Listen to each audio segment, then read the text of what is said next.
The cosmic survival game commenced with ruthless cruelty. A terrifying electromagnetic storm swept across the boundless galaxy, instantly devouring countless alien vessels. Lin Yuan stared at the apocalyptic scene through his viewport, his heart pounding wildly against his chest. Death was rapidly approaching from behind. Just moments ago, he was an exhausted corporate worker. Falling asleep with a small Shenzhou spaceship model in his hand, he unexpectedly transmigrated into this perilous universe. To his absolute astonishment, the tiny toy merged with the system, transforming into a massive, fully functional interstellar spacecraft. A mechanical voice echoed in his mind, announcing the awakening of his Great Xia bloodline. This unique heritage granted a permanent 5% enhancement to all his attributes and his vessel. His spaceship gained the extraordinary ability of infinite evolution through a mysterious lottery system. Cowardice is the tombstone of the submissive, courage is the anthem of the conquerors, the system declared. Facing billions of alien races and the deadly storm, Lin Yuan firmly gripped the control stick. His eyes burned with unwavering determination as he ignited the thrusters. Lin Yuan scrolled through his phone, reading news about space exploration. A shiny miniature model of the Shenzhou spacecraft danced between his fingers. He had won this precious replica made of actual hull materials at an aviation exhibition earlier that morning. It was his favorite possession. "It's a pity I'm too old for the Space Academy," he muttered to himself. Tomorrow was Monday, and his exhausting life as a corporate drone would inevitably continue. With a heavy sigh, he closed his eyes and gradually drifted into a deep, dreamless slumber. Suddenly, a mysterious beam of blue light pierced through his bedroom window, illuminating the darkness. Lin Yuan's physical body began to dissolve into countless glowing blue particles, vanishing into thin air. The beloved spaceship model in his hand disappeared along with him, leaving no trace. "Welcome to the Interstellar Survival game," a deep, resonant voice echoed within his mind. "You do not need to know who I am. You only need to understand that you represent your entire race in this vast, unforgiving universe. Survival is your only ultimate goal." The voice continued, explaining that every species capable of space travel had been selected. "Being chosen is both your greatest fortune and your deepest tragedy. Come forth, warriors from billions of cosmic tribes. Experience the magnificent beauty and overwhelming despair of the endless sea of stars." Lin Yuan slowly opened his eyes, his mind still groggy. He immediately realized he was no longer in his familiar cramped bedroom. Instead of a ceiling, a breathtaking, dazzling galaxy stretched out endlessly before him. Millions of stars twinkled in the profound, silent cosmic void. A semi-transparent holographic screen suddenly materialized out of thin air, floating right in front of his face. A crisp notification sound chimed. "Player awakening detected. Initiating identity verification process. Please place your palm on the central sensor area of the screen to proceed with authentication." Was this a vivid dream, or had he truly transmigrated? An interstellar survival game. His lifelong dream of exploring space might actually be coming true. Without any hesitation, Lin Yuan reached out and firmly pressed his right palm against the glowing surface of the screen. A sharp, sudden prick stung the pad of his index finger. A single drop of crimson blood seeped out, instantly absorbing into the digital panel. The blood transformed into shimmering specks of light before vanishing completely. The screen flickered as lines of text began to scroll. The system displayed his basic information. His name was Lin Yuan, belonging to the human race. However, his potential was listed as unknown. Verification complete. Player identity confirmed, the system announced. Detecting special bloodline within the player.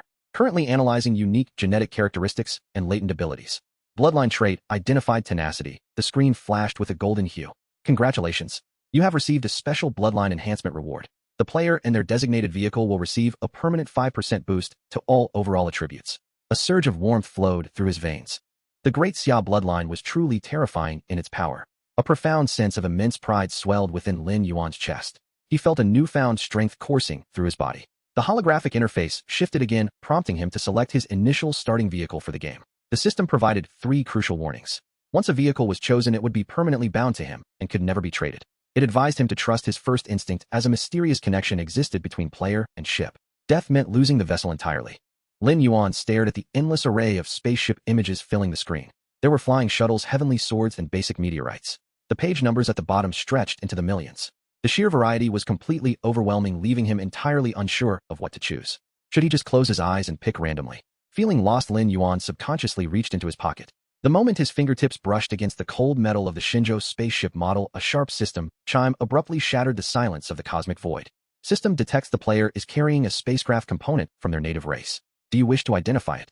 Lin Yuan froze for a second. His initial confusion rapidly transformed into wild, unadulterated joy. The toy model was actually recognized as a legitimate spaceship part. Without wasting another second, Lin Yuan pulled the miniature model from his pocket and pressed it against the holographic screen. A sweeping blue laser scanned the object. In an instant, the physical model dissolved into light and vanished, absorbed completely by the mysterious game system. Unknown component detected. Analyzing. The system hummed. Extraction of player's home planet interstellar data complete.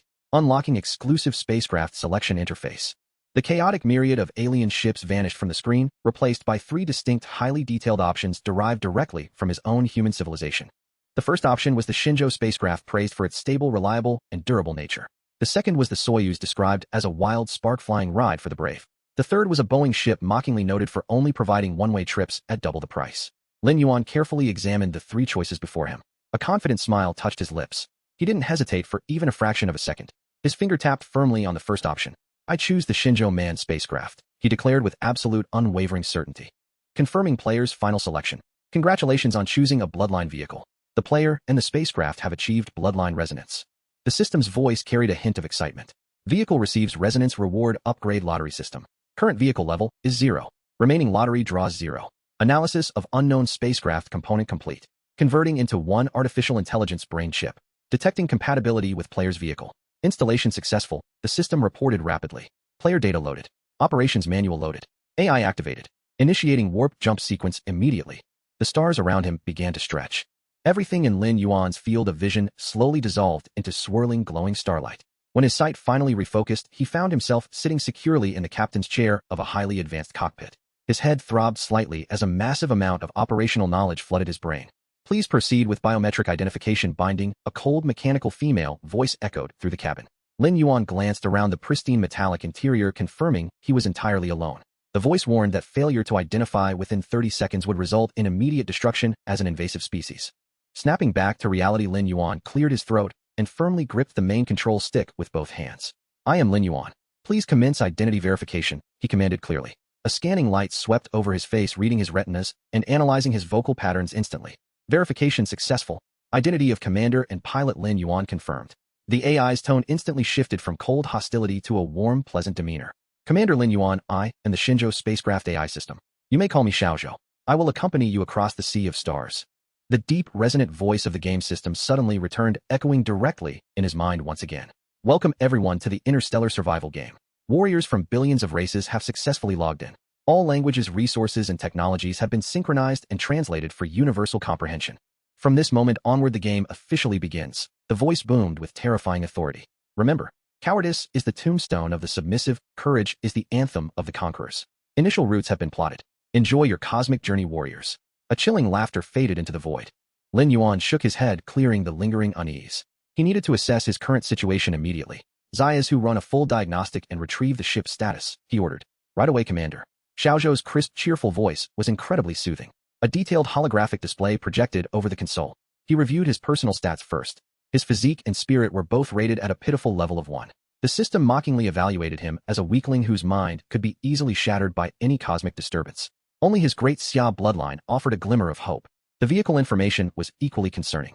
The Shenzhou was at level 0, offering a mere 12 cubic meters of space. Its physical defense could only withstand slow, tiny meteorites. Power came from fragile solar panels, and the fuel tank was critically low, sitting at exactly 10%. Lin Yuan stared at the harsh evaluations on the screen, feeling utterly speechless. "Commander, these evaluations are automatically generated by the game system, not my subjective opinion." Xiaozhou hurriedly explained, sensing his frustration. "The interstellar communication channel is open. Would you like to view the public chat? Display it. Let's see if there's any useful information," Lin Yuan agreed. The main screen instantly filled with a dense, chaotic stream of messages from countless alien players.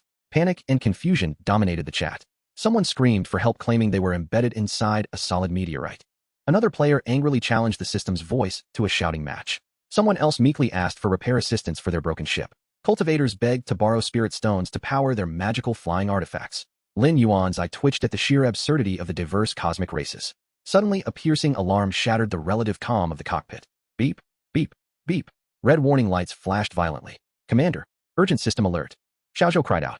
"A massive electromagnetic storm has materialized directly behind us. If it swallows our ship, we will be permanently eliminated." "What a..." Lin Yuan felt a cold chill run down his spine. The system had delivered a death sentence with the most pleasant notification sound. The brutal reality of this survival game finally crashed down upon him. This wasn't a joyride, it was a desperate race against death. He bit his lip, forcing down his rising panic. He locked away his childish excitement about flying a spaceship.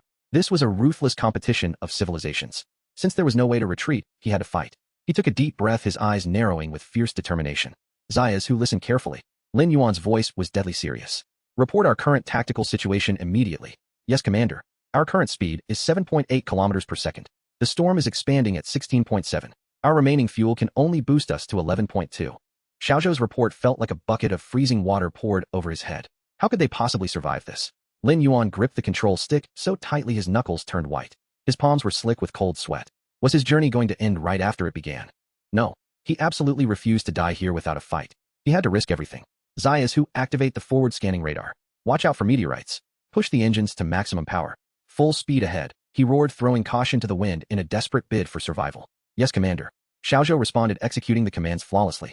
At the rear of the propulsion module, 4 massive engines roared to life, spewing brilliant blue flames into the void. The Shenzhou shot forward like an arrow released from a taut bowstring, accelerating with terrifying bone-crushing force. Lin Yuan was violently pressed deep into his seat by the extreme forces. His internal organs felt like they were being crushed against his spine.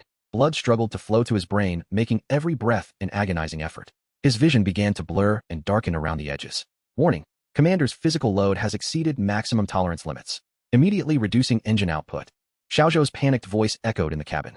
Lin Yuan's face was flushed red, gasping for air as the pressure slightly eased. He realized his weak physique was a massive liability in this deadly universe. Radar anomaly detected.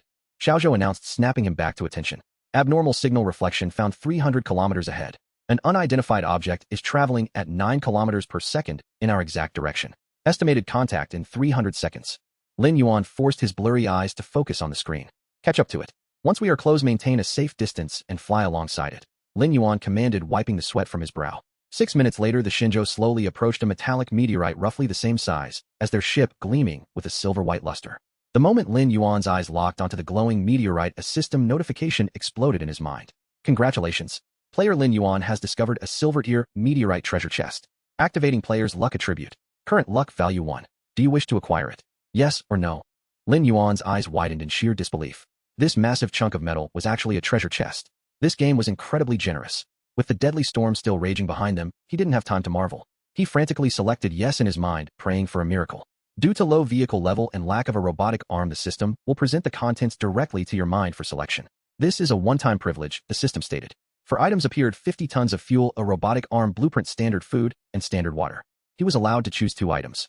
If the selected items exceeded his ship's cargo capacity, the excess would be confiscated. If you fail 10 times, you will receive the incompetent player title, permanently reducing your loot, the system warned.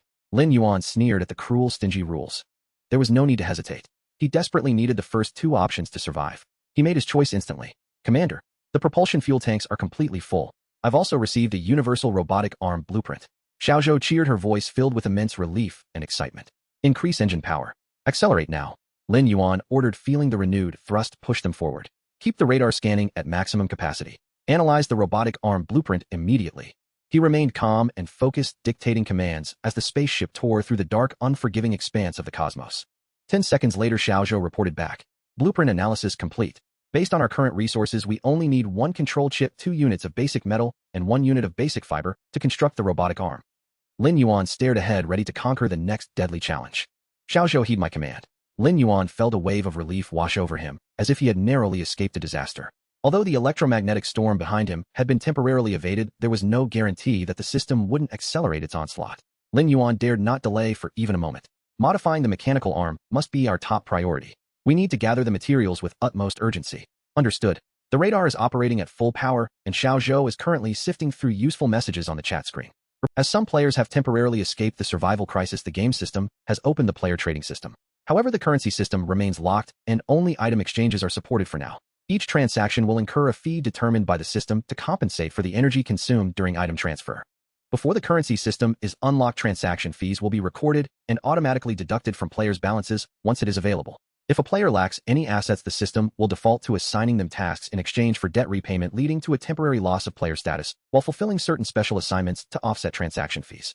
What if a player has neither resources nor cargo? Lin Yuan inquired further. The game system indicates in a small print below that if a player has no assets, they will be required to work off their debt for the system, temporarily losing their player status to assist in completing specific tasks in lieu of transaction fees, Xiaozhou replied. Earnestly, Lin Yuan contemplated the system's customary nature and felt a chill run through him. Working off one's debt for the system. Surely that couldn't bode well. He had to find a way to earn money. He could not allow himself to become a mere pawn of the system. Lin Yuan directed his gaze to the screen. Search for trading information and project it onto the display. The screen displayed a steady stream of information with irrelevant details filtered out, leaving only the pertinent item exchanges. Item exchange fair and square. Selling standard food 10 units, standard water 10 units available for bulk or individual sale, private message with offers. Selling universal fuel 10 tons essential for escape. Only exchanging for cargo blueprints. Interested parties message privately. Seeking a pet, the lonely expanse of the starry sky is too desolate. Looking for a companion to count stars together. Was this individual engaging in the abstract? How could someone like that escape the pursuit of the electromagnetic storm? As Lin Yuan scanned the trading information, he mused that life was often the same. Some would never reach their Rome, while others were born there. Rubbing his weary eyes, Lin Yuan suddenly spotted the desired information. Selling control chip LV01, exchanging only for universal fuel private message with offers. Highest bidder wins. Xiaozhou, calculate how much universal fuel we can afford for trade. Receive, Commander. The ship was previously loaded with 30 tons of fuel and currently has 24 tons remaining. To ensure safe navigation, it is advisable to retain at least 25 of fuel reserves. I recommend that the universal fuel allocated for trade should not exceed 16 tons. Lin Yuan grimaced at the thought of the over tons of fuel forcibly reclaimed by the game system, silently cursing the system once more. Message him with a bid of 13 tons. Lin Yuan glanced at the seller's name Zhu Dena and instructed Xiaozhou to send the private message. Lin Yuan had Xiaozhou conduct another search of the sales information. The highest quantity of fuel for sale was still the tons he had previously seen. Based on Lin Yuan's assumptions, all initial vehicle fuels would likely be limited, otherwise the threat of the electromagnetic storm would be significantly diminished. The seller of the fuel Nyoru may have also obtained a substantial amount of fuel from some type of treasure chest, much like Lin Yuan. Lin Yuan was gambling on the notion that most players did not possess much fuel, and that Nyoru likely had less fuel than he did. The demand for control chip LV was not yet critical. Report, Commander. Zhu Dena has replied. Xiaozhou's tone was urgent. He claims someone has offered 14 tons and is asking if we can increase our bid. Lin Yuan could not ascertain the truth of Zhu Dena's statement. Still, he indeed needed the control chip and could only raise his offer slightly. Do not reply immediately. When he inquires again, tell him the maximum is 15 tons, no more. After advising Xiaozhou, Lin Yuan focused once more on the display, searching for anyone else selling control chips. Half an hour later, Lin Yuan had found nothing. Commander, transaction successful. Zhu Dena accepted our offer. A second later, a bright yellow circular light appeared in the ship, the surrounding space rippling like water. A chip the size of a fingernail floated through the light, suspended before Lin Yuan. Simultaneously, the ship's fuel level plummeted too. Zhu Dena hesitated for quite a while, but he ultimately traded with us. Xiaozhou's voice brimmed with delight. As if to say, look at how great I am. Praise me. Well done. The remaining basic metal and basic fiber should not be in high demand. Assess the usable resources on the ship and handle the trading yourself. Understood, Commander. Task completion guaranteed. The intelligence system assists the player in completing a task, unlocking the upgrade progress feature. Level LV evaluation, use your brain. The more you use it, the sharper it becomes, just like the intelligence system. Lin Yuan was taken aback. Could this be possible? Report, Commander. All materials have been collected. Shall we synthesize the universal mechanical arm for the ship? Lin Yuan instinctively glanced at the attribute information. Level LV, indeed the progress had increased. Synthesize. Lin Yuan's tone carried a hint of excitement. An external mechanism of the Shenzhou ship was about to be completed. 10 minutes later, outside the orbital chamber, a mechanical arm was neatly folded against the chamber wall. Lin Yuan gazed at the radar screen where a marker indicated the location of a meteor-level treasure chest and exclaimed, target ahead. A treasure chest. Full speed ahead. Perhaps the Shenzhou's speed had surpassed its initial capabilities, or perhaps Lin Yuan was simply riding a wave of luck. Since the installation of the mechanical arm, Lin Yuan had entered grab mode. In the blink of an eye, the first planetary day was drawing to a close. Lin Yuan had utilized the mechanical arm to seize and open 2 meteor-level black iron treasure chests, 2 meteor-level bronze treasure chests, and 1 meteor-level silver treasure chest. At that moment, Lin Yuan was tallying his treasure haul. Ship Universal Cabin Expansion Blueprint LV Ship Universal Fuel Tons, Standard Food Units, Basic Metal Units, Basic Plastic Unit, Basic Glass Unit. With a packet of energy drink from the ship in his mouth, Lin Yuan meticulously transferred the acquired materials to the orbital chamber for secure packaging. Flipping through the food packets on the ship, aside from the energy drink in his mouth, he found only a bag of cured meat rice. Lin Yuan licked his lips, but refrained from opening it. He turned around and pulled out a package of standard food, opening it to reveal a cheese-like block. It was a pale yellow, tasteless substance with a texture reminiscent of unsalted butter. Not particularly unpalatable, but certainly far from delicious. Alert! Alert! Alert! Before Lin Yuan could finish the remaining half of his butter, cheese, an alarm blared throughout the chamber. Meteor approaching. Collision warning. Commander radar has detected a colossal meteor approaching from the rear right. The intellect is performing barrier calculations. Calculation complete. The meteor's size is too vast, and its approach speed too rapid.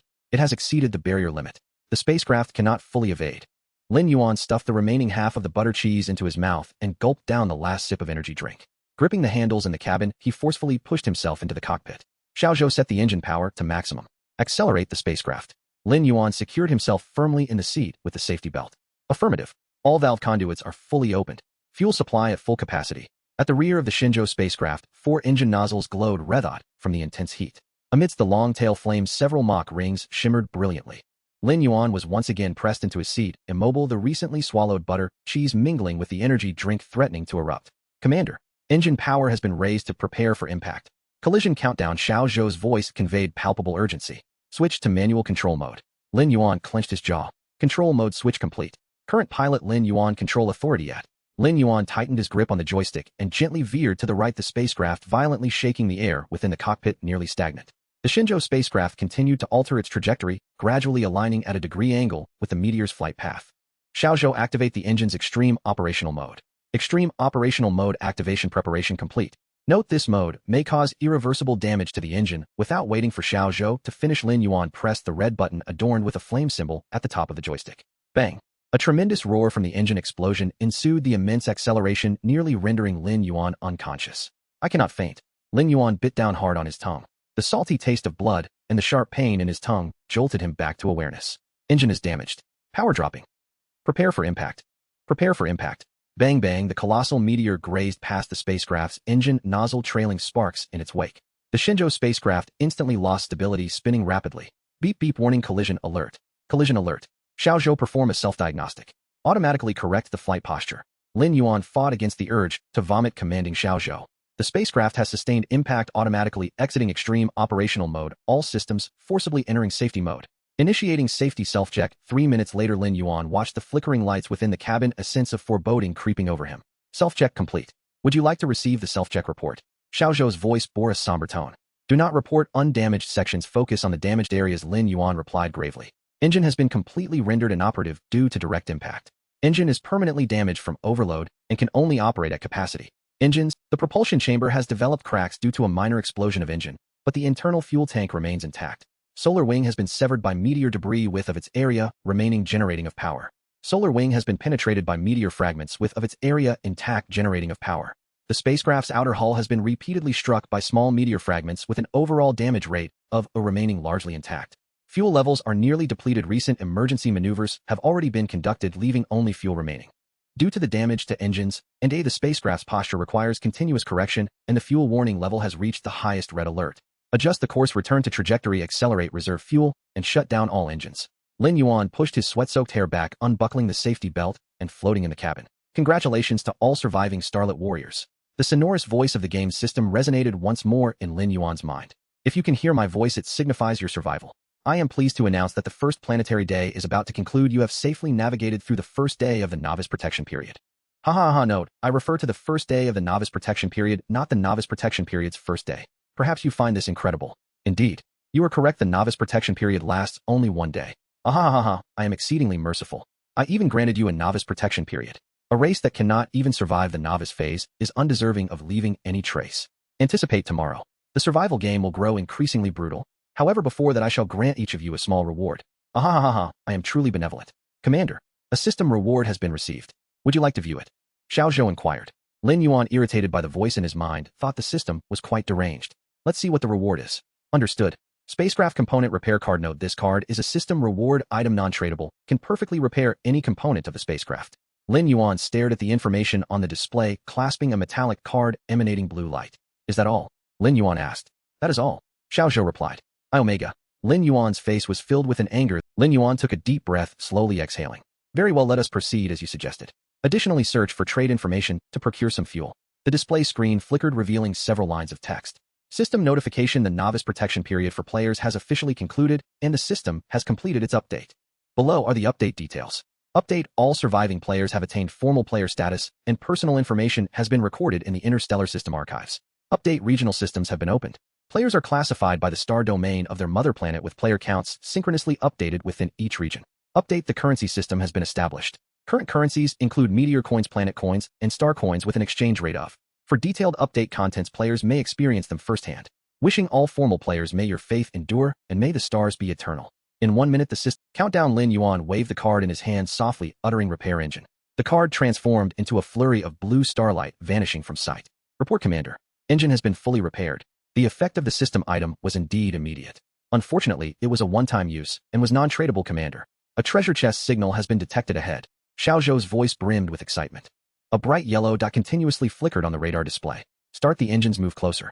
Lin Yuan's eyes sparkled with the flame of hope. At the rear of the Shenzhou spacecraft, 4 engine nozzles ejected pale blue flame. To conserve fuel, the spacecraft adjusted its trajectory and operated the engines at minimal power, slowly accelerating in accordance with the radar coordinates. Report, Commander. The trading system has been updated. Each transaction now incurs a fee of at least 1 meteorite coin. Xiaozhou reported softly. The system will determine the actual trading fee based on the volume mass value of the goods and the distance of the transaction. Currently, we owe the system 3 meteorite coins in transaction fees, with a mandatory payment deadline of 1 planetary day. Upon hearing Xiaozhou's report, Lin Yuan could not help but feel the deep malice emanating from the system. Numerous players had previously engaged in transactions, some merely exchanged a single unit of food or water and were still charged 1 meteorite coin. If they failed to repay by tomorrow, they would lose their newly acquired player status and be reduced to mere slaves serving the system. Lin Yuan glanced at the chat screen, and indeed it was filled with lamentations. Meteorite coins. Who has meteorite coins? Lend me 1, and I shall repay you double by tomorrow. The trading function is practically defunct. How can we trade without meteorite coins? I want to file a complaint. How am I supposed to manage without initial capital? Orcs will never be slaves. I've made my decision. Oh, tomorrow I shall. After observing for a while and finding no useful information, Lin Yuan quietly closed the chat window. He turned his gaze to the window. A gold nugget, slightly larger than the spacecraft, was drifting nearby. Xiaozhou maneuvered the mechanical arm to execute the capture operation.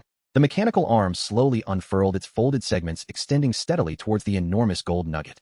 Commander, capture complete, confirmed as a meteorite-grade gold treasure chest. Shall we open it? Open it. Lin Yuan. Item: Spaceship Upgrade Blueprint. LV. Item: Fluorescent Laser Generator. LV. Item: Universal Fuel Tons. Item: Basic Plastic Units. Item: Standard Food Units. Item: Meteorite Coins. Please select any 3 items from the above list. If the selected items exceed the spacecraft's carrying capacity, the excess will be automatically reclaimed by the system, and players have no right to retain it. If you select items exceeding the spacecraft's capacity 10 consecutive times, and they are reclaimed by the system, you will be awarded the title of Inept Player, which will forcibly reduce the item acquisition limit for all subsequent treasure chests by. Lin Yuan stared at the list of items, caught in a dilemma. He must certainly select the Spaceship Upgrade Blueprint, and the meteorite coins. One was vital to the ship's future upgrades, and the other determined whether he would become a slave of the system by tomorrow. Among the remaining 4 options, only the standard food held any allure. The other 3 were all desirable to Lin Yuan. Interstellar Survival Mission Notification. Please traverse the meteorite belt within 7 planetary days. Countdown: days, hours, minutes, seconds. This traversal mission is the first survival task opened to all official players. The first winners from each major region to emerge from the meteorite belt will be awarded the title Meteorite Voyager. Meteorite belt. Lin Yuan was startled. Bang! The spacecraft jolted violently. The gold treasure chest, already caught by the mechanical hand, nearly flew away. Report, Commander. A large number of meteorites are approaching the spacecraft. Xiaozhou exclaimed urgently. Lin Yuan furrowed his brow and quickly devised a plan, silently reciting: Select Spaceship Upgrade Blueprint, LV-11, Fluorescent Laser Generator, LV-1, Meteorite Coins 6. In an instant, the gold treasure chest outside vanished. A gently glowing blueprint and 6 black coins floated before Lin Yuan. Please immediately select an installation location for the Fluorescent Laser Generator LV component. If installation is not completed within seconds, the system will reclaim the component. Countdown: a system alert swiftly popped up on the screen.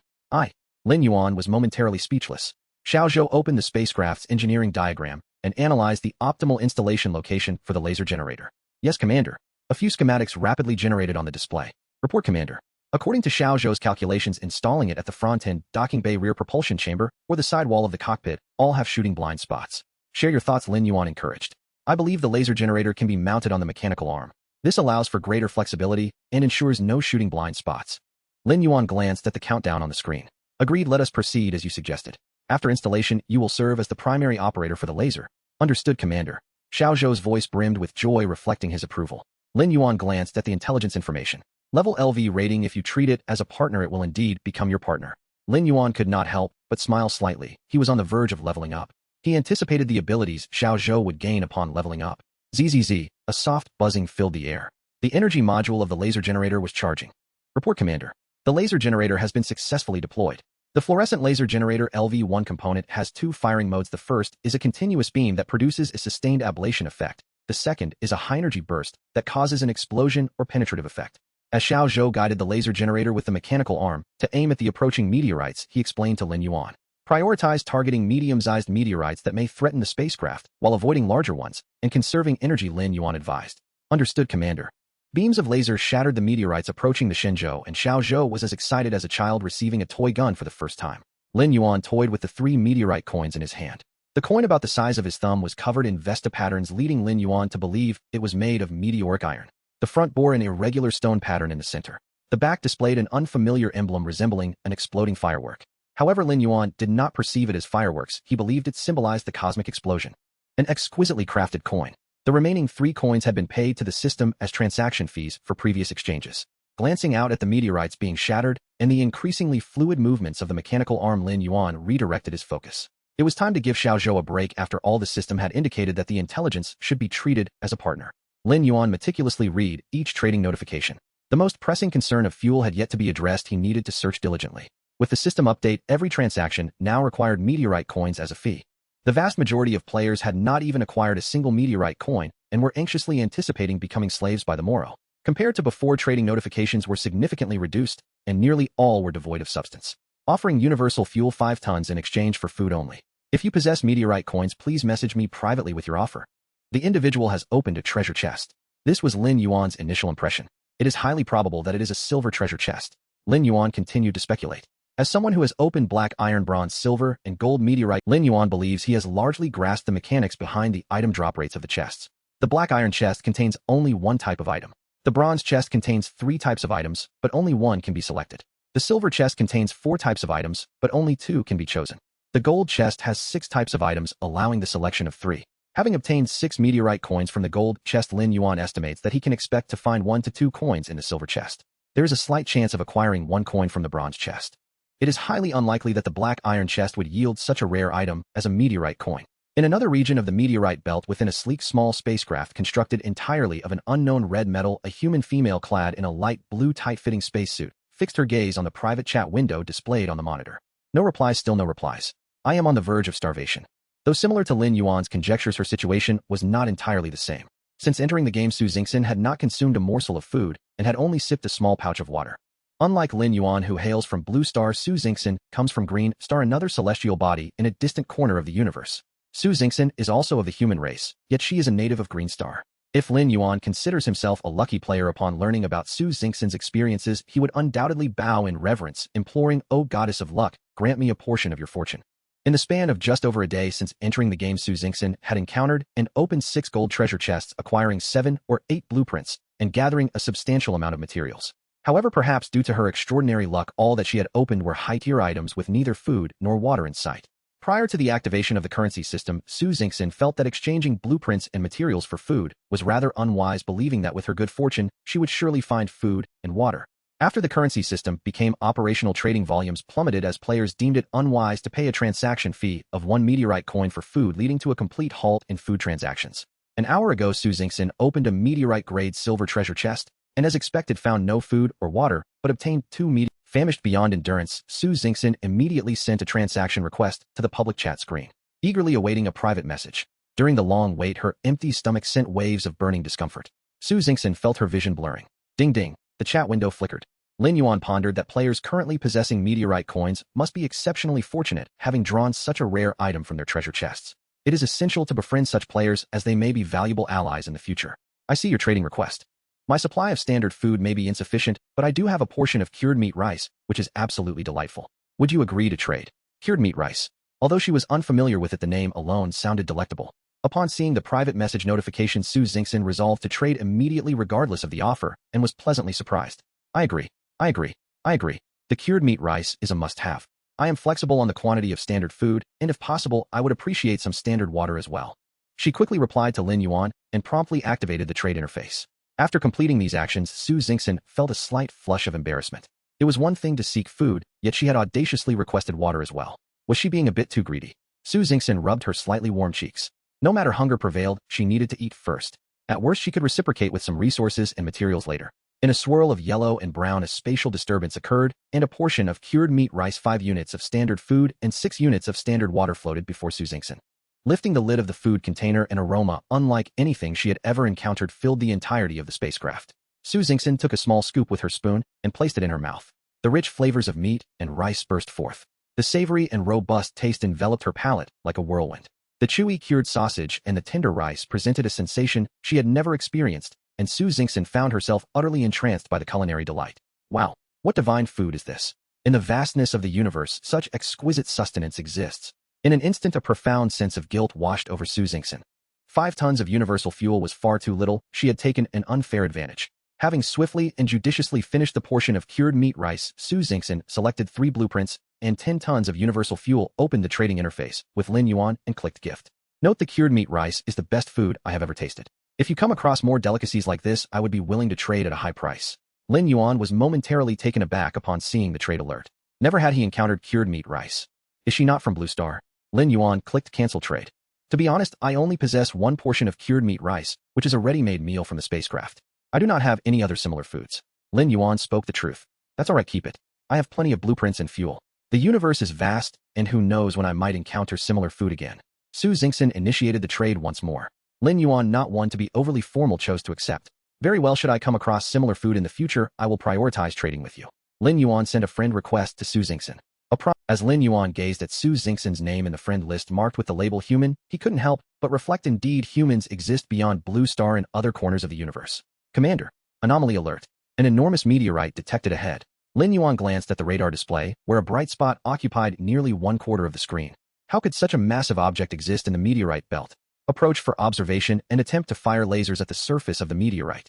Given the unusual nature of this phenomenon, Lin Yuan decided to take a shot first. After all, he had just acquired 15 tons of fuel, so even in the event of an emergency, he would have sufficient resources to escape. Report: the first attack is complete and no damage is detected on the meteorite's surface. Full power, initiate a second attack. Lin Yuan was puzzled. The meteorite was remarkably resilient, showing no signs of damage whatsoever. Second attack complete. No damage observed on the meteorite's surface. However, a slight energy fluctuation has been detected. The small vessel reported excitedly. Indeed, there was something unusual about this situation.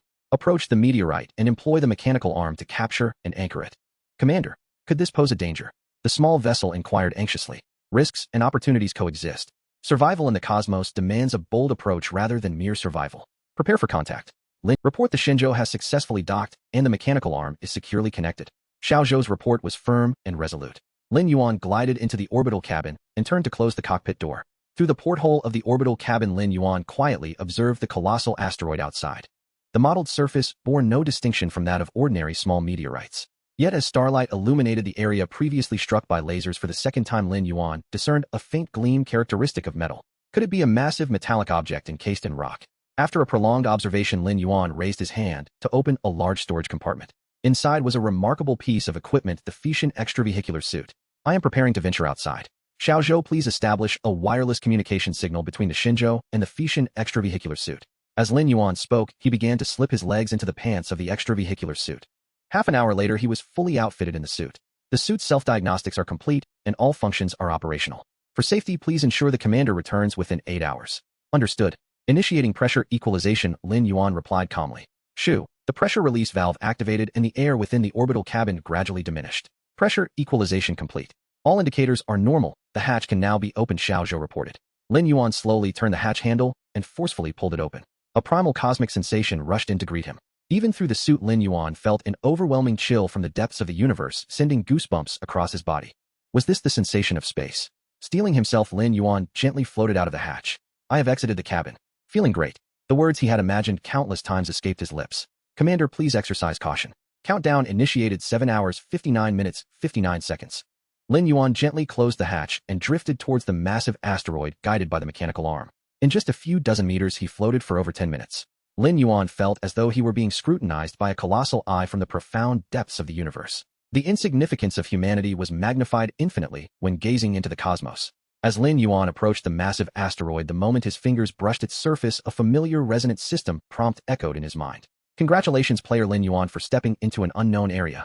As the first player in the Lanyakea region to exit a cabin and discover an unknown area, the system rewards you with the unique title Explorer upgradable. Title privilege: open door. The title holder may utilize this privilege upon discovering an unknown area. If successful, the player will automatically enter the unknown area and gain access through conventional means. The success rate for this privilege is 10. The first use after obtaining the title guarantees a 100 success rate. This title is upgradable. Players may explore methods for upgrades themselves. Evaluation: we encourage the exploration of the unknown. Exploration is a testament to courage. Lin Yuan stood dumbfounded. Could such fortune truly exist? Ruins. Secret realms. Lin Yuan felt as if countless opportunities beckoned to him. Would you like to use the first privilege? The deep system voice carried a hint of reverence. Is this the treatment reserved for a unique title? The game system personally inquired whether I wished to utilize my privilege. Incredible. Without hesitation, Lin Yuan nodded in agreement. System prompt: first privilege activated. Players may choose to utilize this privilege upon discovery of unknown areas. The success rate is 10. In the next moment, Lin Yuan found himself automatically transported inside the asteroid. The method of entry was instantly engraved in his mind. Lin Yuan activated the lighting on his extravehicular suit.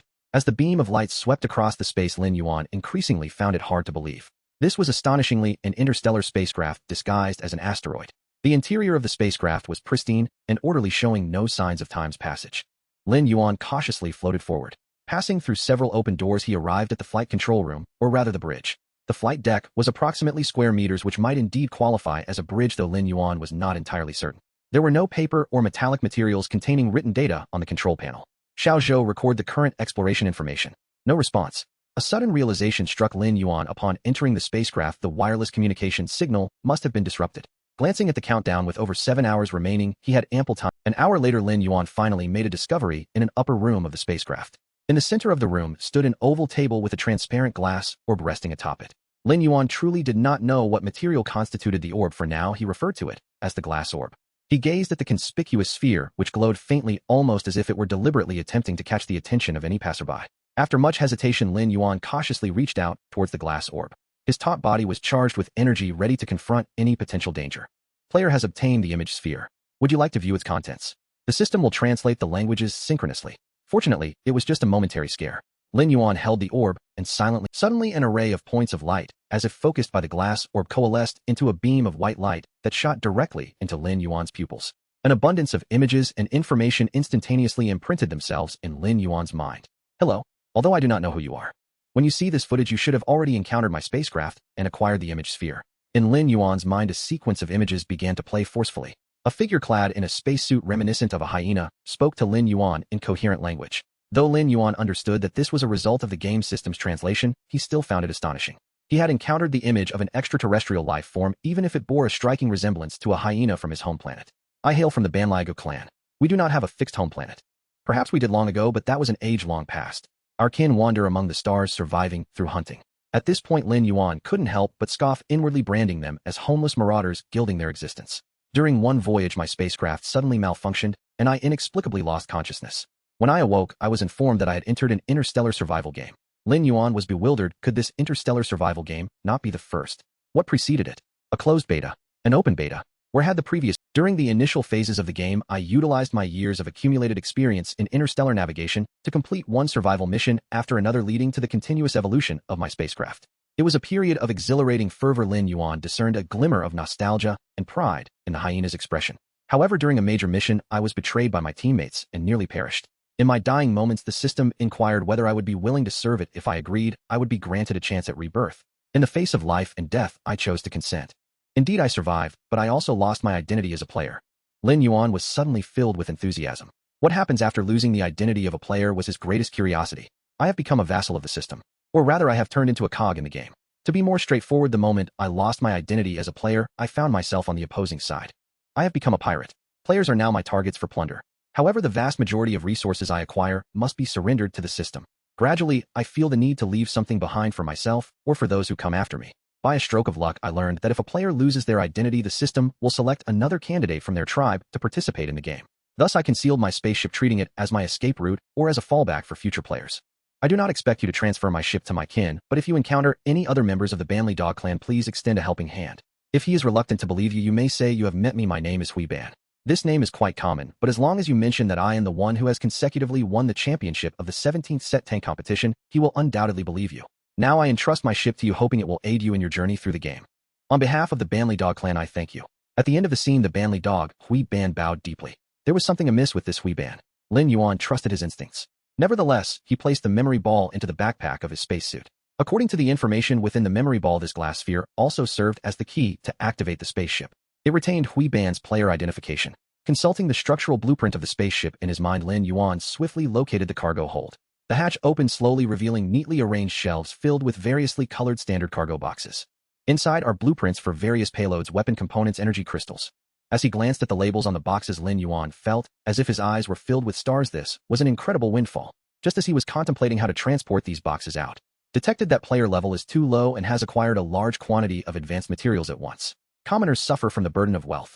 To ensure the player's safety, the system's protective mechanism is urgently activated. Materials deemed temporarily unusable by the system will be forcibly reclaimed until the system assesses the player's qualification for use.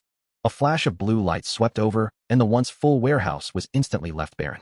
System I Delta. Lin Yuan stood in place and shouted at the ceiling for 10 minutes. Half an hour later, Lin Yuan arrived at Hui Ban's bedroom.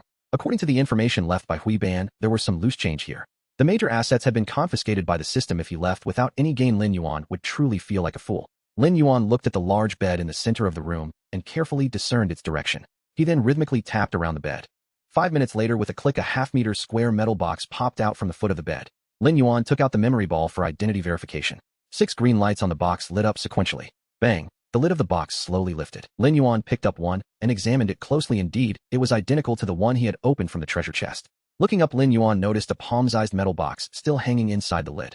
He deftly removed the box and completed identity verification. Upon opening the lid, a soft light of pale blue emanated from the box, casting a serene glow reminiscent of a calm sea on a sunny day. Yet Lin Yuan's heart was anything but tranquil. It was tumultuous. 1, 2, 3. Lin Yuan counted. There were exactly. The coins were entirely pale blue with a deep blue planet in the center on the front, while the back bore a design symbolizing the cosmic explosion, just like the meteorite coins. 10 planetary coins. Lin Yuan's breath quickened, fearing they might be forcibly reclaimed by the system. After a minute, seeing no system notifications, Lin Yuan cautiously tucked the small box into the pocket of his spacesuit. Glancing at the countdown, over 3 hours remained. He needed to return. He had lost contact with Shenzhou for over 4 hours. The rest could be explored later. Lin Yuan hoisted the metal box filled with meteorite coins and floated toward the spaceship's hatch. Commander, thank goodness. We finally managed to contact you. Shenzhou's voice was filled with concern. Lin Yuan opened the orbital hatch, carefully pushed the metal box inside, and adjusted his position, sliding in feet first.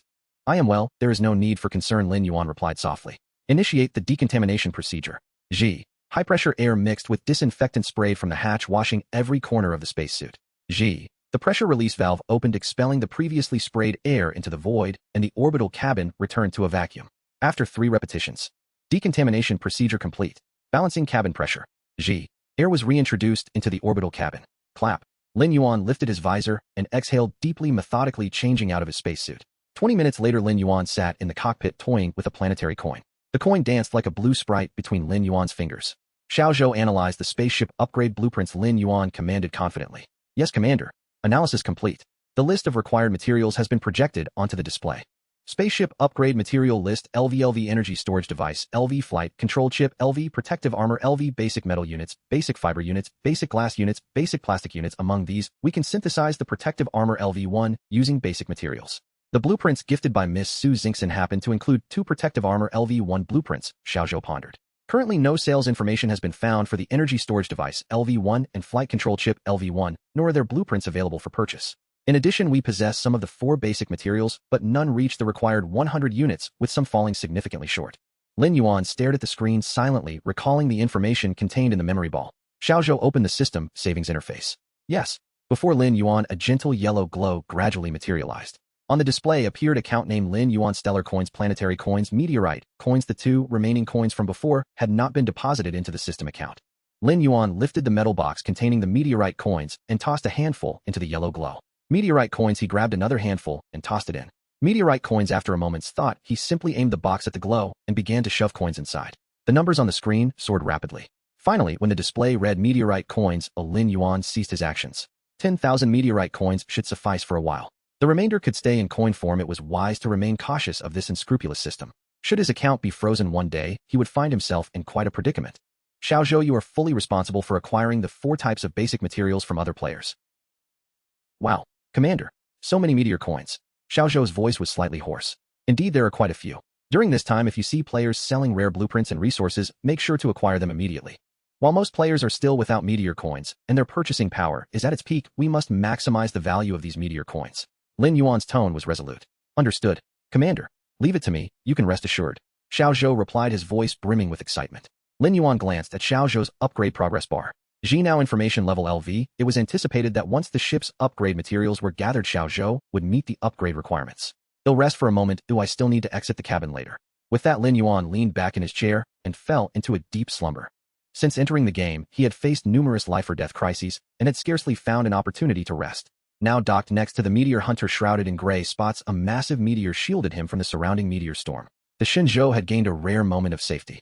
While Lin Yuan rested, Shenzhou was bustling with excitement. With meteor coins in hand, the purchasing power was formidable. The vast majority of players not only lacked meteor coins, but also owed transaction fees from previous exchanges. When Shenzhou posted the procurement requests and information about settling with meteor coins on the public, I begged for a deal with the Great One. Just one meteor coin. Whatever the Great One desires I will sell, without bargaining. Does the boss need a subordinate? I am willing to face any peril for the boss. Just grant me one meteor coin. I have no resources, but I can serve you, noble one. How can a mere few meteor coins elicit such sycophancy? Where has your dignity gone? Silence. If you can trade with me using meteor coins, then fine, otherwise prepare for a reckoning. Exactly. What right do you have to act so high and mighty without coins? The private chat notification count surged too. Even with all the ship's computing power at his disposal, Shenzhou struggled to process such a deluge of transaction requests. G now information level LV upgrade material G now computing power chip LV the upgrade prompt flashed on the screen. 3 hours later, Shenzhou. The total expenditure was meteor coins, which included coins for transaction fees shared by both parties. Thus only meteor coins were actually used for purchases. Each of the players who traded with Lin Yuan received coin. In this manner, the urgent need, even after repaying their debts to the system, these players still found themselves without meteor coins. The purchasing power of meteor coins remained at its zenith. If anyone wishes to exchange rare blueprints or resources for meteor coins, feel free to message me privately. Shenzhou enthusiastically embarked on his acquisition venture. A melodic tune resonated, awakening Lin Yuan. Checking the system time, he realized he had slept for hours. Turning his head to survey the surroundings, Lin Yuan was astonished. The entire cockpit was nearly overflowing with various blueprints and unfamiliar items. Report, Commander. During your rest, Shenzhou has completed the procurement of the initial materials needed for the ship's upgrade. Additionally, he has traded meteor coins for 136 various blueprints and acquired 37 rare items.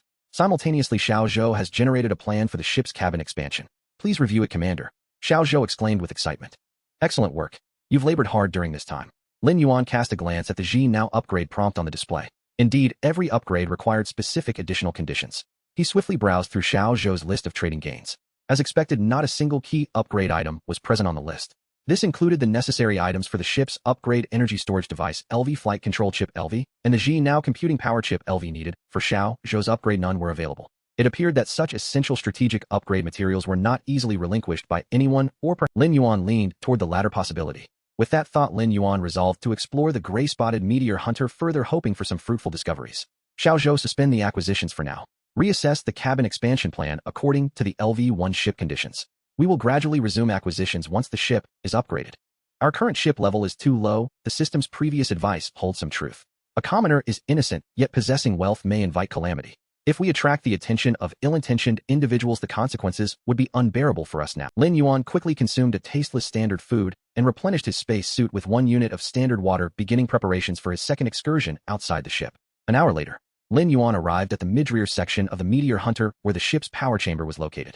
After a thorough investigation, Lin Yuan was exceedingly disappointed.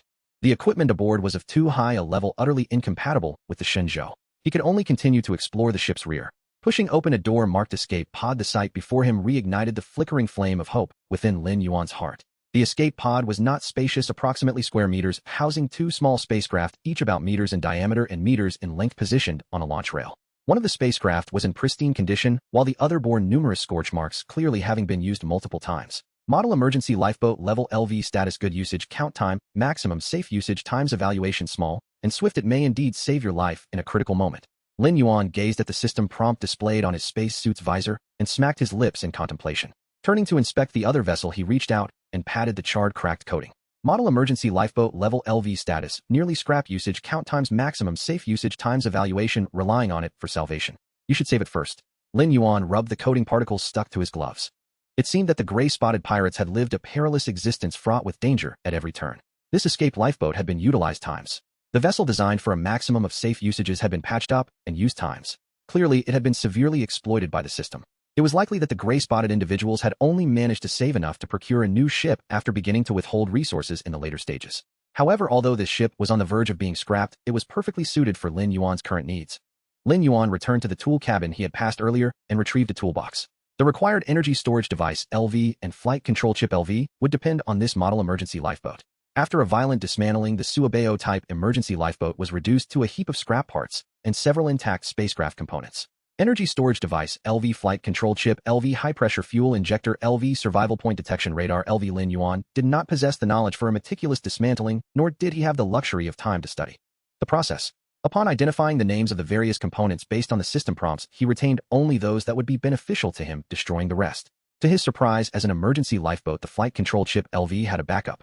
He intended to use the new chip to upgrade the Shenzhou, while the other would be traded with other players for rare resources. Regrettably, Lin Yuan could not find the intellect core computing chip LV required for the upgrade of the lifeboat. There was no intellect system on board, nor was there one in the Suabeo type. Lin Yuan floated to the dismantled spaceship's navigation computer, extracting a storage card from within, its dark surface gleaming like a piece of carbon. Had it not been for the system prompt, Lin Yuan would never have imagined that this carbon-like object could potentially contain navigational routes within this starry expanse. It is important to note that this was not the rudimentary route provided by the system, but rather the interstellar shortcuts utilized by space pirates to ambush players' ships and escape in emergencies. Lin Yuan carefully stowed the carbon stick into the pocket of his chest. Although the Shenzhou currently lacked the equipment to read such data storage cards, who knows what upgrades might be possible in the future. With a substantial amount of materials, Lin Yuan made 2 trips back and forth. Upon returning to the orbital cabin, the countdown was nearing 0. Xiaozhou immediately initiate the ship upgrade process after synthesizing the defense armor LV. In the cockpit, beads of sweat formed on Lin Yuan's brow as the Shenzhou was finally about to undergo its first upgrade. Understood. Xiaozhou responded with excitement. Commence the synthesis process. Retrieving upgrade conditions. Conditions for defense armor LV blueprint are met. Conditions for basic metal units are met. Conditions for basic fiber units are met. Conditions for basic plastic units are met. Beginning synthesis. Synthesis complete. Launching Shenzhou ship LV to LV upgrade process. Retrieving upgrade conditions. Conditions for energy storage device LV are met. Conditions for flight control chip LV are met. Conditions for defense armor LV are met. Conditions for basic metal units are met. Conditions for basic fiber units are met. Conditions for basic glass units are met. Conditions for basic plastic units are met. System reminder. Reminder. The ship cannot be downgraded after the upgrade. Reminder. The upgrade applies solely to the ship's main body. External mounts and internal cargo are not included in the upgrade. Reminder. The upgrade process requires a significant amount of time during which the ship cannot be operated. Please confirm whether to initiate the upgrade process. If the current ship is in a non-secure area, it is advisable to dock in a secure area before proceeding with the upgrade. Confirm initiation. Lin Yuan's voice trembled slightly. Beginning upgrade. Time required for this upgrade minute. Letting out a long breath, Lin Yuan quietly asked Xiao, can you operate the ship during the upgrade? Reporting, Commander. The ship's upgrade process is under the highest system authority, and Xiao cannot interfere. However what? Lin Yuan sensed he might have stumbled upon a loophole. Although Xiao cannot interfere with the system's upgrade modifications, it can perceive which parts are undergoing upgrades which have completed and which have yet to begin, Xiao explained candidly. So when the system does not affect a certain part, that part can still be operated, correct? In principle, yes. However, the entire ship's system operates in a highly complex manner, and various components do not function entirely independently. Thus, during the ship's upgrade process, the parts that can be operated while ensuring complete safety are indeed quite limited, Xiao replied honestly. Understood. Lin Yuan was thoroughly satisfied with this information. At the very least, in certain extreme conditions in the future, Lin Yuan could accurately assess the feasibility of initiating the upgrade process. After all, could there ever be absolutely safe zones on the journey of interstellar survival? 1 minute later. Shenzhou ship upgrade complete. Initiating Bloodline resonance reward upgrade lottery. In Lin Yuan's mind, a massive lottery wheel materialized out of thin air. Standing beside the wheel, he felt as small as an ant next to a Ferris wheel in a park. It was immense. The wheel was densely populated with countless colorful rewards.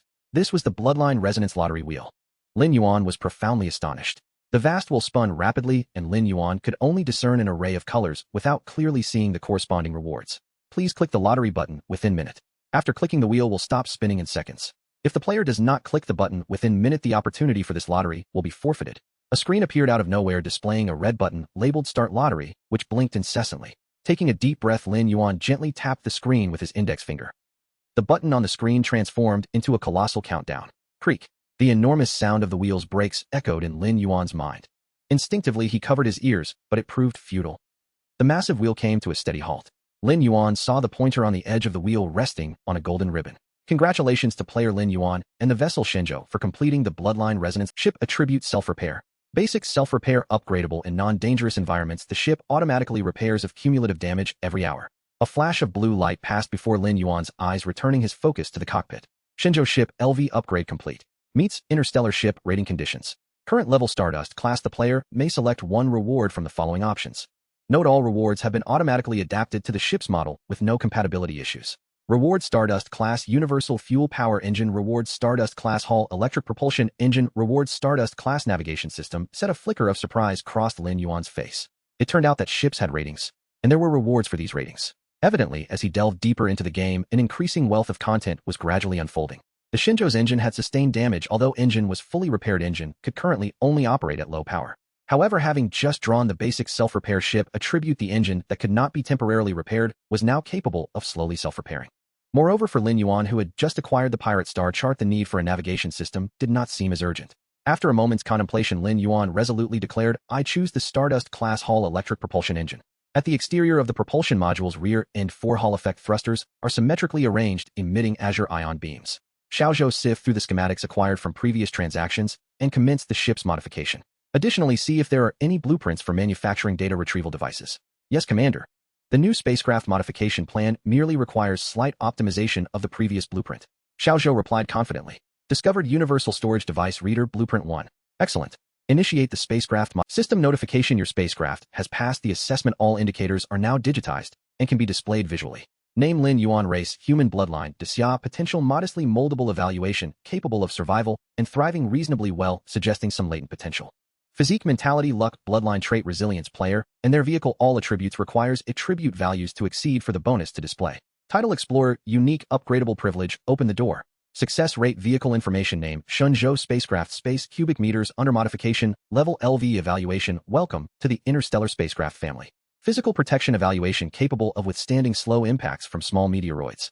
Energy source: solar panels. Under modification. Energy storage core. Energy storage device. LV. Fuel. Remaining propulsion engines. Initial engines. Under modification. Stardust class Hall effect thrusters. External mounts. Universal mechanical arm. Under modification. Fluorescent class laser emitter. LV. Under modification. Internal payload analyzer. Under production. Synthesizer. Under production. Decomposer. Under production. Weapon system. Under overall construction. Bloodline resonance upgrade. Lottery. Remaining lottery attempts. Spacecraft attributes. Basic self-repair upgradable. In non-hazardous environments, automatically repairs of the spacecraft's overall damage per hour. Smart brain information. Name: Shenzhou. Level: LV. Upgrade materials. Smart brain computational power chip. LV. Lin Yuan pondered. The spacecraft has a level, and so does the smart brain. Why does it not display the player's level? So far, the only quantified attributes he possesses are physique, mentality, and luck, yet the system has not informed him how to enhance them. Lin Yuan vaguely sensed that players indeed have levels. Perhaps he simply had yet to discover the opportunity for advancement. Report, Commander. The spacecraft modifications are complete. Shenzhou's voice pulled Lin Yuan back from his reverie. Lin Yuan surveyed the modification projects listed on the screen, feeling immensely satisfied. After all, a LV spacecraft is merely a newly recognized interstellar vessel by the system, and transforming it into its current state is indeed remarkable. There are still plenty of blueprints left, but Shenzhou believes there's no necessity to install all the devices, as energy consumption is a significant concern. Indeed, our modification philosophy is functionality, practicality, and efficiency. Lin Yuan concurred with Shenzhou's opinion. He felt that although Shenzhou had yet to upgrade, it had undeniably become more astute compared to before. The current Shenzhou spacecraft was designed to be 3 times larger than before, with the orbital module divided internally into 3 sections: front, middle, and rear. The compartment near the exit is dedicated to extravehicular preparations, housing spacesuits, various extravehicular tools, small weapons, and decontamination equipment in the extravehicular preparation chamber. The central section serves as the storage chamber, where a plethora of supplies is stored. Adjacent to the cockpit is the work chamber, accommodating various equipment and instruments for operational payloads.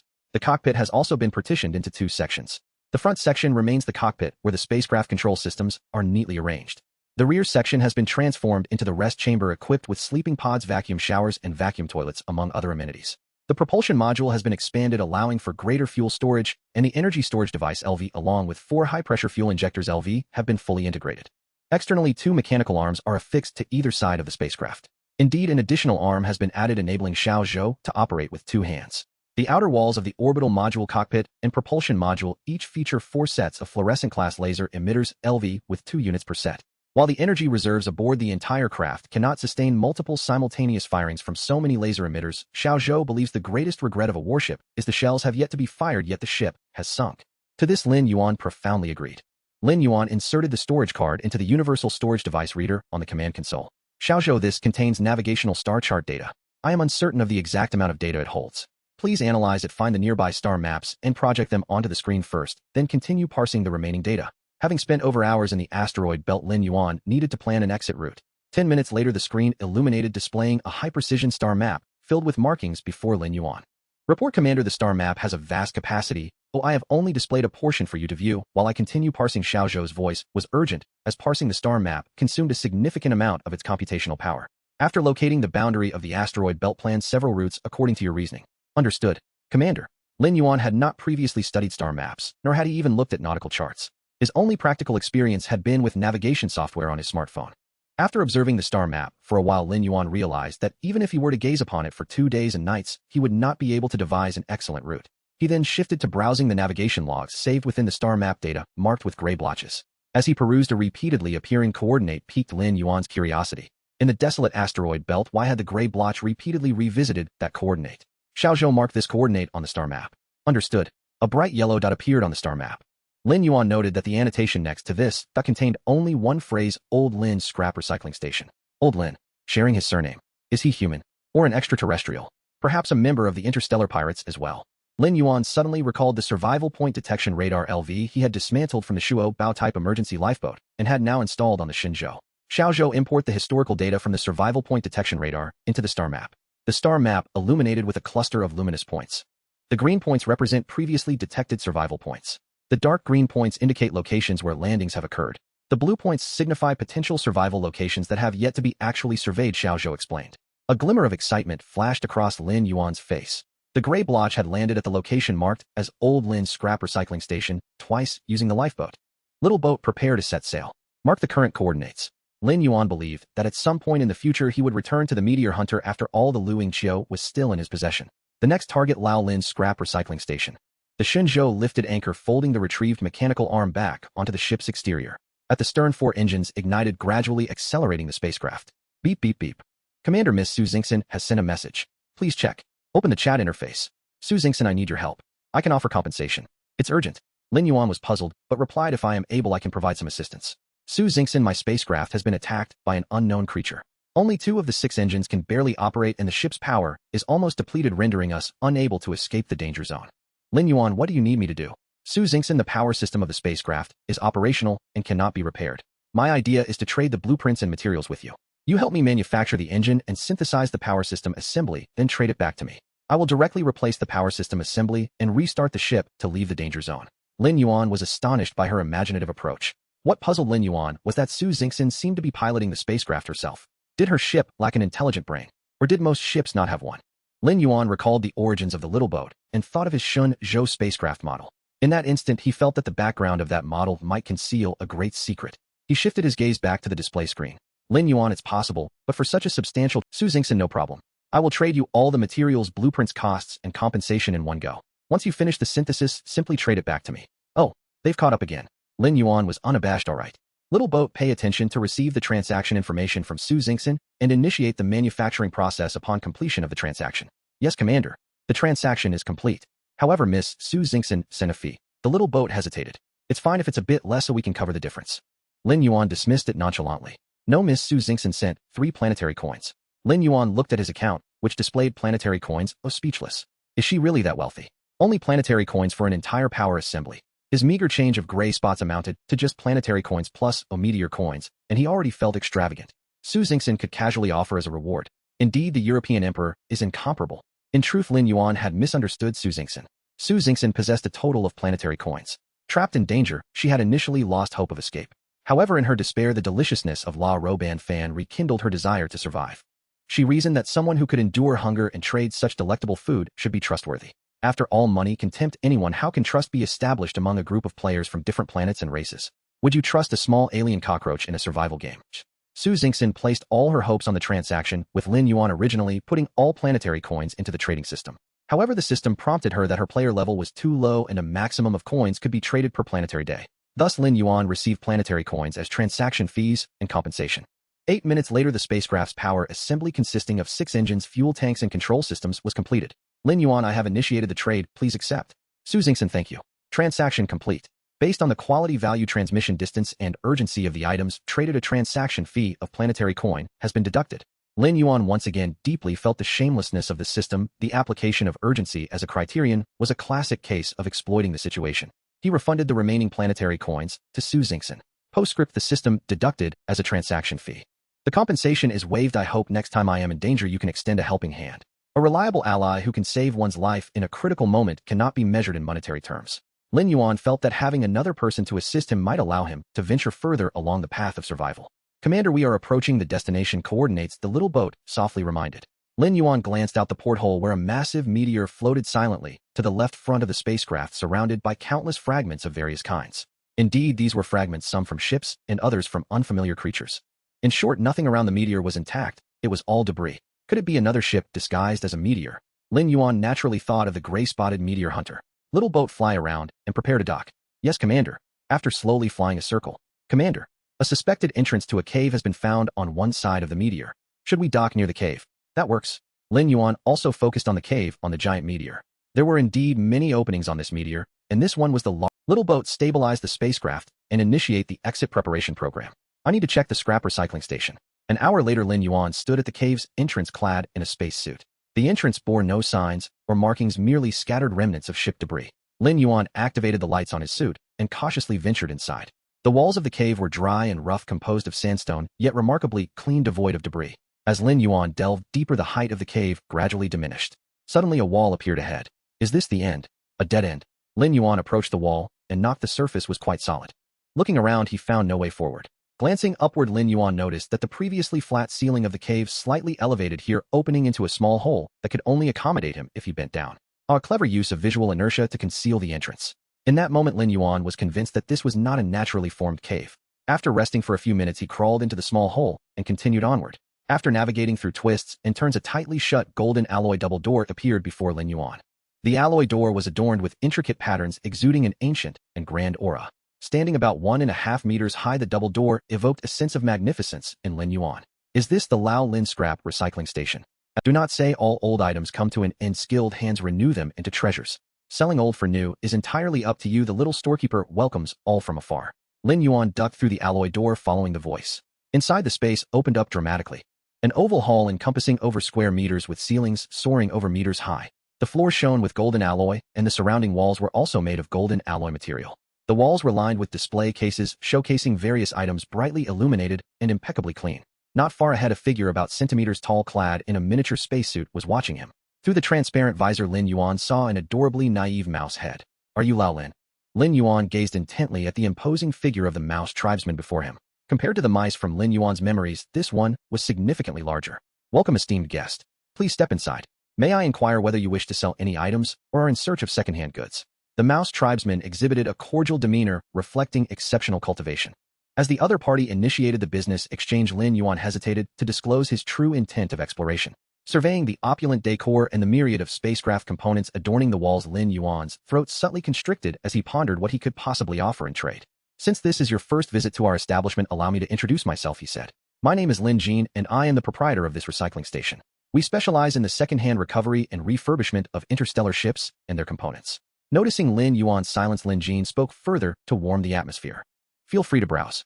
If you find anything of interest, I would be delighted to provide you with detailed information." After a moment of contemplation, Lin Yuan responded, "I do indeed wish to purchase something. I am curious if you have it available, though I did not see it on display. What specific item are you inquiring about? May I ask if you have this Hineo Suanli Zimpian LV2? Lin Yuan was at a loss for where to seek this Hineo Suanli Zimpian, thus, he seized the opportunity to inquire of the mouse tribesman. Lin Jin paused for a moment, slightly taken aback. After a brief contemplation, he asked, though it may be impolite, "I must inquire if you seek the chip for personal use or on behalf of someone else." His tone adopted a more respectful edge. Lin Yuan's heart quickened. Had he inadvertently revealed too much? Did this Hineo chip entail some hidden secret? He scrutinized the mouse tribesman before him, his gaze sharpening with caution. "Please do not misunderstand, esteemed guest. My intention is not to pry into your privacy," Lin Jin hastily assured, bowing slightly, as if apprehensive of Lin Yuan's misinterpretation. "If I am not mistaken, this is your inaugural visit to our Huishaozhan, correct?" Lin Jin inquired softly. Lin Yuan nodded in confusion. "Our Huishaozhan is the largest group for second-hand spacecraft and goods sales in the entire Laniakao Star region," Lin Jin proclaimed proudly. "Are you suggesting that Huishaozhan is the name of a commercial conglomerate?" Lin Yuan probed tentatively. "Indeed, you are correct. Our group's official name is Huishaozhan. Waste denotes the operational level of my store. My establishment is of a lower tier, allowing only the recovery, refurbishment, and sale of items of lesser grade. In truth, it would be more accurate to call it the Fipin Ji Huishaozhan. What types of ships and goods can you manage here?" Lin Yuan asked with curiosity. "To illustrate with ships, we have available the Xingqian class, LV1 LV10 Xingxia class, LV1 LV20, both whole vessels and their components, as well as various payloads. We have them in stock." If you require higher-tier Zingli class LV-21 LV-30 items, I can only offer a limited selection of components and payloads, which necessitates approval from a higher tier before they can be traded. Beyond that, we are not authorized to sell ships or components of the higher-tier Xinjiang class LV-31 LV-40. Lin Jin provided a thorough explanation. If your needs extend to more advanced requirements, we can recommend higher-tier stores within the group, such as the Sipin Huishao, Zhan Shangpin Huishao Zhan, and Jingpin Huishao Zhan, among others. Lin Yuan was impressed. It was enlightening to learn how interstellar ships were categorized.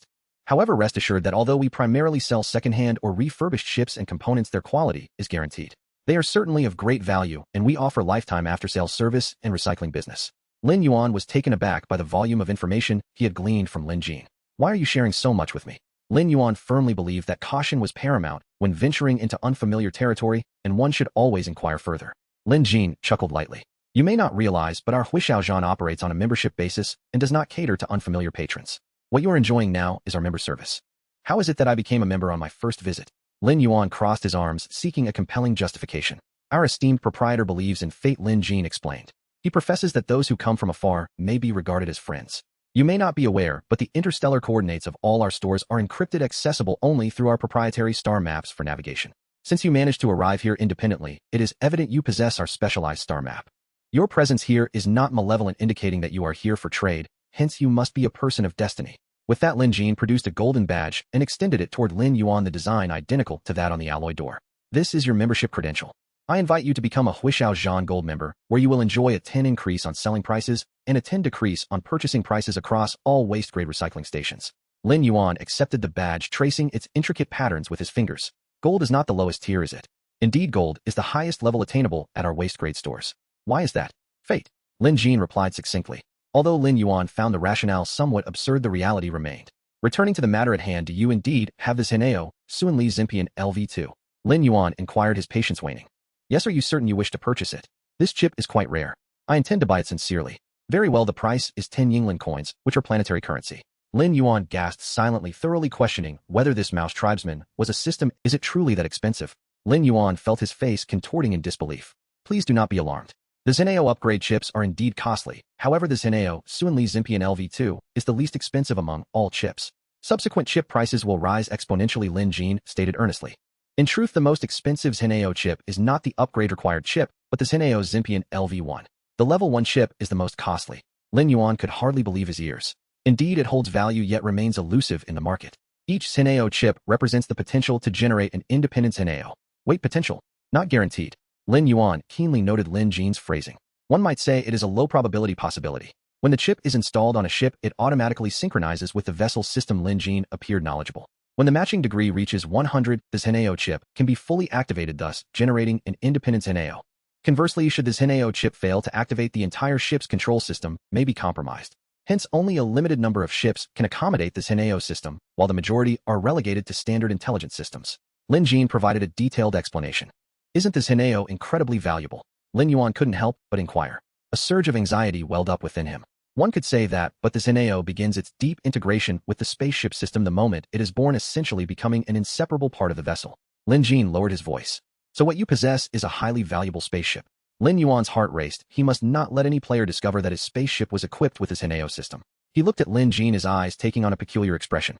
Rest assured, esteemed customer, as the largest second-hand spaceship and cargo sales group in the Lanyakao Star region, we are committed to maintaining client confidentiality. Moreover, you are our most distinguished golden level member. It better be. Lin Yuan replied with a sharp tone. Though his tone was fierce, Lin Yuan knew he was somewhat blustering. After all, he was merely a new player who had just entered the game. How could he possibly compare to these native NPCs? He could only feign threats through his words. However, he still needed to maintain a certain demeanor. Hadn't the system proclaimed at the start of the game? Cowardice is the tombstone of the subservient. Bravery is the anthem of the conqueror. With that thought in mind, Lin Yuan boldly declared, let us proceed with the transaction. Very well, will you be paying in cash or by card? Cash.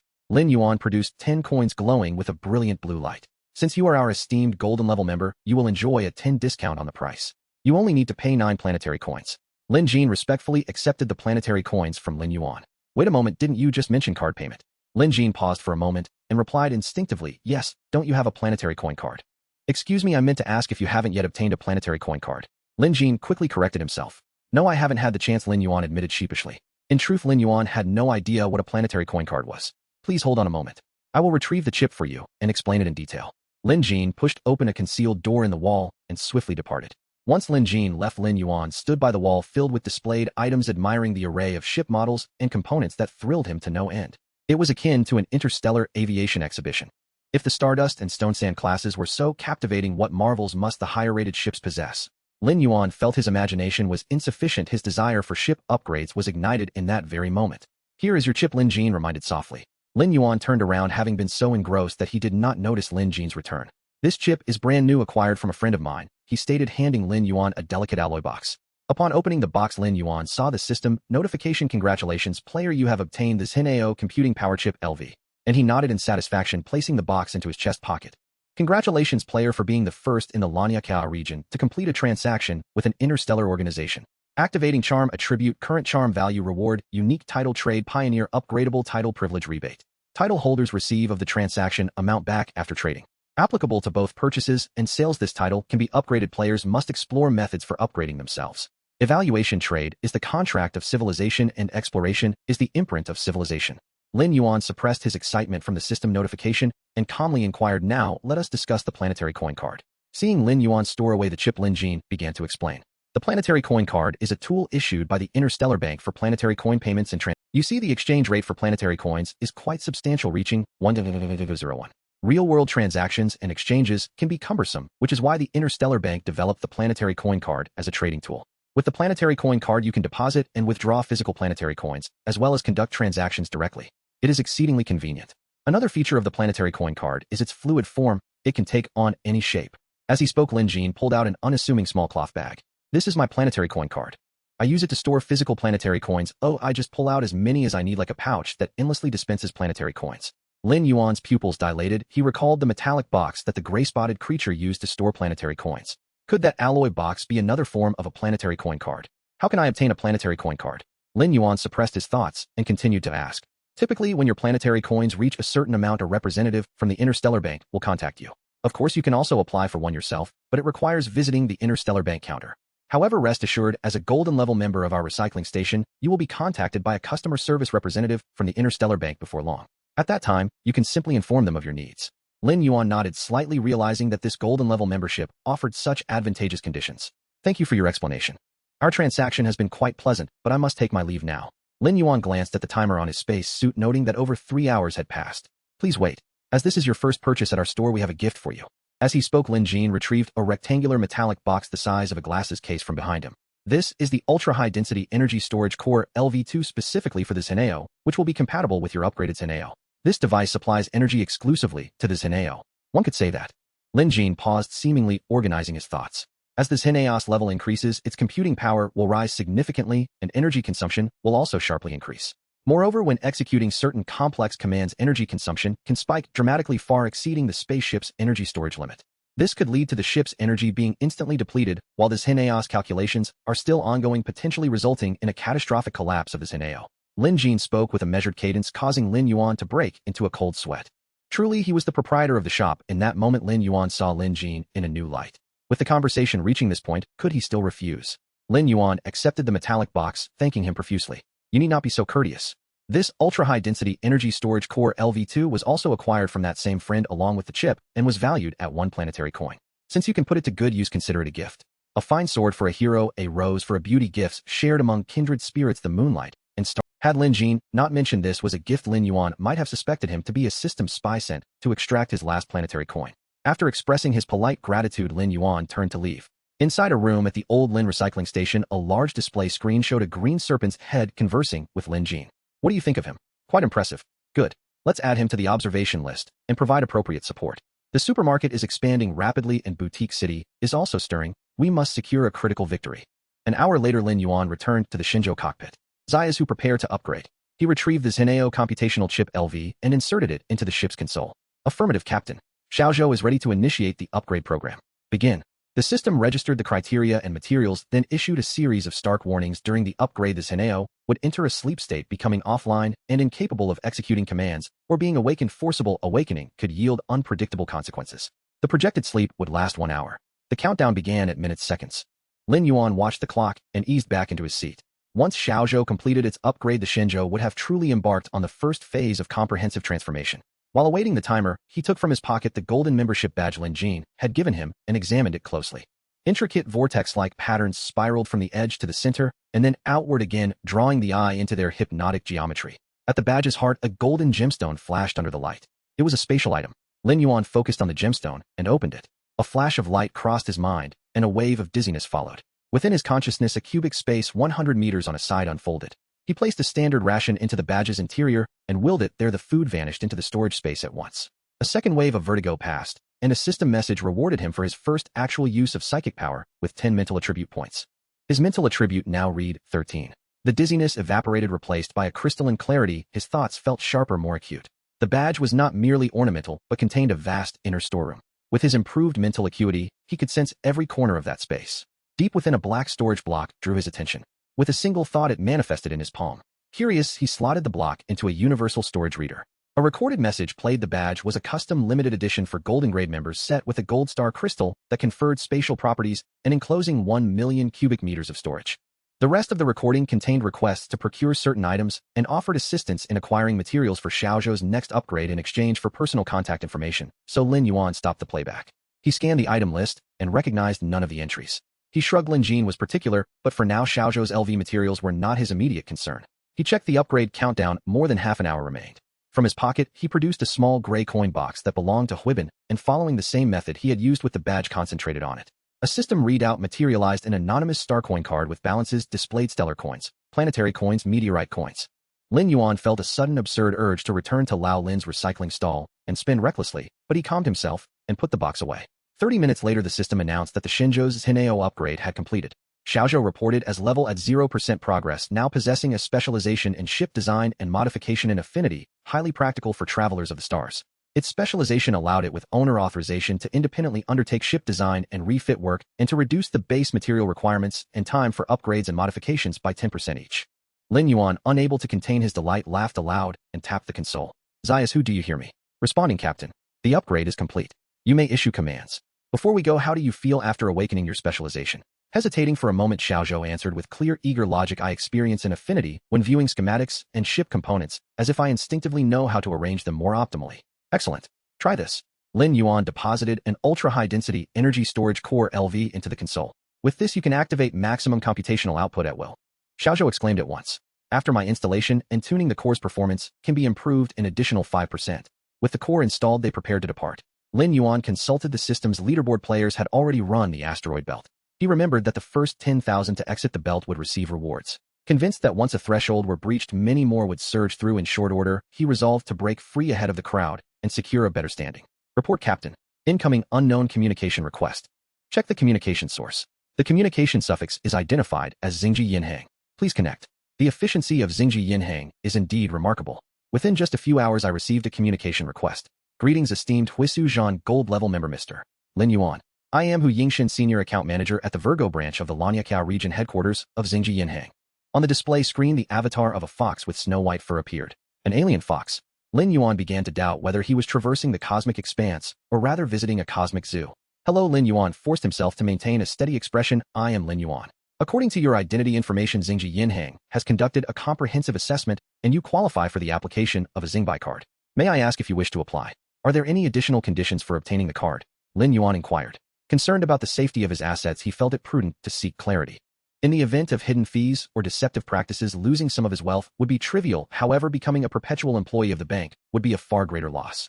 Rest assured, as a gold-level member of Huisu Zhan, once your Xingbai card is processed, we will also upgrade you to a gold-level member of Xingji Yinhang in accordance with that status. The specific member benefits will be explained to you by your personal account manager. Very well, I agree to apply. Kindly place your palm on the flashing area of the screen for identity verification. Lin Yuan placed his hand on the screen, and after 3 seconds the red flashing area ceased and turned green. Verification complete. Your exclusive Xingbai card will commence production shortly. Please select your desired card form. On the display, images of various items appeared: rings, hairpins, pencils, knives, stones, lighters, belt buckles. They'll choose the card. Can the design be customized? Indeed, sir. You may either describe it or provide an image. They'll go with this one. Lin Yuan sent a photo of the Shenzhou spacecraft in flight. Excellent, your card will be delivered in 1 minute. If you wish to change the card form later, you may contact your personal account manager. Gold level members are entitled to 1 free change each month. Hu Yingxing maintained a polite smile. I would like to inquire about the anonymous Xingbai card. Lin Yuan voiced his curiosity. How can identity verification be bypassed for the issuance of an anonymous card? I would be delighted to assist you with that. This service you inquired about is one of our few fee-based offerings. It is available exclusively to gold-level members and above. Each gold-level member and higher may apply for multiple anonymous Xingbai cards with a fee of 1,000 Xingbai for each. Anonymous Xingbai cards are untraceable, non-replaceable, and non-reusable. What does non-reusable mean? Lin Yuan asked, perplexed. He understood the first two terms, but the third eluded him. Anonymous Xingbai cards are one-time prepaid cards. Once the initial funds are transferred from the named card, all transaction records will be erased. Subsequently, the card cannot be reloaded with Xingbai, it only allows for cash withdrawal and transaction transfers. Once physical Xingbai is withdrawn, it cannot be reposited. Are withdrawals permitted, but not deposits? Lin Yuan questioned. Precisely. When the balance is depleted, the card will self-destruct. Can the card be located or tracked? The card itself cannot be pinpointed. However, if it is attached to any locatable materials or devices, it may be tracked. Thank you. He intended to transfer all funds from the anonymous Xingbai card obtained from the gray-spotted individual into his own Xingbai card. By exploiting the card's self-destruct feature, he aimed to detach any potential tracking devices. 1 minute later, the system transaction interface opened automatically. A card imprinted with the Shenzhou spacecraft racing through the Starry Sea landed in Lin Yuan's hand. Of an unknown metallic material, the card's design was composed of various unrecognized star crystal particles. It was exquisitely crafted and visually appealing. Lin Yuan anonymous Xingbai card balance, Heng Xingbai Xingbai Yunxi. By gazing at the system prompt, Lin Yuan murmured, transaction transfer all balance. Lin Yuan sensed the card in his hand. Lin Yuan's Xingbai card gold level balance, Heng Xingbai Xingbai Yunxi. By 1 second later, the coin pouch in Lin Yuan's hand rapidly disintegrated, vanishing without a trace. A small thin piece of metal identical in hue to the coin pouch lay quietly in the palm of his hand. Lin Yuan felt a chill run down his back. Had he not discovered it, he would surely have faced the relentless pursuit of interstellar pirates in the near future. Lin Yuan carefully placed the metallic thin piece into an alloy box. After some contemplation, he realized it needed to be handled with care. Xiaozhou dial LLDFPHSZHYGLXXHG. Understood. Establishing communication. The communication channel is stable. You may proceed. On the display screen, the adorable visage of Lin Shu reappeared. Esteemed Mr. Lin, how may I assist you today? Lin Jin's tone remained consistently respectful. I have obtained this item. Could you see if it can be recycled or refurbished? Lin Yuan initiated the transaction. Certainly, I will need to examine it first, and before closing the communication, Lin Yuan casually sent his Xingbai card number. Commander, a communication request from Xingji Yinhang. Should we connect? Connect. On the screen, Hu Yingsheng's image appeared once more. Lin Yuan was puzzled. Wasn't she supposed to be his personal account manager? Why was it still her? Greetings, Mr. Lin Yuan. The bank system indicates that you have met the criteria for Diamond membership and your membership level has been upgraded to Diamond. I will be your personal account manager to assist you with various services. It is my pleasure to serve you. My interstellar communication number is Schiel-Nakai-Fix. Do you require any assistance at this moment? Not for now, thank you. Lin Yuan had initially anticipated discovering what alien species his personal account manager might belong to. To his surprise, his membership level had increased. The account manager was still Hu Yingshen, which left Lin Yuan somewhat disappointed. Looking at the balance in his Xingbai card, Lin Yuan mused that perhaps that single Heng Xingbai was the threshold for Diamond membership. If you need anything, feel free to contact me at any time. Hu Yingsheng offered a slight bow. Understood. Lin Yuan terminated the call. Xiaozhou. Yes. Activate maximum computational power, chart the optimal interstellar route, and commence flight immediately. You have full control of the spacecraft. Accelerate through the asteroid belt with utmost speed. At your command, Commander. At the rear of the propulsion chamber, 4 bright flames surged brilliantly, and the Shenzhou spacecraft rapidly accelerated, vanishing among the dense asteroid field. To all valiant souls traversing the asteroid belt, the resonant voice echoed once more in Lin Yuan's mind. Your performance has been rather unsatisfactory. Just moments ago, the number of players successfully traversing the asteroid belt reached. You are moving far too slowly. Hence, I have resolved to modify the time limit from 7 days to 6. Players who fail to complete the crossing by the deadline will be eternally lost within the asteroid belt, awaiting an inevitable demise at the hands of the relentless electromagnetic storms. The countdown stands at days, hours, minutes, and seconds. Lin Yuan glanced at the suddenly shortened countdown, feeling a flicker of relief. According to Xiaozhou's plan, they would be able to exit the asteroid belt in just over 10 hours. He wondered if they could manage to be among the top. Xiaozhou, the countdown has been accelerated. Let's increase our speed. Understood, Commander. Once more, Lin Yuan experienced the exhilarating surge of adrenaline. Unlike before, with his enhanced mental attributes, his endurance had significantly improved. With the Shenzhou's power at full throttle, he no longer felt the dizziness and discomfort that accompanied initial overloading. Outside the porthole, small asteroids whizzed past. Some larger asteroids were scorched and shattered by the laser emitters controlled by Xiaozhou. Fragments and particles incessantly pelted the hull of the spacecraft. After satisfying his hunger, Lin Yuan closed his eyes, lulled by the rhythmic sounds of impacts. Regardless of how harsh the external environment was, the necessity of sleep remained paramount. Beyond the asteroid belt lay a vast expanse of starry void.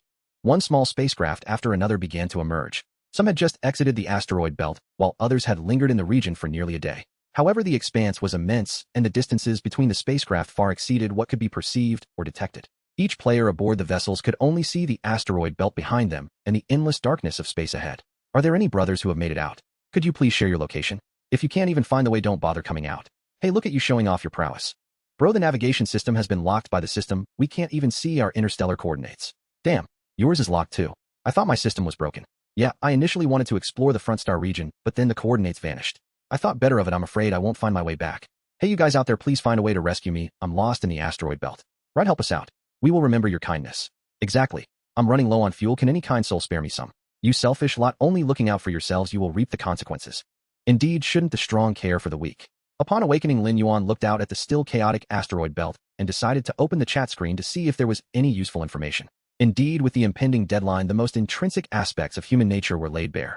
Observing the chat content, Lin Yuan silently remarked, those with a martyr complex are doomed, and promptly closed the chat window. Commander, we are approximately 1 hour away from exiting the asteroid belt. Additionally, there is a designated emergency survival point marked by a gray spot ahead should we divert to investigate. Lin Yuan considered the system prompt. Half an hour earlier, players had already exited the asteroid belt. Weighing his options given the limited time and the opportunity to aim for the top, he made a decision. Maintain speed, continue forward. Let us strive to break free in the shortest time possible. Understood. Full speed ahead. Half an hour later, Lin Yuan's Shenzhou emerged into the open starry sky, leaving the asteroid belt behind. Congratulations, player, you have successfully exited the asteroid belt. You are the player to leave the asteroid belt. You have been awarded the title Asteroid Voyager Limited. Title privileges: speed up. Title holders increase their flight speed while traveling through the asteroid belt, and in non-asteroid belt regions may choose to boost their maximum flight speed by for any minutes per planetary day. Evaluation: come to the asteroid belt, brothers, and experience the thrill. It appeared that the asteroid belt was a common celestial terrain, and he might return in the future. Just minutes after Lin Yuan burst free from the asteroid belt, a multitude of players began to exit rapidly. Congratulations to the brave souls who have earned titles. Out of my benevolence, I have prepared additional gifts for you. Indeed, his conjecture had proven accurate. Lin Yuan used to encourage everyone to perform even better in the forthcoming expedition. The earlier you auction, the more generous the rewards. The top warriors will receive 1 accompanying supply ship valid for days. Warriors ranked 2 will receive 1 small supply ship valid for days. Warriors ranked 2 will receive 1 temporary cargo expansion card valid for days. Wow, this is fantastic. I'll never have to worry about not having space to store supplies again. I'm already preparing to stock up my supply ship. I received a shipment notification. Envy me. If you don't meddle, you won't meet your end. Lin Yuan gazed at the reward notifications on the screen and selected accept. A universal cargo expansion card valid for days X materialized in Lin Yuan's hand. Is there an expiration? This aligns with the system's nature. Rewards can't be easily acquired. Xiaozhou commence modifications. Lin Yuan tossed the card into the control panel. Understood, Commander. However, I have a suggestion. Proceed. This modification is temporary. I recommend building a separate chamber at the rear of the rest cabin rather than expanding the existing chamber to avoid affecting the current layout structure during future dismantling. Agreed. Let's do it your way. Move swiftly. Of course, Commander. If we don't alter the existing structure, it will be quick, just a matter of seconds. Acquire supplies, purchase in bulk. Asteroid coins, honest trading for all. Buying food, asteroid coins, boundless supply. Acquiring basic materials, asteroid coins, bulk orders welcome. Within minutes, the chat screen was inundated with various purchasing messages. The top players were eager to fill their supply ships and cargo holds with resources. Commander, the temporary cargo layout expansion is complete. Shall we also acquire some supplies? No need. Connect me to my Interstellar Bank's private account manager. Certainly. Establishing communication now. The communication channel is stable. You may proceed. On the display screen, Hu Yingxiu respectfully addressed Lin Yuan. Esteemed Mr. Lin, how may I assist you today? I might embark on a distant journey. Soon could you assist me in procuring some supplies and resources? Given the system's rewards, Lin Yuan surmised that the upcoming phase would likely be arduous, potentially leading to an inability to replenish supplies. Top-ranking players seemed to share this inkling, prompting everyone to gather resources. Of course. Do you have any specific requirements? We offer bespoke services, including food, beverages, and various facilities. Hu Yingxiu replied, her eyes brightening. After all, Lin Yuan's evaluation directly impacted her bonus. No need for anything elaborate, though just the basic necessities will suffice. A more abundant supply of food and drink would be appreciated. Lin Yuan was cautious. Equipment and load beyond his current needs were not something he could possess. Anything too advanced would not only be unnecessary, but also risk being forcibly requisitioned by the system. It was wiser to steadily upgrade the spaceship rather than rush into excess. Certainly, if Mr. Lin could provide us with specific tastes and dietary preferences, we can curate a specialized menu for you, Hu Yingxiu responded earnestly. All right, I will inform you of the dimensions of my cargo hold shortly, and you may allocate resources accordingly. How will the payment be handled? Lin Yuan inquired. Please do not worry, we have a list of premier credit suppliers for various materials enabling you to select the finest resources. Moreover, I will endeavor to secure the largest discounts for you. After all, merchants are quite eager to have a distinguished diamond-level member as a stable client. As a prestigious diamond-level member of the Interstellar Bank, you enjoy the try before you pay privilege. Should you find any product unsatisfactory, you may choose not to pay. Hu Yingxiu stated sincerely. Excellent, I hope you can prepare the supplies swiftly. Not a problem. I shall initiate an exclusive response service for you that will last up to 8 hours. You will receive all supplies within that time frame. Great.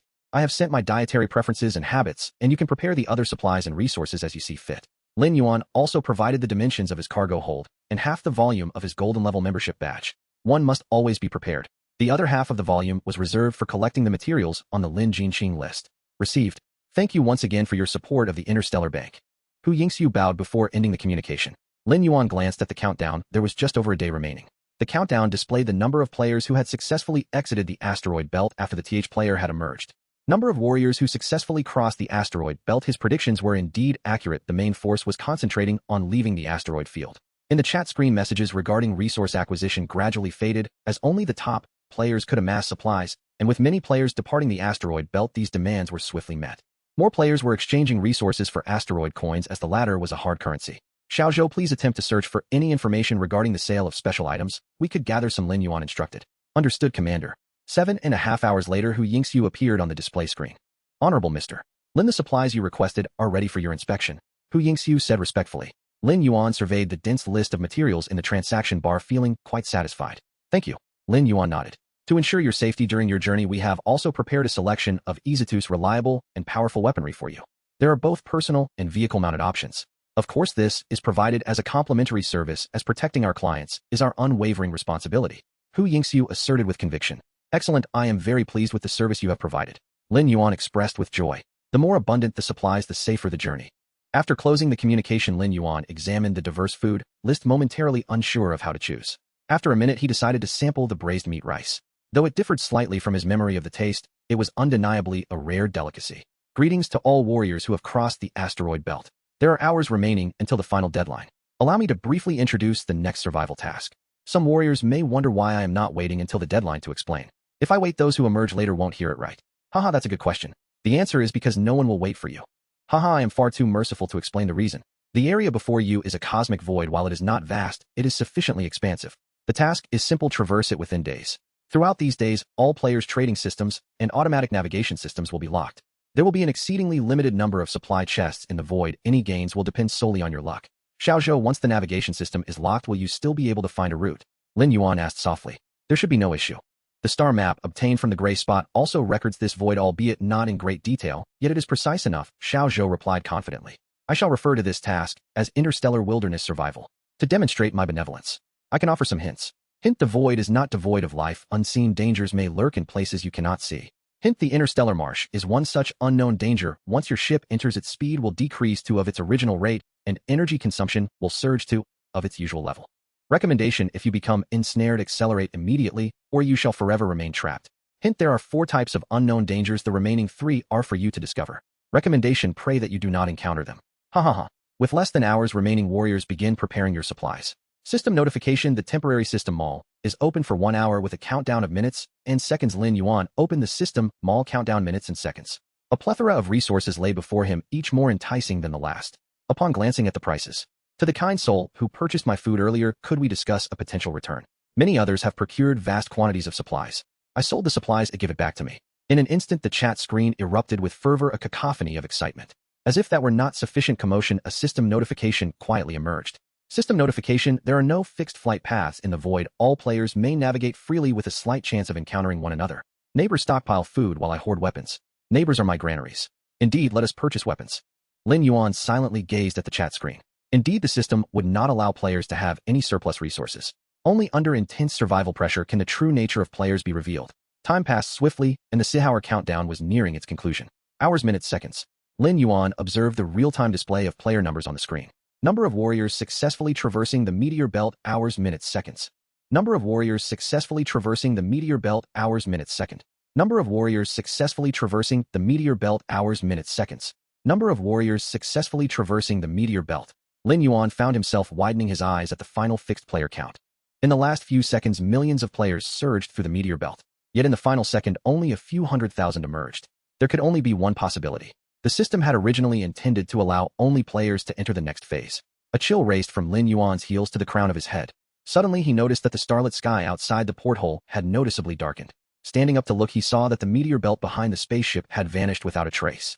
Outside, only a handful of solitary stars remained visible. Warriors, I trust you are all prepared. The trading system is now disabled. Navigation systems are offline. All warriors have now reached the departure position. Please take note. The direction your ship is currently facing is the correct course. I hope you do not lose your way in the wilderness. Good luck. Remember the day deadline. Countdown begins. Days, hours, minutes, seconds. 30 days. Who would believe that? Shenzhou set the crossing deadline to days. Check the status of the ship and prepare for departure. Yes, Commander. The ship's self-check is complete. Initiating launch. The Shenzhou spacecraft emitted a long trail of flame from its rear, resembling a torch illuminating the desolate starry sky. In another part of the vast void of space, a crimson spacecraft was accelerating its rear, ejecting a striking purple flame. Inside the cabin, Subjugating was manually inputting flight parameters. With the navigation system disabled, nearly all players had to rely on a few distant solitary stars to constantly calibrate the ship's course. Fortunately, the interstellar void was sufficiently desolate and expansive, unlike the meteor belt where constant adjustments were necessary. A few minutes later, Subjugating leaned back in her seat and picked up a portion of La Roe fan. Indeed, she had purchased it from the temporary system shop. The system limited each player to a single purchase of this special food. It cost meteor coins, an exorbitant price. Even though Subjugating had accumulated some wealth, it still pained her greatly. However, the joy of finally tasting such a culinary delight made it worthwhile. In the lonely interstellar wilderness, savoring a delicious La Roe fan was undoubtedly one of the happiest moments in the universe. It was incredibly delicious. I wonder if Mr. Lin managed to buy a portion. Cursed system limiting purchases to just one. Originally, she had hoped to buy another from Mr. Lin, but with only one available, she would have to wait for the next opportunity to repay him. It was too delicious. Placing a slice of cured meat atop the translucent rice, she brought it to her mouth. Gently chewing, a burst of flavor enveloped her. Ah, this is the feeling of satisfaction. This is the essence of happiness. In the communications room of old Lin's scrap recycling station, Lady Shiqing, Mr. Lin should have already entered the void region. Lin Jin reported to the female member of the Chui Qingxi clan. Have you located Mr. Lin? Is a distinguished golden level member. I wouldn't dare to track his location. The information came from other channels. Recently, many individuals have entered the void region, which led me to deduce that Mr. Lin might be among them. Lin Jin replied respectfully. Tracking guests is strictly forbidden. You must remember this. Shiqing's tone was grave. Do you have the means to deliver supplies to the void region? Yes, but the cost is considerable and pinpointing a location is challenging given the vastness of that star sector along with many unknown areas. Attempt to contact Mr. Lin. We will provide him with complimentary maintenance and parts replacement services for his spacecraft during his journey through the void, ensuring he passes through smoothly. Understood. I will prepare immediately. Lin Jin ended the communication. Shenzhou retrieve information on the dangerous areas within the interstellar void. Commander, I have found the data. Would you prefer to review it yourself, or shall I provide a brief report? Please go ahead. If someone is reporting, why would I read it myself? Lin Yuan thought. Very well. 4 types of dangerous areas are marked on the star map, 3 of which are identified. They are the interstellar swamp, magnetic storm field, and gravitational trap. Among them, the interstellar swamp affects the speed of the spacecraft due to a colorless and transparent, yet particularly viscous substance known as Xing, Zhuanguni. Once a ship plunges into this Xing, Zhuanguni, its speed will plummet, ultimately becoming ensnared and unable to escape. Xing Zhuanguni. That sounds somewhat familiar. Lin Yuan opened Lin Jin's item list, and indeed Xing Zhuanguni was prominently listed. Truly, one finds treasures effortlessly when least expected.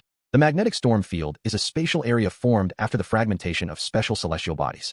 Though it appears calm within, any external object that intrudes will immediately disrupt its internal balance, resulting in a magnetic storm. Many interstellar ships have perished therein. Is there a way to avoid it?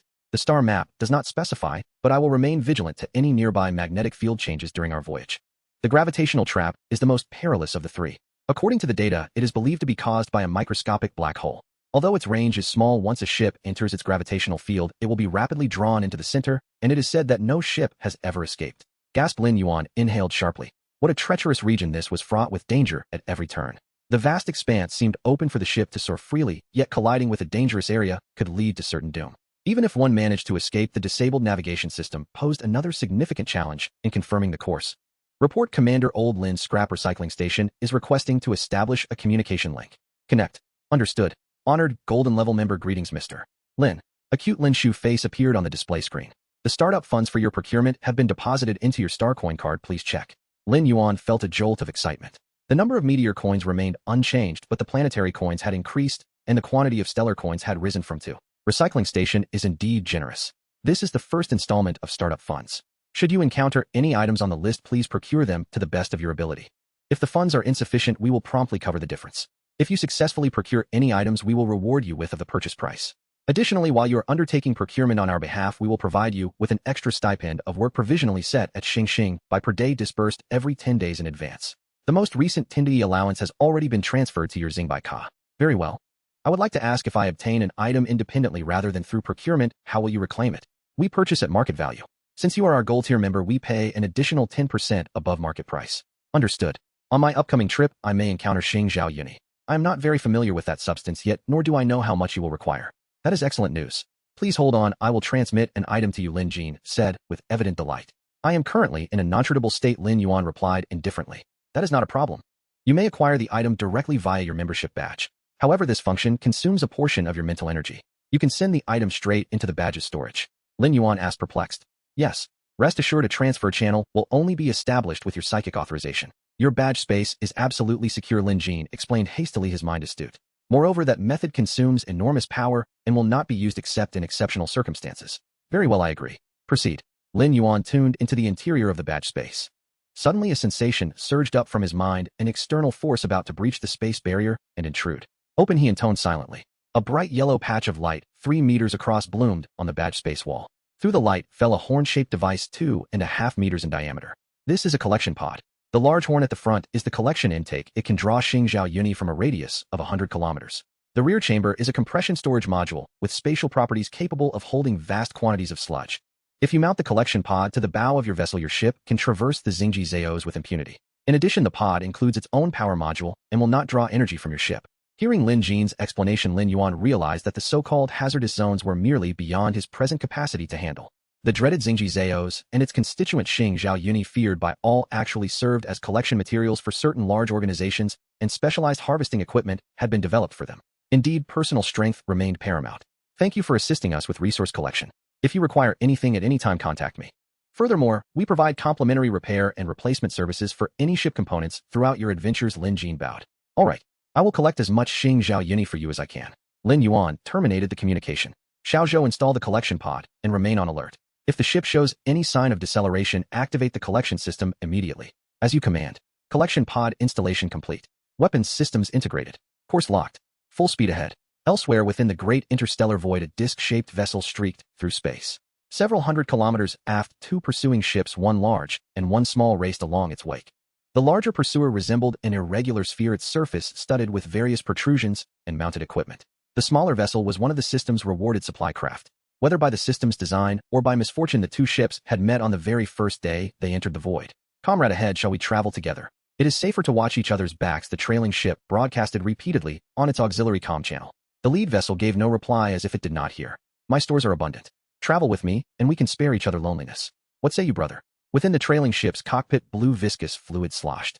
Countless microscopic particles drifted within that slime. Unable to lock. Unable to lock. Damn the system, the navigation lock and weapon auto-targeting are both failing. The lead ship's cockpit was empty, visibility obscured by faint drifting vapors. We are being locked onto. Deploy trail smoke. We are being locked onto. Deploy trail smoke. Give it back, brother. Do you take me for a child? Share my supplies. Whoever wins the supply ship reward does not leave a scrap behind. How did I get saddled with such a hypocritical scoundrel? Despite the empty cockpit, the ship's alarm and the pilot's grumbles could be clearly heard. In another sector of the void, a liquid craft was tearing ahead. White mist gushed from its aft, tracing a tail thousands of kilometers long. Suddenly, the surrounding space convulsed. A violent magnetic storm surged outward for thousands of kilometers. The craft seemed to be contorted and vanished.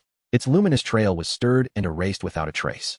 Seconds later, at the far edge of the magnetic tempest, a slightly smaller liquid craft reappeared, leaving a white streak as it fled at speed. It had traversed the magnetic field. In a patch of utter blackness, a deep purple spindle-shaped vessel flew, accompanied by a supply ship. This was a ship ranked among the top 1,000. But an excessive calm often foreshadows calamity. Course deviation alert. Course deviation alert. A shrill alarm pierced the cockpit. The spindle craft lurched as if drunken, executing a 90-degree turn and diving toward its starboard side. The accompanying supply ship veered even earlier to the right. At the controls, an octopus with purple skin speckled by creamy white spots strained at 8 control levers. Zishao had never expected his ship to lose control so suddenly. He had to pull it back. Zishao exerted all his strength on the 8 levers. No response. The vessel continued to veer. An overwhelming sense of peril stiffened his 8 tentacles. It was a primal genetic alarm. He dared not hesitate. His tentacles yanked each of the 8 flight levers upward in unison. With a thunderous detonation, the craft split into 2 sections. The massive explosive force momentarily halted the yaw. From the aft of the forward section, a nearly ship-sized nozzle erupted with a silver-white flame propelling that half at tremendous speed out of the region. Seconds later, the spindle's rear section and the supply ship tumbled into the dark, vanishing from sight. Xiaozhou, bring up the manifests. Let me see what delicacies remain aboard. Lin Yuan board lounged in the pilot's seat, savoring his drink and admiring the few distant solitary stars beyond the viewport. Lin Yuan pondered over what to eat. Indeed, it was a challenging decision, as the procurement list from the Interstellar Bank boasted an array of diverse delicacies. Scrolling through the menu, Lin Yuan found himself at an impasse. Let's go with the Yuxiang rosi over rice. Though it was the most ordinary and commonly found rice dish, he had indulged in it countless times both during his studies and after entering the workforce. However, it was precisely this familiarity that imbued the dish with a wealth of cherished memories. A serving of Yuxiang rosi over rice encapsulated the myriad flavors of live's sweet, sour, salty, and spicy notes. 10 minutes later, a steaming bowl of rice was presented before Lin Yuan. The distinctive aroma of Yuxiang rosi wafted through the air. Vibrant green strips of bell pepper, bright orange shreds of carrot, tender slivers of pork, and the glistening red sauce combined to create an irresistible dish. Lin Yuan swallowed hard, slowly mixing the rice with the savory sauce. The rice enveloped in the sauce and mingled with the meat and vegetables was a delight to savor. Once Lin Yuan took his first bite, he found it impossible to stop. This dish was meant to be enjoyed in generous mouthfuls. Gazing at the clean food container before him, Lin Yuan wiped his mouth with satisfaction. It was sheer bliss. He wondered whether Su Xingxin enjoyed rice dishes. If she did, he might share some with her, as he had essentially achieved culinary freedom for himself. Lin Yuan could not help but recall the human girl he had traded with previously, from whom he had acquired numerous blueprints. Xiaozhou, are we nearing the interstellar marsh area? Report, Commander. We will reach the edge of the marsh area recorded on the star chart in approximately hours. Understood. Exercise caution and remain vigilant. Lin Yuan advised. Yes. All laser emitters are fully charged and ready for activation. Other weapon systems are also prepared. Good luck in the course and proceed at full speed. Indeed, Lin Yuan was heading straight for the interstellar marsh. The star map illustrated various potential hazardous zones. Relying on Xiaozhou's exceptional navigation skills, Lin Yuan did not follow the system's prompts to traverse the interstellar void directly. Instead, he adjusted the trajectory, heading towards a nearby area that might contain the interstellar marsh. This approach significantly increased his chances of encountering other players. 15 hours later. Report, Commander. We are approaching the hazardous area. The ship's radar cannot detect the boundaries of this region, but the survival point detection radar indicates the potential presence of a survival point ahead. Could there be habitable spots within the interstellar marsh? Lin Yuan's curiosity was instantly piqued, experiencing a rapid increase in flight resistance. Shall we activate the collection chamber? Lin Yuan felt the Shenzhou spaceship abruptly decelerate, as if the brakes had been slammed. Activated. Virum, the entire ship surged forward dramatically. Flight resistance diminishing, though the marsh sludge was colorless and transparent under the immense suction of the collection chamber. The sludge around the ship visibly thinned. Watching the ripples form in the void, Lin Yuan couldn't help but marvel at the wonders of the universe and the magnificence of technology. Flight resistance has returned to normal. The ship is accelerating. It will reach maximum speed in 3 minutes. Fuel consumption levels are normalizing. Xiaozhou diligently reported on the ship's status. Lin Yuan glanced at the collection progress bar, which read loading progress. It seemed they would need to absorb sludge in this marsh for a while longer. Xiaozhou began a back-and-forth movement along the edges, observing for any anomalies before delving deeper. We must investigate what the survival point detection radar indicates. Understood, Commander. On the opposite side of the marsh, a crimson, streamlined spaceship was propelling forward with all its might. But frustratingly, the ship's speed was visibly plummeting. Su Xingxin felt increasingly exasperated. Oh, Su Xingxin. Was it merely for a treasure chest? She had opened so many chests already. Did she truly need this one? Why divert so far from her course to pursue this treasure chest? Now it seemed she had likely become mired in the marsh. Greed was a treacherous foe. Luck could be just as perilous. Seconds later, observing the speedometer finally halt its descent at the maximum value of Su Xingxin exhaled deeply. It was confirmed, just as described by the system, she was indeed at speed. Gazing at the rapidly escalating fuel consumption rate, she recognized that she was indeed trapped in the interstellar marsh. Su Xingxin contemplated slightly adjusting her course to see if she could make a turn and escape the marsh. However, to her dismay, any slight deviation resulted in a dramatic drop in speed, nearly causing the engine to stall. After several attempts, Su Xingxin ultimately abandoned the idea of turning and resolved to proceed straightforwardly. She prayed earnestly that the ship's engine would endure without any mishaps. Currently, she held no worries about fuel, as she was among the first players to escape the asteroid belt and had received a temporary expansion of her cargo hold as a reward. In contrast to Lin Yuan, she had utilized her expansion card on her fuel tank, which was nearly full. On the other side of the interstellar marsh, Lin Yuan felt akin to a combined harvester reaping wheat in a vast field. The Shenzhou spaceship maneuvered back and forth within the interstellar marsh, voraciously absorbing the colorless, transparent marsh sludge. Though it was somewhat monotonous, Lin Yuan relished the experience, traversing a dangerous zone that others feared while the ship required no manual piloting. The materials collected could be sold for profit, and he also received a daily stipend of star coins. Such an idyllic opportunity was rare to find. It was utterly delightful, akin to effortlessly collecting wealth. Half an hour later, noticing that the collection progress bar remained at a, Lin Yuan frowned. The rate of acquisition seemed rather slow. The progress bar had not budged in such a long time. Was the outer sludge too thin? Or was the collection chamber not operating at full capacity? Xiaozhou, adjust our course. Let's head directly towards the center of the marsh. Pay close attention to any changes in sludge density along the way. Understood. Commander Xiaozhou will replan the route. All radars and sensing devices are operating at full power. Be vigilant for any anomalies in the vicinity. Understood. In the marsh's central region, a dark fissure gaped open, spewing forth copious amounts of marsh sludge. The viscous sludge spread from the fissure, gradually diffusing into the infinite expanse of space. Next to the fissure, a small spherical fortress lay quietly anchored. On the fortress, faintly luminous signal lights flickered. Thick pipes extended from the fortress, stretching around the fissure, extracting the sludge that had just surged forth. Report, Commander. A stationary ship has been detected. Exercise caution and approach for a closer look. The Shenzhou slightly adjusted its course, heading towards the ship ensnared in the marsh sludge. 5 minutes later, the Shenzhou spacecraft came to a halt beside an unidentified vessel, and Lin Yuan scrutinized the ship through the monitor. The spacecraft was adorned in intertwining hues of azure and silver. Its shape resembled a drill, evoking the image of an underground boring apparatus rather than a vessel soaring through the cosmos. Xiaozhou, activate the nearby communication channel to seek a response. Commander. Xiaozhou has already inquired on the nearby channel, but there has been no reply. Very well, proceed with scanning the hull, and deploy the exploration robot to ascertain if we can access the ship's compartment. Once again, Lin Yuan felt immense gratitude for the provisions provided by the Interstellar Bank, which included 3 of these diminutive robots, significantly mitigating the risks associated with venturing outside the spacecraft. Whoosh! An octopus robot was dispatched to the unidentified vessel. With its 8 mechanical limbs securely gripping the hull, it scuttled rapidly. 3 minutes elapsed. Report, Commander. The octopus robot has located the ship's hatch, but it is unable to open it. Shall we utilize laser cutting for breaching? Proceed with the dismantling. There may be discoveries within. 8. In no time, the hatch was completely severed, and the octopus robot adeptly secured the hatch against the frame before darting into the ship's interior. The interior of the vessel was shrouded in darkness where not even a hand could be seen. Lin Yuan followed the light emitted from the octopus robot. Airlock, weapon compartment, supply hold, cockpit. Each chamber was devoid of any presence. No sign of the ship's pilot. Xiaozhou searched the cockpit and the sleeping quarters for any personal belongings of the pilot. Additionally, explore the ship's storage devices. Understood. The octopus robot is executing the directive. Half an hour later, the exploration robot returned, presenting Lin Yuan with 3 storage cards of varying shapes. Additionally, there was a golden badge symbol in design resembling a cluster of dispersed cotton. But who would choose cotton as a badge motif? Lin Yuan speculated that it represented a nebula. It must be an emblem of some grand organization. With this thought, Lin Yuan inserted the 3 storage cards into the universal storage device reader sequentially. To his astonishment, only 1 card was accessible. The other 2 prompted a decoding error upon insertion. Xiaozhou swiftly retrieved the contents of the storage card. Affirmative. Preliminary analysis completed. It contains an extensive array of high-definition photographs showcasing the breathtaking wonders of the universe. Xiaozhou's tone reflected awe. Upon completion, Xiaozhou displayed several images on the screen. Lin Yuan, captivated by the visuals, felt profoundly moved. These images were exponentially more resplendent than those he had previously encountered, captured by the Hubble and Webb telescopes. Could it be that the ship's pilot was a celestial photography enthusiast? A notion Lin Yuan himself deemed absurd flickered briefly. He resolved to set aside the inquiry for the moment. With a thought, he stored the vessel within his badge space. He would later present it to old Lin, who was well-versed in such matters and might discern the ship's origins. The Shenzhou reignited its engines, navigating toward the heart of the swamp. Commander, your prediction was accurate. The density of the star swamp sludge is rising. Although imperceptible, I have confirmed it by comparing it with previously collected samples. Understood.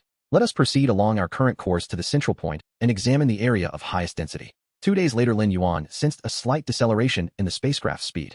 Report, Commander. The sludge in our current area has become exceedingly viscous. The collection bay has been activated to its maximum extraction capacity, yet the spacecraft cannot maintain peak velocity. Should we commence collection operations here? No, continue toward the center. Lin Yuan's tone was resolute. We must observe the central region. The survival point detection radar indicates a place capable of supporting life, which surely must hold significance. Half a day later, Lin Yuan felt the spacecraft's speed drop to less than 50% of its initial capacity. Report, Commander. There is a light signal ahead, but the radar shows no indication. Xiaozhou relayed. Simultaneously, the display switched to reveal the scene ahead. In the center of the screen, a black fissure opened and closed, expelling a translucent gelatinous sludge. Adjacent to the fissure, a black spherical vessel flickered with light, with several tubes extending from it to the fissure. Is this a monitoring station? Lin Yuan's first thought was of an environmental monitoring station built near a sewage outlet. Was this a discharge point in the depths of space? Had he been preoccupied with collecting sludge all along? In an instant, he felt that his entire spacecraft was sullied. Oh well, let's investigate. Xiaozhou, activate the nearby public channel and send a communication request. Affirmative. The request has been sent. Commander, the communication request has been approved. Shall I connect? Much to Lin Yuan's surprise, there was an immediate response to the communication request. Was the other party poised by the communication device ready to answer at any moment? Connect. Lin Yuan was eager to learn who was on the other end. On the screen, a large mouth dominated the display. As the camera pulled back, two eyes appeared above the gaping mouth. Haha, it's been so long since I've made a call that I forgot to adjust the camera angle. My sincerest apologies. The view wavered slightly, revealing the entirety of the figure on the screen. A frog. My apologies, this is my first visit here. May I know who you are? Lin Yuan inquired politely. Haha, I've spotted your spacecraft. Come closer, and I shall open the door for you. The frog extended a warm invitation. Such enthusiasm. They were either quite familiar or incredibly powerful. Lin Yuan wasted no time instructing Xiaozhou to prepare the spacecraft for docking as he donned his exterior suit. Shortly thereafter, Xiaozhou secured the spacecraft to the Black Fortress, aligning the exit with the fortress entrance. Please do enter, dear friend of the human race. The frog's amiable voice echoed within Lin Yuan's helmet. As the hatch opened, Lin Yuan smoothly exited the Shenzhou, entering the black spherical fortress. Welcome. My name is Hu Ziashan, a member of the Huan Frog Clan. I am the resident researcher here, and I wholeheartedly welcome your arrival. Before he finished speaking, Hu Xiaoshan grasped Lin Yuan and propelled him deeper inside. Lin Yuan was astonished to discover that the entire fortress was filled with star swamp sludge, much like the exterior, while Hu Xiaoshan wore no protective gear, simply clad in a basic short-sleeved shirt and shorts, effortlessly swimming within the fortress. You can breathe in the star swamp sludge. Lin Yuan inquired boldly. Indeed. This is a unique gift of our Huan Frog Clan, though we still require periodic replenishment of breathable gases. Although this place is also filled with sludge, it differs from the exterior. It is infused with numerous nutrients and breathable gases. As long as I immerse myself here, I need not consume food, and breathing can be accomplished solely through my skin. I'm terribly sorry I hadn't heard of it before. I hope for your understanding. Lin Yuan spoke humbly. A frog and a man entered the grand hall at the center of the fortress in succession. Allow me to formally introduce myself. I am Hu Xiaoshan, an interstellar researcher stationed at the Galactic Marsh Research Institute, a subsidiary of the Xingyun Scientific Research Academy. It is a pleasure to meet you, my friend. It has been far too long since anyone has visited this place. Forgive me if I ramble a bit. Upon finishing, Hu Xiaoshan extended his palm and gave a hearty pat on Lin Yuan's arm. Oh, and by the way, this is a gesture of goodwill, so please do not misunderstand. Feeling that his grip was perhaps a bit too firm, Hu Xiaoshan hastily clarified. My name is Lin Yuan, a member of the human race, and I am but a fledgling traveler of the starry expanse. Lin Yuan was uncertain of how to define his vocation, so he simply stated this. Wow, how wonderful. You have the opportunity to explore a myriad of places. I envy your profession immensely. Honestly, it's not all that glamorous. There are various dangers one might encounter, such as the current locale, the Galactic Marsh. Lin Yuan replied somewhat bashfully. This area is indeed notorious for its perilous nature. Many spacecraft inadvertently wander into the mire only to stall and become stranded, unable to depart. Are you conducting research here? You referred to yourself as a researcher earlier. Lin Yuan decided to inquire directly. Yes, I specialize in studying this sludge-like substance. Let me tell you, although it is termed sludge, it bears no resemblance to mud whatsoever.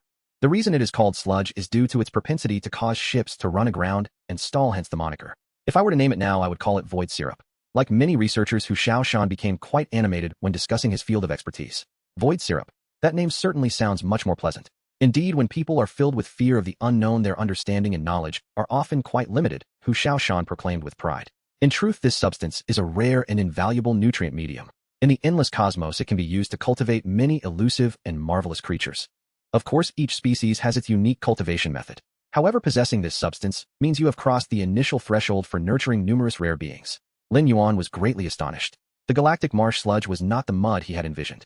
Rather, it was seizing the opportunity, he resolved to gather as much as he could. Hu Xiong, I didn't realize you had a fondness for flowers. Lin Yuan's attention was drawn to a magnificent blooming lotus in the center of the hall. Unlike any he had seen before, this lotus appeared as though it were crafted from pure gold, its stem and leaves shimmering brilliantly. The petals, semi-transparent, radiated a faint milky glow. Most peculiarly, the stem and flower were encased within a large transparent bottle, while the lotus roots and tendrils were entirely separated outside. Hearing Lin Yuan address him as Hu Xiong rather than Hua Xiong filled Hu Xiaoshan with delight. My brother, you may not know, but this plant is called the Xingyu Lingyan. It is exceedingly rare and notoriously difficult to cultivate. Its roots must be submerged in a specially formulated galactic marsh sludge, yet the stem, leaves, and flower must not come into contact with even a trace of it. The seeds it produces confer wisdom and enlightenment. To put it plainly, they enhance intelligence. As a researcher, I often exert considerable mental effort, so I have cultivated a few plants to snack on the seeds they yield. There are times when I find myself at a loss for ideas. Consuming one will often spark a sudden insight. I have accumulated quite a few over the years, or I'll share some with you to taste. Hu Xiaoshan offered generously. Please wait a moment. After speaking, Hu Xiaoshan swam to a corner of the hall. After making a few specific gestures, a glowing portal manifested in the wall. Hu Xiaoshan entered the portal. Moments later, he returned with a glass. Hu Xiaoshan handed the glass bottle to Lin Yuan. Inside, 3 golden lotus pods were stacked, each containing exactly 10 seeds. This bottle's official name is the barrier bottle, developed by our institute for the storage of rare materials. The entire bottle is generated by a barrier from the cap. By pressing the button on the cap, the bottle will vanish, and pressing it again will reform the bottle according to the size of surrounding objects. It is completely isolated inside and out, making it both convenient and safe to use, Hu Xiaoshan explained earnestly. Can the seeds inside be eaten directly? Lin Yuan asked, puzzled. Absolutely, they can be eaten as is, and they taste quite good. The lotus pods are also edible, though they lack flavor. The first seed has the most potent effect. After consuming 10, the enhancement of wisdom reaches its limit. Just like me, now eating one may trigger a spark of inspiration, but it won't further increase my understanding. Indeed, tolerance is an ever-present reality. Lin Yuan acknowledged inwardly. I wonder how I might assist you, Hu Xiong. Please do not hesitate to ask. Lin Yuan took the bottle, speaking sincerely. Hu Xiaoshan's frog-like face flushed. Actually, I would like you to stay a few more days to converse with me. Additionally, speak freely, Hu Xiong. If it is within my power, I shall certainly assist, Lin Yuan encouraged. Hu Xiaoshan blushed deeper. I noticed that the device at the front of your spacecraft extracts galactic sludge with remarkable efficiency. Might I borrow it for my research? Well, I must consult my friend first, as this device is lent to me and must be returned afterward. Of course, of course. Hu Xiaoshan exclaimed, elated. He had long observed that the collection chamber installed on Lin Yuan's spacecraft extracted sludge at over 10 times the efficiency of his current equipment. If he could utilize such a device, he could expedite his current station tasks and return home sooner to reunite with his family. However, Lin Yuan hesitated. What is it? Please speak plainly, Hu Xiaoshan urged, fearing Lin Yuan might change his mind. I had intended to collect galactic marsh sludge for my friend in the coming days. I would not mind spending some time with you, but I fear my collection progress may fall behind. Hu Xiaoshan's expression relaxed. I thought it was something daunting. This is manageable. I still have a substantial stock of galactic marsh sludge here. Whenever you require, you can simply fill up from my supply. That would be splendid. I can rest easy and stay here for a few days to learn scientific knowledge from you, Hu Xiong. However, I must return briefly to discuss the sludge extraction device with my friend. Very well, you hurry back. I will prepare dinner and drinks. Tonight, we shall engage in hearty conversation over wine, not parting until we are inebriated. Hu Xiaoshan's froggy face glowed with excitement. Lin Yuan turned to leave. Hu Xiaoshan suddenly called out from behind, brother, hold on a moment, I almost forgot to give you this. What is it? Lin Yuan inquired as he looked at the metallic box handed to him by Hu Xiaoshan. Could it be another star coin card? This is a dedicated signal amplifier for the interstellar swamp, Hu Xiaoshan explained. It is specialized equipment from our research institute. Communication signals in the interstellar swamp attenuate significantly, but with this box attached to the communication device, it will be entirely unaffected. Although my station is not absolutely confidential, it is also not suitable for public disclosure. General communication frequencies usually cannot reach me. Thus, this device also contains my exclusive contact information, enabling you to reach me anywhere via a dedicated frequency. Is it really that advanced? So this place is not accessible to just anyone. Upon returning to the interior of the Shenzhou, Lin Yuan integrated the signal amplifier into the flight control console. Xiaozhou, this is the dedicated signal amplifier for the interstellar swamp. Integrate it into the spacecraft's communication system and attempt to contact Lin Jin. Understood, Commander. I will ensure the task is completed. Lin Yuan retrieved the barrier bottle containing golden lotus pods, gently pressed the button on the bottle cap, and the bottle instantly vanished, revealing 3 golden lotus pods floating before him. Lin Yuan swiftly pried a lotus seed from one of the pods and quickly pressed the button again, causing the pale yellow barrier bottle to reappear and encapsulate the 3 pods. Lotus seed of the Xingyu Linglian item type, rare object, rarity, precious function, enhances perception evaluation. Want to refresh your mind? Try 1. Gazing at the system prompt, Lin Yuan resolved to consume one for a trial. As the lotus seed entered his mouth, it was astoundingly crisp. The seed split open, releasing a refreshing essence that flowed forth. Instantly, a wave of coolness filled his entire mouth. Instead of descending into his stomach, the coolness surged from his throat to his nasal cavity, then straight to his brain. A sense of clarity expanded from the core of his brain to the cortex. In an instant, Lin Yuan's mind became remarkably clear, and his thought processes accelerated by more than tenfold. Congratulations, player has consumed a rare object that enhances perception. Perception attribute activated, current perception value. Congratulations, player has reached 5 attribute types, activating character level system. Current level LV upgrade condition, consume 1 rare grade or above object. Congratulations, player meets the condition for LV upgrade. Would you like to upgrade? Congratulations, player has activated Bloodline Echo. Bloodline Echo, for each level the player ascends 1 skill, is randomly awakened. Characters can level up now, so one must activate 5 attributes to level up. And there's the Bloodline Echo. Randomly awakened skills. Who could possibly wait? I must upgrade. Right now? Upgrade. Lin Yuan shouted with fervor. He felt a surge of heat emanating from within. Every cell in his body was infused with an unprecedented energy. Congratulations, player has upgraded to LV. Standard attributes enhanced. Physique. Spirit. Congratulations, player has awakened skill Full Force Strike. Full Force Strike, a strike that unleashes all power attack power. Target struck is forcibly stunned for second. After 1 minute of skill use, the player enters a state of exhaustion for hour. Cooldown time hours. Lin Yuan eagerly opened the attribute panel. Player information: name Lin Yuan, race, human, bloodline, Xia, potential teachability, rating capable of identifying his own upgrade path, a promising candidate. Physique, spirit, luck, charm, perception, bloodline traits, resilience, all attributes of the player and their vessel, a bonus displayed when attribute values exceed. Bloodline echo: for each level the player ascends one skill, is randomly awakened. Evaluation: an excellent bloodline always brings unexpected surprises. Title: Explorer, unique upgradable privilege, open door. Title holders can use this privilege upon discovering unknown areas. If successful, the player automatically enters the unknown area and gains regular access. Success rate. Title: Meteor Traveler, limited privilege, accelerate. Title holders increase flying speed by when navigating through an asteroid belt. In non-asteroid belt regions, the player may choose to enhance their vessel's maximum flying speed by for any minutes per planetary day. Skills: Full Force Strike, a strike that unleashes all power attack power. Target struck is forcibly stunned for second. After 1 minute of skill use, the player enters a state of exhaustion. Cooldown time hours. Evaluation: it's best to resolve your opponent in one blow, otherwise you may find yourself resolved unless you can escape within a minute. Lin Yuan gazed at the system panel, feeling immense gratitude towards Hu Shaoshan. A rare grade object, the Lotus Seed, had truly ushered him into the ranks of level players. Commander, the communication link has been successfully established. Shall we proceed with the conversation now? Alright, connect. Esteemed Mr. Lin, how may I assist you? Lin Jin's tone remained impeccable as always. Hey, race, the situation. Lin Yuan succinctly outlined the specifics. After a moment of contemplation, Lin Jin replied, Mr. Lin, I need to consult with my superiors. Please hold for 5 minutes. 5 minutes later, the communication resumed. Esteemed Mr. Lin, I have consulted with my superiors, and the headquarters has agreed to allow your friend to research the collection pod, and they can even provide a technical explanation. However, your friend must also offer a technology in exchange which must pertain to the star swamp sludge, Lin Jin said apologetically. Understood, I will relay this to my friend. Lin Yuan concluded the call. Xiaozhou, connect to the dedicated communication line for Hu Shaoshan. Understood. Brother, when are you coming over? I'm nearly ready, let's celebrate together. Hu Shaoshan was exuberantly generous. I just spoke with my friend. He said he can permit you to research the collection pod and even provide you with a technical explanation. However, you will need to offer a technology in exchange which also has to relate to stars. What do you think? Absolutely. That's splendid. I have plenty of technologies. Since we're friends, I'll gift him a cultivation method for rare organisms along with the formulation for the star swamp sludge substrate. This is my private research, not a product of the Institute, so I can make the decision myself. Hu Shaoshan replied eagerly. Very well, I will inform them.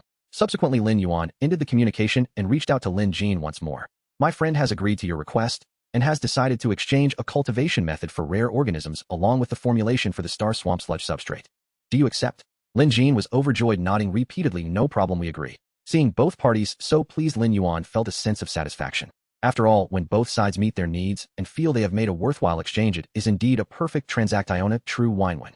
Xiaozhou, disconnect the link between the track capsule and the collection capsule. Understood, Commander. Are we not collecting Xing Zhaoyu and I anymore? Xiaozhou inquired, perplexed. Not for the time being, we shall stay here for a few days.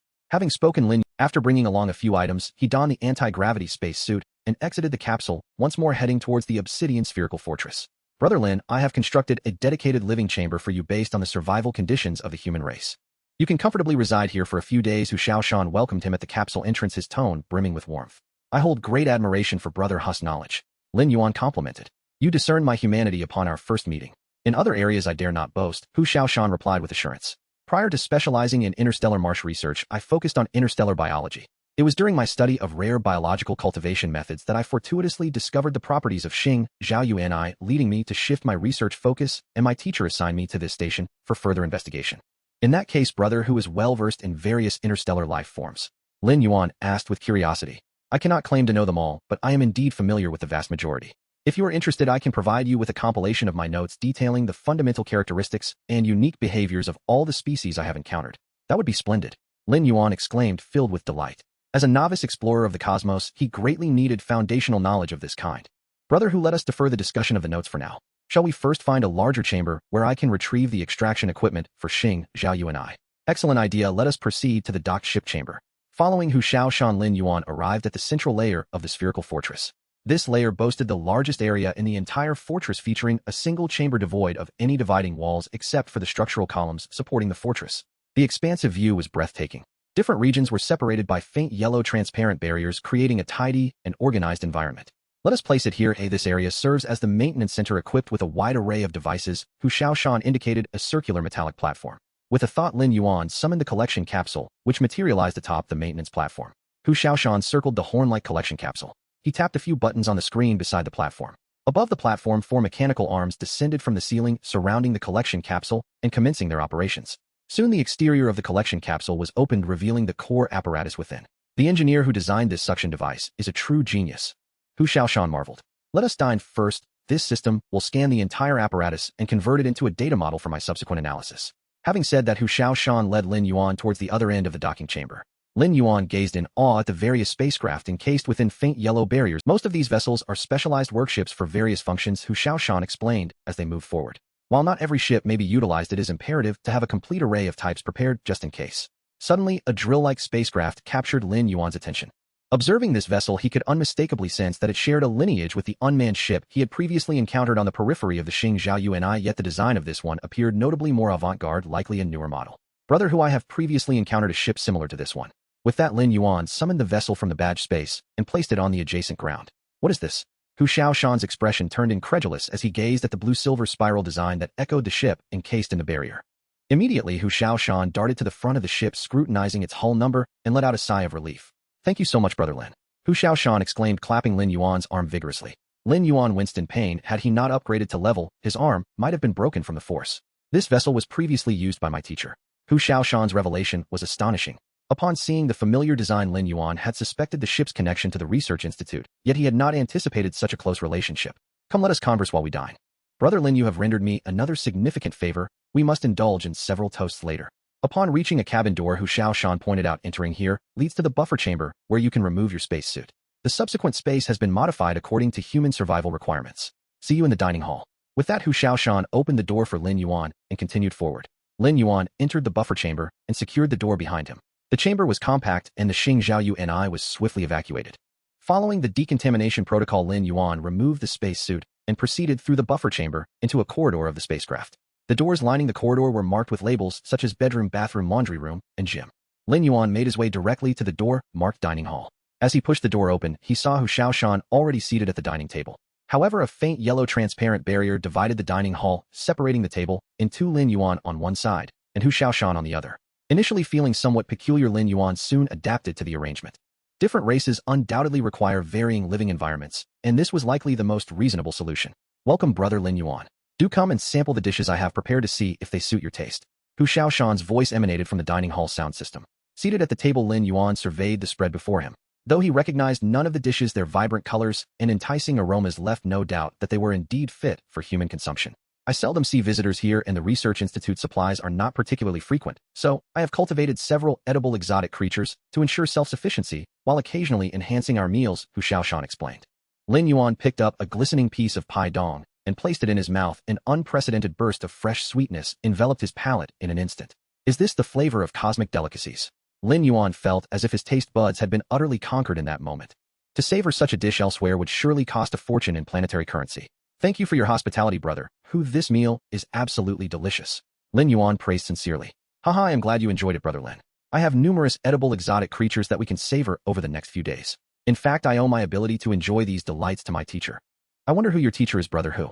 It's a long story. My teacher is my guiding mentor. Many years ago, when I was still a student, my teacher discerned my innate sensitivity towards various forms of life and took me under his wing for careful instruction.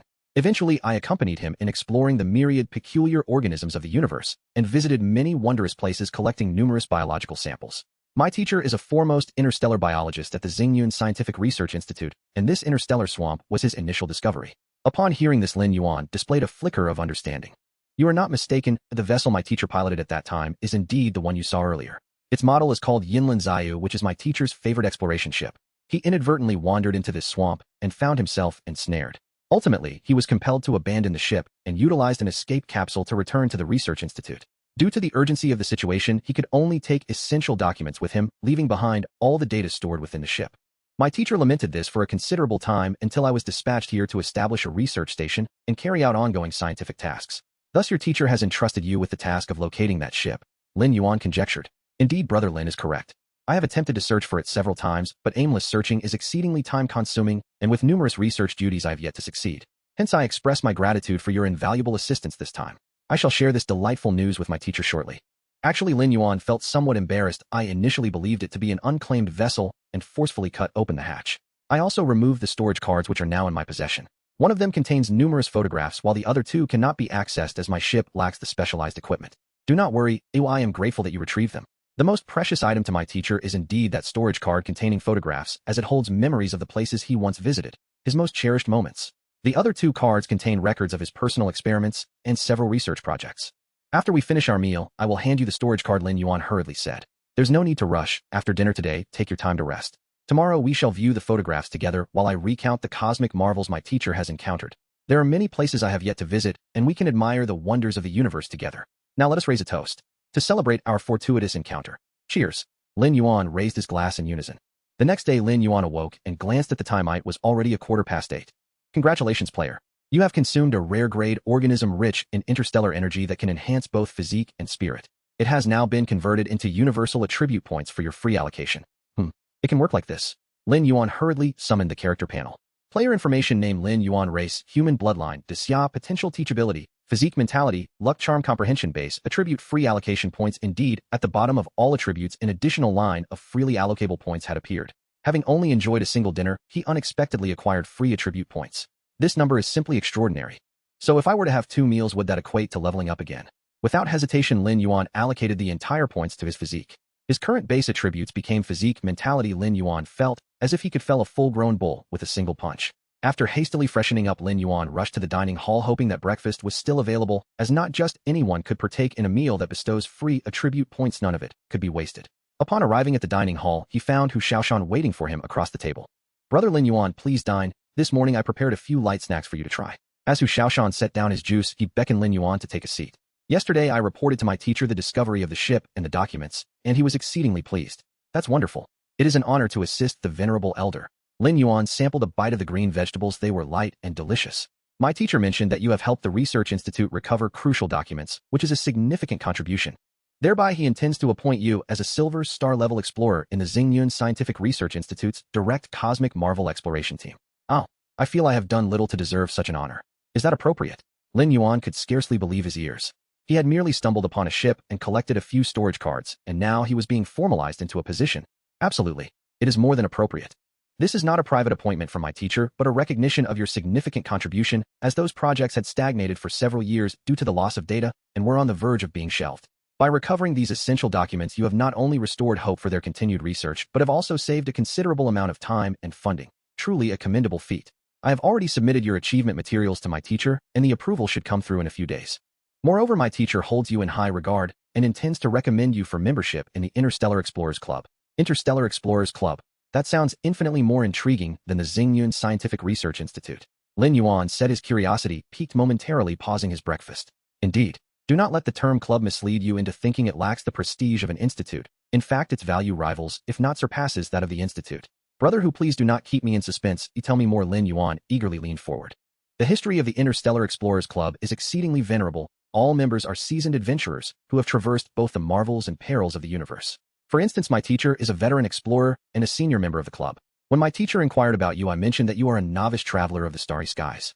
He expressed great interest, believing that your ability to pilot a level 1 ship to the core of the interstellar swamp and locate the source of cosmic sludge demonstrates both exceptional courage and fortune, indicating that you possess the potential to become an interstellar explorer. Thus, my teacher intends to recommend you for membership in the club, hoping you will embody the indomitable courage and adventurous spirit of interstellar exploration. I am immensely grateful for the elder's recognition. I wholeheartedly wish to join the Interstellar Explorers Club. Lin Yuan sincerely declared. Once you finish your breakfast, let us venture to the source of the cosmic sludge and capture a photograph as a testament to your exploration record. My teacher will assist you in submitting the application materials. I am profoundly thankful for the elder's acknowledgement. It is an honor beyond measure. Indeed, there exists an unknown benefit to joining the Xingji Tangxian Jia Zhoubu, Hu Shaoshan remarked with an air of mystery. Please, my brother Hu, enlighten us further. Lin Yuan responded, his enthusiasm palpable. The club periodically organizes intimate gatherings, often held in hotels, sponsored by members, or at private venues, Hu Shaoshan explained. Members have the opportunity to share their adventurous experiences, exchange geographical information, and trade various rare items they have acquired. I have attended several of these events with my teacher, and they have indeed broadened my horizons. I have also managed to trade for numerous valuable treasures. In addition to these small gatherings, the club hosts a grand auction annually open to all members. The items up for bid are diverse and eclectic. Some are so rare that even my teacher has never encountered them. As Lin Yuan absorbed Hu Shaoshan's explanation, he thought to himself how he must seize the opportunity to witness this auction, a convergence of the universe's wonders. After breakfast, Hu Shaoshan proceeded as planned, joining Lin Yuan in admiring his teacher's exploration photographs. Lin Yuan took this chance to return the storage card to Hu Shaoshan. Brother Lin Yuan, look there. That is the source of the Xingzhou Uni. The angle is simply perfect. At that moment, Lin Yuan and Hu Shaoshan piloted their respective spacecraft, gracefully gliding near the rift in space. All right, I am preparing to exit the cabin now. 20 minutes later, Lin Yuan floated alongside the Shenzhou spacecraft with the colossal rift behind him, continually spewing forth Xingzhou Uni. Begin shooting. 3, 2, 1. Lin Yuan captured his first interstellar exploration keepsake photograph. The shooting task is complete. I will send the photos and video materials to my teacher later. Hu Shaoshan's voice echoed through the communicator. Is it truly necessary to go through all this formality, brother Hu? You have been extremely helpful. Lin Yuan expressed his embarrassment. It is essential. Absolutely essential. The slots available for joining the club each year are exceedingly limited, and countless young thus compared to those who painstakingly embellish their adventure, resumes our efforts in capturing a few photographs seem trivial in comparison. I see now. Lin Yuan thought to himself, recognizing that competition permeates all aspects of life. Well then, since we are here, let us take a closer look. Hu Shaoshan maneuvered his Datu spacecraft to halt near the Shenzhou. The two spacecraft locked together. The front of the Datu slowly opened its massive mouth, releasing a substantial bubble that drifted forth. Lin Yuan and Hu Shaoshan settled side by side within the bubble. This is the Qipeo panoramic exploration vessel, my favorite among the small exploration crafts, Hu Shaoshan introduced while piloting. Though it does not support long-range travel, it is exceptionally suited for close proximity operations. Many samples of rare organisms were collected by me while piloting this vessel. Do not be deceived by its transparent exterior. It is composed of numerous layers of composite materials, employing multiple layers of optical materials that eliminate potential distortions and dispersions, rendering the presence of the shell nearly imperceptible. The most critical aspect is the shell's remarkable strength. It is said that the outermost layer of transparent material originates from a deep space organism harvested under extremely stringent conditions. Over a decade ago, a seasoned member of the Xingji Tangxian Jia Zhoubu fortuitously discovered it and generously donated some to the Xingyun Scientific Research Institute for study. The institute treasured it immensely and subsequently purchased the remaining stock from this member at a high cost. Therefore, such Qipeo panoramic exploration vessels are exceedingly scarce, with no more than 10 in existence. And what of your vessel, brother Hu? Lin Yuan inquired. That member was a close friend of my teacher, and this vessel was custom-ordered at my teacher's request. All materials were offset by my teacher's research achievements, and the outermost layer was exchanged for a special material of comparable value from my teacher. Indeed, this vessel is among that limited 10. Gazing upon such a practical and secure spacecraft, Lin Yuan could not help but feel a pang of envy. I heard my teacher mention that there are 3 brand new vessels of this type sealed within the Institute's spacecraft warehouse. The Research Institute intends to exchange one for detailed information about a certain interstellar location with the Xingji Tangxian Jia Zhoubu. In turn, the club plans to award this Qipeo exploration vessel as a prize to this year's best young explorer. Is that so? Are you sharing this news, brother Hu, in hopes of encouraging me to vie for this year's title of best young explorer? Lin Yuan asked, intrigued. With your current experience, joining the club should present no challenge. However, there is indeed quite a gap to overcome before attaining the title of best. Nevertheless, I have faith in you. Lin Yuan recognized the subtlety in Hu Shaoshan's words, yet his spirit soared with enthusiasm. One must always harbor dreams. Who knows what may come to pass? Hu Shaoshan piloted the Qipeo swiftly towards the source of the rift. The closer they drew, the more magnificent and awe-inspiring the source's eruption became. It resembled an amplified version of one of the 3 gorgeous dams' floodgates, magnified 1,000,000 times. Brother Hu, where does the rift lead? Lin Yuan could not suppress his curiosity. I regret that the flow of Xingzhou Uni is immense, and no device can reverse into the source rift to investigate. Of course, this is also one reason why I have been stationed here for an extended period, hoping to catch a moment when the flow diminishes enough to deploy a probe for exploration. No sooner had he finished speaking than a sudden flash of light illuminated the interior of the rift, and several glimmering stars shot forth from the opening. What is that? Lin Yuan's voice had barely escaped his lips before Hu Shaoshan piloted the Qipeo, closely following one of the stars. The Qipeo exploration vessel, indeed a masterpiece of the Xingyun Scientific Research Institute, accelerated instantly, nearly flattening Lin Yuan against his seat. He felt as if every cell in his body was on the verge of rupture. Noticing Lin Yuan's plight, Hu Shaoshan pressed a green button on the control stick. Lin Yuan felt a sharp pain in his chest, as though a surge of magma had been injected into his heart. In an instant, he felt as if he had been cast into a steel mill, every part of him nearing liquefaction. Moments later, the pain began to subside and sensation returned to Lin Yuan's limbs. No longer did he feel as if he were about to be crushed. Instead, he was imbued with an overwhelming sense of power threatening to burst forth. The player has consumed a Jinkai grade physique enhancing elixir physique attribute iteration hour countdown minutes seconds. The Jinkai grade physique enhancing elixir temporarily boosts the player's physique attribute and upon expiration provides a permanent increase proportionate to the player's level. Lin Yuan glanced at his player information. Physique countdown minutes seconds. Spirit after breakfast. Lin Yuan received an additional free attribute points, distributing points each to physique and spirit. Brother, what exactly was that injection you just administered to me? A specially formulated bodily enhancement agent, do not worry Lin Xiong for it, is a purely biological preparation with no side effects. Lin Yuan pondered, am I concerned about side effects? Just from the system prompt I can tell that this substance is not inexpensive. It surely costs a fortune. With a temporary boost of points to my physical constitution, it's akin to an immediate elevation to level. Is one Xingxing coin sufficient? Absolutely not. Once the temporary effect concludes, it allows for a permanent enhancement of the player's physical attributes based on their level percentage. This is the essence of its designation as a rare item. However, I am merely at level, which grants me only a permanent attribute increase, merely points. What a waste. Lin Yuan felt as if he had squandered a fortune. This potion was kept on the spaceship as an emergency reserve designed to enhance my chances of survival in extreme danger. I sincerely apologize for injecting you without your consent during the perilous situation earlier and for piercing your spacesuit. I will assist in its repair upon our return to the station. Oh, is that how it is calculated? Lin Yuan's mind was somewhat bewildered. I truly regret the circumstances. I am grateful for your life-saving assistance and for utilizing one of your precious potions. Lin Xiong, you are overly courteous. It was my responsibility to bring you along for close observation. I should actually be thanking you. What do you mean, Hu Xiong? For what should I be thanked? Lin Xiong, your luck is astonishing. I genuinely wish to express my gratitude. Do you know what we are currently pursuing? Please enlighten me, Hu Xiong. This luminous object is called Sukong Jingzuan. It holds apart from the one we are pursuing, there are 10 others. At the same time we initiated the bubble pursuit, I dispatched 100 small specialized unmanned interception vessels from the station fortress to capture the remaining 10. If we manage to capture them all today, my ultimate mission during this deployment will be considered. Hu Xiaoshan was exceedingly pleased. Lin Yuan had become his lucky star. Lin Xiong, you are not aware that I could not share this information with you earlier due to the confidentiality of the mission, but now I have no such concerns. The Xingzhou Yumi Yuan-2 in the interstellar mire does not erupt continuously, it erupts and ceases unpredictably, devoid of any discernible pattern. However, fortunate explorers have discovered that before each source ceases its eruption, it invariably ejects a varying number of Sukong Jingzuan. This cycle concludes shortly thereafter. You are already familiar with the characteristics of Xingzhou Yumi. Generally, spaceships cannot operate normally within it, let alone pursue and capture Sukong Jingzuan unaffected by the mire. Thus, even if discovered, most cannot catch up. Only a rare few fortunate explorers manage to capture a handful. Our custom bubble exploration vessel is infused with Sukong Jingzuan powder in its hull, which is why we have the opportunity to pursue and capture this particular Sukong Jingzuan. What about the other interception vessels? Do they also possess Sukong Jingzuan powder? Lin Yuan inquired, perplexed. Such a quantity of Sukong Jingzuan is not available. The interception vessels employ a different technology, which is less effective than Sukong Jingzuan, resulting in slightly reduced speed. However, the number of interception vessels is substantial, so we hope to capture them all. As the pair conversed, the bubble exploration vessel drew ever closer to the Sukong Jingzuan. Target locked. Capture is possible. Capture is possible. Hu Xiaoshan pressed the yellow button on the control stick with determination. A yellow translucent barrier extended from the bubble exploration vessel, enveloping the Sukong Jingzuan within. The bubble exploration vessel turned out to be a massive barrier cap. Lin Yuan was left utterly astonished. Such a method of capture was employed. An hour later, Lin Yuan and Hu Xiaoshan shared lunch in the dining hall. Thanks to you, Lin Xiong, we successfully recovered all 11 Sukong Jingzuan. I have already reported this achievement to the professor and the research institute.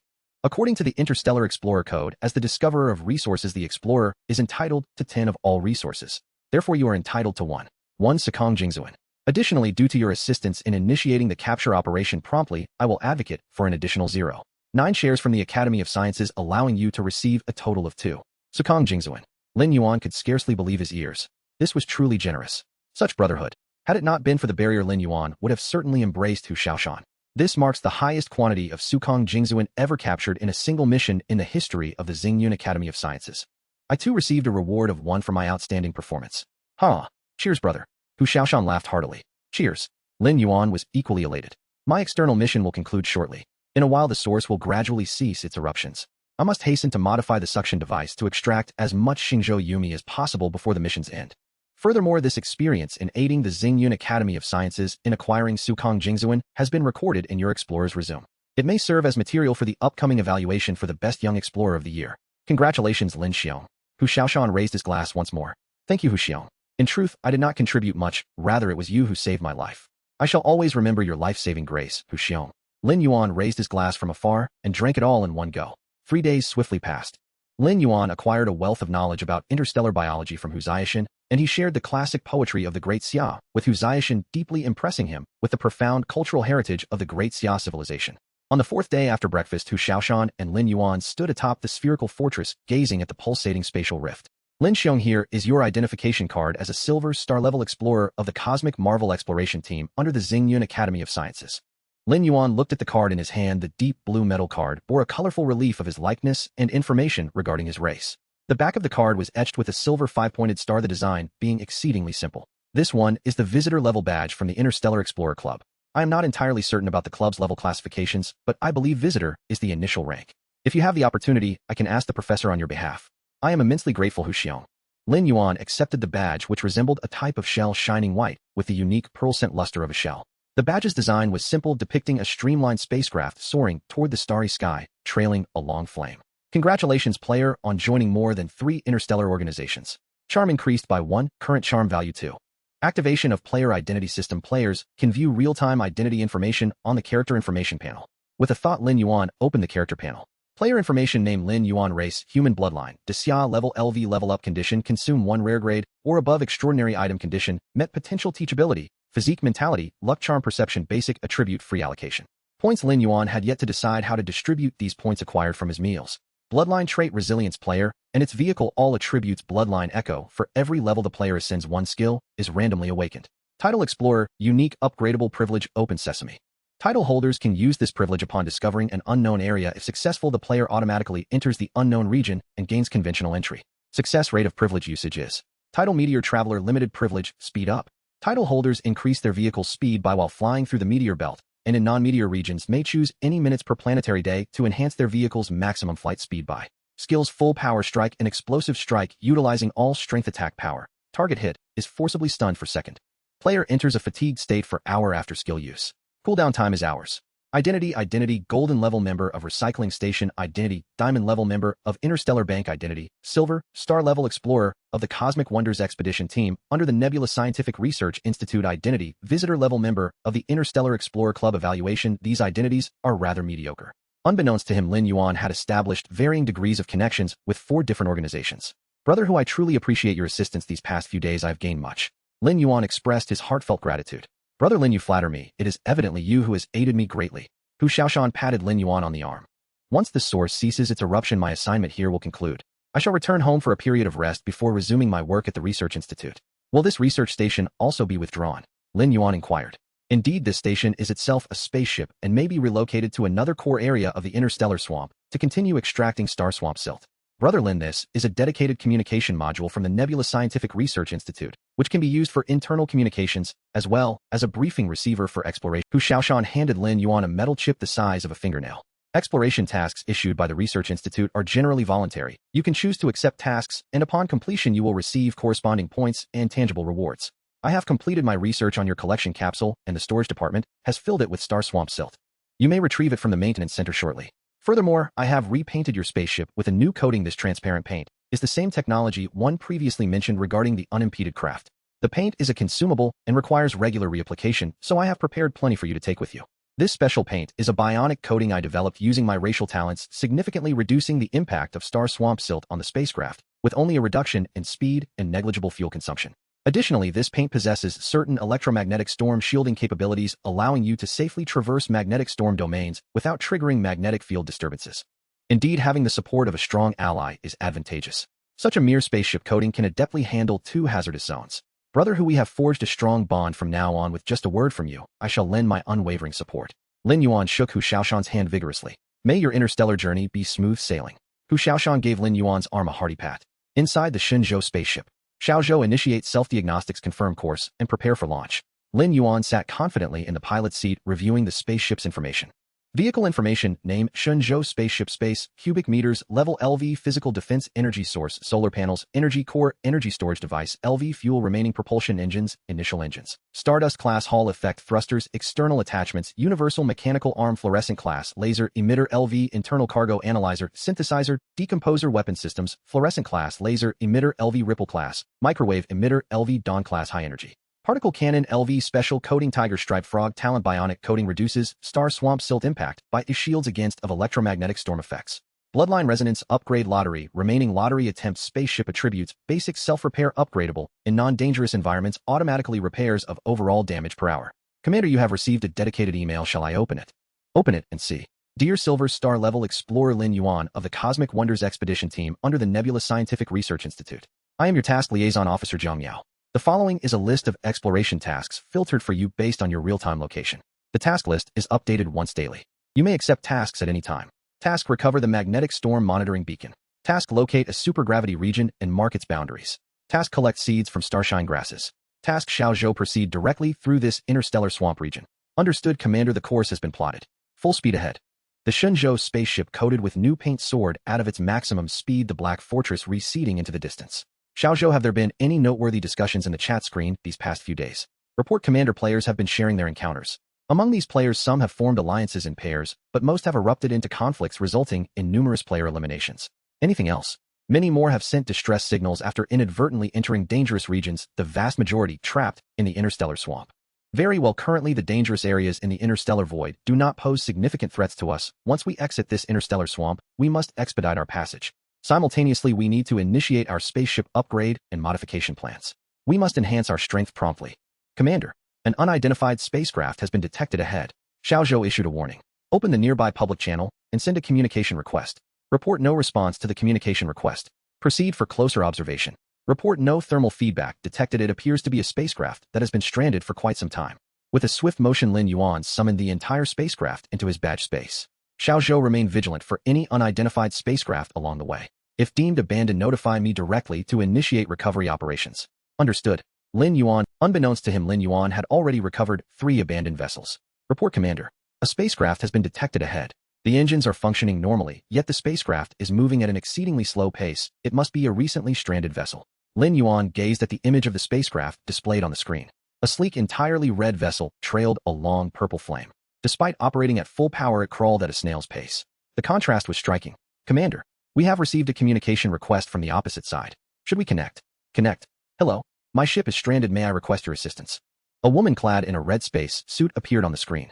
Who are you? Are you Mr. Lin? Greetings, Mr. Lin. It is truly fortunate to encounter you. Su Xingxin was momentarily taken aback to see a temporary communication request pop up from her friend list, realizing she had stumbled upon Lin Yuan in the Xingzhou. Miss Su Xingxin, it is delightful to meet you, Lin Yuan greeted politely. Following their previous transaction, Lin Yuan held her in high regard. However, I noticed that you appear to be in some trouble. Do you require assistance? Feeling a bit embarrassed about the circumstances that led to her predicament, Su Xingxin felt a flush rise to her ears. I apologize. I inadvertently navigated my ship into the Xingzhou and have been trapped ever since. However, my vessel has no malfunctions, and there is still ample fuel. The only issue is its painfully slow speed, hence my plea for help, Su Xingxin added anxiously. Not a problem. Would you agree to come aboard my ship? I may have a way to extract yours, Lin Yuan proposed. Oh, must I abandon my ship to leave? I need to think this over. Su Xingxin widened her eyes, clearly surprised that Lin Yuan would suggest such a notion. Miss Su Xingxin, it is not as you perceive. I am not suggesting you abandon your vessel, rather I possess a method to tow it away, but this approach necessitates your temporary absence from the ship, Lin Yuan explained patiently. Then may I? The thought of cohabiting a vessel with an unfamiliar man deepened the blush in Su Xingxin's cheeks. Isn't that inappropriate? Is there no alternative? Su Xingxin murmured almost to herself. Thus far, this is the only viable option. Using towing or pushing methods is unfeasible, as you should be able to deduce, Miss Su Xingxin, Lin Yuan continued. Well, very well, I agree. However, my ship is currently unable to perform docking maneuvers, so I will need you to initiate the connection. Su Xingxin reluctantly conceded, feeling embarrassed to trouble Lin Yuan, yet recognizing the dire straits of her ship's snail-like pace. Understood. Prepare for docking in 5 minutes. Please get Shenzhou, adjust the ship's flight posture and prepare to commence the docking procedure. Activate the multifunctional barrier docking interface provided by Brother Hu and test the interface functionality. Report, Commander. The ship has begun adjusting its flight posture. It will achieve the optimal docking angle in 5 minutes.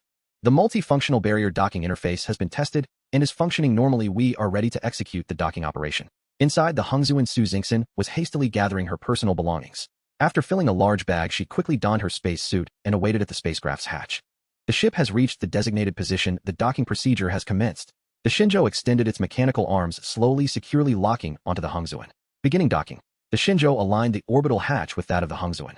A pale yellow beam of light emanated from the center of the orbital hatch, gradually expanding upon reaching the Hangzuan hatch, forming a hollow spatial barrier passage. Miss Su Xingxin, the docking has been successfully completed. You may proceed with the exit operation. All right, Mr. Lin, I will open the hatch now. On the display, the hatch of the Hangzuan slowly opened. A large package emerged from the hatch followed by a figure clad in red revealing herself from behind it. Xiaozhou opened the hatch. Hiss after pressure equalization the hatch began to open inwardly. Taibang. The hefty package squeezed through the hatch followed closely by Su Xingxin donning her red space suit. Miss Su Xingxin, please cooperate with the decontamination procedure. Thank you for your understanding. Of course. Su Xingxin was familiar with the decontamination process. It was a necessary safety measure. Xia high-pressure mist infused with decontamination agents filled the exit preparation chamber. Outside, Su Xingxin's Hongzuan suddenly vanished as though it had never existed. Half an hour later, Su Xingxin, now clad in her red space suit, sat beside Lin Yuan. Mr. Lin, I am immensely grateful for your assistance. Were it not for you, I cannot fathom how much longer I would have remained stranded in this swamp, perhaps forever. Su Xingxin's tone carried a hint of apology, yet was profoundly sincere. Not at all. Should the roles be reversed, I trust you would extend your aid as well. Lin Yuan glanced at Su Xingxin. Her chestnut hair was neatly tied back, presenting a crisp appearance, and her lake green eyes sparkled with vivacity. Here, have a box of fried rice. It is a taste of my hometown. Do give it a try. It is quite delightful. Lin Yuan handed her a warm box of fried rice. Oh, and a bottle of cola, which in my hometown is referred to as happy water. Give it a taste. A cup of cola with a straw floated towards Su Xingxin. Is this truly from your hometown?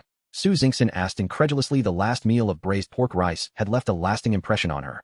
Carefully opening the food container, Su Xingxin inhaled the fragrant aroma of the fried rice with a sense of ritual. It smelled heavenly. This was the flavor she yearned for. Scooping a small portion with a spoon, she delivered it to her mouth. It was simply exquisite. As she swallowed the mouthful of fried rice, Su Xingxin hesitated, gazing at the bubbly dark liquid in her hand. Mr. Lin, is this truly safe to drink? It resembles some kind of fuel. Absolutely, you may drink it with confidence. Haha, the effects of this beverage are indeed somewhat akin to those of fuel. It will rejuvenate your energy, alleviate fatigue, uplift your spirits, and fill you with joy. Lin Yuan chuckled. Su Xingxin gently sipped a small mouthful through the straw. Wow, what is this sensation? It feels as though a parched desert is suddenly nourished by rain. Countless tiny bubbles burst on her tongue, crackling delightfully. The icy sweetness instantaneously spread to every corner of her mouth. Su Xingxin's eyes misted over. It was simply exquisite. Lin Yuan observed Su Xingxin's astonished expression and said, take a big sip, you will experience something extraordinary. Su Xingxin took a deep pull from the straw. The chilling sweetness exploded in her mouth like a tempest. She was invigorated. The feeling of transparency from within exhilarated her to the point of trembling. Mr. Lin, this truly is a magical beverage. Realizing her lack of decorum, Su Xingxin shyly covered her mouth. Report, Commander. We are nearing the edge of the Xingji Zei and are about to exit the danger zone. The voice of the small vessel rang out. Mr. Lin, is there someone else aboard your spaceship? Su Xingxin looked at Lin Yuan in surprise. It is my spaceship's intelligent brain system, speaking, Lin Yuan clarified. Your spaceship possesses an intelligent brain system capable of autonomous navigation. Su Xingxin halted mid-bite. Yes, it was an unexpected acquisition. Lin Yuan refrained from elaborating. Wow, that's truly impressive. My Hongzuan How can only manage basic intelligent driving at the moment. After the navigation system was disabled, all coordinate parameters must be calculated by me. Su Xingxin lamented. Why not do this? You can stay with me for now, and once we traverse the interstellar void and the navigation system is restored, you can use your spaceship then. Lin Yuan proposed. Is that acceptable? Would it be too much trouble for you, Mr. Lin? Su Xingxin hesitated. No need to worry. If you were to lose your way again and inadvertently enter a perilous area, that would indeed be more troublesome and dangerous. That is true. I suppose I shall rely on you for this period, Mr. Lin. But rest assured, I will provide appropriate compensation. Su Xingxin resolved that remaining aboard Lin Yuan's spaceship during this navigation-free journey was the safer choice. Next, I must carry out a task. You may take a moment to rest. Xiaozhou, please prepare an independent rest pod for Miss Su Xingxin. Understood. Task for the transformation of rest pod No has commenced. Resource verification pod expansion blueprints available. Pod equipment blueprints available. Basic resources available. Transformation style proposals generated. Please choose Miss Su Xingxin. Proposal 1 Technological Style Proposal 2 Natural Style Proposal 3 Original Style of Hongzuan. How Su Xingxin widened her eyes at the 3 projected design styles on the screen, momentarily lost in thought. Is this the capability of the spaceship's intelligent brain? Do not be astonished, Xiaozhou excels in spaceship transformation and design. Lin Yuan smiled slightly. Alternatively, if you have other requirements, feel free to inform Xiaozhou for a personalized design. This is simply incredible. I will choose Proposal 3. The interior of Hongzuan How is designed by me, so it can be transformed accordingly. After some contemplation, Su Xingxin decided to revert to her spaceship's original appearance. Very well, the estimated transformation time is 3 minutes. A gentle reminder: entry into the pod during transformation is prohibited. Xiaozhou cautioned. Lin Yuan meticulously reviewed the brief overview of the exploration mission. Ultimately, he decided to investigate the CI Baochangjiu, partly due to the special coating gifted by Hu Ziashan, which possesses some protection against magnetic storms.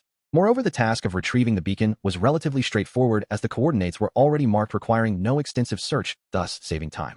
Xiaozhou called the exploration task Liaison Officer Jiang Mao. Affirmative dedicated communication channel established and request has been sent. The display flickered and a rabbit face with black nose, black ears, and red eyes appeared on the screen. Silver Star Level Explorer Lin Yuan greetings. I am your task liaison officer. Allow me to introduce myself. I am Zhang Mao, a member of the Himalayan rabbit tribe. I previously sent you the task list via email. Zhang Mao's introduction was concise and clear, delivered in a straightforward tone. Hello Zhang Mao. I am Lin Yuan and I am prepared to accept task retrieve the magnetic storm monitoring beacon. Understood, noted.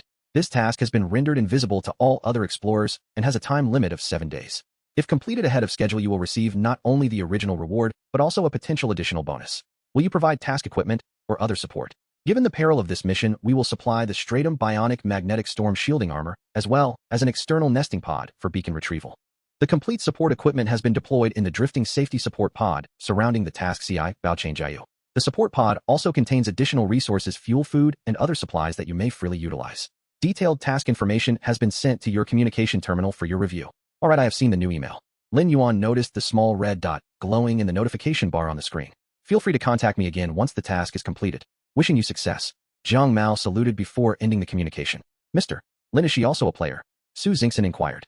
Well, to be honest, I am not entirely sure. She might be, or she might not be. Honestly speaking, I am still unclear about why I suddenly entered this game, the rules of the game, and how to discern who is a player and who is a native. Lin Yuan spoke calmly, gazing out into the pitch-black cosmos through the viewport. Mr.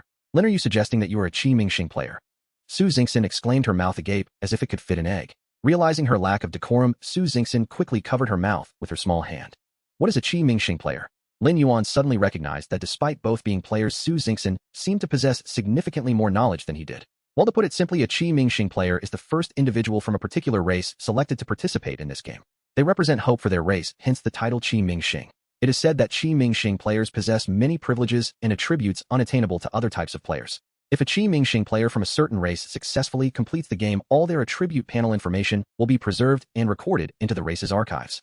Their descendants, should they participate in the game again, will have direct access to all attributes and privileges explored by the Qi Mingxing player. They need only complete specific tasks to unlock them, avoiding the need for rediscovery. Thus, the attribute panel of a Qi Mingxing player is an unfinished draft version. Lin Yuan finally understood why his attribute panel initially contained only the basic attributes of physique and spirit, with the character upgrade feature being a recent addition. It turned out that what he received was merely a rough sketch of the attribute panel and that more content needed to be discovered and added by himself. One might refer to it as a draft version, but it seems it is more aptly called the Chuangxi Ban. Su Xingxin recalled with effort. Only the Qixing players possess a Chuangxi Ban panel that can grow. This means they can continuously uncover new attributes, characteristics, and so forth to add. Can other players not do the same? Lin Yuan inquired. Indeed, unless there are exceptional circumstances, or... Su Xingxin hesitated slightly. Or what? Lin Yuan pressed. Su Xingxin bit her lip. Or by defeating a Qixing player, one might acquire the growth characteristic of their Chuangxi Ban panel and become an equivalent Qixing player. Ah. Lin Yuan inhaled sharply, casting a glance at Su Xingxin. Mr. Lin, please rest assured I harbor no such dangerous thoughts toward you. You have saved me. I am not the kind to forget kindness for profit or repay kindness with malice. Su Xingxin hurriedly clarified. Lin Yuan did not doubt Su Xingxin's intentions, rather he lamented the brutal and merciless nature of this game. Currently, interactions among players were limited, and even chance encounters ignited tension. If the game system were to gradually release such information at any moment, one could only imagine the peril that Qixing players like himself would face. Mr. Lin, please do not disclose to anyone that you are a Qixing player. Su Xingxin's expression turned grave. Qixing players often become targets of collective hunts by other players. Moreover, the rewards for successfully defeating a Qixing player are exceedingly generous. I've heard that there exists an attribute called potential on the Qixing players panel. Is that correct? Su Xingxin asked quietly. Yes, do other players lack this attribute? Lin Yuan countered. They do, but it differs. Aside from Qixing players, the potential of other players is fixed and does not increase based on individual performance. Furthermore, the upper limit of potential does not surpass that of their ancestral Qixing players. Su Xingxin's explanation was somewhat convoluted, yet Lin Yuan believed he understood. Thus, upon defeating a Qixing player, can the attribute of potential also be seized? Lin Yuan deduced. Yes, that is guaranteed to be 100 obtainable. What rewards come from? I cannot say what the system rewards at that moment, as I have never defeated one myself. However, I have heard it passed down within my clan that if one defeats a Qixing player from a particular clan and ultimately clears the game, they can become the sovereign of that race. Truly ruthless. Truly merciless. Lin Yuan felt a cold sweat trickle down his back. He must become stronger. He must do so swiftly. Of course, Qixing players also enjoy numerous benefits. For instance, if you, Mr. Lin, as a Qixing player, clear the game, your race will inherit your system panel functions and the upper limit of potential. Your direct descendants will directly inherit your potential and may even be recognized as a separate race, perhaps to be called Lin Yuan Renju. The naming is entirely at your discretion. Su Xingxin spoke rapidly. Isn't this enticing benefit also a reason why other players desire to eliminate Kixing players? What you just mentioned about becoming an equivalent Kixing player signifies this, does it not? Su Xingxin nodded silently. Yes, outstanding descendants from some races unwilling to be constrained by the growth limits set by their Kixing ancestors will endeavor to become new Kixing players.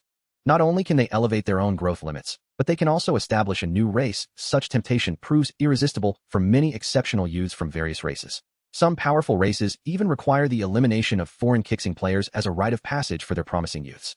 After all, if one cannot even defeat a foreign Kixing, how can they claim to surpass their own race's limits? As Su Xingxin spoke, she suddenly fell silent. Lin Yuan, taken aback, turned to look at her. He saw her lips moving, yet no sound emerged. Su Xingxin herself displayed a look of astonishment. After a considerable pause, she spoke again. I apologize, Mr. Lino, I was just muted by the game system. It seems I cannot divulge too much information to you. Then what kind of player are you? Lin Yuan asked curiously. This should be permissible to disclose, right? I belong to the Qingqi players, Su Xingxin replied. Let me venture a guess. You must be the type of players who have maximized their potential attributes up to their race's ceiling, correct?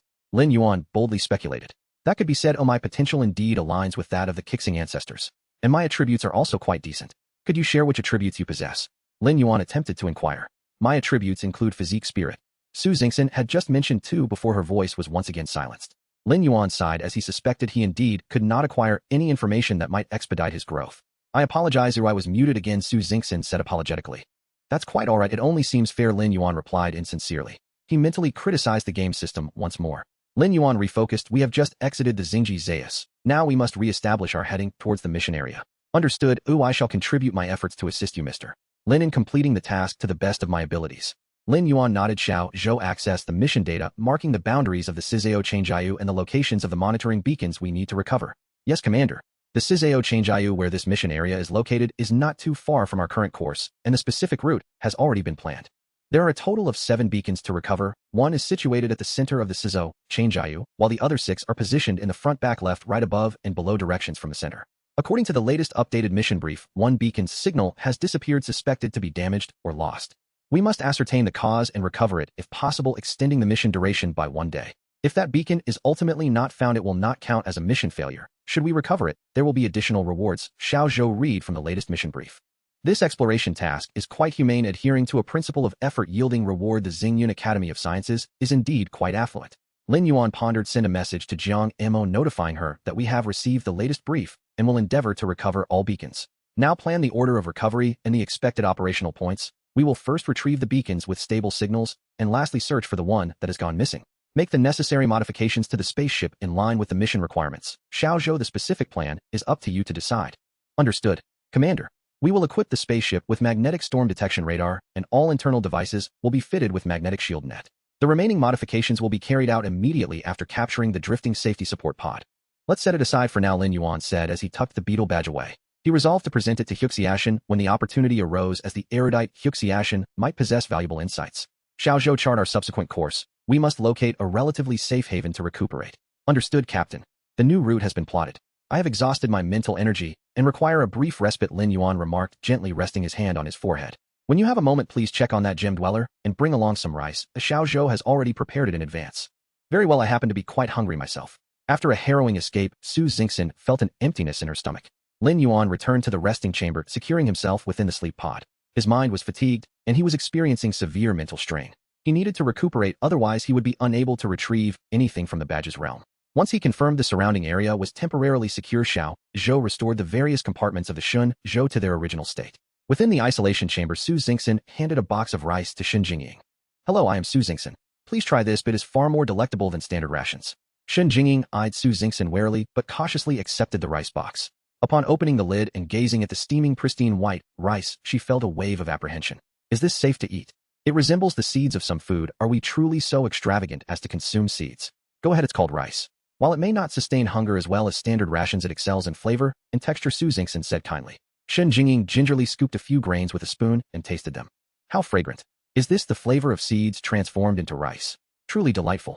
Noticing Jingying's astonished expression, Su Xingxin softly inquired, what are your plans moving forward? Jingying hastily swallowed her morsel. I have no plans. To be honest, had you not allowed me aboard, I might have ceased to exist. So I wish to remain on this spacecraft, if that is acceptable. Su Xingxin regarded Jingying. Eat up, let us converse while we dine. Tell me about your background. Jingying swallowed another bite of rice. I am of the human race from base Xing. On my home planet, we possess a wealth of rare mineral resources, thus nearly everyone survives through various mineral industries. So you can identify different minerals and gems. Recognizing various minerals is foundational knowledge for all of us. In fact, my unique ability is crystal perception, Shen said slightly, lifting her gaze to meet Su Xingxin's. Do elaborate. I can sense all minerals and crystals within a 100-kilometer radius. For any mineral I have encountered, I can pinpoint its exact location. If I were in the void of space, I could roughly assess the presence of large mineral veins based on the unique signals emitted by different celestial bodies. That sounds impressive. Is your spacecraft constructed of gems as well? One might say so. Our people from Base Yixing have a deeper and more comprehensive understanding of various minerals compared to most races, allowing us to utilize specific combinations of crystals to achieve numerous extraordinary effects. If you wish to stay, you must demonstrate that you are worthy of remaining. Of course, please grant me an opportunity, though I will prove myself. Shen Jingying replied eagerly. Very well, let us first enjoy our meal. I will advocate for you with the ship's captain. Su Xingxin departed the isolation chamber and entered the cultivation chamber. Inside, the air was cool and humid, with two flourishing Xingyuan grasses swaying gently amidst the circulating airflow. Su Xingxin observed the delicate white flowers for a moment, noting no discernible differences. I forgot to introduce you to these two plants. Lin Yuan's voice emerged from behind her. Have you recovered? Su Xingxin turned to face Lin Yuan. I am feeling somewhat better. These two Xingyuan grasses are exceptionally rare species. Is that so? They appear quite similar to ordinary plants. On that Textural Sheep race's ship, these were the only surviving plants. Within the Interstellar Explorers Club, they are considered a valuable commodity. Interstellar Explorers Club. Su Xingxin's voice rose in curiosity. You are familiar with this organization? Yes, an elder from my clan mentioned it previously and even shared a passphrase. A passphrase. Indeed, this passphrase supposedly grants access to assistance from the Interstellar Explorers Club. How splendid. I hope to visit the club in the future, and we can explore this mysterious place together. The two returned to the cockpit. Lin Yuan retrieved a small golden sphere from the badge's realm, the very one embedded within the Yin Gu tribe's vessel. Congratulations, player, you have obtained Yin Gu tribe's magnetic core. Yin Gu tribe's magnetic core item type, extraordinary item rarity, rare function, magnetic field perception evaluation. Afraid of losing your way. With this in hand, your world will be filled with magnetic lines. Can this be consumed? Lin Yuan pondered as he examined the metallic sphere. What is that? Su Xingxin asked, intrigued by the golden sphere in Lin Yuan's hand. Take a look. Lin Yuan offered the sphere to her. I picked it up when I passed the wreckage of that white egg-shaped ship in the center of the battlefield. It caught my attention, so I collected it. How do you use it? I am unsure. Can it be eaten? It doesn't appear to be edible. Perhaps we should let Magnetic Queen try it. It might even enhance her abilities. Su Xingxin proposed with a flash of inspiration. That's a brilliant idea. Lin Yuan concurred, thinking that if it were indigestible, it could always be regurgitated. In the hive chamber, Magnetic Queen was recuperating. Following the search for the gravitational core, many magnetic storm golden ring bees had been lost, and it was crucial to restore the bee population promptly. A golden sphere suddenly appeared before Magnetic Queen, accompanied by Lin Yuan's voice. This is a rare item for magnetic field perception. See if you can consume it to enhance your abilities. Thank you for the gift, Master. I shall ingest it immediately. Magnetic Queen promptly swallowed the sphere. Master, I sense that my talents are showing signs of upgrading. Magnetic Queen exclaimed with delight. Lin Yuan glanced at Magnetic Queen's attributes. Magnetic Storm Golden Ring Queen, rare interstellar beast species, evolvable racial talent, magnetic field sensation, upgrading, excellent, hasten your enhancement. Oh, our journey has only just begun. Yes, Master. As Lin Yuan turned, 7 black spheres gradually appeared before him. You actually acquired 7 gravitational cores. Su Xingxin's voice nearly penetrated the ship's walls. Now let us commence the lottery. Lin Yuan smiled at Su Xingxin. The newly replaced display screen of the CI Baojian Soleil vividly showcases the colorful waveforms reflecting the intensity of external magnetic storms. Lin Yuan gazed out of the porthole at the dark starry sky, occasionally illuminated by flashes of lightning, fully aware that the external environment of the spacecraft was far from the calm it appeared to be. The speed of the Shenzhou was rapidly increasing. As they drew closer to the center of the magnetic storm field, the celestial expanse became increasingly radiant. The entire space was suffused with a faint purple luminescence. Report, Commander. We are approaching the beacon coordinates. Lin Yuan turned his attention to the external monitor. As the image zoomed in, he discovered that the location of the beacon had transformed into an irregular large sphere. Su Xingxin leaned in, asking, what is that? It's not very clear yet. Let's get a bit closer. As the spacecraft advanced, the image continued to magnify. The dark sphere gradually revealed its surface contours amidst the purple glow. From this angle, it resembles a wasp's spherical nest. A flicker of surprise stirred within Lin Yuan. The interstellar biological data provided by Hu Shaoshan mentioned a large species known as the Ci Baojin Huanfeng, a type of interstellar wasp. Could they truly be encountering it? Shouldn't the nest of the Ci Baojin Huanfeng be located within the caves of magnetic, or why then was there a spherical nest here? Xiao Zhou charged the weapon systems. Set the attack plan. Upon reaching a warning distance, utilize the luminescent grade laser generator to fire a laser beam for ablation testing. If a swarm emerges, deploy the ripple-grade microwave generator to engage the swarm, targeting individual wasps with laser precision. After eliminating or driving away the swarm, use the dawn-grade high-energy particle cannon to blast open the nest and locate the beacon. Understood. Shenzhou has completed the energy configuration for the weapon systems. The ultra-high-density energy storage core serves as a backup energy source. From the nest's entrance, a gigantic Ci Baojin Huanfeng with black and yellow markings emerged, gazing into the distant starry expanse, sensing subtle fluctuations in the magnetic field. Buzz. The membrane wings shimmering with a pale purple glow fluttered slightly as the Ci Baojin Huanfeng flew towards the source of the magnetic disturbances. Monitoring a single target rapidly approaching the spacecraft. Shenzhou alerted. Lock onto the target and prepare to attack as it gets closer. Lin Yuan focused intently on the small black dot on the screen. The Ci Baojin Huanfeng, with its acute magnetic field sensitivity, scanned the area ahead. Suddenly a silver dot appeared in its line of sight. Metal. Magnetic field. Its antennae trembled slightly, prompting the Ci Baojin Huanfeng to adjust its flight path, accelerating towards the silver point with doubled speed. It's coming. Su Xingxin exclaimed, observing the ever-enlarging shadow on the screen, her palms sweating with anxiety. Lin Yuan shared her trepidation. This was his first encounter with an aggressive interstellar creature, and excitement coursed through him, causing him to tremble. As the Ci Baojin Huanfeng drew near, Lin Yuan finally beheld the full form of this creature. Its body, a striking blend of black and gold, glinted with a metallic sheen, while its rapidly vibrating membrane wings enveloped it in a mist of pale purple. Shenzhou, target the head and aim for a precise strike. Lin Yuan commanded in a low voice. In the display, the figure of the Ci Baojin Huanfeng loomed larger, its massive fangs clearly visible. Now is the moment, fire. Lin Yuan decisively ordered. The lights in the spacecraft flickered imperceptibly. A beam of laser struck the head of the Ci Baojin Huanfeng with pinpoint accuracy. With a flash, its entire head vanished. Direct hit. Su Xingxin cheered, raising her hands in celebration, high-fiving Lin Yuan. Lin Yuan smiled, having secured the first victory. Warning. Warning. On the display, the headless wasp's abdomen began to swell rapidly. The spindle-shaped abdomen had transformed into a round sphere. This isn't good, it's going to self-destruct. Su Xingxin exclaimed in alarm. Boom. The rotund abdomen exploded, scattering purple magnetic sludge in all directions. In the serene magnetic field, it was as if a stone had been thrown into a still pond, sending ripples spreading outward. Shenzhou charged the high-energy particle cannon.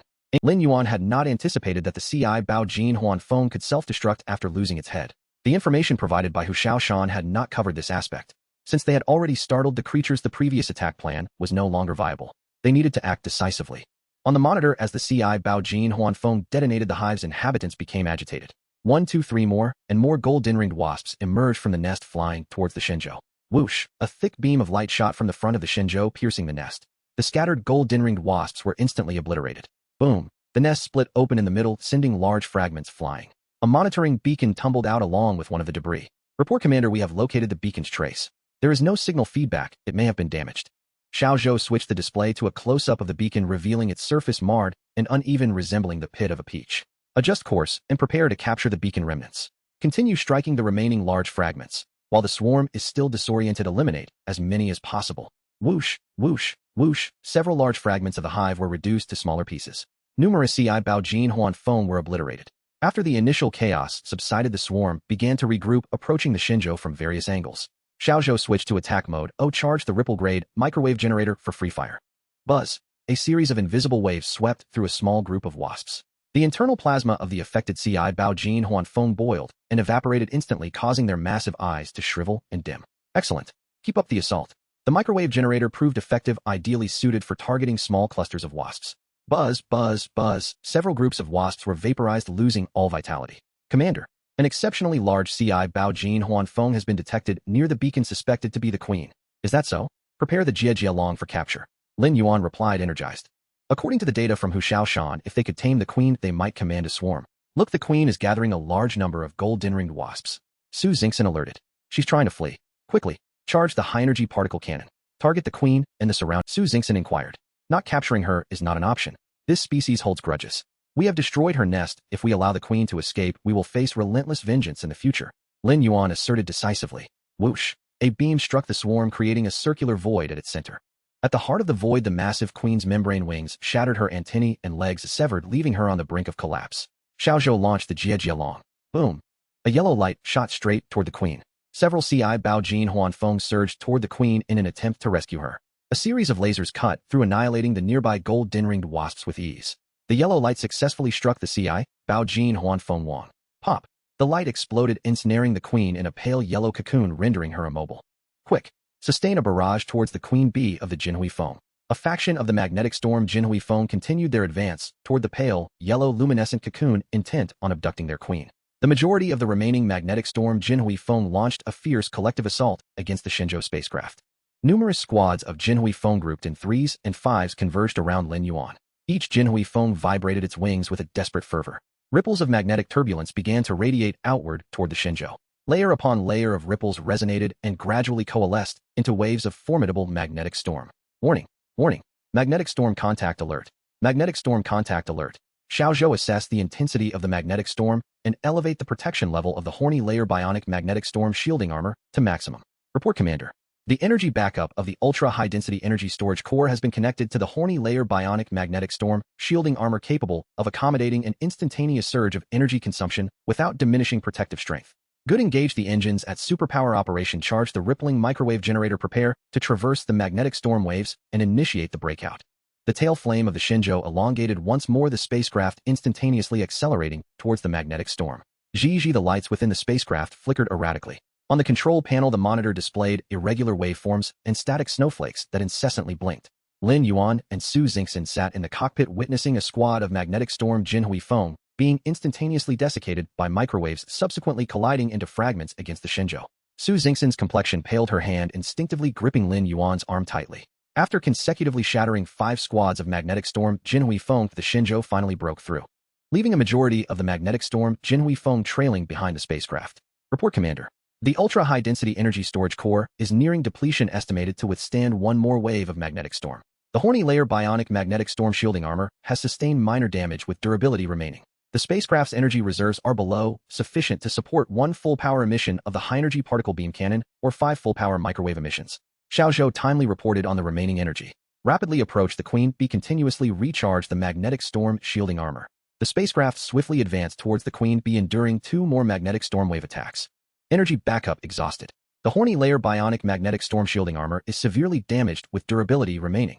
Xiaozhou's voice echoed repeatedly. Closer, closer still. Beads of sweat trickled down Lin Yuan's brow. That's it.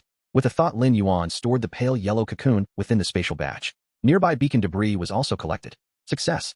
The moment the Queen Bee vanished, the remaining swarm of bees lost their target to protect and their command.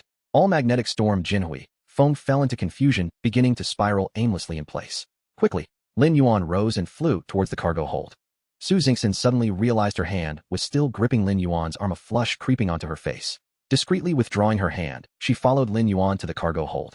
At the center of the cargo hold, a pale yellow translucent cocoon floated in the air. The enormous cocoon nearly filled the entire space of the hold. It's so large, Su Xingxin exclaimed. Seeing the colossal form in reality was far more awe-inspiring than what appeared on the screen. Lin Yuan lightly touched one end of the cocoon, causing an opening to form. The half of the magnetic storm Jinhui Feng Wang revealed itself. The Queen Bee desperately attempted to escape, yet the opening was merely so wide. No matter how hard the Queen struggled, she could only expose half her head. Her large mandibles clacked, attempting to bite through the barrier to widen the opening, but to no avail. Su Xingxin took a small step back, fearing the Queen might suddenly charge out to bite her. Lin Yuan drew an electric baton from the wall. He thrust it sharply towards the Queen's head. With a series of crackling sounds, the Queen ceased her biting and emitted a low whine. Player captures the rare interstellar creature magnetic storm Jinhui Feng Wang. This species possesses communicative abilities. Is translation required? Translation fee. Planet Coende, would you like to purchase translation services? Yes, no, I Delta. Isn't automatic translation available for all species languages? The system only provides free synchronous translation for civilized species languages. Paid translation services are offered for non-civilized biological groups. Would you like to purchase translation services? Yes, no, yes. Under the eaves, one must bow their head. 1 planet coin was automatically deducted from Lin Yuan's account. If the player can subdue the magnetic storm Jinhui Feng Wang, they will automatically gain a means of communication without requiring further translation services from the system. However, the service fee already charged is non-refundable. I Delta. The electric baton struck fiercely against the Queen's head once more. With a flurry of electric sparks, the magnetic storm Jinhui Feng Wang finally ceased its struggles. I know you can understand me now. Lin Yuan fixed his gaze upon the Queen's enormous compound eyes. Submit to me, Lin Yuan declared bluntly. The Queen remained silent. Xiaozhou charged the high-energy particle beam cannon. Aim at the assembled swarm and fire. Whoosh! A beam of light surged forth, obliterating the recently clustered group of magnetic storm Jinhui Feng into dust. Do you feel it? Your swarm has been decimated to nearly nothing. Submit to me. Otherwise your swarm will vanish into ash. The final shot from the high-energy particle beam cannon had exhausted all the spacecraft's energy. Lin Yuan was now gambling, wagering that the Queen would not wish to see her swarm entirely annihilated. The air in the cargo hold felt almost solidified. Su Xingxin could scarcely hear her own heartbeat. I have one condition. The Queen finally spoke. Speak. I can fulfill one of your conditions. Lin Yuan coaxed gently. I demand a contract of equality. The Queen stated. That is not negotiable. Lin Yuan's electric baton jabbed again at the Queen's head. You must recognize the current situation, your existence, and that of your swarm rests entirely within my power. Lin Yuan continued to apply pressure. Then, may I request a timeline? The Queen's voice weakened. No, the timeline is at my discretion and cannot serve as a condition. Then, can you assist in my healing? After all, I am severely injured and cannot offer you that is acceptable. I agree. Now I ask you, are you willing to submit to me? Lin Yuan inquired. I am willing. The Queen replied softly. System prompt current submission rate, and not reaching the submission standard. A cunning Queen nearly deceived by you. Bang, a Jinhui phone nearby the spacecraft was obliterated. The Queen trembled slightly. Lin Yuan seized the electric baton and jabbed again. The scent of charred remains filled the cargo hold. Su Xingxin couldn't help but cover her mouth and nose. My patience is limited. I might have pretended not to hear just now. Now I give you one last chance. Submit, or face annihilation. One last time, are you willing to submit to me? Lin Yuan fixed his gaze on the Queen's compound eyes, his presence swelling with authority. I am willing to submit. System notification, current submission level. Conditions for subjugation met. Shall we proceed with subjugation? Yes, no, yes. Lin Yuan replied with great delight. Congratulations, player, you have subjugated the rare interstellar creature Magnetic Storm Golden Ring Bee King. You are the first player in the Lanyakea region to subjugate an interstellar creature. Reward unique title Zookeeper of the Stars title privilege Intimidate. Title holders can use Intimidate on all interstellar creatures with the effect related to the player's level. Should the intimidated creature be significantly stronger than the player, it may harbor animosity towards the player. Evaluation to act like a fox using the tigers might know your own strengths. You are the first player in the Lanyakea region to subjugate a bee species. Reward unique title Beekeeper title privilege Bee Aroma. Title holders experience enhanced affinity with all interstellar bee species. Entering the territory of unfamiliar bee swarms will not provoke an attack. The chance of subjugating bee species increases by evaluation. The bees are drawn to the delightful scent that you possess. Reward exclusive chamber for Beekeeper, Hive Chamber upgradable, Hive Chamber level accommodates one interstellar bee swarm. Congratulations, player, on successfully subjugating an interstellar creature. The subjugation creature system is now open, allowing you to view detailed information on the system panel. Lin Yuan gazed at the series of system notifications, his lips curling upward. Indeed, a new feature has been unlocked. Su Xingxin was right, I must continue to explore and discover. Lin Yuan turned to the Magnetic Storm Golden Ring Bee King and inquired, what do you consume to recover? The Bee King with a faint breath responded, Master, I can eat magnetic crystal honey made from magnetic, but to restore my strength I require a higher grade magnetic crystal. Lin Yuan recalled the battered monitoring beacon and asked, is there magnetic crystal in the beacon? The beacon is indeed that, Lin Yuan said, displaying the image of the beacon to the Bee King. Yes, it contains magnetic crystals and of a very high quality. Consuming them would allow me to evolve. Actually, when I was attacked by my master, I was in the midst of evolving, hiding deep within my lair devoid of any defensive capability.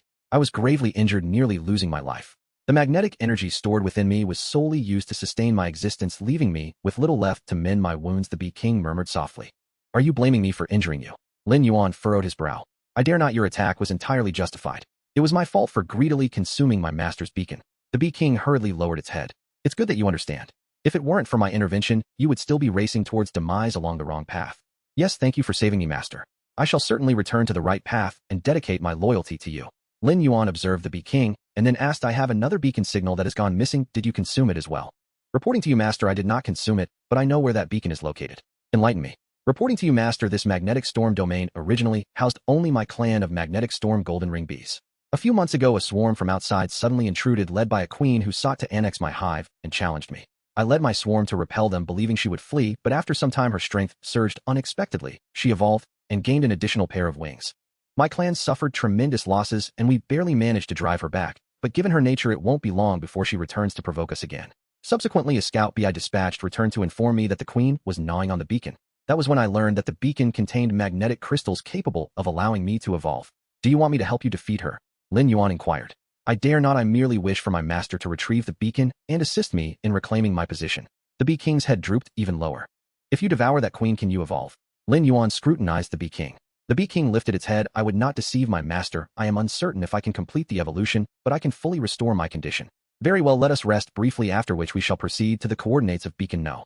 To confront her, relying entirely on your arrangements, master. Xiaozhou promptly replenished the ship's energy and adjust the course. We are going to recover Beacon No.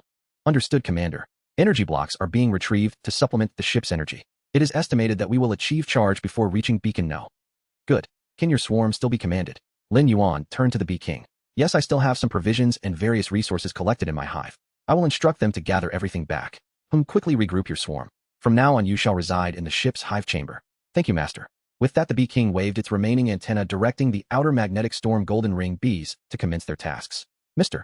Lin, you are incredible. You've actually subjugated an interstellar species. Su Xingxin's eyes sparkled akin to a star-eyed fan witnessing their idol. Oh, is it difficult to subjugate other species? Lin Yuan felt he had effortlessly persuaded the Bee King. It cannot strictly be categorized by difficulty. Subjugating an interstellar species relies on luck, courage, and wisdom. Su Xingxin once again felt that accompanying Lin Yuan was the right decision. All right, should we encounter another, I will assist you in subjugating one. Lin Yuan waved his hand. Really? I could possess my own subjugated interstellar species. I am immensely grateful to you, Mr. Lin. I will surely show my appreciation. Unintentionally, Lin Yuan was struck by Su Xingxin's mention that subjugating interstellar species required luck, stirring something within him. Su Xingxin had previously claimed she frequently encountered treasure chests, yet ever since boarding Lin Yuan's ship, she had hardly come across any. Lin Yuan had been puzzled, speculating that perhaps the luck attribute only manifested during solo ventures. It seemed she had been harboring a grand plan all along. He felt that his subjugation of the magnetic storm golden ring Bee King had to some extent borrowed from Su Xingxin's luck. Thus, he proactively proposed to help her subjugate an interstellar creature in the future. It served as a form of compensation towards Su Xingxin. Moreover, Lin Yuan decided to continue keeping Su Xingxin by his side. After all, two fortunate individuals would surely amplify each other's luck and fully harness the power of their lucky attributes. Report, Commander. Approaching target area, the ship's energy has reached O and the weapon systems are fully charged. The keratinous layer bionic magnetic storm shield armor is severely damaged, lacking repair materials with durability, restored to only A. Xiao Zhou remarked with some embarrassment. Master, the hive is an excellent magnetic storm shielding material. You can use hive fragments to repair the armor. I can have the outer swarm assist with the repairs. As expected, there is always an antidote within proximity of poison.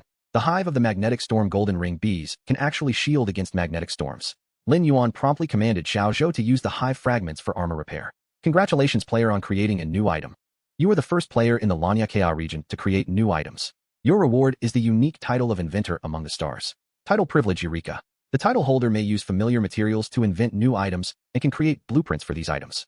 If the title holder possesses a Zhina, the Zhina will also enjoy this evaluation. Think diligently and experiment boldly. You are the beloved little inventor. Congratulations on awakening the skill cartography. Cartography players can draw corresponding manufacturing blueprints based on the items they create. This skill consumes mental energy. Lin Yuan glanced at the armor introduction, noting that the name had changed from Stratum Bionic Electromagnetic Shield Armor to Stratum Bionic Electromagnetic Shield Armor Electromagnetic Hive, improved version. Upon checking the player information, he found the skill option now included cartography. Currently, the options for drawing blueprints only included the Stratum Bionic Electromagnetic Shield Armor Electromagnetic Hive, improved version manufacturing blueprint. Lin Yuan felt elated, having finally acquired his first life skill. With the enhancement of Inventor Among the Stars coupled with his specialization in spaceship design modification alongside the cartography skill, Lin Yuan felt as though he constituted an entire product development team. Without a doubt, a plethora of innovative and practical new equipment would be designed in the future. Mr. Lin, Little Zhou just informed me that the armor has been remodeled. Su Xingxin gently patted Lin Yuan's shoulder. Oh, is that so? My apologies, I was lost in thought. Hey you there, Queen Bee, do you have a name? Esteemed Master, I once had a name. However, I have since undergone a transformation. I humbly request you to bestow a name upon me. Lin Yuan rolled his eyes. From now on, speak plainly and answer directly. Understood. Understood. Please grant me a name. Let's call you Electromagnetic King, abbreviated as King. It's memorable and quite imposing. Don't tell me your surname is Yuan. Master, rest assured I have no surname. I shall henceforth be called King. Thank you for the name. The Queen Bee bowed repeatedly. King, first send a small group of bees to harass the enemy. Once their main force mobilizes, your bees will feign retreat. Afterward, you will personally lead the remaining bees for an ambush, aiming to defeat them decisively. When their queen bee sees you, especially in a wounded state, she will surely gather all her bees to attempt your annihilation. At that moment, you will engage while retreating. Once within my attack range, I will obliterate them with a high-energy particle beam. Do you understand? Understood, King replied. With that, Lin Yuan retrieved the remnants of Beacon No, extracting a piece of magnetic crystal and tossing it to King. Consume a few to restore your wings and antennae. Your legs can wait as your size makes them less noticeable. Is one piece of magnetic crystal sufficient for my wings? Absolutely, thank you for your generosity. King looked at Lin Yuan and eagerly consumed the piece of magnetic crystal. Gradually, a purple light began to emanate from his back. Time is of the essence. Let us commence our operation. Little Zhou, withdraw and maintain silence once you reach a concealed position. Upon being released from the barrier cage, King was immediately tossed outside the spaceship using the badge space. Several electromagnetic gold ring bees swiftly flew in and carried the queen away. Outside the hive at Beacon No, a few patrolling electromagnetic gold ring bees suddenly caught a whiff of familiar scents. Is that your distant cousin? No, we all share the same mother. How could I have a distant cousin? Didn't you know? Oh right, how could I forget? Then whose scent is this? X. Enemy attack.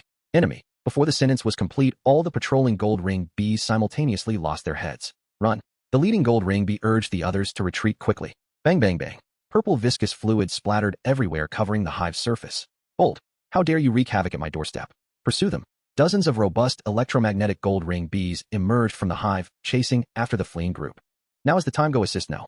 1. King commanded, vibrating his wings and being the first to take flight. Following behind were dozens of gold ring bees. With no alternative, this was all he had. It was now or never. He had brought everything to the table, and failure meant doom. Thinking of this, King's wings flashed with purple light, and a wave of light purple ripples spread outward. The surrounding bees seemed invigorated, doubling their flight speed and slightly increasing their size. As they neared the enemy's main force, King suddenly felt a tightness in his chest, a powerful sense of impending danger enveloping him. At that moment, Lin Yuan's voice echoed in his mind. The plan has changed. Halt the charge. Stop. King commanded, and the bees came to a sudden halt. Swish. A blinding white light streaked past in front of King. In the distance, dozens of pursuing electromagnetic gold ring bees were instantly obliterated by the white light. The white light then shot into the hive, creating a massive crater. Countless fragments scattered outward. Before King could react, another white light sliced through the air. Boom. The crater deepened, and more debris flew out. Next came yet another beam of white light. Boom. A massive queen bee adorned with 4 membranous wings was hurled into the air. At this moment, half of her wings remained, and 3 of her 6 legs were severed. King, lead your entire swarm to encircle and annihilate the enemy queen. Lin Yuan's voice resonated in King's mind once more. King's antennae twitched. Target enemy, queen, encircle, and kill. Charge. Dozens of enhanced electromagnetic gold ring bees followed King into the fray. Little Zhou, activate the spaceship and proceed for support. Maintain continuous bombardment of the hive with high-energy particle beams and provide laser support to the solitary gold ring bee targeting the enemy queen. After several shots, the hive gradually began to crack, breaking apart into several pieces. Who do we have here? It turns out the ground bees have come to provoke. But why are you so badly injured? Have you come to deliver a meal? No. 1. Prepare to charge. King disregarded the taunt and issued the command. Wait, since you've come, let us have a fair duel. King against King. What do you think? The opposing queen proposed. Let us move away from your hive. King replied. Agreed, but your swarm must maintain distance as well. The opposing queen similarly stipulated. The opposing queen then began to fly farther away. No. 1. Lead the swarm to follow. After signaling, King flapped his wings and pursued. After flying a certain distance, the opposing queen suddenly halted. Why are you still bringing your swarm? The opposing queen questioned. I never agreed to duel you. I merely suggested we maintain a distance from your lair. If you doubt me, check the chat records. The magnetic king continued, leading the swarm closer. Haha. Truly an unevolved inferior bee queen, lacking even the courage to engage in a duel. You mentioned that you have completed your evolution, while I have yet to evolve. You propose a Oni-on duel. Do you truly believe you possess the fortitude for it? With this remark, the magnetic king's opponent was instantly rattled. Oh. If that is the case, further words are futile. Witness how I shall obliterate you. With that declaration, the opposing bee queen's 4 membranous wings began to vibrate rapidly, sending ripples of pale purple energy outward. Report to the commander. The opposing bee queen is preparing a large-scale thunderstorm skill. Calculations indicate an 80 probability of triggering a magnetic storm across the entire magnetic storm field. Lock on with the high-energy particle beam cannon. Activate it now to interrupt her skill, Lin Yuan commanded. He had no desire to endure another storm of such intensity. After a slight adjustment in the spaceship's angle, a focused beam of white light shot forth. The magnetic king retreated once more as the white light skimmed the tips of his wings. In an instant, the opposing bee queen was enveloped in the white light. As the light dissipated, an utterly bare bee queen floated in the air. No antennae, no wings, no legs. If you cannot subdue her now, I shall seek another bee queen. Lin Yuan's voice resounded once more. Charge. The magnetic king led the swarm in a rush to encircle the opposing bee queen. Lin Yuan glanced at the display screen. Continue to bombard the hive and locate the 7th beacon. Boom. Boom. Boom. The hive. Report to the commander. The beacon has been located, but it is shattered into several pieces. Approach and recover it along with the fragments of the hive. The Shenzhou rushed toward the hive with the microwave generator unleashing its full firepower, reducing swaths of magnetic storm gold ring bees to ash and debris. Half an hour later, all beacon fragments had been collected. Lin Yuan inspected the remnants. The magnetic crystals within the beacon had entirely vanished, leaving only the shell and a portion of the internal structure. I hope the data remains intact. All right, mission accomplished. Prepare for the return journey.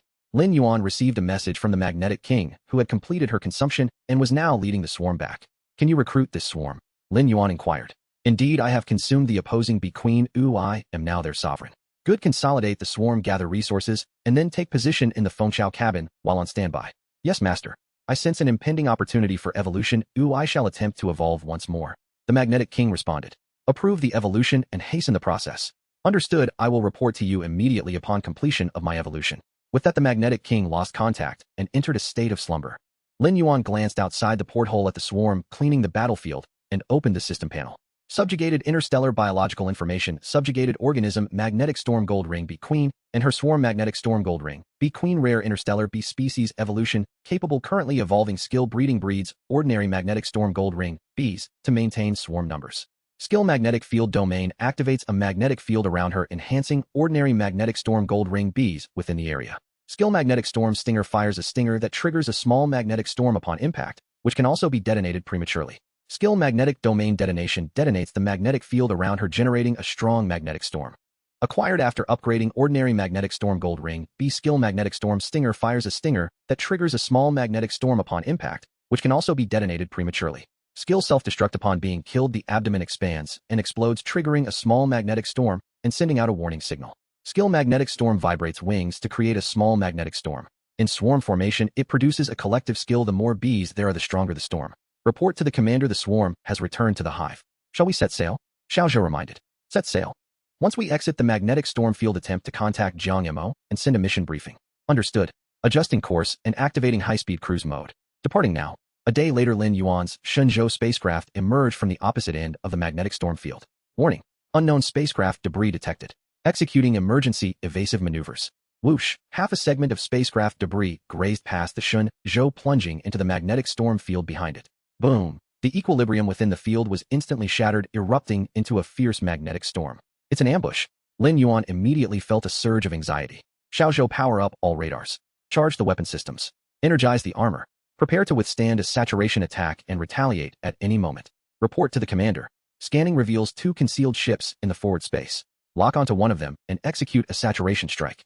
Implement speed changes to evade enemy attacks as much as possible. The spacecraft's engines roared as the Shenzhou shot forward at maximum acceleration, a beam of purple light slicing through the path just traversed by the Shenzhou. A white light and several lasers shot forth from the Shenzhou.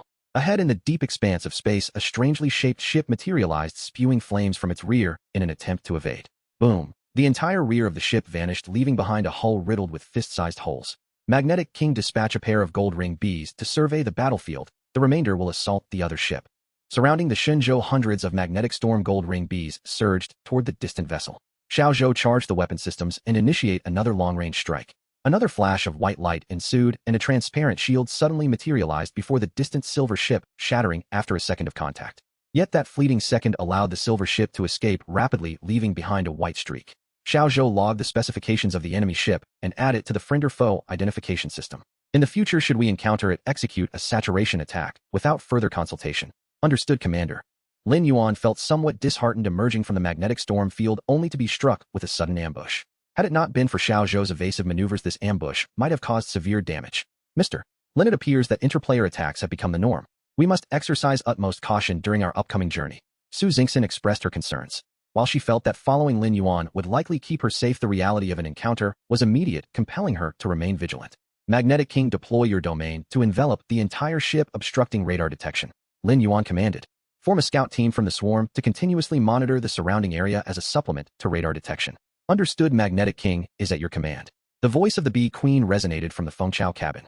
Immediately, a gentle pale purple luminescence billowed forth from the Fengchao cabin, enveloping the entire Shenzhou. Master, the wreckage of the spaceship has been fully retrieved, but another vessel was moving too swiftly for the swarm to catch up. The voice of the magnetic sovereign resonated in Lin Yuan's mind. Do not fret, they were well prepared, and there is no need for self-reproach since we were unable to pursue. Now that evolution has been completed, we must promptly focus on restoring the population. The current capacity of the hive chamber is limited to bees, and we still have a significant way to go. Understood, I shall hasten the expansion of the swarm.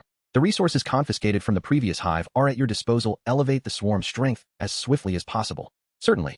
I will not disappoint your expectations, Master.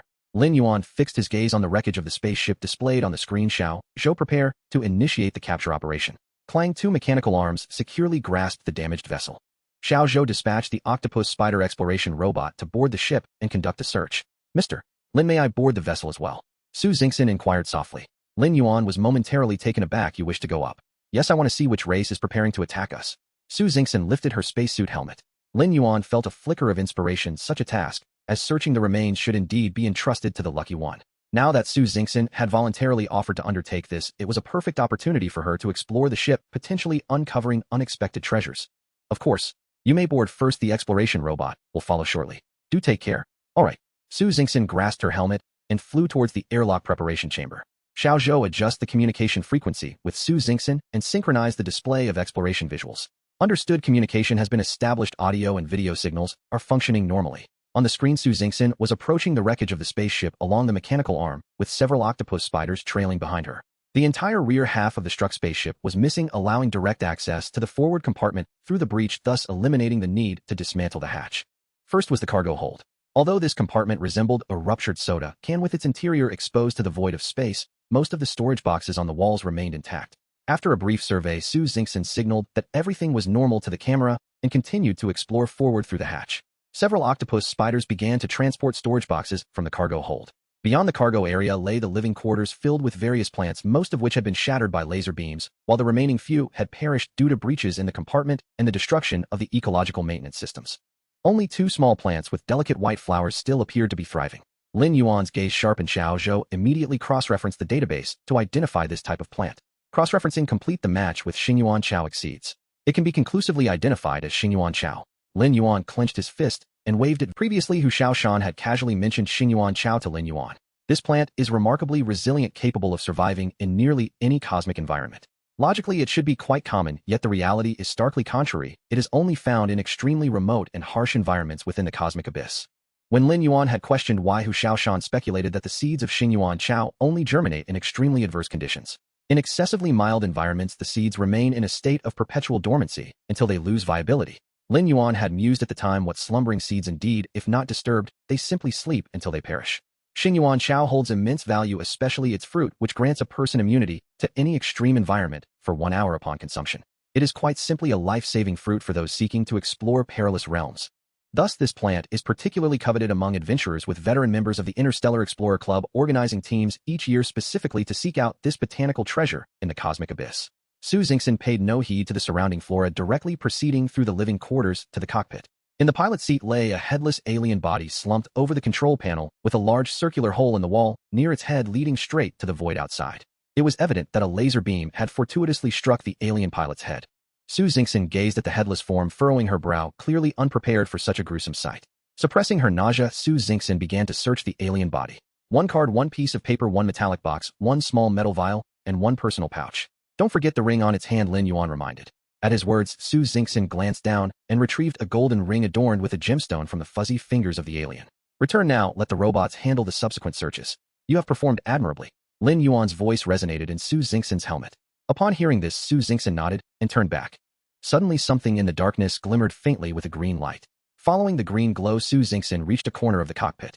With a bright light, she uncovered a coin radiating green luminescence. The coin bore a swirling green vortex that seemed to be slowly rotating, as if attempting to draw in one's very soul. Su Xingxin's hand trembled, nearly causing the coin to slip from her grasp. She quickly regained her composure, retrieving a small metal box she always carried and stuffing the coin inside. Taking a moment to steady herself, she placed the small box into her personal pocket and exited the cockpit. Inside the cockpit of the Shenzhou, Lin Yuan observed as Su Xingxin meticulously catalogued her spoils. Morningstar Identity Card. Upon use, the player acquires an equivalent Morningstar identity. They may enjoy the privileges of a Morningstar player. This card is a one-time consumable and will not respawn after the equivalent Morningstar player's death. Lin Yuan's jaw nearly dropped. This was what she obtained. The first defeated alien player was a Morningstar player. Lin Yuan was profoundly impressed by Su Xingxin's stroke of luck. Subordinate race contract. Texer Sheep Tribe automatically activated upon game completion. The Texer Sheep Tribe will obey your commands. Lin Yuan gazed at the paper, feeling a sense of discomfort. The fate of this weak race was so nonchalantly seized by another tribe. He vowed to fight for his own race to survive until the end. Lin Yuan silently resolved. Su Xingxin opened the metal box, revealing several planetary coins inside. Lin Yuan said nothing, gesturing for her to continue examining the next item. Su Xingxin picked up the small metal vial. Texer Sheep Tribe Bloodline Power. Upon use, there is a probability of acquiring the Texer Sheep Tribe Bloodline and a probability of awakening 1 Texer Sheep Tribe talent skill. Awakening the Sheep Tribe's Bloodline. Lin Yuan found it uninteresting. He glanced at Su Xingxin, who shook her head, evidently lacking interest in the Sheep Tribe Bloodline as well. Lin Yuan then picked up the small pouch. First Aid Medicine Pack LV provides emergency medical support for players containing 2 stamina restoration, 2 mental restoration, and 2 enhancement potions. Automatically refreshes daily upon use. Lastly, let us examine that ring. Su Xingxin handed the ring to Lin Yuan. Lin Yuan was not one to hold back. The outcome was as Lin Yuan had anticipated. Space storage ring volume cubic meters previous owner's mental imprint has vanished can be rebound. It was the same size as his own badge space. Mr. Lin, this is a space ring, isn't it? You are familiar with space rings. Yes, I've heard of them before. Then please take this. Lin Yuan handed the ring to Su Xingxin. With this, many things will become much more convenient. Mr. Lin, this is too precious. It's no problem. I had intended to share my gains from this venture. As you're aboard my spaceship, we are a team, and everyone is entitled to a share of the spoils. Besides, you brought this back? Then thank you, Mr. Lin. Su Xingxin adjusted the ring and placed it on her index finger. Now let us allocate the resources. I'll give you the Morningstar identity card. I am already a Morningstar player, so there's no need for you to be modest. Thank you, Mr. Lin. Su Xingxin accepted the card. I will keep the affiliated race contract Texar Sheep Clan for now. As for whether we can ultimately clear the game, none of us can say for certain. Do you want the Texar Sheep Clan bloodline power? I'm not particularly fond of that. May I choose the first aid kit instead? Certainly, then the Texar Sheep Clan bloodline power will be mine, and the first aid kit will belong to you. Alright, we will split the planetary currency in the box. Mr. Lin, I really do not need the planetary currency, if it is a burden. That won't do. We are a team, and any currency we acquire must be distributed equally. Lin Yuan's tone was resolute. Very well. Seeing Lin Yuan's firm stance, Su Xingxin accepted half of the planetary currency into her space ring. By the way, there are quite a few materials in the ring. Su Xingxin hurriedly reminded, additionally, I found this on the spaceship. You can leave the supplies in the cargo hold for Shenzhou to tally. We will definitely need basic materials for future ship upgrades and equipment enhancements. Lin Yuan took the green coin Su Xingxin offered. Let's examine this first. Lin Yuan stared at the green vortex on the coin, his consciousness momentarily hazy, as if drawn into an exceedingly terrifying abyss of primal fear, causing him to shiver involuntarily. You felt it too. Su Xingxin noticed Lin Yuan's unease. Indeed, it feels as if there is a horrifying presence behind this coin. Lin Yuan wiped the beads of sweat from his forehead. What do you think it is? I'm not entirely sure. It could be a form of currency, but it certainly does not belong to the same system as the interstellar currency. It may also be a token or a symbol of identity. Lin Yuan was uncertain. I will check with a friend later. For now, I'll keep it. No problem. I would also feel uneasy keeping it. Su Xingxin readily agreed. Mr. Lin, where shall we head next? Once the robot has finished collecting the supplies, we will leave the interstellar void at the fastest speed. It is far too dangerous here. Alright, I will follow your lead. Just then, an octopus spider entered the cockpit carrying 2 pots of flowers. Commander, I have transplanted the 2 Xingyuan grass as per your instructions. Shenzhou the spaceship is now unclaimed. Prepare for takeover and modifications. Transform the living cabin into a planting cabin, which can be used to cultivate rare plants in the future. Currently, the spaceship lacks a power engine. First, we will dock with the Shenzhou, then gradually implement the integration. Yes, Commander. Shenzhou will progressively optimize the spaceship layout for functional integration. Rest for a day, replenish energy and fuel, organize supplies, and repair the spaceship. Tomorrow we will replan our route and break out of the interstellar void. Su Xingxin returned to her resting cabin and picked up the Morningstar identity card. Use. The card transformed into a myriad of blue star sparks entering Su Xingxin's body. Su Xingxin felt as though an invisible ceiling hovering above her had suddenly vanished. A sense of exhilarating freedom filled her entire being. Su Xingxin opened the game panel, and a shiny golden star appeared in the upper right corner of the interface. Congratulations, player has obtained and used the Morningstar identity card. Congratulations, player has acquired equivalent Morningstar identity. Equivalent Morningstar privileges activated. Privilege unlock Founders Edition game panel, allowing players to explore unknown functions and add them. Privilege unlock potential limits, allowing players to further advance beyond existing potential levels. Privilege randomly draw 1 attribute or skill from slain Morningstar players' profiles and add it to your game panel. Commencing draw now. Congratulations, player has drawn the Texar Sheep Clan bloodline skill Spirit Herb Recognition. Spirit Herb Recognition LV upgradable, can be used once daily to identify herbaceous interstellar plants and receive a brief introduction. Wow, I can even acquire new skills. This is amazing. Su Xingxin joyfully exclaimed. Player has used the Texar Sheep Clan Morningstar identity card, received Morningstar player slaying rewards. Reward Morningstar slaying point. Reward Morningstar Slayer title privilege. Identify Morningstar player identity within a meter radius automatically, marking the position of the identified player title, can be upgraded for more privileges. Reward Stellar Coin. Reward Spaceship Level Up card automatically waives all upgrade requirements usable only below level. Reward Character Level Up card automatically waives all upgrade requirements usable only below level. Su Xingxin hurriedly dashed to the cockpit. Mr. Lin, I received rewards. Su Xingxin showcased the various rewards before Lin Yuan. Indeed, as anticipated, Morningstar players will become targets for everyone. Lin Yuan remarked. Can you see the difference in me? Yes, a star has appeared above your head. It is bright and striking. And there is an intuitive sense guiding me to locate your position, Su Xingxin reflected. Shenzhou search for information on items that can conceal identities. Understood. Commander. Search complete. 3 types of items that may possess identity concealment functions have been discovered. Item 1 Hidden Star Grass. Its sap, when applied, can conceal scent. Item 2 Invisible Mouse. Crafted into a mask, it can alter one's identity and appearance. Item 3 Identity Simulation Card. Can temporarily After contemplating for a moment, Lin Yuan looked at Su Xingxin and said, none of these quite meet our requirements. Do you know of any other methods? I'm not sure. I haven't heard of such items before. Well then, let's set off early tomorrow. We will continue to use the magnetic field to mask the ship's traces and depart the void at full speed. After a night of adjustments, the Shenzhou spacecraft integrated the vessel of the Takasei Yang tribe. The damaged cargo bay was completely abandoned after the transfer of its contents was finalized. The living module, having been repaired and transformed, was designated as a plant cultivation base situated between the cockpit and the hive module, with the power module at the far end. The cockpit of the Takasei Yang tribe ship was discreetly stored in the badge space by Lin Yuan, preparing for a profitable transaction with Lin Jing. With all preparations in place under the concealment of the magnetic lord's magnetic field domain, the Shenzhou surged forward at full throttle, swiftly following the course laid out by the small vessel. Not far from the Shenzhou, a chase was unfolding in the starry expanse. A diamond-shaped ship gleaming like a gem sped through the void. Behind it, a ship coated in a pale green slime and another resembling a colossal beetle were relentlessly pursuing. Several slime missiles erupted from the pale green ship, striking the diamond vessel and bursting into chaos. The exterior of the diamond ship was enveloped in a pale green mist. Boom! A flash of bright light surged, and the diamond ship accelerated sharply, shedding its tainted exterior as a slightly smaller vessel emerged from within, continuing its flight.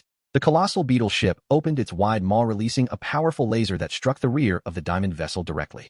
The gem-like form of the diamond ship reflected the laser in all directions. Rather than inflicting damage, the robust laser inadvertently increased the speed of the diamond gem ship. Collision warning. Collision warning. Reporting to the commander, radar has detected 3 ships rapidly approaching from the peripheral region. If we do not alter our course or speed, the probability of collision will soar to 90. The voice of the small vessel was urgent, broadcasting the warning information. Stop. Silence all systems. Let them pass. Lin Yuan decided he did not wish to engage with other players at this juncture. He preferred to avoid conflict if possible. Yet matters did not unfold as intended. Seeing that the laser attack was ineffective, the beetle ship quickly switched to a high-energy cannon aiming at the vessel ahead. Boom! A massive shell was discharged from the cannon. The moment it struck the diamond gem ship, a thunderous explosion ensued. Debris flew as the surface of the diamond ship shattered, and the entire vessel was rocked off balance, spiraling toward Lin Yuan's Shenzhou. Lin Yuan was momentarily speechless, commanding the small vessel to ignite its engines for an emergency evasive maneuver. However, at that moment, the Shenzhou was perilously close to the 3 approaching ships. As soon as the engines roared to life, the slime ship detected its activation. Several slime missiles were launched toward the Shenzhou. Small vessel intercept with lasers. A barrage of lasers converged on the slime missiles, the intense heat incinerating them with a hissing sound. Before they could reach the Shenzhou, they transformed into a cloud of green mist. Observing the rapidly closing diamond gem ship, the engines of the Shenzhou roared to maximum power. The entire ship shot forward, barely evading the impending collision with the diamond vessel. Alert! Alert! The ship's course has deviated. Small vessel, what is happening? Lin Yuan was puzzled. How could one emergency maneuver result in a course deviation? Reporting to the commander, we have suddenly encountered an unknown gravitational pull. The ship cannot maintain its course. Activate maximum operational mode. Continue accelerating to achieve escape velocity. Lin Yuan clenched his fists. Boom! The exhaust flames from the 4 engine nozzles shifted from red to purple, and the speed of the Shenzhou surged once more. Reporting to the commander, engine power has reached its limit. The ship is still descending towards the gravitational center. Su Xingxin tugged at Lin Yuan's sleeve. We must have encountered a gravitational trap. We are still at the edge of the gravitational range. Install the red diamond engine onto the Shenzhou to enhance the thrust-to-weight ratio. Perhaps we can escape, Su Xingxin suggested decisively. Small vessel, is that feasible? Commander, the modification of the power module requires time, and during the conversion, we will be unable to operate. We will be instantly dragged away by the immense gravity. Lin Yuan furrowed his brow, his fingers tapping anxiously on the control panel. Small vessel, prepare the interface for the barrier docking, retaining only the cockpit and power module. I will store the remaining compartments in the badge space to improve the thrust-to-weight ratio. Understood, Commander. Executing compartment separation and docking combination task. 3, 2, 1. With a thought, Lin Yuan stored the orbital module, plant module, and hive module in the badge space. The cockpit and power module were securely reassembled through the barrier docking interface. A powerful force pressed against Lin Yuan and Su Xingxin, pinning them to their seats. On the control panel, the ship's speed visibly increased. Faster, faster. Su Xingxin's complexion began to pale. The overwhelming force was suffocating, nearly robbing them of breath. Alert, alert. The ship's course continues to deviate. Small vessel still unable to maintain the course. Lin Yuan gritted his teeth, struggling to speak. Reporting to the commander, the gravity has intensified again. We cannot break free. Calculations indicate we have insufficient time to accelerate to escape velocity. Lin Yuan pressed his lips tightly together, a flicker of helplessness crossing his gaze. Is this how it ends? He felt as if his body was being gradually stretched and his thoughts were elongating, as well outside the ship the entire expanse of space was being twisted and stretched.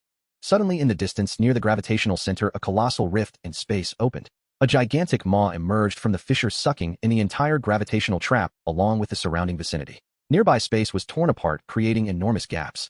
Then the great maw retracted back into the rift, vanishing from sight. In the fleeting moment before losing consciousness, Lin Yuan heard a long-lost resonant voice in his mind. Congratulations, player. You have discovered the fourth type of hazardous zone, achieving the exploration feat of the interstellar Great Void region. Reward. Inside the diamond gem ship, shards of crystal were strewn everywhere. A tall figure was rapidly pressing various buttons on the gem control panel. What to do? The direction is uncontrollable. The recent explosion had completely disabled the ship's directional control system. Why did a ship suddenly appear ahead? Oh no, that ship was also under attack. It has a laser interception system. This is it. We're going to collide. Wait, it seems we didn't collide. What is happening? Why is the ship accelerating? What is going on? Is my body stretching? Inside the colossal beetle ship. A large golden flower beetle was deftly maneuvering the ship with its 3 pairs of tiny legs. Bro, hurry up, we're about to catch up. Within the slime-covered ship, a yellow slug was piloting the vessel in a cockpit filled with various plants. There's another ship here. Slug bro, it's a buy one get one free. Let's annihilate them together. Damn it. He evaporated my slime missiles. Keep pursuing. What's happening? My ship is out of control. Mine too. I can't control the direction. Lin Yuan opened his eyes, the dim cockpit illuminated intermittently by the red warning light. A throbbing headache assailed him. He felt as though a mighty elephant had trampled his head. He lifted his arm and found he could move, then kicked his legs, finding them responsive as well. Nothing was amiss, his body was uninjured. Turning to his side, he noticed Su Xingxin remained unconscious. Xiao, Lin Yuan called out. Reporting, commanding officer. I am here. The reassuring voice of Xiao Zhou eased Lin Yuan's anxiety. Initiate a self-check of the ship. Also, please inform me of what transpired. Reporting, commanding officer. The ship is currently in a dormant energy-saving state. All systems are operational and ready to be activated. You have been unconscious for a day. A day? Yes, we have been pulled relentlessly by a formidable gravitational force descending towards the center of the gravitational trap. However, I suddenly observed violent spatial fluctuations on the opposite side of the gravitational center. It appears the fabric of space has been torn asunder. The radar signals are strikingly similar to those we encountered during our previous exploration of the Star-Meyer spatial rift, only this time the intensity is several hundred times greater. Are you suggesting a rift has manifested with hundreds of times the strength of our last encounter? Indeed, that is what the observations indicate. And then we were consumed by a great maw. Lin Yuan momentarily found himself at a loss for words. Consumed by a great maw. Yes, although I too find it hard to believe, commanding officer, what I witnessed was indeed that. Yet I suspect that the great maw intended to devour the gravitational core at the center of the gravitational trap, and we were inadvertently swallowed as well. Space suddenly tore open, a great maw devoured the gravitational core along with us. Is that correct? Lin Yuan gradually regained his composure from the initial incredulity. Given our current predicament is uncertain and all communications with the outside world have been severed, combined with your state of unconsciousness, I initiated the ship's dormant mode to conserve energy. You acted wisely. Has the ship's structure been restored? It has been restored. The star abyss grass in the planting chamber is thriving, while a few of the magnetic storm gold ring bees in the hive chamber have perished, but the majority remain in good condition and the magnetic king is in fine shape. Xiao Zhou anticipated Lin Yuan's inquiries and responded accordingly. Lin Yuan nudged Su Xingxin beside him. Su Xingxin slowly opened her eyes, her brow furrowed in evident pain. Do you also have a headache? Yes, do you? Lin Yuan nodded. He reached beneath his seat to retrieve 2 cups of cola from the snack reserve, inserting straws into each, and offered one to Su Xingxin. Here, let us toast. To celebrate our survival. Lin Yuan noticed Su Xingxin appeared momentarily bewildered and explained this is a ritual from our hometown where we clink glasses as a gesture of celebration. Su Xingxin accepted the cola, smiling faintly. Cheers. All players have awakened. Congratulations on discovering the most perilous region of the interstellar void. This is the Easter egg area of this escape game. Some call it the secret realm. Secret realm.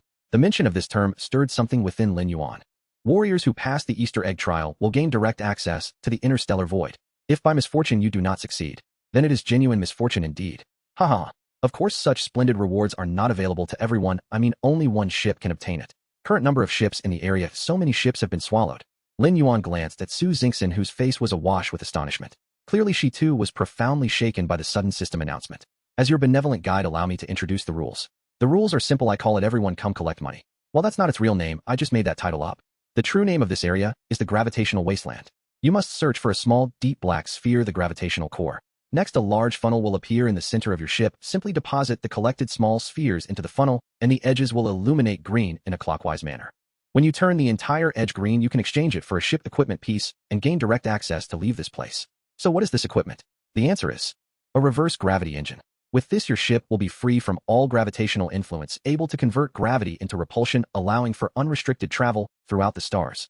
There is only one of these engines available, thus only one ship can equip it. Naturally, such straightforward rules may seem mundane to some brave souls. Therefore, I have included a lottery system. When the gravitational cores you deposit into the funnel reach, you can use them for the first draw. After that, your collection progress resets. Gather for a second chance, and for the third chance you will need to expend, and so forth. You might expend gravitational cores and draw, or you might draw. Yes, the edges of your funnel will glow red in a counterclockwise direction. Of course, you could directly win the reverse gravity engine and escape at once. Rest assured, I have taken your fragile psychological endurance into account. So how many cores are necessary to fully illuminate the funnel's edges? I find it too painful to reveal. Moreover, even if someone wins or exchanges for the reverse gravity engine, I will not disclose it to others. How could I bear to utter such despairing news? By the way, there is no time limit for this game. I am simply too benevolent. Haha. Now the game begins. A bulge formed on Lin Yuan's control panel as a golden funnel, as wide as a basin, blossomed forth. Lin Yuan felt beads of cold sweat trickling down his back.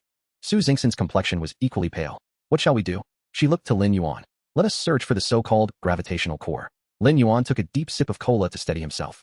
Xiaozhou, activate the ship and deploy all detection devices to search for a black sphere known as the gravitational core. Magnetic King, dispatch all bee swarms to scour for a small black sphere referred to as the gravitational core.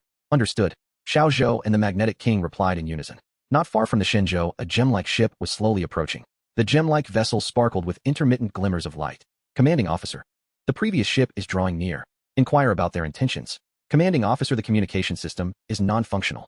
Very well then, maintain a weapons lock. If they breach the danger zone, open fire.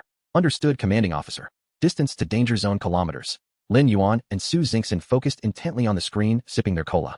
Distance to danger zone kilometers. Lin Yuan adjusted his sitting position. Distance to danger zone kilometer. Lin Yuan glanced at Su Xingxin, preparing to issue the shoot order. The ship has stopped. Su Xingxin pointed at the screen. Report, commander. The spacecraft has halted at a perilous distance of meters. Observe further. Something is emerging. Su Xingxin exclaimed as she noticed a glimmering point drifting from the vessel. Xiaozhou energized the laser emitter and prepared to fire. Lin Yuan commanded. Wait, it seems to be a person. Su Xingxin gasped. Another member of the human race. Lin Yuan found this hard to believe. Surely today was destined for fortune. The proportion of limbs appears similar to ours. Look, she is approaching us. Su Xingxin pointed at the screen once more. Does she intend to board the ship? Lin Yuan glanced. She might have abandoned her vessel in a bid for survival, Su Xingxin speculated. Lin Yuan understood not everyone possessed an abundance of resources and equipment as he did. Magnet King, dispatch a drone to retrieve her. Certainly, master. A colossal magnetic storm gold ring bee soared towards the luminous point. Shortly thereafter, the bee brought a figure shimmering like a gem to the airlock. Xiaozhou opened the airlock. Hissed, the hatch opened, and a figure adorned with glimmering points entered the airlock. Can you hear my voice? If so, please wave your hand. Lin Yuan addressed the figure on the monitor. The individual on the screen waved her hand. Activate your spacesuit communication system. Xiaozhou prepared to establish a communication link. The communication link has been successfully established. Greetings. Please identify yourself. Hello. I am Shun Jinging, a member of the Gem People from Base Xing. Yes, I am from Base Xing, part of the Gem People. Have you heard of Base Xing? Lin Yuan turned to Su Xingxin. Su Xingxin shook her head. No, humans are widely dispersed throughout the universe, making the likelihood of mutual recognition negligible. State your purpose. Lin Yuan asked once more. My ship is damaged. Direction control is nearly impossible. The engine has only a net herd of its power left, and I lack repair materials. You must have heard the system prompt. I cannot leave on my own. Thus I abandoned my ship and request to join your crew. Please grant me a chance to survive. I am willing to accept any conditions. Shun Jingying's voice trembled slightly. Due to my inability to verify your true origins and intentions, I must temporarily isolate you. However, considering we are both of the same race, I will provide you with basic sustenance during your isolation to ensure your survival, Lin Yuan replied, in a steady tone devoid of emotion. Thank you. I still have some supplies on my ship which I can offer you in full. I can assist you in opening the airlock. I shall collect those later. We must now commence the decontamination procedure. Please prepare and follow the voice prompts to complete all steps. Understood. Thank you for taking me in. Lin Yuan terminated the communication with Shun Jingying. Xiaozhou expanded a temporary chamber as an isolation unit for this gem race individual. Once the gem individual enters the isolation chamber, position it between the plant cultivation chamber and the hive chamber. Provide her with 1 unit of standard food and 1 unit of standard water each day. Understood, Commander. Lin Yuan gazed at the display of the airlock preparation chamber. The decontamination procedure had concluded. Shun Jingying was placing her spacesuit into the designated storage locker. Wearing the chamber suit, Shenzhou had a tall and slender figure with a fair complexion that reflected a faint crystalline glow under the lights. Her white hair occasionally sparkled with fiery hues, and upon closer inspection the strands were not white, but rather a transparent glass-like texture. Su Xingxin watched the screen intently, seemingly eager for a contest of skill. Xiaozhou approached the gem individual spacecraft. Once I have reclaimed the vessel, we shall immediately commence the search for the gravitational core. Master, a gold ring B has discovered a small sphere. The Magnet King's voice resonated in Lin Yuan's mind. It closely resembles your description. It must be the gravitational core. Excellent, retrieve it, and let us see if we can ignite the funnel's edge, Lin Yuan commanded. Report, Master, there are a few minor issues. The Magnet King spoke, discreetly wary of Lin Yuan's displeasure. The surface of the small sphere is exceedingly smooth, and it appears to possess significant mass. Multiple drones failed to move it. Not to worry, let us investigate. Relay the exact location to Xiaozhou, who will be responsible for plotting the course. Understood, Master, I will report the location immediately. The Magnet King was elated, knowing that if they truly found the gravitational core, it would be a monumental achievement. The Shenzhou flew near the diamond-shaped spacecraft, and Lin Yuan stored the vessel within the badge space. Following this, the ship proceeded directly towards the location identified by the magnetic storm Gold Ring B. Not far from the Shenzhou, a massive beetle spacecraft faced off against a slimy vessel. Between the two ships, a small black sphere hovered motionless. Brother, what is your intention? The King Flower Gold Beetle roared. Can I have the first sphere? The yellow slug mumbled. On what grounds? Did we not agree to cooperate? The King Flower Gold Beetle questioned sternly. Are you trying to back out? It is a cooperation. I never said we would not cooperate. I merely asked if I could have the first sphere, the yellow slug insisted. Both parties understood that only one ship could exit this secret realm. Whoever secured the first sphere would subsequently obtain the 10th, and then initiate the lottery. If the opponent drew the anti-gravity engine, they would be trapped here indefinitely. You must provide me with a convincing reason. The King Flower Gold Beetle's tone was firm. Finding together will undoubtedly be more efficient than searching alone. Moreover, the communication system we are using was established by me. Without me, you cannot even use the communication system. The yellow slug's voice escalated. A thin, slimy thread connected the two vessels, evidently the wired communication method provided by the slimy ship. Very well, I will grant you this sphere, but the next one must be mine. We shall alternate in collecting. After a moment's contemplation, the King Flower Gold Beetle surprisingly conceded to the yellow slug's proposal, as though persuaded. With that, the massive beetle ship retreated, making way for the small sphere. Inside the vessel, the King Flower Gold Beetle executed a series of maneuvers, and the ultra-high-energy cannon was fully charged. On the slimy ship, the yellow slug's eye stalks thumped rhythmically, and a net coated in slime gradually extended towards the black sphere. Just as the net enveloped the black sphere, a thunderous boom erupted. The giant beetle ship opened wide, and the ultra-high-energy cannon unleashed a piercing roar. The slimy vessel seemed to have anticipated this moment. Its engine roared to life, ready to escape with the black sphere. However, an unexpected turn of events befell both the yellow slug and the King Flower Gold Beetle. The small black orb remained utterly motionless, as if it were an inseparable part of its surroundings. The slime ship of the Huang Kuizhu also remained fixed, showing no signs of movement. With a resounding bang, the entire vessel was struck by a shot from an ultra-high-energy cannon. Slime splattered everywhere, fragments scattered through the air. The Da Wang Huajin Gui cast a glance at the friend list displayed on the monitor. The avatar of Huang Kuizhu transformed from vibrant colors to stark black and white. Is this the end? Did it not attempt to evade at all? Filled with confusion, Da Wang Huajin Gui activated the ship. The massive beetle ship slowly approached the black orb, clearing away the debris of surrounding vessels.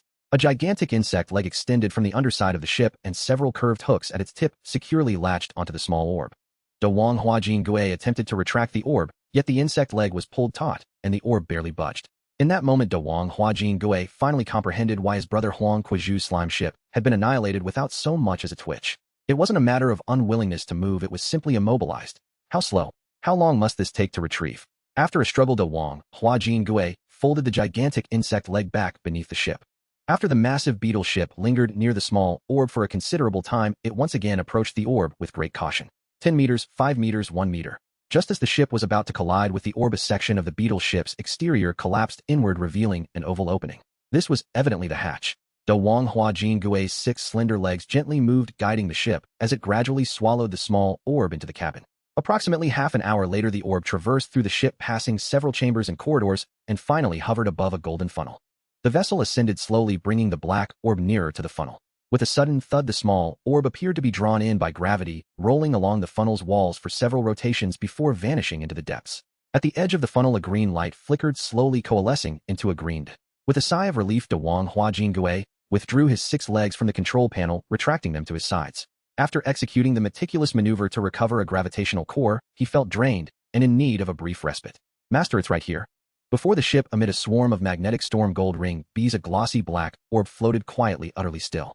Shenzhou controlled the mechanical arm and commenced recovery operations. Lin Yuan magnified the image on the display, showcasing a close-up of the orb. The surface of the black orb was remarkably smooth, resembling a droplet of ink suspended in the air.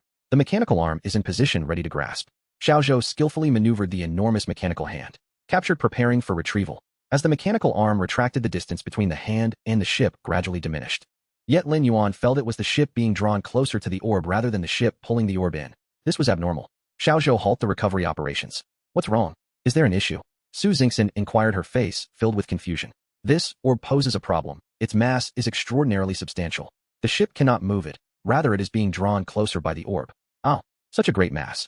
Su Xingxin was equally astonished that such a small orb could possess such weight. He'll attempt to draw it into the badge space. Lin Yuan declared, initiating the attempt. As anticipated, the orb showed no reaction. Had its volume exceeded the capacity of the badge space? That seemed impossible. Was it too massive, and his mental strength insufficient to move it? Lin Yuan believed this was likely the case. With this thought, Lin Yuan opened his game panel. He observed the remaining free attribute points. Allocate points. Mental power, mental power, mental power. Lin Yuan attempted again, but to no avail. Mental power, mental power. It seemed feasible now. Lin Yuan felt a spark of hope. Mental power, his mental attribute, surged from to, complemented by an additional points from his bloodline trait, precisely reaching points. Retrieve. Lin Yuan experienced a significant drain on his mental energy, followed by a dizzying sensation as the black orb materialized in the badge space. Success. On the display, the black orb vanished in an instant. Did it succeed? Su Xingxin expressed her astonishment. Indeed. With a mere thought, the black orb reappeared before them. Upon closer inspection, it was substantially different than the view through the display. The orb was not particularly large, approximately the size of a child's fist. To their surprise, the seemingly pitch-black orb contained tiny specks resembling stars. The smooth surface of the black orb was not its exterior, but rather a thin, transparent shell. Wow, it's like a universe contained within a glass sphere. Su Xingxin exclaimed in wonder. Lin Yuan shared her sentiment. Could this be a sealed miniature universe? Though he found the idea absurd, he increasingly felt it to be true. The two gazed at the gravitational core for several minutes before exchanging knowing looks. Yes, it must be as they imagined. However, they needed to exit the gravitational wasteland realm before any further action. Lin Yuan returned the small orb to the badge space. In the next moment, the orb reappeared in the golden funnel. Rolling along the funnel's walls for a few rotations, it vanished into the center of the funnel. A green dot illuminated at the edge of the funnel. It's real. It truly works. Su Xingxin clapped her hands, looking at Lin Yuan. It appears we have indeed located the gravitational core, but with such a small black orb in such a vast cosmic space, how will we find it? Magnetic King, please explain how to locate the gravitational core. Report, Master. I have already inquired. There are unique magnetic field fluctuations near the gravitational core. As you know, our magnetic storm gold ring bee clan is highly sensitive to magnetic fields, and these special magnetic signals exert a strong allure upon us. That gold ring bee discovered the gravitational core precisely because of the magnetic field's unique signals. Excellent. Share the characteristics of the magnetic signals throughout your swarm. Have all the bees dispersed to search. Lin Yuan felt a wave of excitement. He had not anticipated such a method. The Magnetic King, an hour later. Master, another has been discovered. Shenzhou, initiate the ship. Recover the gravitational core.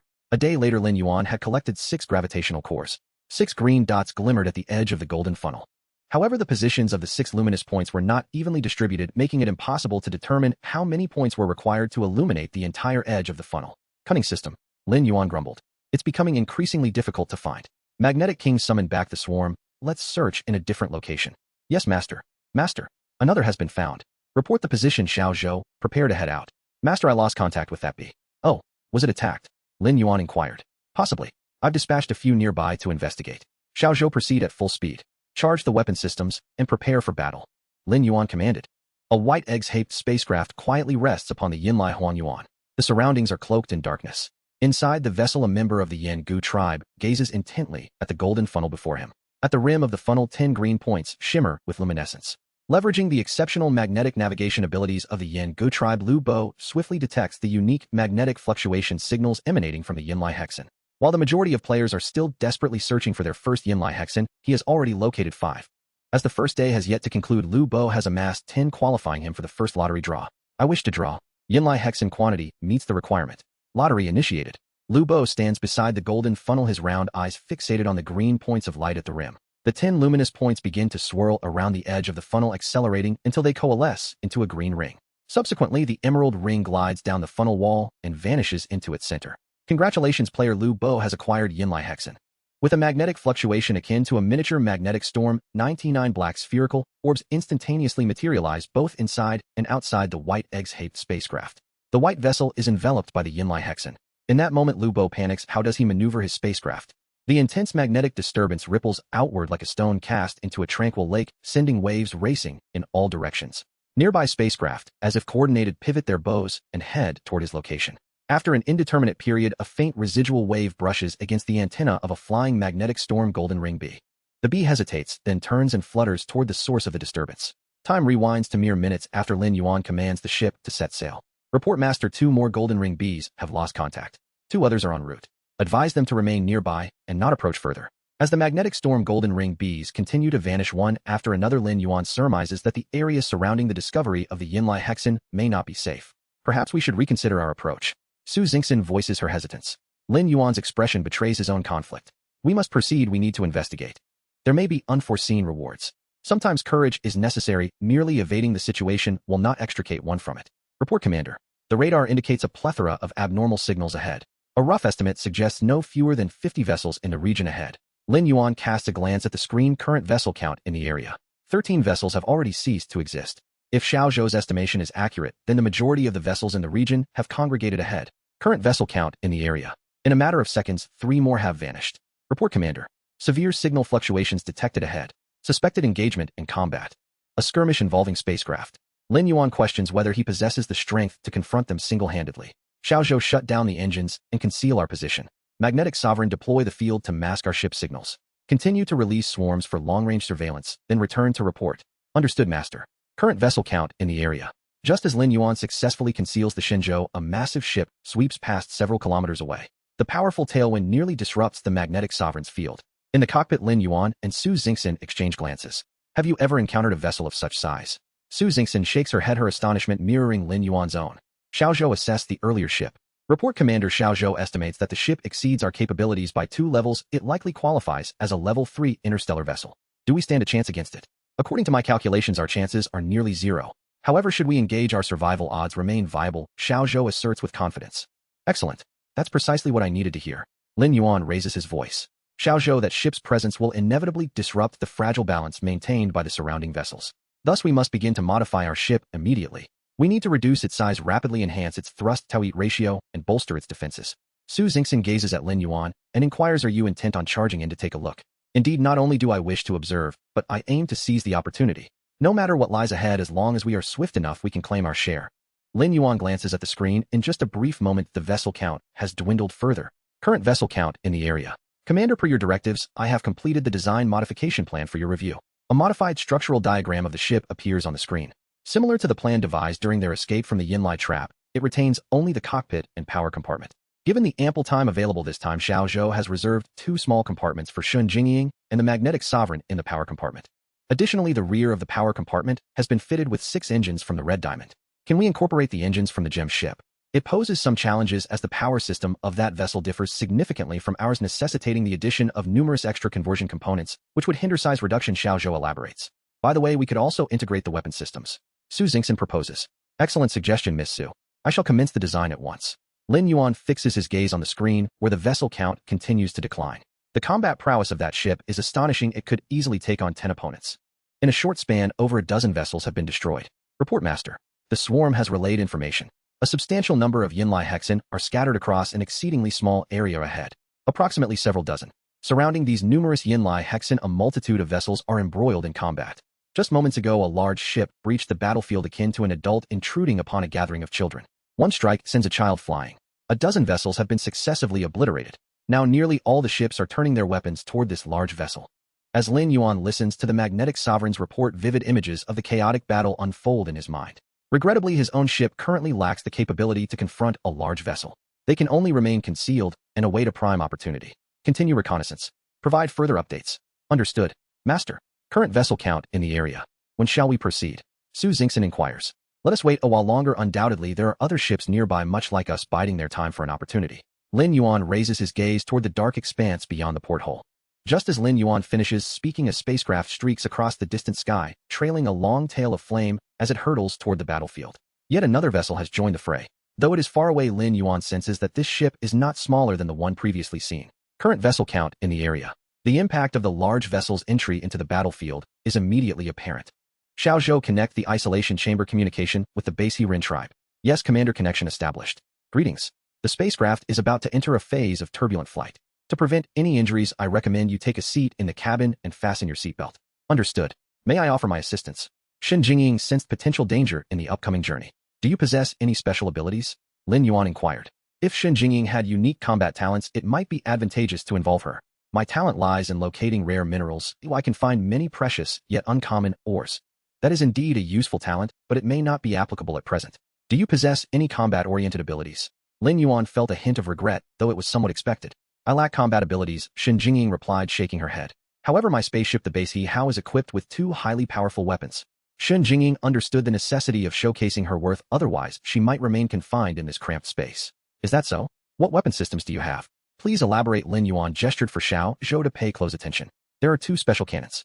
One is the X-crystal ray cannon, known for its exceptional penetration capability, able to breach the hulls of most spacecraft. The other is the high-explosive crystal cannon, which fires a type of high-explosive crystal.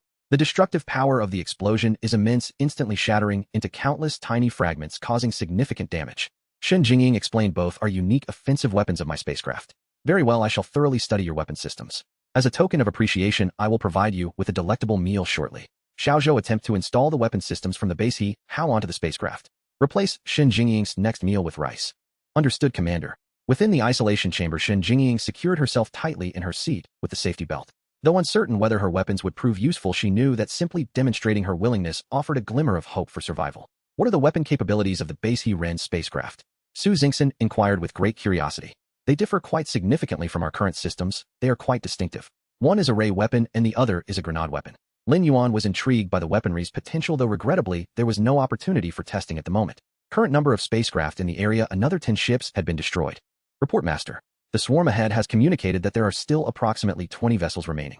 Additionally, 3 more ships have joined the fray, with 2 large ships attacking others while collecting gravitational cores. One of the ships is equipped with a unique collection apparatus resembling a large horn capable of drawing in gravitational cores. Lin Yuan's heart raced. Indeed, the vastness of the universe is filled with wonders. Players with exceptional circumstances are certainly not limited to himself. He needed to hasten their progress. Zhou report on the modification progress. Report, Commander. Modification progress stands at 47. Cabin modifications and partial power enhancements have been completed. Accelerate progress while ensuring safety. We are preparing to engage in battle. Understood, Commander. Current number of spacecraft in the area. The carnage was horrifying. In merely a few hours, nearly half of the ships had been annihilated. With so many ships destroyed, are we certain we wish to proceed? Su Xingxin felt uncertain. After all, this game offered no option for revival, nor had she seen any revival coins for sale. Yes, we shall circle and retreat. We will directly penetrate the center of the battlefield, collecting as many resources as possible. We currently have 6 gravitational cores, and if we collect 4 more, we can meet the requirements for the lottery. All right, I trust your judgment. Su Xingxin and Lin Yuan struck their fists together. People tend to waver in uncertainty, feeling anxious, yet once a decision is made, they often find tranquility.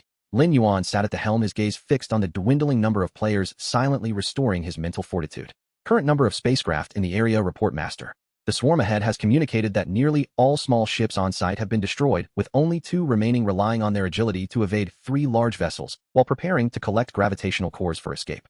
The outer battlefield has nearly exhausted its gravitational cores, with only 1 white egg-shaped ship wreckage left, surrounded by several cores. The large ships are vying for control of that area. Report, Commander. The modifications are complete. All systems are charged and ready for departure. Excellent. Magnetic King instruct the swarm to maintain close surveillance on the battlefield and execute a discreet withdrawal as we approach. Zhou plan the flight path and share the evacuation strategy with Magnetic King to assist in directing the swarm. Now let us depart. Affirmative, Commander.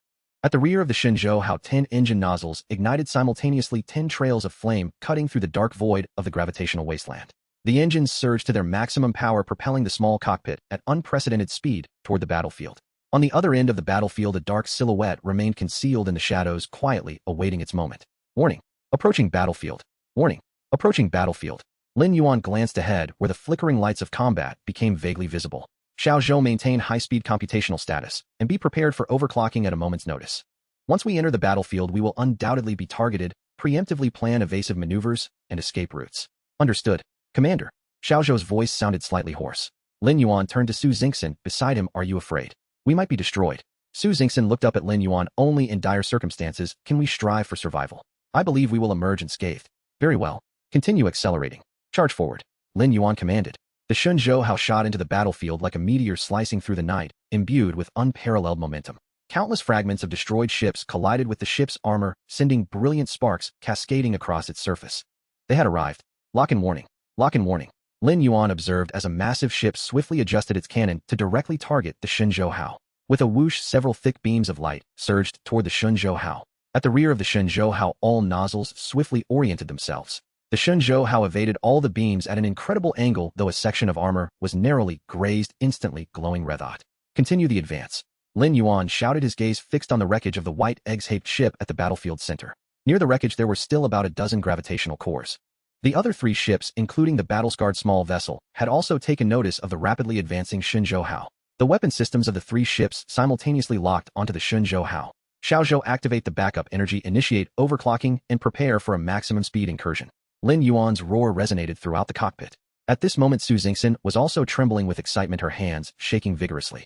Inside the isolation chamber, although Scavenging could not see the external situation, she could sense that the spacecraft was undergoing extreme trials. Her hands gripped the safety belt, tightly twisting and paling from the excessive force. Lasers, particle beams, missiles, unidentified rays, all converged towards the Shenzhou spacecraft. In an instant the Shenzhou was under concentrated fire from all surrounding vessels. At the rear of the spacecraft, 10 thruster nozzles executed entirely different commands. Some adjusted their angles, some altered their power, while others simply shut down. The small engines mounted on the exterior of the power and cockpit compartments each followed distinctly different ignition procedures. The Shenzhou resembled a chaotic spinning top, moving in seemingly disordered trajectories. After evading all attacks at various unimaginable angles, it surged into the heart of the battlefield. Lin Yuan's eyes were bloodshot. Now was the moment. Collect. 1, 2, 3. Inside the control console, the computational chip of the vessel glowed red hot. The Shenzhou continued its wild, erratic rush. Within the cockpit, Su Xingxin felt nauseated, her entire digestive system on the verge of revolt. Lin Yuan was experiencing a splitting headache. The tremendous expenditure of mental energy made the act of gathering cores nearly instinctual, as if it would never cease. Finally, the Shenzhou gracefully arced past a nearby egg-shaped spacecraft at the battlefield's core. Collect, collect, collect. Lin Yuan mechanically repeated a singular thought. A torrent of mental energy surged forth as if a dam had burst. Suddenly Lin Yuan spotted a small golden orb embedded within the wreckage. His instinctive reaction was collect. The intense pain in his head nearly caused him to lose consciousness. What had he just done? Lin Yuan now felt as if his brain was being wrung dry, akin to a desiccated walnut. Approaching the designated escape trajectory, how should we initiate the escape protocol? The vessel's voice was hoarse. Initiate. Lin Yuan commanded, forcing the order through his nearly scorched brain. All engines of the spacecraft entered extreme operational conditions, and the Shenzhou shot away from the battlefield like a cannonball. Lin Yuan reached into his chest pocket and tossed a golden lotus seed into his mouth. A refreshing sensation surged from the root of his tongue straight to his mind. His nearly parched brain felt like a sponge immersed in water, desperately absorbing this invigorating energy. The instantaneous relief allowed Lin Yuan, drained of mental energy, to drift comfortably into a slumber. Boom. The entire spacecraft jolted. The drowsy Lin Yuan was instantly awakened. Report. The spacecraft has encountered an unknown attack. The vessel's voice also conveyed surprise. The armor on one side of the power compartment is shattered. One engine is damaged. Immediately execute evasive maneuvers. Identify the source of the attack and retaliate at once. The Shenzhou performed a roll, veering off its current trajectory. A laser grazed the spacecraft's armor. Attack source tracked. Locking on. Return fire. Several lasers targeted the origin of the previous laser. On the weapons systems monitoring screen, a massive beetle-like spacecraft was under concentrated fire from the lasers launched earlier. However, the effectiveness of the strikes appeared quite dismal. Xiaozhou assessed the damage. Reporting, Commander, the target's damage level is negligible, our laser weapons cannot penetrate its hull. Inside the giant beetle spacecraft, the Kingflower Golden Turtle skillfully maneuvered the ship, maintaining its grip on the Shenzhou. This mere tiny craft dares to snatch food from my jaws, unaware that it is the prey. Huh. The Kingflower Golden Turtle proudly spread its back armor and fluttered its wings. Turn around. Utilize the high-energy particle beam cannon. The Shenzhou executed a maneuver reminiscent of a cobra, positioning itself against the pursuing giant beetle spacecraft. Whoosh. A thick particle beam struck the beetle ship's back armor. The surface of the armor was riddled with ablation holes, and at the center of the circular ablation mark, a piece of armor fragment fell away, revealing the black hull beneath. Lin Yuan couldn't help but be speechless. Was this beetle ship made of turtle shell? It was remarkably resilient. Xiaozhou, evaluate. Commander, the opponent's armor is exceedingly sturdy. We must strike the same location with the high-energy particle beam cannon at least 3 times consecutively to penetrate their armor completely. Lin Yuan felt a sense of urgency should they exchange fire with the opponent. Hitting the same spot 3 times in succession. Perhaps we should try Shenjingying's weapon. Su Xingxin suggested. Indeed. Just as the words left his mouth, the spacecraft suddenly tilted, and another laser grazed past. One hatch on the power compartment opened and a slender cannon gleaming with a gem-like sheen extended from within. Simultaneously another hatch opened, revealing a short, thick cannon with the same gem-like luster. Xiaozhou fired the X-crystal ray cannon. Buzz. The entire ship shuddered. A black-purple beam shot forth from the short, thick gem cannon. Smash! The exterior of the giant beetle's ship broke open like glass struck by a diamond, creating a perfectly circular hole. The hull beneath the hole had turned red from intense heat. High-explosive crystal cannon, same target follow-up fire. From the slender gem cannon, a pointed crystal projectile shimmered as it erupted from the barrel. In an instant, the projectile plunged into the previously created circular hole. Boom! The giant beetle spacecraft exploded from within, like a firework composed entirely of diamond particles. We did it! Su Xingxin exclaimed triumphantly, raising her fist. Magnetic King, deploy swarms to scour the battlefield. We should aim to collect several pieces of the spacecraft's armor. Make haste, we will continue our retreat in 30 seconds. Yes, master. 30 seconds later, the tail of the Shenzhou emitted a long plume of fire as it sped away from the battlefield into the depths of space. Lin Yuan gazed at a lightweight pale yellow piece of armor in his hand. It was light, yet remarkably sturdy. This was the external armor of the giant beetle spacecraft. Xiaozhou, see if this material can be used to modify the ship's armor. Affirmative, Commander. Congratulations, player, you have created a new item, Kingflower Golden Turtle Ship Armor. Inventor in the Starry Sky, title, privilege, inspiration. Activated players can now create blueprints for Kingflower Golden Turtle Ship Armor. If the entire Shenzhou could be reinforced with this armor, its defensive capabilities would ascend to an entirely new level. Setting the piece of armor down, Lin Yuan retrieved a black and white beetle insignia. This was the only intact item left from the recent explosion. In the prior blast, countless tiny crystalline particles had shredded nearly everything into fragments. Only this insignia remained whole, without a single scratch. After examining it for some time, Lin Yuan was puzzled as the system provided no information. He handed the insignia to Su Xingxin. Can you decipher what this is? I believe it to be some sort of key. Su Xingxin offered her interpretation. Let's set it aside for now, Lin Yuan said as he tucked the beetle badge away. He resolved to present it to Xiaoshan when the opportunity arose, as the erudite Xiaoshan might possess valuable insights. Xiaozhou, chart our subsequent course. We must locate a relatively safe haven to recuperate. Understood, Captain. The new route has been plotted. I have exhausted my mental energy and require a brief respite, Lin Yuan remarked, gently resting his hand on his forehead. When you have a moment, please check on that gem dweller and bring along some rice. The Xiaozhou has already prepared it in advance. Very well, I happen to be quite hungry myself. After a harrowing escape, Su Xingxin felt an emptiness in her stomach. Lin Yuan returned to the resting chamber, securing himself within the sleep pod. His mind was fatigued, and he was experiencing severe mental strain. He needed to recuperate, otherwise he would be unable to retrieve anything from the badge's realm. Once he confirmed the surrounding area was temporarily secure, Xiaozhou restored the various compartments of the Shenzhou to their original state. Within the isolation chamber, Su Xingxin handed a box of rice to Jingying. Hello, I am Su Xingxin. Please try this, but it is far more delectable than standard rations. Jingying eyed Su Xingxin warily but cautiously accepted the rice box. Upon opening the lid and gazing at the steaming pristine white rice, she felt a wave of apprehension. Is this safe to eat? It resembles the seeds of some food. Are we truly so extravagant as to consume seeds? Go ahead, it's called rice. While it may not sustain hunger as well as standard rations, it excels in flavor and texture, Su Xingxin said kindly. Jingying gingerly scooped a few grains with a spoon and tasted them. How fragrant. Is this the flavor of seeds transformed into rice? Truly delightful. Noticing Jingying's astonished expression, Su Xingxin softly inquired, what are your plans moving forward? Jingying hastily swallowed her morsel. I have no plans. To be honest, had you not allowed me aboard, I might have ceased to exist. So I wish to remain on this spacecraft, if that is acceptable. Su Xingxin regarded Jingying. Eat up, let us converse while we dine. Tell me about your background. Jingying swallowed another bite of rice. I am of the human race from base Xing. On my home planet, we possess a wealth of rare mineral resources, thus nearly everyone survives through various mineral industries. So you can identify different minerals and gems. Recognizing various minerals is foundational knowledge for all of us.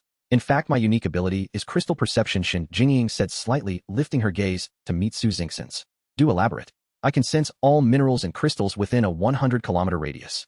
For any mineral I have encountered, I can pinpoint its exact location. If I were in the void of space, I could roughly assess the presence of large mineral veins based on the unique signals emitted by different celestial bodies. That sounds impressive. Is your spacecraft constructed of gems as well? One might say so. Our people from base Xing have a deeper and more comprehensive understanding of various minerals compared to most races, allowing us to utilize specific combinations of crystals to achieve numerous extraordinary effects. If you wish to stay, you must demonstrate that you are worthy of remaining. Of course, please grant me an opportunity, though I will prove myself. Jingying replied eagerly. Very well, let us first enjoy our meal. I will advocate for you with the ship's captain. Su Xingxin departed the isolation chamber and entered the cultivation chamber. Inside, the air was cool and humid with two flourishing Xingyuan grasses swaying gently amidst the circulating airflow. Su Xingxin observed the delicate white flowers for a moment, noting no discernible differences. I forgot to introduce you to these two plants. Lin Yuan's voice emerged from behind her. Have you recovered? Su Xingxin turned to face Lin Yuan. I am feeling somewhat better. These two Xingyuan grasses are exceptionally rare species. Is that so? They appear quite similar to ordinary plants. On that textural sheep race's ship, these were the only surviving plants. Within the Interstellar Explorers Club, they are considered a valuable commodity. Interstellar Explorers Club. Su Xingxin's voice rose in curiosity. You are familiar with this organization? Yes, an elder from my clan mentioned it previously and even shared a passphrase. A passphrase. Indeed, this passphrase supposedly grants access to assistance from the Interstellar Explorers Club. How splendid. I hope to visit the club in the future and we can explore this mysterious place together. The two returned to the cockpit. Lin Yuan retrieved a small golden sphere from the badge's realm, the very one embedded within the Yin Gu tribe's vessel. Congratulations, player, you have obtained Yin Gu tribe's magnetic core. Yin Gu tribe's magnetic core item type, extraordinary item rarity, rare function, magnetic field perception evaluation. Afraid of losing your way. With this in hand, your world will be filled with magnetic lines. Can this be consumed? Lin Yuan pondered as he examined the metallic sphere. What is that? Su Xingxin asked, intrigued by the golden sphere in Lin Yuan's hand. Take a look. Lin Yuan offered the sphere to her. I picked it up when I passed the wreckage of that white egg-shaped ship in the center of the battlefield. It caught my attention, so I collected it. How do you use it? I am unsure. Can it be eaten? It doesn't appear to be edible. Perhaps we should let Magnetic Queen try it. It might even enhance her abilities. Su Xingxin proposed with a flash of inspiration. That's a brilliant idea. Lin Yuan concurred, thinking that if it were indigestible, it could always be regurgitated. In the hive chamber, Magnetic Queen was recuperating. Following the search for the gravitational core, many magnetic storm golden ring bees had been lost, and it was crucial to restore the bee population promptly. A golden sphere suddenly appeared before Magnetic Queen, accompanied by Lin Yuan's voice. This is a rare item for magnetic field perception. See if you can consume it to enhance your abilities. Thank you for the gift, Master. I shall ingest it immediately. Magnetic Queen promptly swallowed the sphere. Master, I sense that my talents are showing signs of upgrading. Magnetic Queen exclaimed with delight. Lin Yuan glanced at Magnetic Queen's attributes. Magnetic Storm Golden Ring Queen, rare interstellar beast species, evolvable racial talent, magnetic field sensation, upgrading, excellent, hasten your enhancement. Oh, our journey has only just begun. Yes, Master. As Lin Yuan turned, 7 black spheres gradually appeared before him. You actually acquired 7 gravitational cores. Su Xingxin's voice nearly penetrated the ship's walls. Now let us commence the lottery. Lin Yuan smiled at Su Xingxin. After gradually depositing the 4 Yinlai hexen into the funnel, 10 green light points illuminated the edges of the funnel. Lin Yuan gestured towards Su Xingxin with his eyes. You want me to draw? Su Xingxin exclaimed, her face a portrait of disbelief. But you collected all of these. Moreover, this is aboard your spaceship. Lin Yuan continued to signal with his gaze. Is this appropriate? Su Xingxin expressed a hint of shyness verbally, though her heart brimmed with the satisfaction of being recognized. Mr. Lin actually entrusted me with the drawing. This is a testament to his trust in me. It also affirms my status aboard the spaceship. A wave of joy flooded Su Xingxin's heart. So I really can draw. Su Xingxin confirmed with Lin Yuan one last time. Go ahead, I believe in your ability. Lin Yuan encouraged. Drawing. Su Xingxin whispered. The number of Yinlai hexen meets the criteria. Commencing the draw. The 10 green light points at the edges of the funnel began to accelerate, swirling around the rim. As their speed increased, they gradually formed into a green ring. The green ring descended along the funnel wall, vanishing into the center. Congratulations, player, you have acquired the anti-gravity engine. Haha. A player has won. Let me see who you are. So it's you, this little human. Haha. Kid, I remember you now. Keep it safe and utilize it wisely. This is no ordinary engine. A familiar resonant system voice echoed in Lin Yuan's mind. The content of the voice sent shivers down Lin Yuan's spine. Is it really necessary for the system to remember such a trivial acquisition as an engine? It seems rather exaggerated. Lin Yuan glanced at the engine's description. Reaction engine, item type, special equipment, rarity, limited edition, function, gravity, conversion, evaluation. This spaceship hails from a mysterious organization. Let me whisper to you, it is essentially a ticket. Lin Yuan felt a surge of emotion and gazed out of the viewport, where a pitch-black engine silently hovered near the spaceship. The material resembled the Yinlai hexen he had gathered. On the exterior wall of the spaceship's nozzle, a pattern depicted a central, surrounded by 3 concentric wave lines. Lin Yuan had never seen this emblem and was unaware of which organization it represented. Su Xingxin leaned against the window, peering outside. This engine is stunning. Although it only has 1 nozzle, it appears to possess immense thrust, Su Xingxin remarked with genuine admiration. It's all thanks to you that we were able to draw it. Thank you. Lin Yuan said, looking down at Su Xingxin. I merely uttered drawing, Su Xingxin replied, feeling a bit embarrassed under his gaze. However, her heart was truly elated to have drawn the engine. Shall Zhou receive the engine and modify the power system? Yes, Commander. I have already devised the installation plan. It will only take 5 minutes. Alright, once it's ready we shall set off. 5 minutes later. Player has successfully installed the anti-gravity engine. According to game rules, you may now choose to either depart the gravity wasteland or continue exploring. Lin Yuan glanced at Su Xingxin, who nodded slightly. I choose to leave. Please activate the anti-gravity engine. I will open a dedicated gravity channel for spacecraft catapulting. Lin Yuan observed the newly added black button on the control panel adorned with a special emblem. Without hesitation, he pressed it down firmly. The spaceship trembled, and a black beam of light erupted from the nozzle of the anti-gravity engine. Before the Shenzhou, a swirling black vortex began to materialize slowly. Whoosh! The Shenzhou plunged headlong into the vortex, disappearing from sight. At the outskirts of the interstellar void, a black vortex suddenly appeared, and moments later a spaceship shot forth from it, revealing itself to be the Shenzhou. They had emerged. Lin Yuan and Su Xingxin struggled to suppress the turmoil in their stomachs. It was too fast, too dizzying. I must enhance my physical constitution. Lin Yuan resolved silently. A previously half-displayed system prompt reappeared. Congratulations, player, you have discovered the 4th type of hazardous area, achieving the Interstellar Void Area Exploration accomplishment. Reward: unique title, Diamond Level Voyager of the Interstellar Void. Title privilege: enjoy member-level treatment among all interstellar organizations. No organization may refuse your application for membership. Title-specific item: complete star map of the Interstellar Void. Title: bound, non-transferable. As Lin Yuan perused the system prompt, emotions surged within him. While this title may seem devoid of immediate utility, it carries profound significance. Those who do not understand may overlook its value, but those who do recognize its importance will not underestimate it. Only players who have survived through the 4 types of hazardous regions in the interstellar void can attain this title, especially the 4th type, which requires the acquisition of the anti-gravity engine to escape. This title effectively announces to all organizations that its bearer is the owner of the reaction engine. Indeed, the system was correct. The reaction engine is a form of entry ticket, and this title serves as that business card. Lin Yuan beheld the dazzling starry sky ahead and the inky depths of space behind him, a surge of ambition igniting within him. Shenzhou, full speed ahead. Are we traversing the interstellar void region? Su Xingxin gazed at the countless stars ahead. Yes, beyond lies the sea of stars. The sea of stars. What is this sea? Su Xingxin inquired, her expression one of confusion. Lin Yuan, equally puzzled, wondered why the system was not providing real-time translations. Could it be that Su Xingxin's home planet lacks oceans? No vast bodies of water. Does your home planet lack oceans? You know the vast expanses formed by the gathering of immense amounts of water. No, my home planet does not have a lot of water, but it is filled with an abundance of plants. Most water is beneath the surface. Only rivers and lakes exist above ground. Exactly. The sea is essentially a colossal lake, an expansive body of water without visible boundaries. As far as the eye can see, it is all water with no land in sight. Do you understand? I think I understand. Su Xingxin nodded slightly. Yet in her mind, she envisioned an endless forest composed of trees. If we ever have the chance, I will take you to my home planet to see the ocean. Lin Yuan remarked, gazing at the starry sky. The ocean, just like the brilliant starry sky, is vast and beautiful. Absolutely. I would love to see the ocean with you. Su Xingxin also looked at the sky, imagining the sea's appearance. Congratulations, player, you have reached the border area of the interstellar void. The system will provide navigation lines. Please navigate according to the guidance. The destination of the navigation line marks the conclusion of this mission, Xinjia Aerospace Port.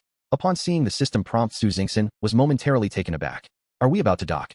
Lin Yuan was equally surprised. It seems so. They may allow us a brief respite. After such a lengthy journey without resupply, it's likely that most players will not be in prime condition. Of course, Lin Yuan did not count himself among them. The Shenzhou swiftly navigated along the guiding path provided by the system. Ahead, a silvery orb loomed ever closer. Could this be the Xinjia Hengkonggang? Welcome, players, to the navigation control zone of Xinjia Hengkonggang. Free navigation is prohibited within this area. All private aircraft must be registered and navigation must be reported. Players have entered the management area of Xinjia Hengkonggang, marking the arrival at the end of this route and mission. Congratulations on completing the Interstellar Wilderness Survival mission. The trading system has been restored. The navigation system has been restored. Now the mission rewards are being distributed. Reward ship, level reward player, level reward planet currency, reward basic resource, exchange voucher, reward ship, component repair card, reward Xinjia Hengkonggang, docking permit, reward interstellar traveler identification card. Did you receive the mission completion notification? Lin Yuan inquired of Su Xingxin. I did. The mission is over. We survived, Su Xingxin replied, gazing at the increasingly massive planet, feeling a wave of relaxation wash over her. Congratulations for being among the first players to complete the Interstellar Wilderness Survival mission. Your prowess and luck have proven your uniqueness. Your mission results have been inscribed on your identification card, and at Xinjia Hengkonggang you shall be treated as an interstellar adventurer. Lin Yuan glanced at his identification card, a sleek metallic piece, entirely black, adorned with intricate star patterns. It resembled a fragment of the boundless cosmos compressed into a two-dimensional plane. At its center was a relief of the Shenzhou spaceship, the image evoking a three-dimensional photograph of the vessel soaring through deep space. Flipping the card over revealed a pristine black surface. Beneath his colorful relief portrait, the words human race and interstellar traveler were embossed. A large blank area was left on the right side of the card where a dazzling diamond star materialized after the system announcement concluded. An identification card capable of recording mission counts and completion levels. A commendable design. Lin Yuan turned to Su Xingxin, who was also fiddling with her identification card. He stored the card in his badge space. Xiaozhou, send the docking application. We are entering the port. Yes, the application has been sent. The docking route has been loaded. The berth is confirmed. As the silvery planet drew nearer, Lin Yuan realized it was not a conventional celestial body, but rather a man-made spherical hollow structure. A building the size of a planet. A planetary structure where spaceships could navigate and dock. In that moment, Lin Yuan was profoundly awestruck. Following the docking route's guidance, the Shenzhou traversed through numerous external docking areas, steadily advancing into the depths of the planet. Ultimately, in a space nearly obscured by various artificial structures, the speed of the spaceship gradually diminished. The entire docking area was not exposed to the vastness of space, but was nestled within a colossal building. The spaceship gently passed through a massive hatch and docked within a sealed interstellar dock. Within the entire space, only the Shenzhou was moored. A mobile sealed bridge slowly approached the Shenzhou. Esteemed interstellar traveler, welcome to Xinjia Hengkonggang. You are now at your exclusive berth. Here we shall provide you with the utmost quality of service. The internal environment of the spaceport is suitable for most races. You need not wear a spacesuit and may freely move within the port. We hope Xinjia Hengkonggang leaves you with delightful memories on your journey. The port's announcement resonated within the spaceship. Xiaozhou, prepare for docking. With a soft thud, the ship's exit connected with the bridge. Xiaozhou established communication with the isolation chamber. Yes, Commander. Communication has been established. Hello, Shen Jingying. Hello, Commander. Shen Jingying responded with great respect. Su Xingxin informed me that you wish to remain aboard my ship. Now that we have successfully completed the Interstellar Wilderness Survival mission and are safely docked at Xinjia Hengkonggang, you may choose to leave safely or stay. There are no external survival threats at present, nor any restrictions or confinement. I hope you can make the choice that aligns with your true desires.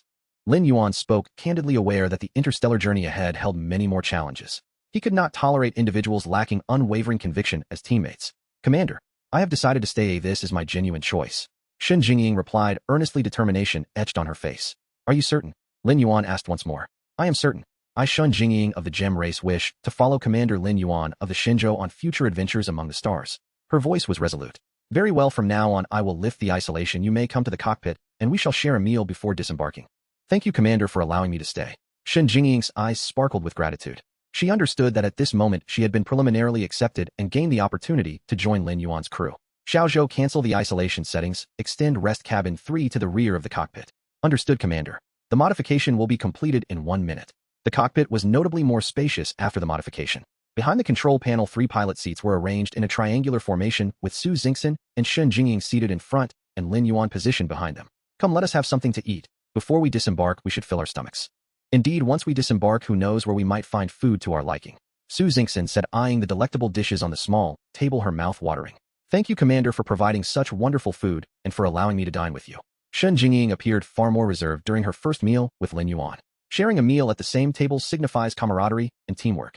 We shall face more risks and challenges together in the future. I hope we can unite and safeguard one another. Here's to ourselves. Here's to the stars and the sea. Cheers. Lin Yuan raised his drink. Su Xingxin lifted her cup as well. Though Shen Jingying did not fully grasp the meaning, she mirrored their actions and raised her drink pouch.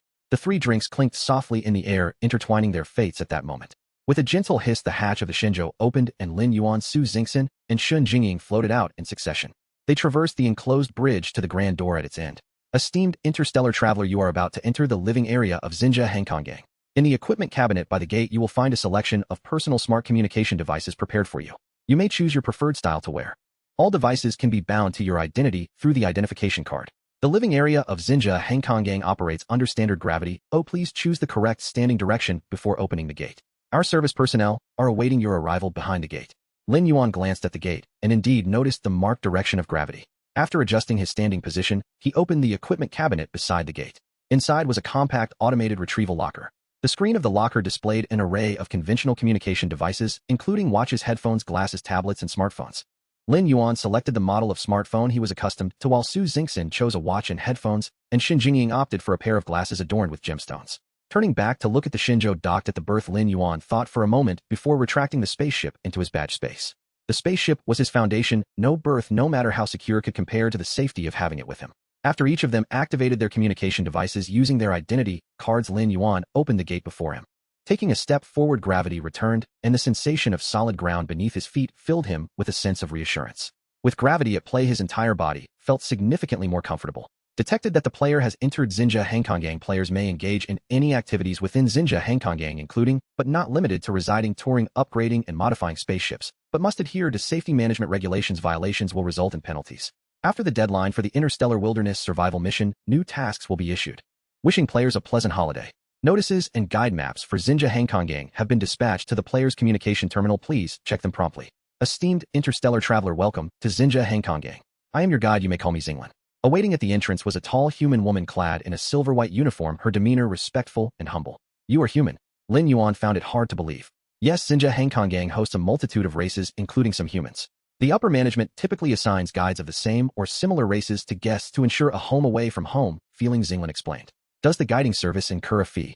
Lin Yuan thought it prudent to inquire, as he could navigate on his own if the cost was exorbitant. Honorable interstellar traveler, for first-time visitors to Xinjia Hengkonggang, the airport provides complimentary guiding services for the first day. Should guests require guidance afterward, a fee will apply. Xinglin informed him candidly. How is the fee calculated? Due to the massive influx of visitors at the airport and the relatively limited number of service personnel, the fees tend to be somewhat high. The subsequent guiding service costs a meteorite coins per day, Xinglin replied, glancing at Lin Yuan. Of course, if you spend a certain amount at establishments under the airport's jurisdiction or become a high-ranking guest of the airport, you will continue to enjoy complimentary guiding services and other customized services at your beck and call. Understood. Now please take us to find accommodation. We will be staying at the airport for several days and require a place to settle. May I inquire about your accommodation preferences? Lin Yuan surveyed himself and then glanced at the two women behind him. Let's look for a comfortable and quiet hotel. Certainly, please follow me. As Xinglin led the way, she provided further insights. I trust you noticed upon arrival that Xinjia Hengkonggang is indeed vast and artificial spherical airport. The airport can be roughly divided into a port area and an urban area, though the boundaries are not strictly defined. Are we currently in the port area? Su Xingxin inquired. Yes, madam, we are presently in port area. The airport's port area comprises 5 levels from the outermost area to the innermost area. Each level of the port has a slightly different function. The outermost area typically accommodates large cargo spaceships, serving as a hub for substantial interstellar goods. It also hosts some lower-tier large passenger spaceships. Area mainly caters to medium and small cargo spaceships and regular passenger spaceships. Area is reserved for small high-value cargo spaceships and significant passenger spaceships. Areas and requires special docking permits. Generally, area is for extremely valuable small cargo spaceships and important passenger vessels, while area is exclusively for critically important passenger spaceships. On the inner side of each level of the port area lies the corresponding urban area. Thus, being docked in area is quite favorable, Su Xingxin remarked with enthusiasm. Lin Yuan pondered silently, realizing that their docking in area was likely due to his ranking among the top players in the previous task. Subsequent players would probably be relegated to areas, or competition operates in such a manner a single step can determine one's fate. Upon breaking free from the meteor belt, higher-ranking players would provide supplies and escort spaceships. Although the system had not explicitly stated this, the direct guidance of the system's flight route spoke volumes. As they conversed, the group passed through another gate, entering a relatively spacious corridor. Approximately meters ahead, another gate opened almost simultaneously. Several towering figures emerged from the gate. The lead figure glanced around before directing his attention toward Lin Yuan. Little lady, back to receiving guests, I see. A rough and abrasive voice called from several meters away. Lin Yuan squinted to see that the speaker was a burly minotaur with reddish-brown fur. Trailing behind the lead minotaur were several others of varying skin and fur colors. Lady, mind your manners. These esteemed guests are here today. Do not speak disrespectfully. Xinglin stood tall, though her presence, as a human woman, inevitably lacked a certain intensity. Lin Yuan was about to step forward, but Xinglin preemptively moved to block the minotaur. Sir, there is no need for you to intervene. I am currently tasked with guiding him, and he would not dare to harm me. Ah, the little lad's spirit has intensified since last we met. However, I like it. Huh. The other minotaurs joined in a boisterous laugh. Lin Yuan felt it necessary to teach these alien minotaurs a lesson. After enduring the intense journey through the gravity corridor, Lin Yuan realized his physique was still too weak. He allocated all his remaining free attributes to bolster his constitution. Now Lin Yuan felt incredibly formidable. The minotaur before him was perfect for testing the results of his attribute allocation. Lieti, restrain yourself. These individuals are esteemed guests. Causing a delay in their journey will have consequences you cannot bear. Esteemed guests. The minotaur snorted dismissively. Esteemed guests are found in areas, and those in area are hardly esteemed guests. They merely purchased a docking position for their spaceship. What is so remarkable about that? My ship is also docked in area. With that, he reached out to pinch Xinglan's delicate face. Xinglin, taken aback by the minotaur's audacity, instinctively recoiled. Just as she attempted to evade, the minotaur's coarse fingers almost grazed the fine hairs on her face. Smack! The minotaur's substantial arm was abruptly deflected by a powerful force.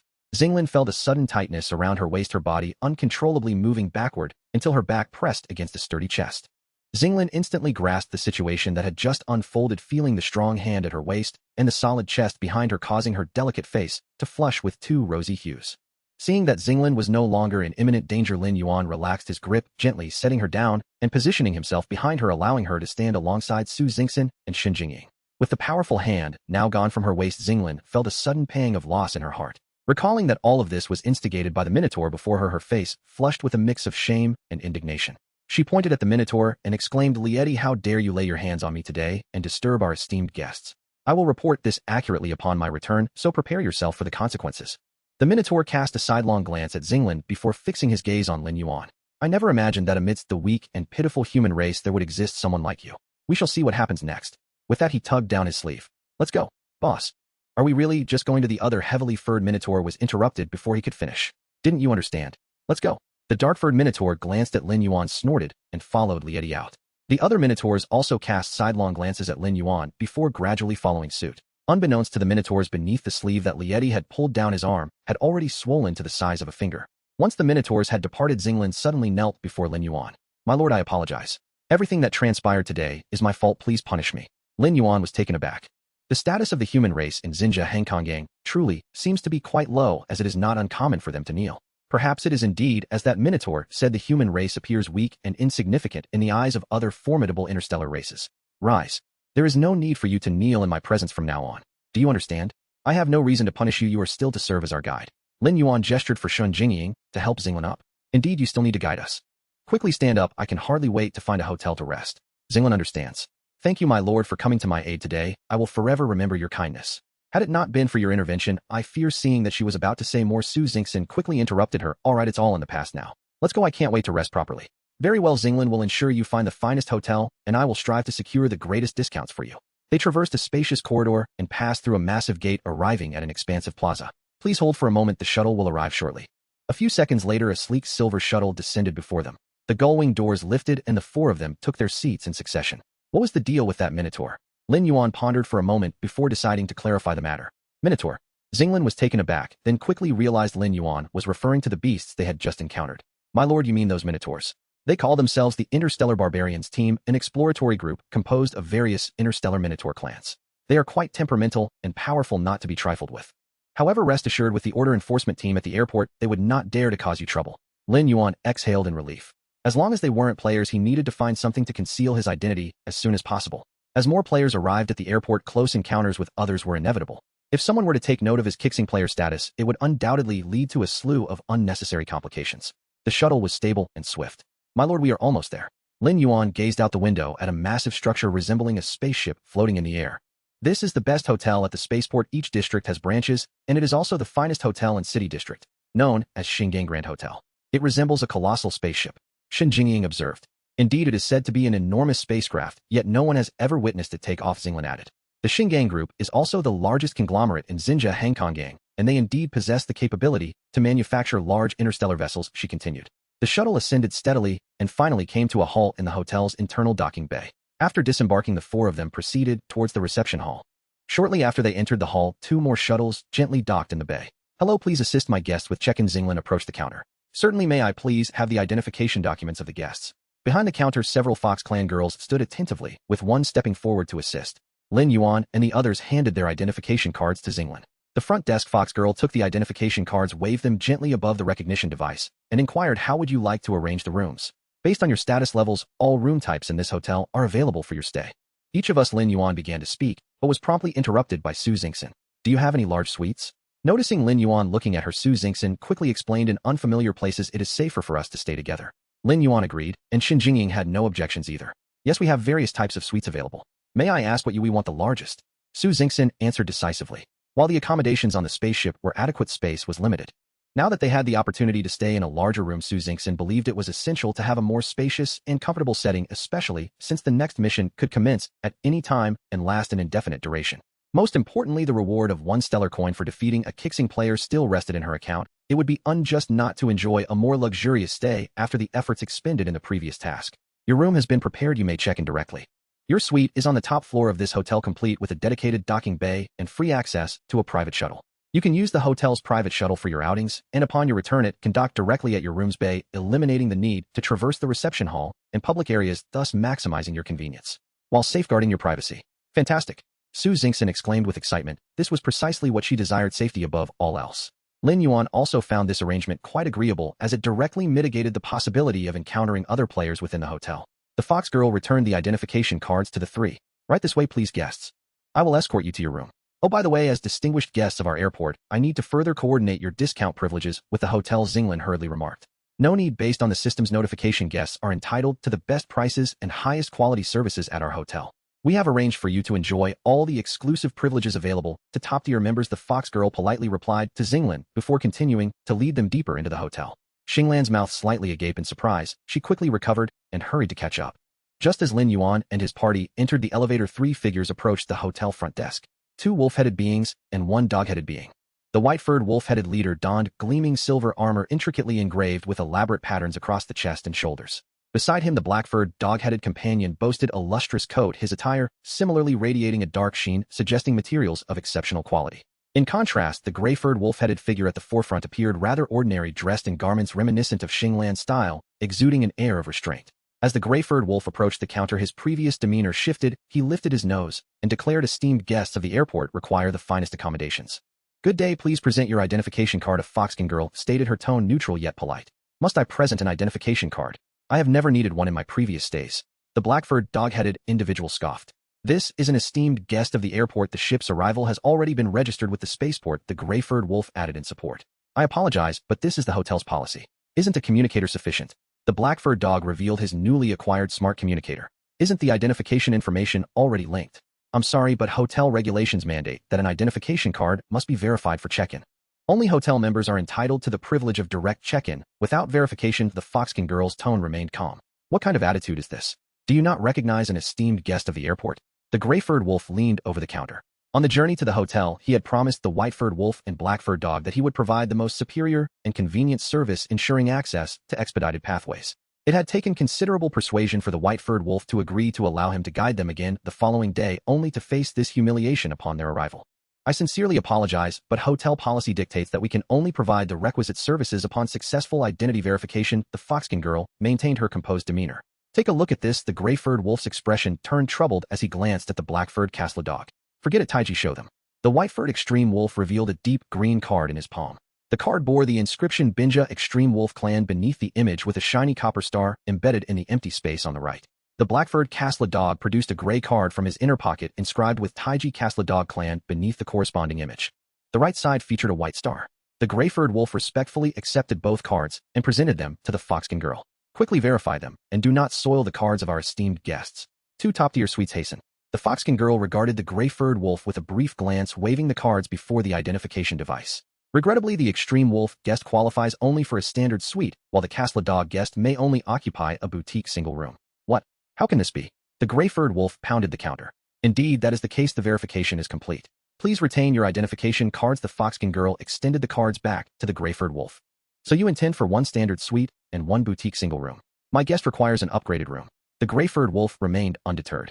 I apologize, but according to the latest hotel regulations, to ensure all eligible guests are accommodated in rooms befitting their status, upgrades are currently unavailable. The fox-skinned girl remained courteous.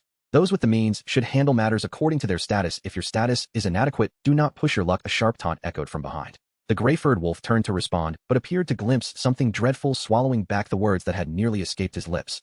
Behind him, a swirling mist coalesced into the elegant silhouette of a young woman. Elemental Clan. The extreme wolf murmured softly. I'm not entirely ignorant, I see. Have you finished? If so, be on your way. Do not linger here as an eyesore. The stench is unbearable. The elemental figure wrinkled her nose in disgust. You. The gray-furred wolf began to retort, but was swiftly silenced by the elemental being's interjection. What are you on about? Do you not recognize this place? Do you still wish to upgrade your room? Unrefined, mutt, do you not grasp the situation? Such pretentiousness. The elemental being spoke without reservation. The black-furred Taiji, incensed by being termed a mutt, bared his teeth ready to lunge at the elemental girl. Do not, my lord. The gray-furred wolf attempted to intervene, but was a moment too late. Taiji leaped into the air, his massive hand reaching for the elemental girl's shoulder, his toothy maw aimed at her neck. Whoosh! The human form of the girl suddenly dissipated into a cloud of mist. The black dog Taiji missed entirely, crashing heavily onto the lobby floor. Having built up energy for a bite, he was left with nothing. His teeth clashed painfully together. Beep, beep, beep, a piercing alarm blared instantaneously. Several robotic guards surged from the wall beside the front desk. Fighting is strictly prohibited within the spaceport. Are you unaware, foolish mutt? You have disturbed the order of the spaceport security team. You shall face consequences. Observing the black dog pinned to the ground by the robotic guards, the reformed humanoid silhouette of the elemental girl behaved as if nothing had transpired. With a puff of mist from her hand, she gradually formed a purple identification card, handing it to another Foxkin girl. Check me in. The purple card displayed the face of a girl shimmering with crystalline brilliance beneath the inscription Shualinger Water Elemental Clan. The right side boasted a prominent golden star. Good day, may I request you to reveal a clear facial feature. We need to conduct a comparison verification. The mist surrounding the girl's face slowly receded, revealing a visage reminiscent of exquisitely carved ice. But in a mere instant the face returned to its misty state. Identity verification complete. You are eligible for a luxury suite. Would you like to proceed with the booking? Please proceed. Very well, the room has been allocated. Kindly follow me. Shualinger cast a glance at the nearby Binja. In the future, choose a subordinate with some sense. Certain rules are absolute. Ignoring them, with that, Shualinger followed the Foxkin girl deeper into the lobby towards the elevator. As they passed the grounded Taiji, the Foxkin girl reassured her. Rest assured, the order team will arrive shortly. We will handle the situation appropriately. Shualinger scoffed lightly, accompanying the Foxkin girl into the elevator.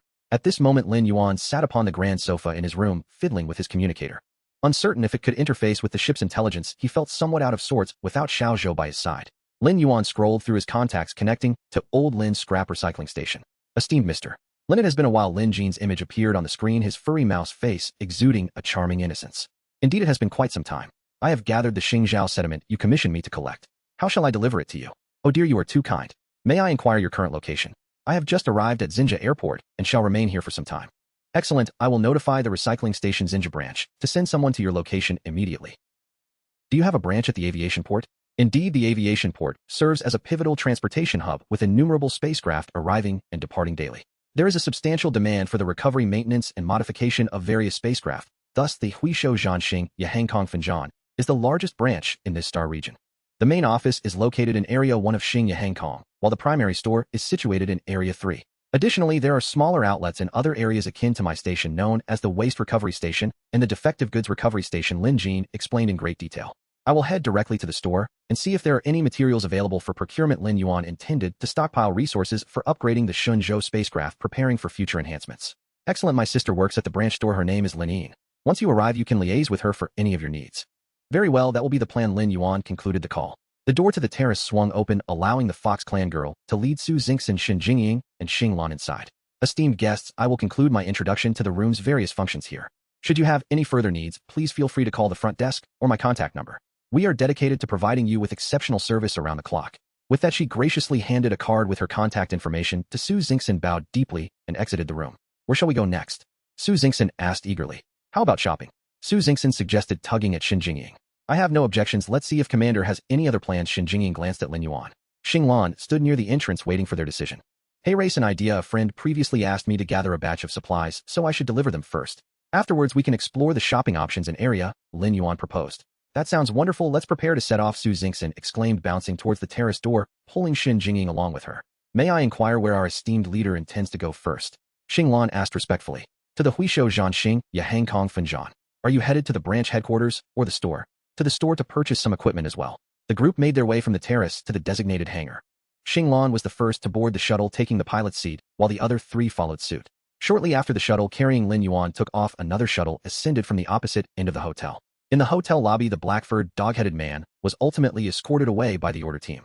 He had blatantly assaulted another, a clear violation of the aviation port's regulations.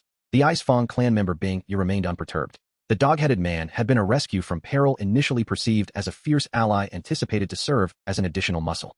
However, he turned out to be a foolish dog, provoking the wrong elemental clan upon arrival at the hotel, thus landing himself in trouble. Following this incident, Bing Yi lost interest, disbanded the gray-furred, wolf-headed group, and returned to his room. Sir, we have arrived. Lin Yuan opened his eyes to behold a magnificent building shimmering with golden light, with the words Huishou Zhan prominently displayed in gold. Is this for real? Is the entire building cast in gold? Su Xingxin exclaimed, momentarily speechless. Commander, are we purchasing spacecraft components here? Shen Jingying's voice wavered slightly. Among the three, only Shen Jingying possessed the thinnest wallet. Lin Yuan was a gold-level member of the recovery station and also held a diamond-level membership with the Interstellar Bank. Su Xingxin had a stellar coin lying in her account, making both of them financially robust. Let's proceed inside and take a look. Lin Yuan jumped from the shuttle and led the way. Upon entering the building, they were enveloped by an atmosphere of opulence. Lin Yuan had previously thought that the decor style of old Lin's waste recovery station in the meteorite zone was merely Lin Jin's personal taste. Upon arrival here, he realized it was the unified design style of all branches of the recovery station. This company truly understands marketing, Shenzhou whispered to Su Xingxin. Regardless of the value of the items here, merely placing them in these golden display cabinets instantly elevates their worth. Su Xingxin nodded in agreement. Hey, look, humans. Indeed, humans. Can humans now enter the branch store? Yes, aren't branch stores only accessible to members? Right, I could only enter with my brother, and I don't even have the purchasing eligibility. It seems the security guard at the entrance stepped away for a moment, allowing these humans to sneak in. Exactly, look at them wandering around. They must be here to scope things out. In a corner of the first floor exhibition hall, several members of the avian clan observed Lin Yuan and his companions from a distance, whispering amongst themselves. Lin Yuan overheard them, but chose to disregard. After leading the ladies around the first floor exhibition, he intended to ascend to the second floor. However, Lin Yuan found himself unable to locate the stairs or any passage leading to the upper level. Feeling exasperated, he prepared to retrieve his communicator to contact Lin Jin's sister Lin Yin. Security officer, you've returned. Look, it's those humans sneaking about the hall. They're likely here to steal something. A member of the Jinji clan was tugging along a lionhead security officer towards Lin Yuan and his companions. What? On what grounds do you accuse us of theft? Su Xingxin snapped, her temper flaring. As a distinguished player from Chengqi Xing, she was a paragon of her family on par with her clan's pioneers. When had she ever been falsely accused of being a thief? Ha, lowly humans. How could you possibly enter the branch store? You're either here to steal or to assist someone lurking in the shadows. The Jinji clan member retorted defiantly. Exactly, how could humans afford anything from the branch store? Just one item from the waste recovery station could bankrupt a human. A nearby Maya clan member chimed in. Madam, please present your membership card. The lionhead security officer ignored the bickering Jinji and Maya clan members. Su Xingxin paused, realizing she did not possess a membership card. Apologies, madam, but we have regulations stating that branch stores serve only member clients. Should you wish to purchase, you may visit the nearby waste recovery station store, the lionhead officer explained politely upon seeing Su Xingxin's inability to produce a membership card. At that moment, several individuals descended from the ceiling, which had suddenly lowered in the exhibition hall. The Jinji clan member who had earlier approached the lionhead security officer hurried forward. Cousin manager Hua just caught these humans snooping around. They clearly have ulterior motives. Lin Yuan observed several individuals approaching, among whom were two identified as cousin and manager Hua, both belonging to the Jinji clan, along with a member of the Maya clan, and two others likely from the Hupaingwu clan. Human clan. Hua Ling raised her eyes, noticing Lin Yuan and his companions standing in the hall, while the lionhead security guard lingered nearby. Jinzone, what's the matter? Manager Hua, I was directing guests to park at the entrance when these individuals slipped in while I was away. Thankfully, this young lady from the Jinji clan alerted me, prompting me to question them. Rest assured, nothing has been stolen from the store. The lionhead guard, fearing reprimand from the manager, hastily explained. We clearly did not see you when we entered. How can you claim to have been directing parking at the entrance? Xinglan, though reluctant to cause trouble, could not stand by while someone lied. I was at the side parking lot. The lionhead guard continued to attempt damage control. Enough with the excuses, interrupted Hua Ling. Have you verified their identities? This young lady does not possess a membership card. Manager Hua, see, I was right. Only outstanding youths from the Jinji clan like you and my brother can hold positions and conduct transactions in such high-end establishments. What merit does a lowly human clan have to be here? The Jinji woman's arrogance intensified. The other avian clan members echoed her sentiments. They look rather respectable, yet they turn out to be thieves. Indeed, they merely entered without stealing anything and still deny it. Humans behave thus, you would not believe how many I've encountered in the past. Really, I shall keep my distance from humans in the future. Who knows when they might steal my treasures? Seeing the situation escalate absurdly, Lin Yuan picked up his communicator to contact Lin Yin. At that moment, the Jinji woman's cousin spoke up. Two lovely human ladies, I believe you are not here to steal. You merely wandered in out of curiosity, correct? Upon hearing this, Su Xingxin recognized a voice of reason among the avian group. She nodded. I mentioned earlier that we are not thieves, as she has falsely accused us. The Jinji cousin stepped closer to Su Xingxin. No worries. If you ladies are interested in the exhibits here, I possess some knowledge and could offer an explanation or two. If any of you find something appealing, I could assist in purchasing it with my membership status, though I would appreciate your company for a meal. Would that be acceptable? Indeed, utilizing my brother Qi Jin's membership for shopping is something most would not even dare to imagine, especially considering you are humans. Qi Jin is the only bronze-level member among us. Such a status is not ordinary, but comes with a membership insignia. Qi Jin, we are indoors. Please mind your language, Hua Ling remarked as the situation shifted. Though from the same clan, she felt compelled to intervene. The store strictly prohibits guests from exploiting membership status for profit or engaging in illicit activities. Should the store's supervisor learn of this, she, as the guarantor for Qi Jin's bronze membership, would also face repercussions.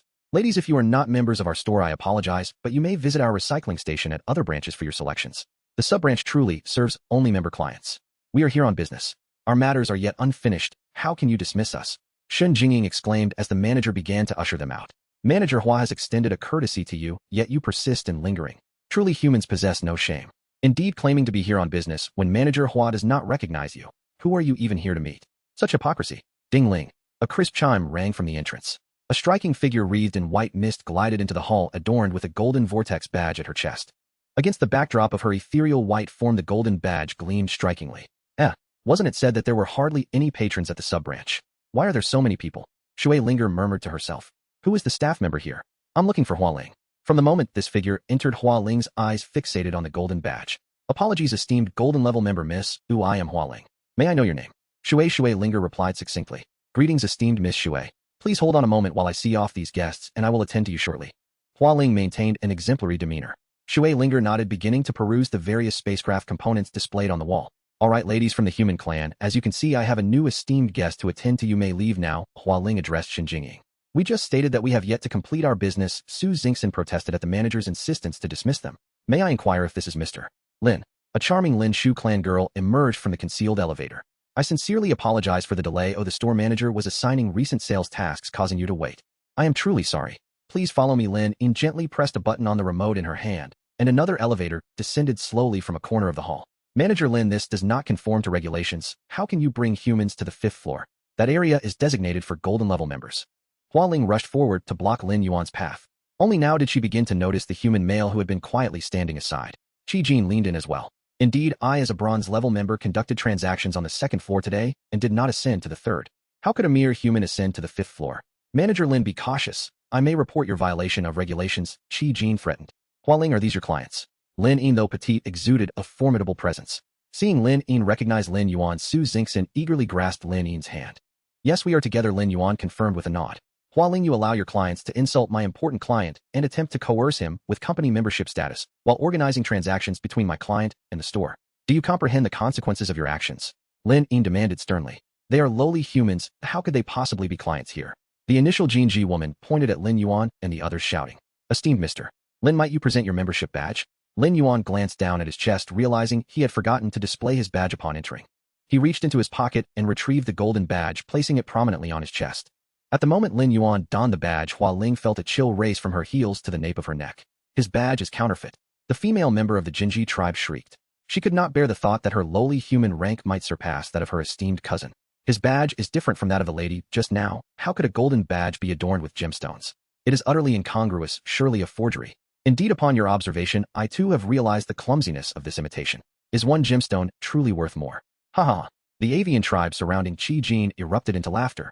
Initially, Hua Ling had only noticed the golden badge and had not observed the gem embedded within it. Now, upon closer inspection, the icy air surged once again, rendering her body rigid. Cold sweat streamed down her cheeks, and her hands trembled involuntarily. While others might not recognize it, she was a specially trained client manager. That was a uniquely customized limited edition golden membership badge. Though it may not rival the diamond membership in terms of rank, in terms of rarity, it was undeniably much more exceptional than an ordinary diamond badge. Shui Linger, upon hearing that Lin Yuan's golden membership badge was distinct with a gemstone embedded, leaned in to take a look. After a few glances, she too believed the gem-encrusted badge appeared more sophisticated, and she wished to acquire one. Hua Ling, did you hear what your clients are saying? There is no need for me to enlighten them on the authenticity of the membership badge, is there? Lin Yuan's tone grew increasingly frigid. In that moment, Hua Ling pondered deeply. Before everyone's eyes, a sudden flash occurred, followed by a resounding slap that struck the face of the Jinji woman, who had first claimed Su Xingxin was a thief, sending her flying with such force that cracks appeared on her golden beak. Hua Ling, what have you done? Qi Jin shouted as he charged toward Hua Ling in outrage. Bang! With a single kick, Qi Jin was sent flying as well. Qi, you insult my esteemed guest and mislead their identity. From this day forth, you are barred from stepping foot in any of our recycling station stores. Qi Jin, you attempted to coerce my esteemed guest with your company's membership status and condoned your cousin's insult toward them. From now on, your membership is revoked, and you will be placed on the store's blacklist. Your deposit shall not be refunded. To all others present, you are henceforth forbidden from entering any establishment affiliated with Hua Ling. Jin Zong, escort them out. The Lionhead security guard raised his hand, expelling the flock of avian tribe members from the store, even tearing the bronze badge from Qi Jin's chest. Hua Ling knelt before Lin Yuan, tears streaming down her face. Esteemed Mr. Lin, I am Hua Ling, client manager of the branch store, a member of the Hongfu Jinji tribe. The earlier Qi Jin and Qi Yu are of my kin. I have recognized my errors and have punished them. I implore your forgiveness. Hua Ling understood that if she failed to gain Lin Yuan's pardon today, she would surely be expelled from the branch store. If luck were on her side, she might find herself working as a common employee in some distant store and district. If her fortune faltered, she might be banished to the fringes beyond the airport. Only she understood the sacrifices she had made to attain the position of client manager at the branch store. She could not afford to be cast aside as her family depended on her for their livelihood. Thus Hua Ling, even kneeling on the ground and bowing her head, repeatedly pleaded for Lin Yuan's mercy. Lin Yuan, observing Hua Ling suddenly kneeling before him, sensed an unspoken understanding. He glanced at Su Jingxin and Xinjing.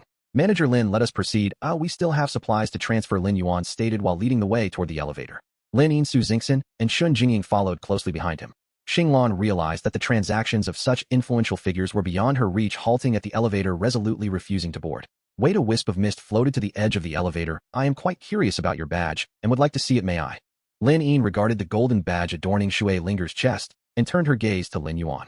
Lin Yuan nodded, and Shui Linger transformed into mist, flowing gracefully among the crowd. Just as the elevator was about to ascend, manager, Hua, could you assist me in configuring a batch of spacecraft supplies? Upon hearing this utterance from afar, Hua Ling felt her support wane, collapsing onto the ground, her cold sweat mingling with tears dripping onto the floor. The elevator ascended swiftly. The 5th floor was reached in no time. You all discuss. I shall peruse at my leisure. Shui Linger continued to drift between the exhibits on the 5th floor. Mr. Lin, please follow me. Lin Yin pushed aside a wall, and the group entered in single file. Behind the wall lay a spacious hangar. Lin Yuan focused his thoughts. The trumpet-shaped collection chamber materialized on the platform. Lin Yin approached to inspect it, confirming the collection chamber was in pristine condition. She then inserted a multi-purpose device into 2 small holes near the interface of the collection chamber, observing the measured data. Mr. Lin, we are immensely grateful for your assistance in acquiring such precious star marsh mud. According to the measured data, the purity and density of the samples you collected far exceed those we have gathered previously. I must report to headquarters before determining the final compensation for you, Lin Yin stated as she secured the instrument. That is quite all right. I would like to examine your spacecraft equipment. Certainly, Mr. Lin. I can send you the complete directory of all equipment available at the airport to your communicator for your perusal. That is splendid. It will save considerable time, Lin Yuan thought, intending to hand the list to Xiao Zhou for selection of necessary equipment and materials. Mr. Lin, while the exact remuneration remains undetermined, headquarters has just informed us that due to your collection of resources far exceeding our expectations, your membership level will be upgraded to Diamond. With that, Lin Yin received a small brocade box from her robotic assistant and presented it to Lin Yuan with both hands. Lin Yuan opened the box, gazing at the badge within. The shape and size were identical to the golden membership badge, yet the material shimmered with a colorful brilliance. The central part appears to have a slight white hue. Indeed, Mr.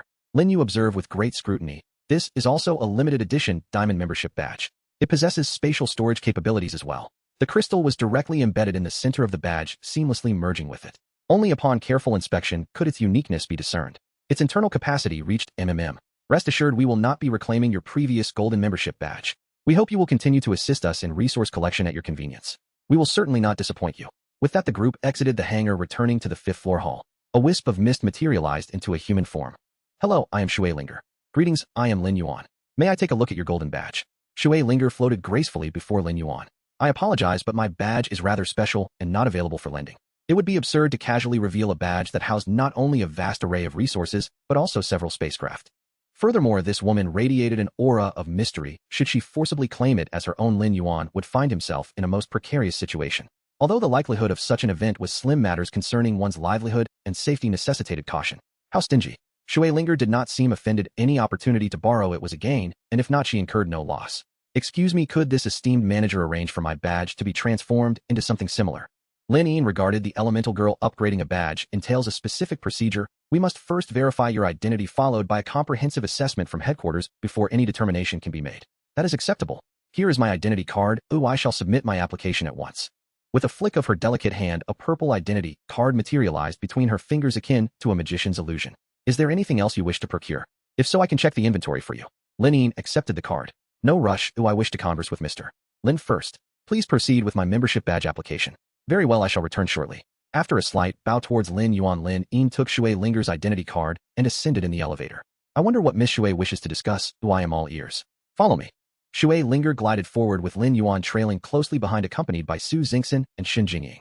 Here will suffice. Shui Linger located a negotiation room and settled onto the sofa. Lin Yuan took a seat opposite her with Su Jingxin and Shun Jingying flanking him. Does Miss Shui have something she wishes to trade with me? Lin Yuan inquired cautiously. We shall discuss trade later. I would first like to pose a question to you, Mr. Lin. Shui Linger casually arranged 4 glass cups on the coffee table. With a snap of her fingers, 4 cubes of ice materialized, dropping into the cups one by one. Another wave of her hand filled the cups with clear water. With Mr. Lin's absence let us be self-sufficient. She picked up one cup and pushed the other three towards the three individuals present. I am of the elemental tribe, specifically the water element. The cups contain nothing but pure water. Please enjoy. Shui Linger took a sip from her cup. Lin Yuan also raised his cup. His curiosity piqued about the nature of water conjured by magical means as opposed to that formed in the natural world. Mr. Lin is a player of the Morning Star, is he not? Ah. Lin Yuan inadvertently expelled the mouthful of water he had just sipped. This Shui Linger was no ordinary character. She timed her inquiry perfectly. Lin Yuan realized he had inadvertently revealed himself. Yet he maintained a facade of nonchalance, wiping his mouth, while scrutinizing Shui Linger, hoping to glean some insight from her expression or gaze. Undoubtedly nothing was discernible. In the water he could only see his own reflection. Beside him Su Xingxin was equally astonished. She had believed that by avoiding interactions with other players at the hotel her identity would remain concealed, however encountering a player outside had led to her exposure. Leaning forward, Lin Yuan asked, "Does Miss Shui desire my Founders Edition panel? How do you think so little of me? If I wish to obtain your panel, would I need to negotiate with you?" Shui Linger took another sip of water. Although Lin Yuan found her words unpalatable, he had no choice. The elemental tribe member before him clearly emanated strength. One wrong word, and he could find himself frozen solid. Then what does Miss Shui wish to discuss? Shui Linger transformed into a mist, her face drifting near Lin Yuan's ear as she whispered, "Do you wish to conceal your identity as a Morning Star player?" Hiss. Lin Yuan inhaled sharply, his posture becoming rigid. "Miss Shui, do you possess a method? I wonder what you require in exchange." Lin Yuan firmly believed that there is no such thing as a free lunch. If someone claimed otherwise, they were undoubtedly a fraud. "I wish to understand what makes your badge exceptional." A fraud without a doubt. Lin Yuan was convinced Shui Linger was attempting to deceive him regarding the secrets of his badge. "Miss Shui, there is no need for jest. I am not jesting, and do you truly think I am deceiving you? Indeed, I perceive a mismatch in the value of our proposed exchange."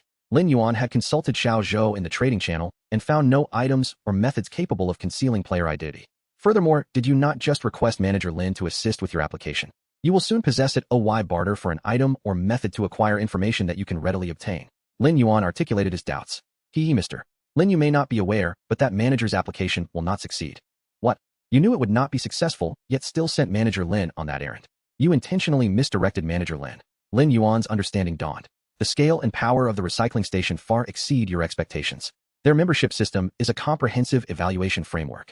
At the most basic level, there are ordinary members, with a higher tier being level members. In addition to the ordinary membership structure, there exists another specialized membership system. The identity mark of this specialized membership system is the limited edition custom membership badge." Hiss. Lin Yuan drew in another sharp breath. "Are you implying that you are a golden level member among the ordinary members, while I am a golden level member within the specialized membership tier?" Lin Yuan felt he had grasped the situation. Precisely, the two systems are nearly mutually exclusive, only intersecting during tier promotions. In other words, as a standard golden level member, you can only attain the limited custom badge upon advancing to diamond status. That is correct.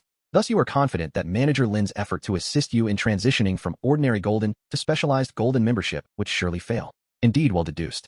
And how do you come by this information? Lin Yuan pressed further. "Because I once received a task at a recycling station and the store manager happened to be a subordinate of my tribe." "Is your tribe powerful?" Su Xingxin could not restrain her curiosity. "I may not be able to answer other queries directly, but I can tell you this plainly: my tribe is exceptionally strong." As she spoke, frost began to form on the walls of the negotiation room, and Lin Yuan felt the temperature plummet by over 30 degrees. "How about that? Is it satisfactory?" Shui Linger winked at Lin Yuan, causing the surrounding frost to dissipate instantaneously, and the temperature returned to normal, as if everything that had transpired was but a fleeting illusion. "Very well, I agree to your proposed trade. However, I must first verify the efficacy of your method."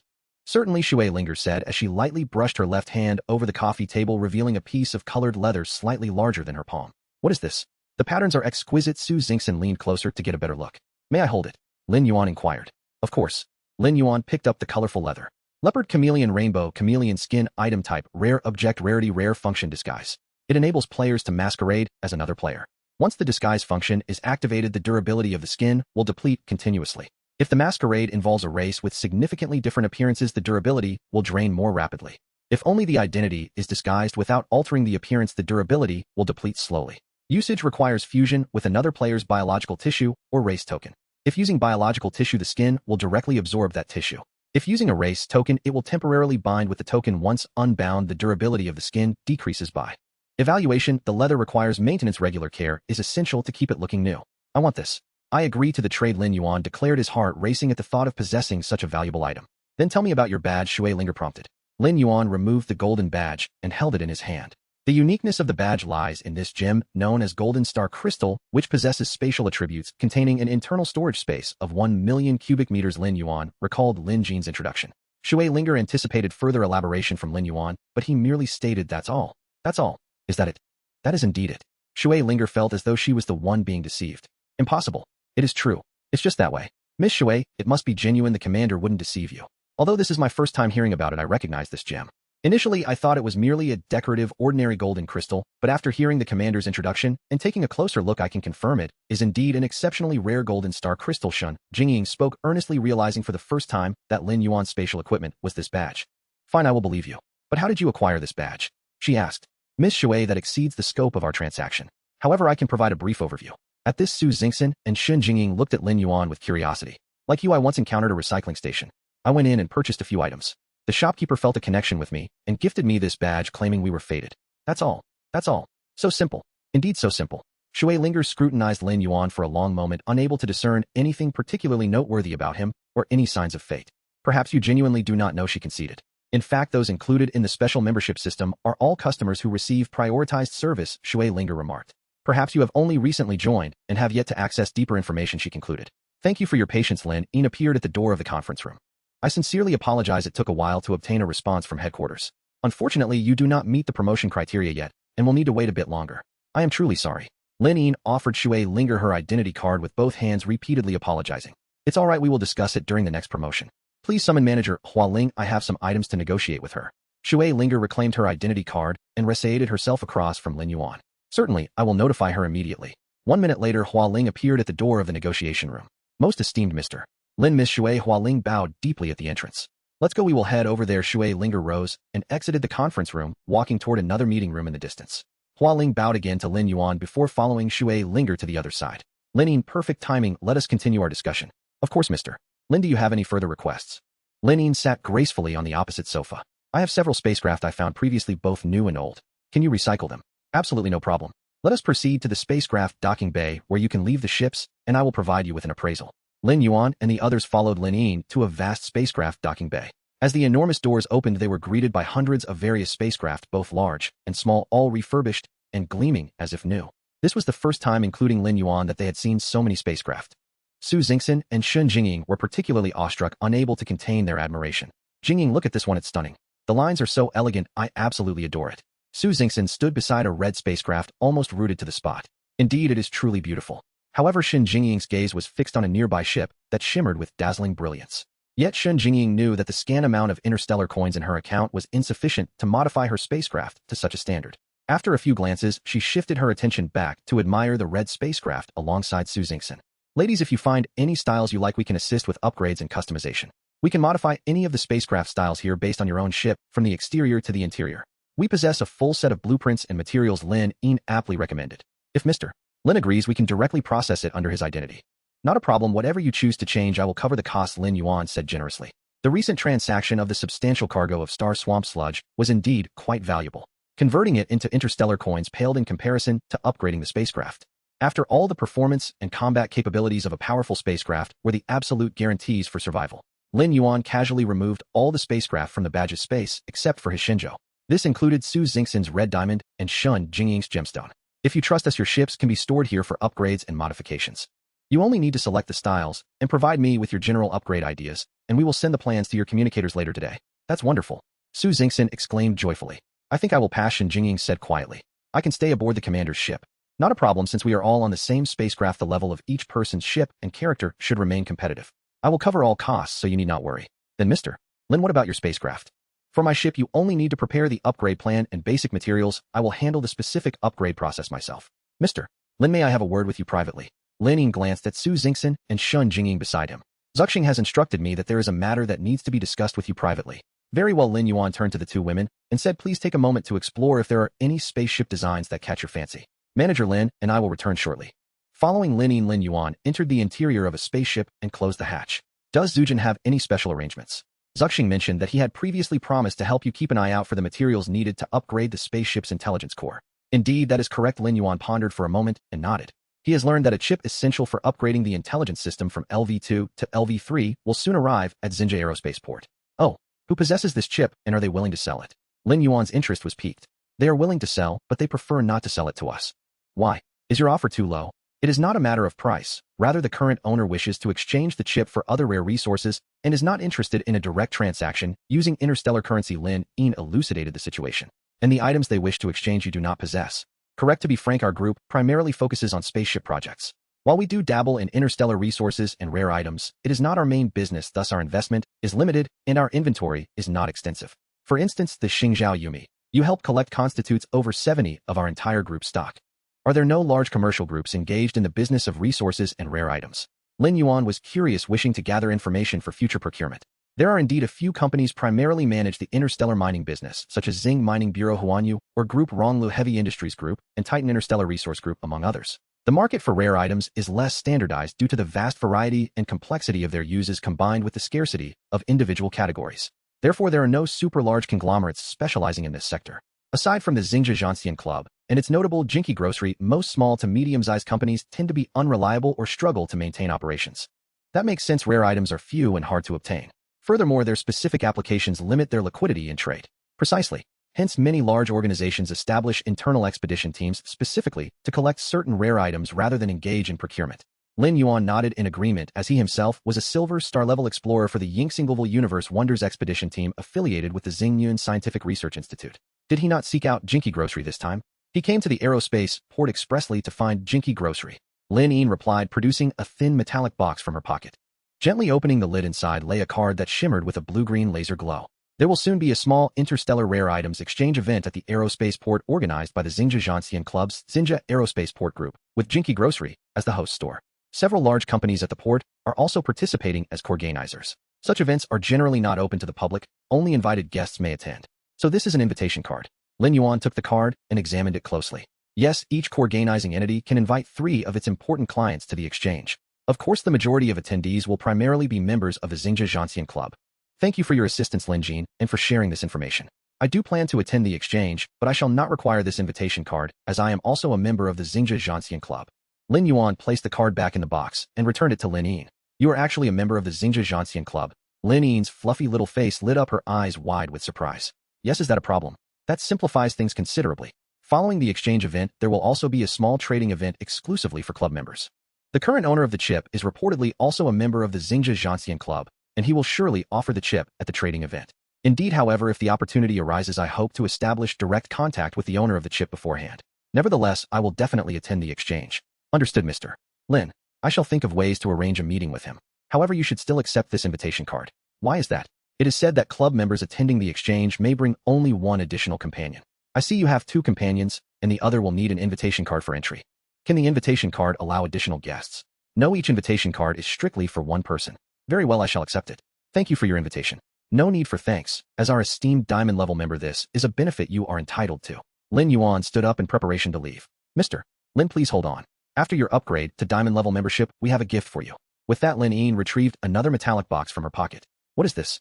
Considering that you will be spending considerable time at the aerospace port predominantly away from your spaceship, I have requested a Zhiniao mobile terminal from headquarters. A device that allows the spaceship's intelligence core to be carried around. Lin Yuan was thrilled. It was quite inconvenient without the little vessel nearby. However, it is not quite a device that carries the intelligence core. The mobile terminal can only hold the core data of the intelligence core and cannot support high-speed computations like on the spaceship. Lin Yuan took out a pair of glasses from the box. Additionally, under special circumstances, these glasses can penetrate badge space via a specific frequency, establishing a connection with your spaceship, allowing the intelligence core to temporarily perform computations at a level comparable to that on the ship. However, this will significantly increase the energy consumption of the glasses and may not last long, but is intended for emergency use. Very impressive and practical. Thank you for this gift. Lin Yuan decided to release the spaceship immediately and upload the little vessel to the mobile terminal. The 2 descended from the spaceship and Lin Yuan approached an open area. With a thought, Shenzhou appeared before Lin Yuan. Mr. Lin, is this your spaceship? Its design is simply classic. Your spaceship designer must be exceptionally talented. Indeed, this vessel is my favorite design, but truly is a classic. Lin Yuan opened the hatch and approached the cockpit. Xiaozhou identifies Heniao mobile terminal. Commander identification complete. Encrypted communication channel established. Can the terminal hardware support your cognitive computations? Analyzing. It appears capable of utilizing approximately 7 of processing power, but all routine assistance and recording functions can be performed. Excellent, then commence uploading core data. Let us embark on a journey to explore the world beyond the spaceship. Report, commanding officer. Loading complete. You may now utilize the Xi Now mobile terminal as intended. Lin Yuan donned his spectacles, and indeed, he could see the ship's various metrics and display interfaces through them. Descending from the vessel, Lin Yuan retracted it back into his badge space. The mobile terminal is functioning flawlessly, thank you very much. Su Xingxin and Shun Jingying also approached the spacecraft. Have you decided how to upgrade the ship? Of course. I will promptly send my specific requests to Manager Lin. Su Xingxin excitedly added Lin Yuan as a friend. All right, thank you for your warm hospitality, Manager Lin. We are now preparing to depart. Are you all set to leave? A wisp of mist floated by, and Shui Linger appeared beside Lin Yuan. Behind her, Hua Ling hurried over. Mr. Lin, here is the list of basic materials I have prepared for you. Please let me know if it is suitable. Lin Yuan accepted the display screen from Hua Ling and skimmed through the contents. Xiao Zhou had already recorded all the details from the list. Let's proceed with the materials on the list first. If there's anything else needed, I will inform you later. Understood, Mr. Lin. Hua Ling respectfully stepped back. Are you all ready to leave now? Shui Linger inquired, gazing at Lin Yuan. Yes, I've completed my tasks here. Did you not use the chameleon skin? I can still clearly sense your location. Lin Yuan paused, realizing he had forgotten about that. But I don't possess any organizational shards from other players. Do you have any? Know who collects those for fun? Shui Linger smirked. It seems we might. Su Xingxin pondered briefly and then reminded. What do you mean? That beetle left something behind. Are you referring to the race insignia? Just a guess, it's worth a try, right? What if it works? Shui Linger appeared baffled, completely unaware of what Lin Yuan and Su Xingxin were discussing. With a thought, Lin Yuan summoned two items into his hands. One was a vividly colored animal hide, the other a black and white beetle insignia. Lin Yuan wrapped the beetle insignia in the chameleon hide. Chameleon skin, rainbow chameleon, discovered king flower golden beetle race insignia. Would you like to bind? Yes, no. System prompt. After binding, the player can disguise as a king flower golden beetle. The disguise process will consume the skin's durability with a forced binding release, reducing durability by. It truly can work. Lin Yuan did not hesitate and chose to bind. Whoosh! Lin Yuan vanished, replaced by a massive king flower golden beetle adorned with black and white patterns identical to the one from the beetle ship. The onlookers gasped at the sudden appearance of the giant beetle and instinctively recoiled. How about now? Can you still sense my identity? Lin Yuan's voice emanated from the mouth of the king flower golden beetle. No, the sensing has vanished. Su Xingxin was the first to react. You actually chose to become a bug. Shui Linger seemed quite averse to insects. Whoosh! The beetle vanished, and Lin Yuan returned to his human form. I have cancelled the visual disguise, only the identity disguise remains. The effect is quite remarkable. I still cannot sense your identity. Su Xingxin assessed the result. Fantastic. Let's proceed. After bidding farewell to Lin Yuan and agreeing to return in 3 days for the ship and supplies, Lin Yuan and his companions departed from the recovery station. However, their group now included one more person, Shui Linger. Upon learning that Lin Yuan intended to go shopping, Shui Linger suddenly perked up. After all, for the vast majority of women, the allure of shopping is simply irresistible. Setting her shuttle to automatically return home, Shui Linger joined Lin Yuan and his companions on a shuttle. Xinglan, please arrange our subsequent itinerary. Certainly. First, we will head to the bustling Shanghai commercial district and zone, where shopping and dining are exceptionally convenient, and it is also quite close. Wonderful. Let's go there. Su Xingxin eagerly agreed, and the other two women nodded in assent. As for Lin Yuan, he had no objections. His tasks for the day were complete, and he planned to explore other places tomorrow. The shuttle traveled swiftly, landing amidst a dazzling array of buildings within 10 minutes. Suspended advertisements, colorful screens, and vibrant lights all proclaimed the prosperity and bustle of the area. Look at how beautiful the accessories are in this shop. See how much more exquisite this communicator is compared to the one from the spaceport. Oh, such lovely little cakes. I must indulge in a delightful meal later. It must be said, as a hub for supplies, the spaceport offered an overwhelming array of products. Upon disembarking from the shuttle, the three women instinctively activated their shopping mode, with even Shun Jingying purchasing several small accessories she fancied. Look, this store is enormous. Indeed, it's a shop selling spacesuits. Spacesuits can be this beautiful. I want to buy one. So do I. Lin Yuan glanced up at the store. Xingmeng Kai. Welcome to Xingmeng Kai. You may freely choose from our garments, and we also offer professional customization services to provide you with the most fitting wearing experience. Inside, a black-crowned crane approached them. Big brother, isn't that the human lad? Outside the store, a black-car-red minotaur pointed at Lin Yuan, who had just entered. Beside him was the brown-haired minotaur Li Kui, who had previously been struck by Lin Yuan. Stay calm. Later, when my sister-in-law comes to try on clothes, if we disrupt her, neither of us will fare well. The black-car-red minotaur nodded in agreement, though he still contemplated confronting Lin Yuan once he exited. Before long, a fox woman accompanied by a gold-diamond lion-head man arrived at the store entrance. Li Kui, has the place inside been cleared? The fox woman inquired. The brown-haired minotaur hesitated. Sister-in-law, you didn't arrange for a clearance. I didn't mention a clearance. Then let me ask you, why did I tell you both to come early? To stand at the store entrance like doormen. Ahani, the bull-headed one, is a bit slow-wit. Don't be too hard on them. Let's go inside and check if the previously ordered outfits fit. The gold-diamond lion-head man waved his hands at the two bulls, urging them to disperse from the entrance. Only you can tolerate them. If it were me, I would have replaced them long ago. Such obliviousness, the fox woman murmured as she entered the store. Ching Yi is our store manager here. Has my customized spacesuit been completed? The black-crowned crane who was explaining spacesuit styles to Su Xingxin looked up upon hearing the voice and spotted the newly arrived fox woman. Miss Yu, your customized spacesuit just arrived this morning. Please hold on, I will fetch the manager immediately. The black-crowned crane named Qing Yi gave a slight bow to Su Xingxin and said, I apologize for the wait, I will be right back. The fox woman glanced over a human. Since when do humans deserve to wear high-end customized spacesuits?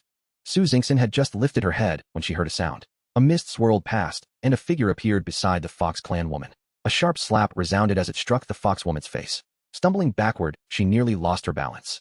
You, a foul and brazen vixen, think you have the right to wear that? Shui Linger's voice rang clear and resounding. You. The fox woman was about to retort when she caught sight of Jean Mausher Tu Ruin, who had just entered the shop, flanked by two bull-headed men. Oh dear, look how late you are. Because of your absence I've been bullied, she said, clutching her slightly swollen cheek and collapsing into Jean Mausher Tu Ruin's embrace.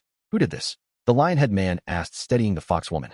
Let me see who is responsible. Shui Linger glanced at the fox woman in the lion-head man's arms. Some blind fool ran into my hand and now has the audacity to complain. And you are? You needn't know who I am. While my mood remains unspoiled, take your loathsome vixen and leave at once. Madam, I must ask you to mind your manners. Miss Yu is a valued customer of my establishment. A figure emerged gracefully from the back of the shop, enveloped in thick white mist, revealing a face that flickered in and out of view. Oh, Shui Linger turned to look. Are you the shopkeeper? Greetings, madam. I am the shopkeeper here. I kindly request that you apologize to my customer, Miss Yu. The misty figure approached Shui Linger. The Mist Clan. Shui Linger inquired, scrutinizing the shopkeeper.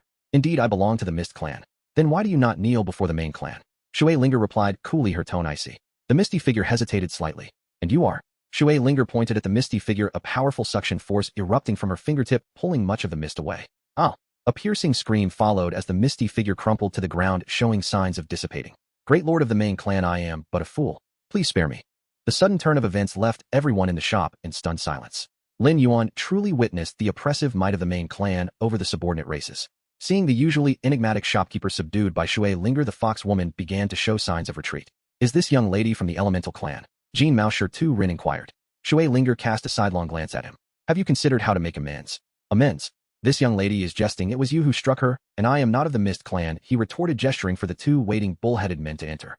Fighting is prohibited within the airport. Are you unaware of this? Shui Linger stated flatly.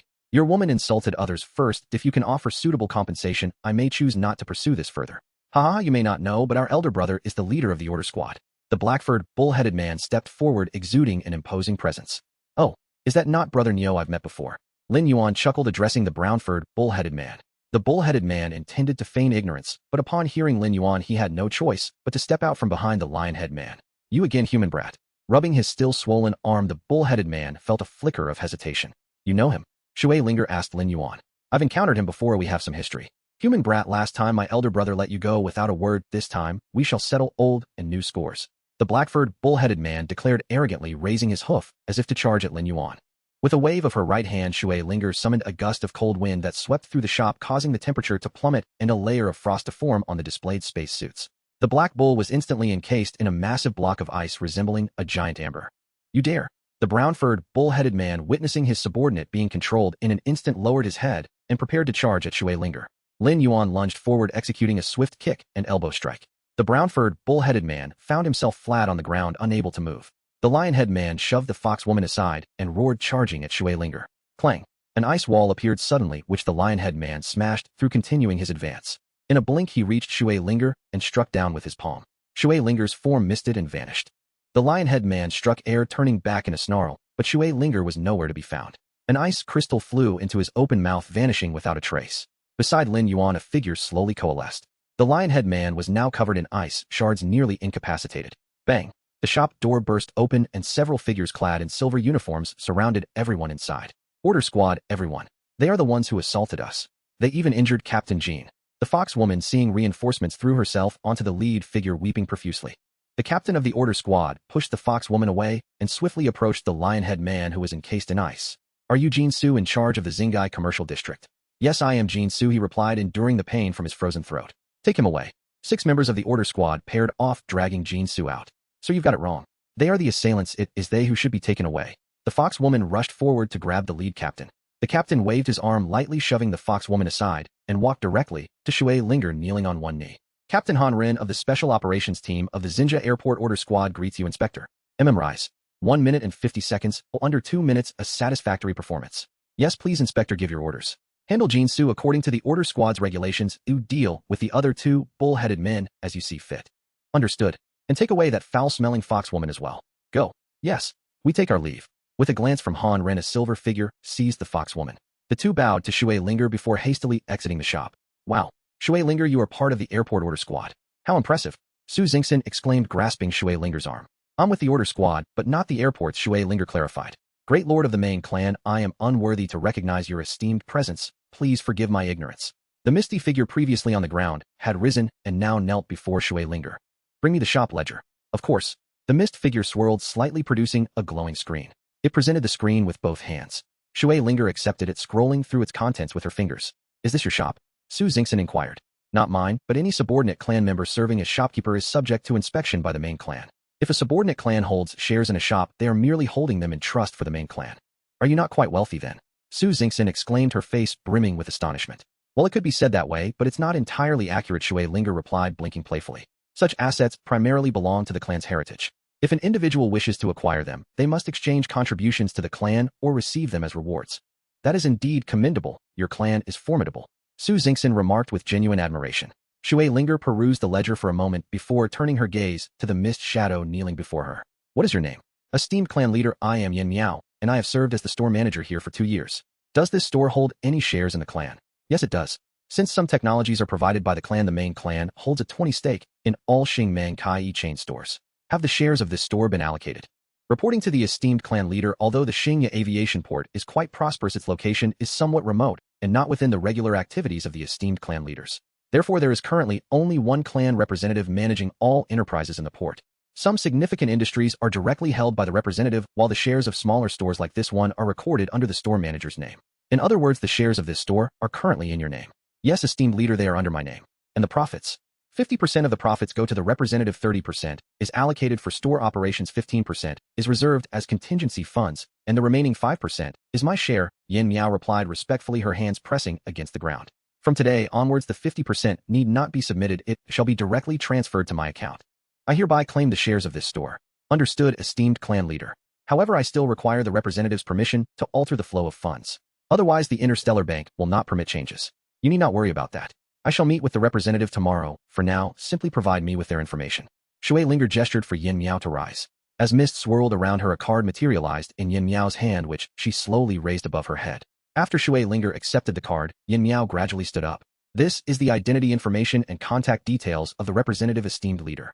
You can identify the card information using your smart communicator. With a gentle flick of her right hand, Shui Linger transformed the card into droplets of water that vanished into thin air. Yin Miao, I would like my 2 friends to select a few spacesuits. Will you personally oversee this matter, and can you manage it well? Shui Linger's tone was imbued with the authority of the clan.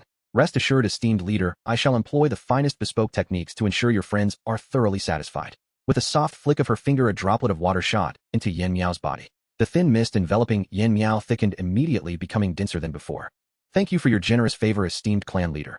Yin Miao felt the change within her and immediately knelt, bowing deeply, her voice trembling slightly. Go forth, all expenses shall be charged to my account. I understand, Yin Miao replied, rising to approach Su Xingxin and Xinjingying. Dear guests, please follow me upstairs. The second floor is our customization area where you can design a unique space suit tailored to your body parameters and preferences. Then we shall not be modest. Su Xingxin exclaimed with delight, seizing the opportunity to benefit from this affluent patronage. She then pulled the still hesitant Shun Jingying along with her towards the staircase leading to the second floor. I did not expect you to be an inspector of the order, Lin Yuan remarked, observing Shui Linger. The preceding scene had indeed left a profound impact on Lin Yuan. The strength of such a clan was truly formidable. As fellow players with similar experience, Lin Yuan believed his own journey was quite rich. Yet upon encountering Shui Linger today, he realized the vastness of the world beyond his own experiences. It is merely a title, a source of protection, and the clan's support. Shui Linger responded nonchalantly, not regarding it as anything extraordinary. On the contrary, I am quite impressed by you. A mere human capable of garnering the favor of the recycle station is remarkable. I harbor no disdain for humans. It is simply the case that, like many other races, humans are truly marginalized, seldom competing on the cosmic stage. Perhaps my clan is rather unique, being among the most elite of humans, Lin Yuan stated with a touch of pride. Will you be joining us next? Lin Yuan inquired. As you heard, I intend to meet with the clan's representative at the aviation port tomorrow to secure a share of the enterprises and finances here. Are you planning to stay here for development? Lin Yuan asked, puzzled as to why Shui Linger would wish to take over established enterprises. Because our competition is multidimensional, a strength must encompass all aspects. Shui Linger's words were somewhat ambiguous, yet Lin Yuan gleaned a hint of her intention. Perhaps she was subtly advising him to gradually establish his own influence. It seemed likely that she was being cautious to avoid system restrictions on communication. But from where should he begin? Lin Yuan pondered, feeling an increased anticipation for the upcoming exchanges at the Interstellar Explorer Club. What are you two discussing? We have already finalized our customization plan, Su Xingxin and Shun Jingying announced as they descended the stairs. Yin Miao transformed into a wisp of mist and floated to Shui Linger's side. Esteemed clan leader, both distinguished guests have chosen their designs, and the entire production process will be completed in 3 days. Excellent, take this, it will allow you to reform your mist form when it is about to dissipate. Shui Linger tossed a crystal of ice towards Yin Miao. Thank you, esteemed clan leader, for bestowing this precious gift. Yin Miao knelt once more, remaining in reverence until Lin Yuan's party exited the store. Where shall we go next? Shui Linger asked Lin Yuan. Having been out for so long, why not seek some delightful cuisine? Lin Yuan suggested. Mr. Lin, are you looking for dishes that showcase human culinary traditions? Xinglan inquired, her eyes sparkling. I know a place with particularly authentic flavors. It is said that the founder of the establishment traveled extensively through various human homeworlds collecting unique delicacies, Lin Yuan shared. Such an extraordinary individual. Lin Yuan mused, finding it immensely romantic to traverse the universe in pursuit of culinary delights. Indeed, there are many dishes I have neither heard of nor seen, yet they are delicious and resonate with human tastes. Perhaps that master has thoroughly studied the palate of humanity. Su Xingxin nearly drooled. Let's go. Xinglan stopped talking. Oh, let's go sample the food. Lin Yuan turned to Shui Linger. I apologize, but may I ask if you would like to join us for a meal? Shui Linger contemplated for a moment. Actually, I do not require sustenance, but if you are eating, I could certainly partake. Do you happen to know the name of this establishment? It has a rather unique, yet memorable name. Dang Jia, Xiaoshi Shun. Xinglan exclaimed. Lin Yuan slapped his thigh. What a splendid name. Let us proceed to Dang Jia, Xiaoshi Shun. Off we go. In front of a grand pavilion supported by 8 crimson pillars, a shuttlecraft came to a gentle halt. Lin Yuan, Su Xingxin, Shun Jingying, and Xinglan descended from the shuttlecraft in succession. Shui Linger transformed into mist, swirling around the group a few times before taking on a human form. On either side of the vermilion entrance, 2 couplets adorned the pillars, featuring golden characters on a black background. Upper couplet gathering the diverse recipes of the human race, embracing flavors from ancient to modern. Lower couplet crafting exquisite delicacies to warmly welcome interstellar guests. Above the entrance, a plaque with golden lettering on a black background proclaimed the culinary maestro. Above the crimson pillars, a 3D-aired pavilion boasted intricately carved beams and painted rafters displaying exquisite craftsmanship. As Lin Yuan gazed at the familiar architectural style, he felt as though he had returned to Langzing. Could it be that this place has some connection to Langzing? Lin Yuan stepped over the threshold and entered the restaurant, where the scenery transformed before his eyes. The ground, paved with blue bricks, featured small, elevated platforms interspersed with quaint bridges, flowing water, bamboo groves, and garden pavilions, creating a picturesque landscape. Among the varied vistas, numerous interstellar races raised their glasses and exchanged pleasantries, filling the air with lively chatter. Esteemed guests, our establishment primarily offers an array of human culinary delights. Please make yourselves comfortable. A handsome waiter approached Lin Yuan and his companions to guide them to their seats. After passing through several enchanting scenes, Lin Yuan and the others settled into a small pavilion. Esteemed guests, please take a look at our specialty dishes. The waiter gently tapped the table, and a projection of an entire feast materialized before them. Allow me to explain. Once you choose a dish, its image will remain, while the projections of the other dishes will cycle until you finalize your order. Su Xingxin and the others gazed at the array of projected dishes, their mouths watering in anticipation. I want this one. This looks delicious. This dish is so beautiful. This one moves. Before the waiter could finish his introduction, the girls began selecting the dishes they fancied. Do you have a menu? I find it easier to look at a menu, Lin Yuan inquired. Indeed, sir. The waiter retrieved a light screen from behind him and handed it to Lin Yuan. However, our menu features hundreds of thousands of dishes which change with the seasons. Currently, around 50,000 dishes are available to order. That's fine, I'll take a look, Lin Yuan replied, taking the light screen and swiftly scrolling through the menu. Xiaozhou, begin recording the menu and evaluate based on my preferences to filter down to 10,000 dishes. Understood, Commander. Commencing evaluation and selection now. In the blink of an eye, the girls had completed their selections. Once the waiter provided the necessary utensils, he remarked, our restaurant has always adhered to the creation of meticulously crafted human specialties. Since you are also of the human race, if you can provide recipes that are not currently in our repertoire, we offer complimentary meals. Additionally, if your dish boasts a unique flavor and excellent taste, we have further rewards. Should your dish be included in our menu, you will receive a share of its subsequent profits. So that's how it is. The founder of this restaurant truly possesses foresight and ingenuity. Pooling ideas to enrich the restaurant's menu aligns perfectly with the couplet's sentiment of gathering the diverse recipes of the human race, embracing flavors from ancient to modern. A few minutes later, the projected dishes on the table gradually transformed into steaming, delectable meals. With spoons, chopsticks, and forks in hand, the group eagerly began to feast. This is delicious. It tastes just like home. Su Xingxin exclaimed, her eyes glistening with tears of joy. This too reminds me of a dish from my childhood. Although it looks different, the taste is nearly identical. Shenzhou shared her sentiments. Lin Yuan sampled each dish as well, yet he felt they lacked the depth of flavor he had experienced on Langzing. Shui lingered joined in savoring the meals with gusto, though Lin Yuan remained uncertain if she possessed taste buds to appreciate the flavors or if she could even digest the food. Esteemed guests, are you satisfied with our cuisine? The waiter, noticing they had finished, presented them with dining souvenirs from the restaurant. Very satisfied. I absolutely love it. I would like to provide a recipe for a dish. Lin Yuan gestured to the waiter. The waiter quickly approached Lin Yuan, retrieving the light screen, once more swiping it to reveal a blank page. You may write down the method and ingredients. We will arrange for our chef to prepare it. Can I cook it myself? Lin Yuan inquired. Are you a chef? That's wonderful. We can record your cooking process, and our head chef can observe and learn alongside you. I am not a chef, but I can manage simple dishes, Lin Yuan said, brushing off his clothes and rising. Please follow me. Guest 699 is contributing a delectable recipe. A resounding announcement echoed throughout the restaurant. At the kitchen entrance, the head chef personally opened the door for Lin Yuan. Esteemed guest 699, what ingredients do you require? Lin Yuan handed the light screen with his written recipe to the chef. The ingredients are all listed there, though they are from my hometown. If you lack any similar tasting substitutes will suffice. I've also included flavor annotations next to each name. Not a problem. We can prepare all the ingredients within a minute, the chef assured, passing the light screen to an assistant with some instructions. As Lin Yuan approached the stove, the ingredients he needed were already laid out on the prep table. Some unavailable ingredients had been replaced with similar tasting alternatives clearly marked. Standing before the chopping board, Lin Yuan grabbed a piece of meat, cutting it into cubes the size of a thumb, sprinkling a pinch of salt, a dash of cooking wine substitute, and a hint of white pepper substitute, followed by several splashes of water, mixing continuously to ensure the meat absorbed the moisture. Next, he added 1 egg white and some starch, mixing until it reached a sticky consistency before drizzling in half a spoon of oil to lock in moisture as it marinated. Turning to the seasoning station, he combined sugar and vinegar in a small bowl, then added soy sauce substitute, cooking wine substitute, a pinch of salt, a teaspoon of starch, and 2 tablespoons of water, stirring until the soy sauce was perfectly blended. Lin Yuan pivoted to the stove, heating oil in the wok. He quickly stir-fried the meat cubes, watching them turn white before removing them to drain excess oil. Leaving a small amount of oil in the pan, he reduced the heat and added Sichuan peppercorn substitute to release their fragrance, followed by dried chili segments, stirring gently on low heat. Before long, the chilies transformed into a beautiful reddish-brown, their unique aroma wafting through the air. With a swift motion, he tossed in slices of ginger and garlic. Then he returned the meat cubes to the wok, stir-frying quickly over high heat. Pouring the prepared sauce around the edges of the wok, he continued to stir-fry on high heat, allowing the sauce to thicken and become glossy, coating the meat cubes evenly. With a sprinkle of chopped scallions, he stirred a few more times. The entire sequence of actions flowed seamlessly. He turned off the heat. Finally, he added the fried peanuts, mixing them thoroughly with the residual warmth of the wok. And there it was, ready to serve. The white cubes of meat, golden crispy nuts, deep red chilies, and vibrant green scallions harmoniously meld within a glossy amrood sauce. A complex aroma wafts through the air. First, the dried chilies and Sichuan peppercorns release their slightly charred and piquant fragrance, invigorated by the hot oil with an astonishingly penetrating quality.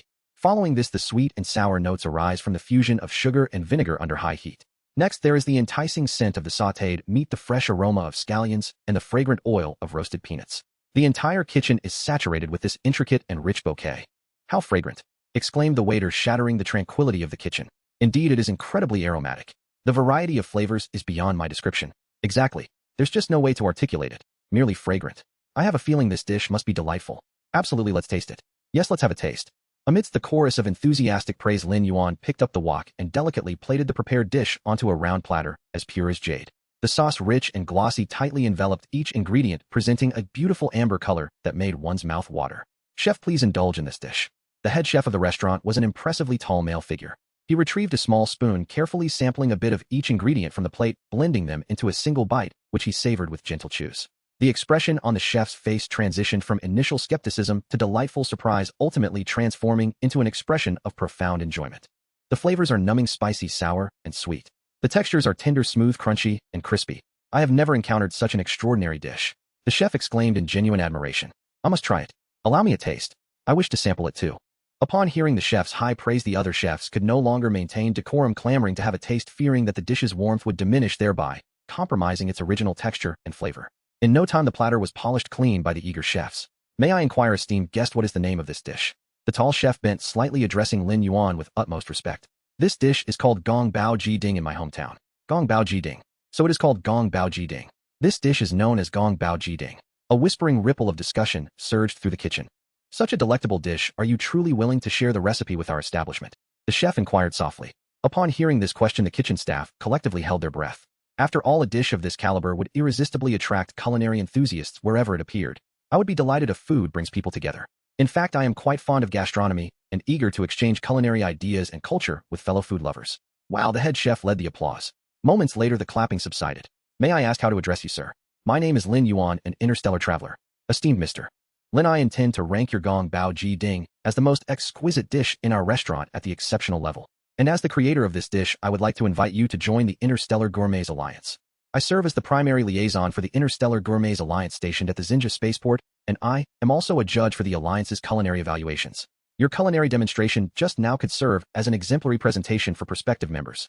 This gong bao ji ding will be your signature dish upon joining our alliance. Do you agree?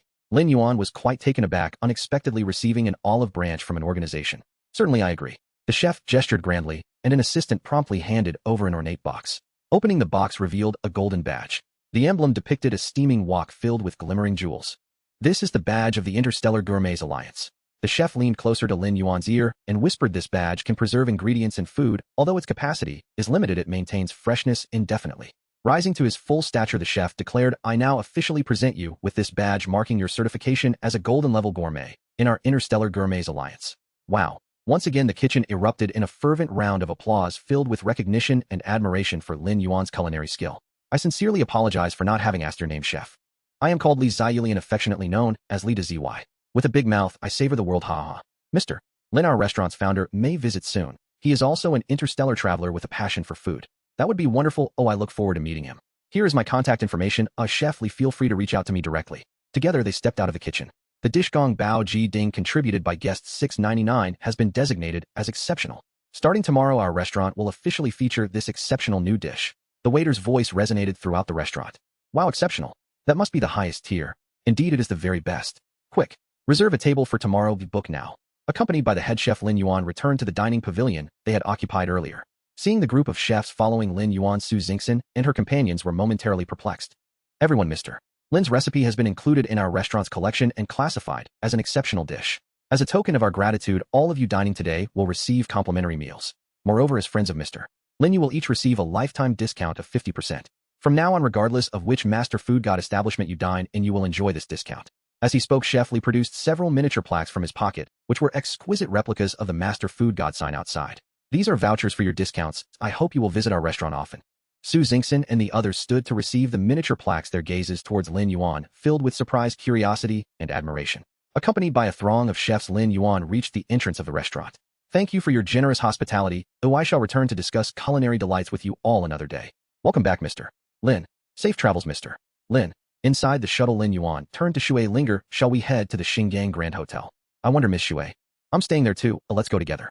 You also reside at the Xingang Grand Hotel. Su Xingxin exclaimed with delight. That's wonderful. We can explore together over the next few days. Yes, tomorrow we can visit other areas of the spaceport, Shenzhou added cheerfully. Perfectly timed. I have a few places to visit tomorrow, so why not join me? Shui Linger was also eager for their camaraderie. They all looked to Lin Yuan. Me. I have a task to attend to tomorrow. The following day, Su Xingxin and her companions met with Shui Linger as agreed to embark on their outing. Lin Yuan sat alone on the sofa. Xiaozhou, contact Jiang Mao. Understood, Commander. The communication is now connected. A rabbit face with a black nose and red eyes appeared on the screen. Hello, Liaison Officer. I have arrived at the Xinja Airport. May I proceed with the handover of the task items? You are at Xinja Airport. Jiang Mao's eyes brightened. Indeed, I arrived just yesterday. I am currently on duty at Xinja Airport. You may come directly. There is a task available. Would you be interested in participating? Very well, please send me the location. I will head over now. Alright, see you soon. Jiang Mao ended the communication. Lin Yuan proceeded to the shuttle docking bay and boarded the shuttle. Xiaozhou input the location coordinates into the flight controller and prepare for departure. Understood, Commander. The input is complete, and I am taking over the flight control program. Departure. The shuttle took off smoothly, swiftly exiting the docking bay. Lin Yuan glanced at the position coordinates sent by Jiang Mao, which astonishingly indicated area. The shuttle quickly traversed the urban area of Zone O, soon arriving at a colossal structure. This building resembled an immense pillar connecting the urban area of Zone to the port area of Zone. The pillar was adorned with enormous glass panels revealing countless shuttles racing within. Commander, the shuttle's communicator indicates a public frequency communication request. Should I connect? Connect. Greetings, you have arrived at the interzone inspection area. Please present your identification and transit documents. Outside, a miniature aircraft flew alongside the shuttle. Please place the relevant documents in the Windows identification sensing area. Lin Yuan observed the side window, noticing a section near the lower frame that appeared slightly lighter in color indicating transparency. He retrieved his identification card along with his silver star-level explorer identification card from the Xingyun Institute of Cosmic Wonders Exploration Team and placed them sequentially in the sensing area. A beam of light scanned the identification area. Personnel identification verification complete. Lin Yuan Silver, star-level explorer from the Xingyun Institute of Cosmic Wonders Exploration Team, Interzone transit permission granted. You may proceed through the Interzone shuttle tube into the port area of Zone 2. The order team of Zone 3 wishes you safe travels. The miniature aircraft departed from Lin Yuan's shuttle heading towards another shuttle. Thank you. Lin Yuan ended the communication. Indeed, the airport showcased remarkable advancements in traffic management. Lin Yuan's shuttle did not decelerate, proceeding directly along the flight path into the shuttle tube. Your shuttle has entered the Interzone shuttle tube. You may choose to continue manual control or connect to the shuttle tube's driving system. By connecting to the automatic driving system, the shuttle tube will guide your shuttle along a dedicated driving route, automatically controlling the speed based on shuttle traffic flow. Calculations indicate that transit time may be reduced by an average of 40. If you choose to continue manual control, please proceed along the current flight path. Shenzhou select automatic driving and monitor the driving status continuously. Understood, Commander. The shuttle deviated from its existing flight path, accelerating rapidly, merging into a torrent of countless shuttles. Numerous shuttles flew forward at maximum speed, closely packed together, resembling a series of high-speed trains racing ahead. Moments later, the shuttle entered the bounds of Zone. The shuttle has entered Zone 2. Shortly, it will approach the route change area. Please prepare for manual control. Shenzhou, prepare to take over the shuttle. Affirmative, the destination has been set, and I am ready to take control. Ahead, the multitude of shuttles in the torrent began to disperse along their respective flight paths. Lin Yuan's shuttle, under the control of the automatic driving system, separated from the fleet, transitioning into a new route, with its flying speed reduced to normal cruising speed. Commander, the shuttle is under my control. We should arrive at the destination in approximately 20 minutes. Lin Yuan closed his eyes, contemplating Jiang Mao's words. A new task. I wonder where the task location is, and if I will arrive in time. Is it a solo mission or a team endeavor? 20 minutes passed in the blink of an eye. Commander, we have arrived at the destination. Lin Yuan opened his eyes, finding the shuttle station before a modest 6-story building.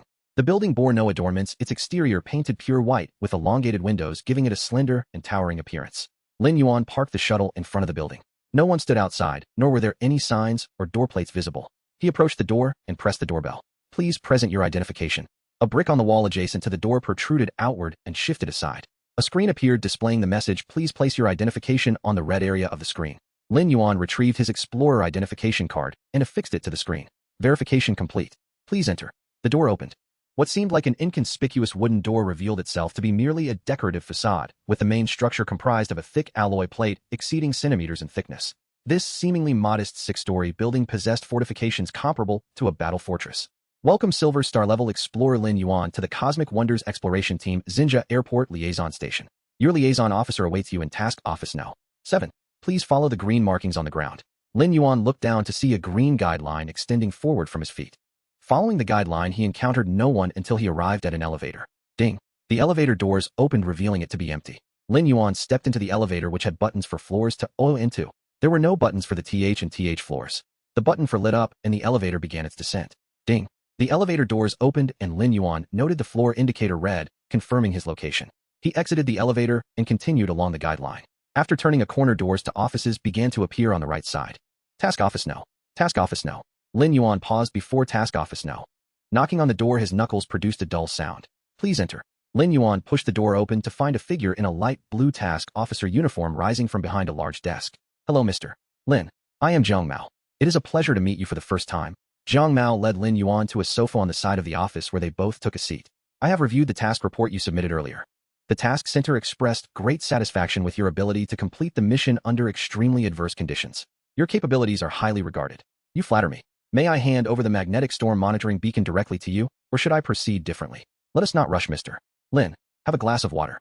I happen to have a small exploration task available right now. I wonder if you would be interested in participating. I can listen for a moment. Certainly, this is a mission to explore a newly discovered mining star located not far from the Xinzhou Aerospace Port. A newly discovered mining star. Indeed, it is a recent find. With such dense flight routes around the aerospace port and numerous interstellar ships traveling back and forth daily, how could a new mining star remain undiscovered? Lin Yuan expressed his confusion. This particular mining star occupies a unique position. It lies precisely within the electromagnetic beam of a nearby neutron star. Furthermore, its size is relatively small, which has contributed to its oversight. Are you suggesting that this newly discovered mining star is situated within the coverage of a neutron star's electromagnetic beam? Lin Yuan began to comprehend. That is indeed the case, Jiang Mao affirmed with a nod. How was this new mining star detected recently? Lin Yuan inquired with curiosity.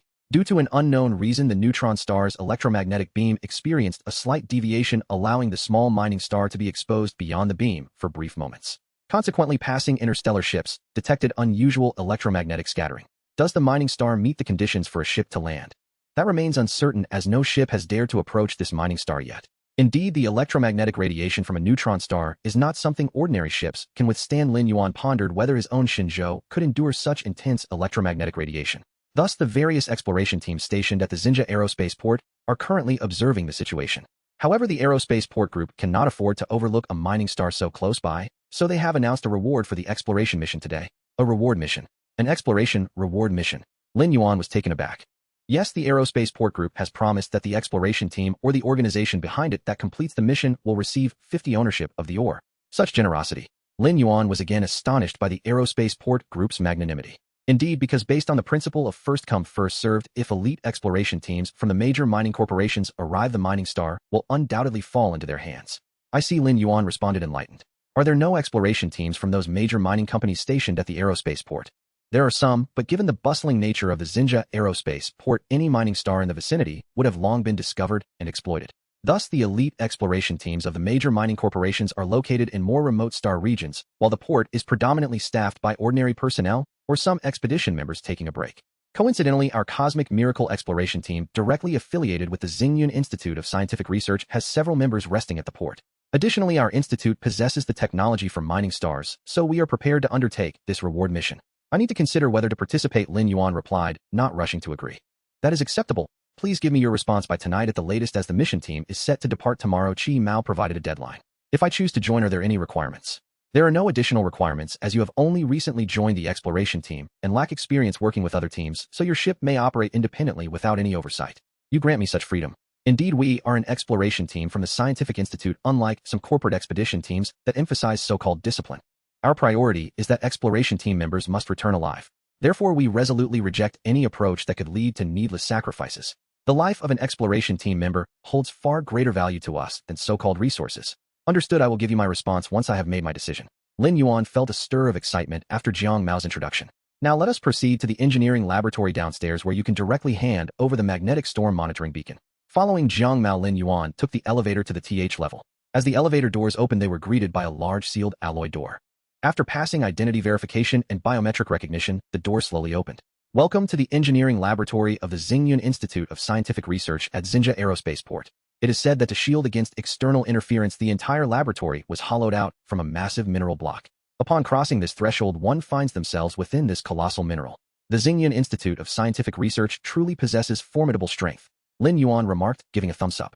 The two navigated through several gates, arriving in a room entirely constructed from an unknown metal, where a labyrinthine turtle researcher clad in a metallic lab coat awaited their arrival. This is our magnetic storm researcher, named Chao Sheng, of the labyrinthine turtle species. Greetings, researcher Chao Sheng.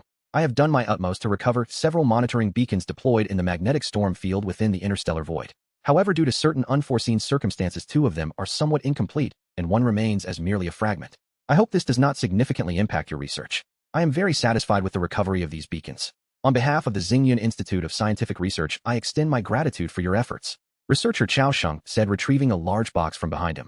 This is my latest research achievement, a token of my appreciation. How can I accept this? The mission itself has rewards, Lin Yuan protested, waving his hands in refusal. Do not be modest. My results here are incomparable to the common goods outside. You must accept this, considering it a means to assist me in testing and gathering experimental data. Researcher Chao Sheng insisted earnestly. Reluctantly, Lin Yuan accepted the gift. After retrieving several intact beacons and the fragments from his badge space, he also stored the large box within. Now, let us go to the storeroom to claim your reward.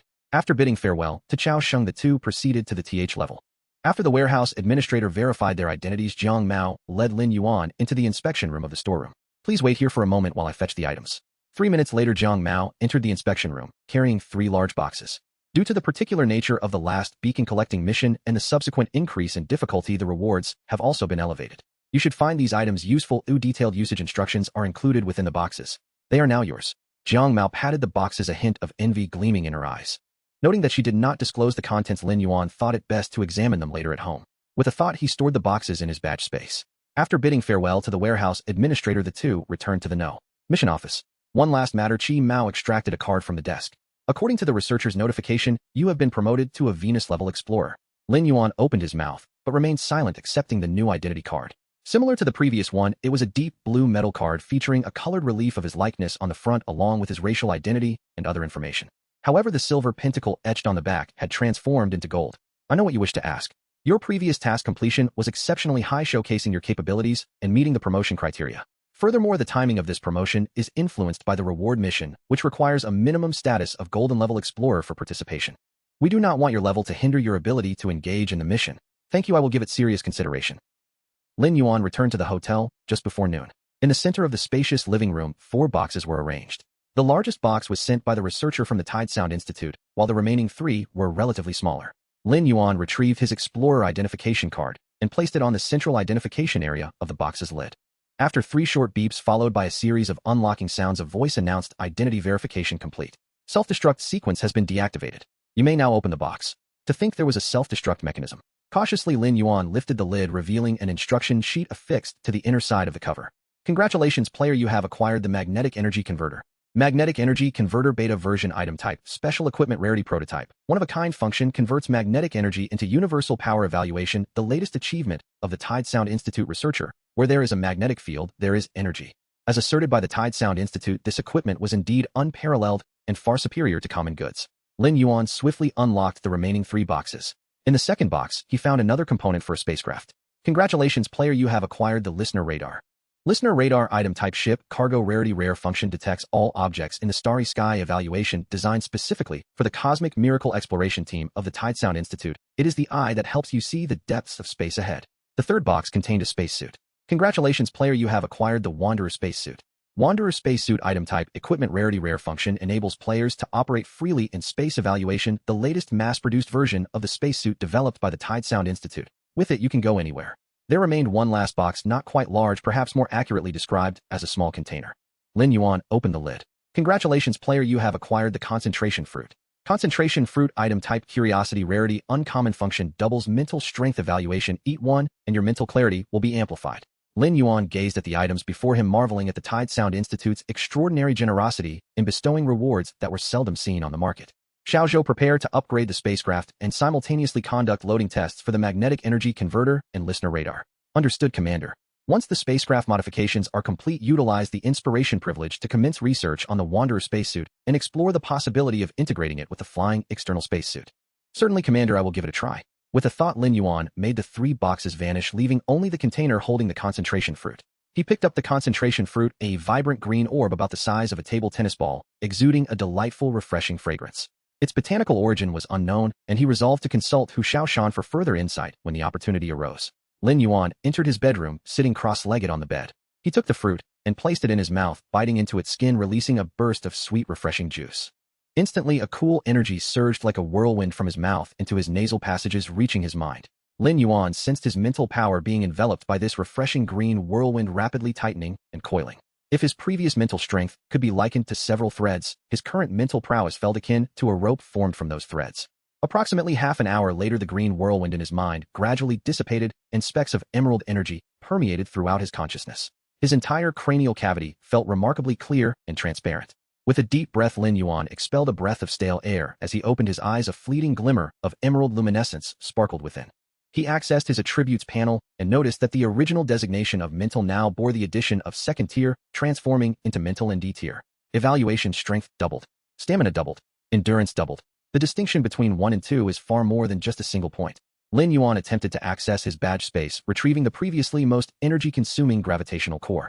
Indeed, it felt significantly easier with mental energy expenditure reduced by half, and his fatigue was similarly diminished. Xiaozhou notified Jiang Mo that I have confirmed my participation in tomorrow's mission. Additionally, inform Lin Yin and Hua Ling that supplies must be prepared immediately and the spacecraft modifications must be expedited. They must be delivered by 7 a.m. at the latest. Having given his directives, Lin Yuan dialed Shui Ling Air's communicator. Miss Shui, have you completed your tasks? I don't mention it. That agent went to a nearby planet to inspect the racial assets and won't be back for a few days. We're just shopping in the market area. Is there something you need? Shui Ling Air sounded somewhat distracted. I'm preparing to undertake an exploratory mission tomorrow. Are you interested in joining? What mission? How long will it take? It's a mining star exploration mission. It's hard to say how long, but it shouldn't be too long. We depart tomorrow. Sure, the agent won't be back for a few days, and I don't have anything pressing to attend to, so it's a good opportunity to accompany you. Great, once you return, we can discuss the plans for tomorrow's mission together. Alright, we've purchased most of what we needed, but we're heading back now. Lin Yuan ended the call. Commander, I have received the mission briefing for tomorrow. Mission briefing. Mission name: Exploration of Mining Star, a 1389 mission. Initiator: Xinjia Aerospace Port Group. Mission level: Gold. Participation requirements: Gold level or equivalent. Explorers or teams. Mission requirements: 1. Ascertain the magnetic field variation patterns near Mining Star, a 1389, to provide a timetable for landing windows for subsequent extraction teams. Mission requirements: 2. Create a complete surface structure map of the Mining Star. Mission requirements: 3. Chart the distribution of mineral veins within the Mining Star. Mission requirements: 4. Establish a landing site on the Mining Star. Mission requirements: 5. Retrieve samples of Mining Star ore. Note, this mission is not fixed in participant numbers. All participants may recruit companions, but all rewards will only be distributed to the team leader, who will allocate them. Mission equipment: 1. Spacecraft magnetic energy shield armor. Mission equipment: 2. High interference resistant communicator. Mission equipment: 3. Directional escape lifeboat. Notes: the aforementioned equipment should be collected before departure tomorrow. Equipment 1 and Equipment 2 consist of 1 set per spacecraft, while Equipment 3 is 1 per individual. Gathering location: docking point C-835 at Port A37, Zone 5.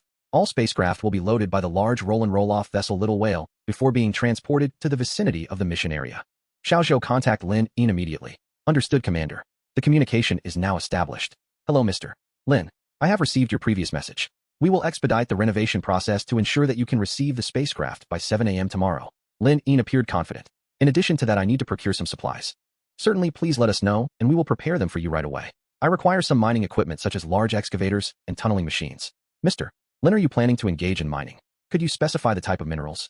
Such equipment needs to be matched according to the mineral types. Yes, I have taken on a task to conduct exploration.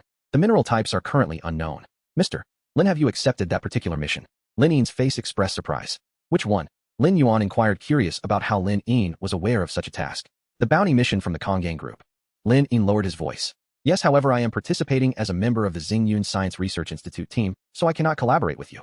Lin Yuan understood what Lin Yuan was implying and quickly clarified to avoid any misunderstanding. Mr. Lin, our recycling station also has some mining operations, albeit on a small scale. The manager believes this bounty mission presents a great opportunity to expand our mining business, and asked if I knew any elite explorers wishing to temporarily recruit a team for this task. I apologize, but I have already accepted the task from the Xingyun Science Research Institute, and I am also an explorer from the Institute's Cosmic Wonders exploration team, rather than being a temporary hire by a researcher. Mr. Lin, please forgive my earlier presumption. However, should you manage to acquire a portion of the mining shares from this asteroid, the recycling station would be willing to purchase a portion from you at a premium. The price would undoubtedly satisfy you. Lin Yuan was quite astute. Rather than allowing the manager to hire an unknown exploration team at a high price, it was far better to reach an agreement directly with Lin Yuan. Firstly, Lin Yuan was already a diamond-level member of the recycling station with excellent credibility. Secondly, this arrangement would prevent the exploration team they hired from competing with their clients, thus safeguarding both their interests and those of their clientele.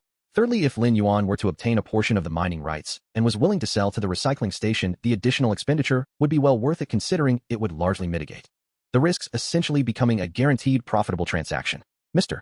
Lin, last month we just acquired a super large or transport ship from the Titan Interstellar Resources Group, which is currently docked at the port in Zone 5.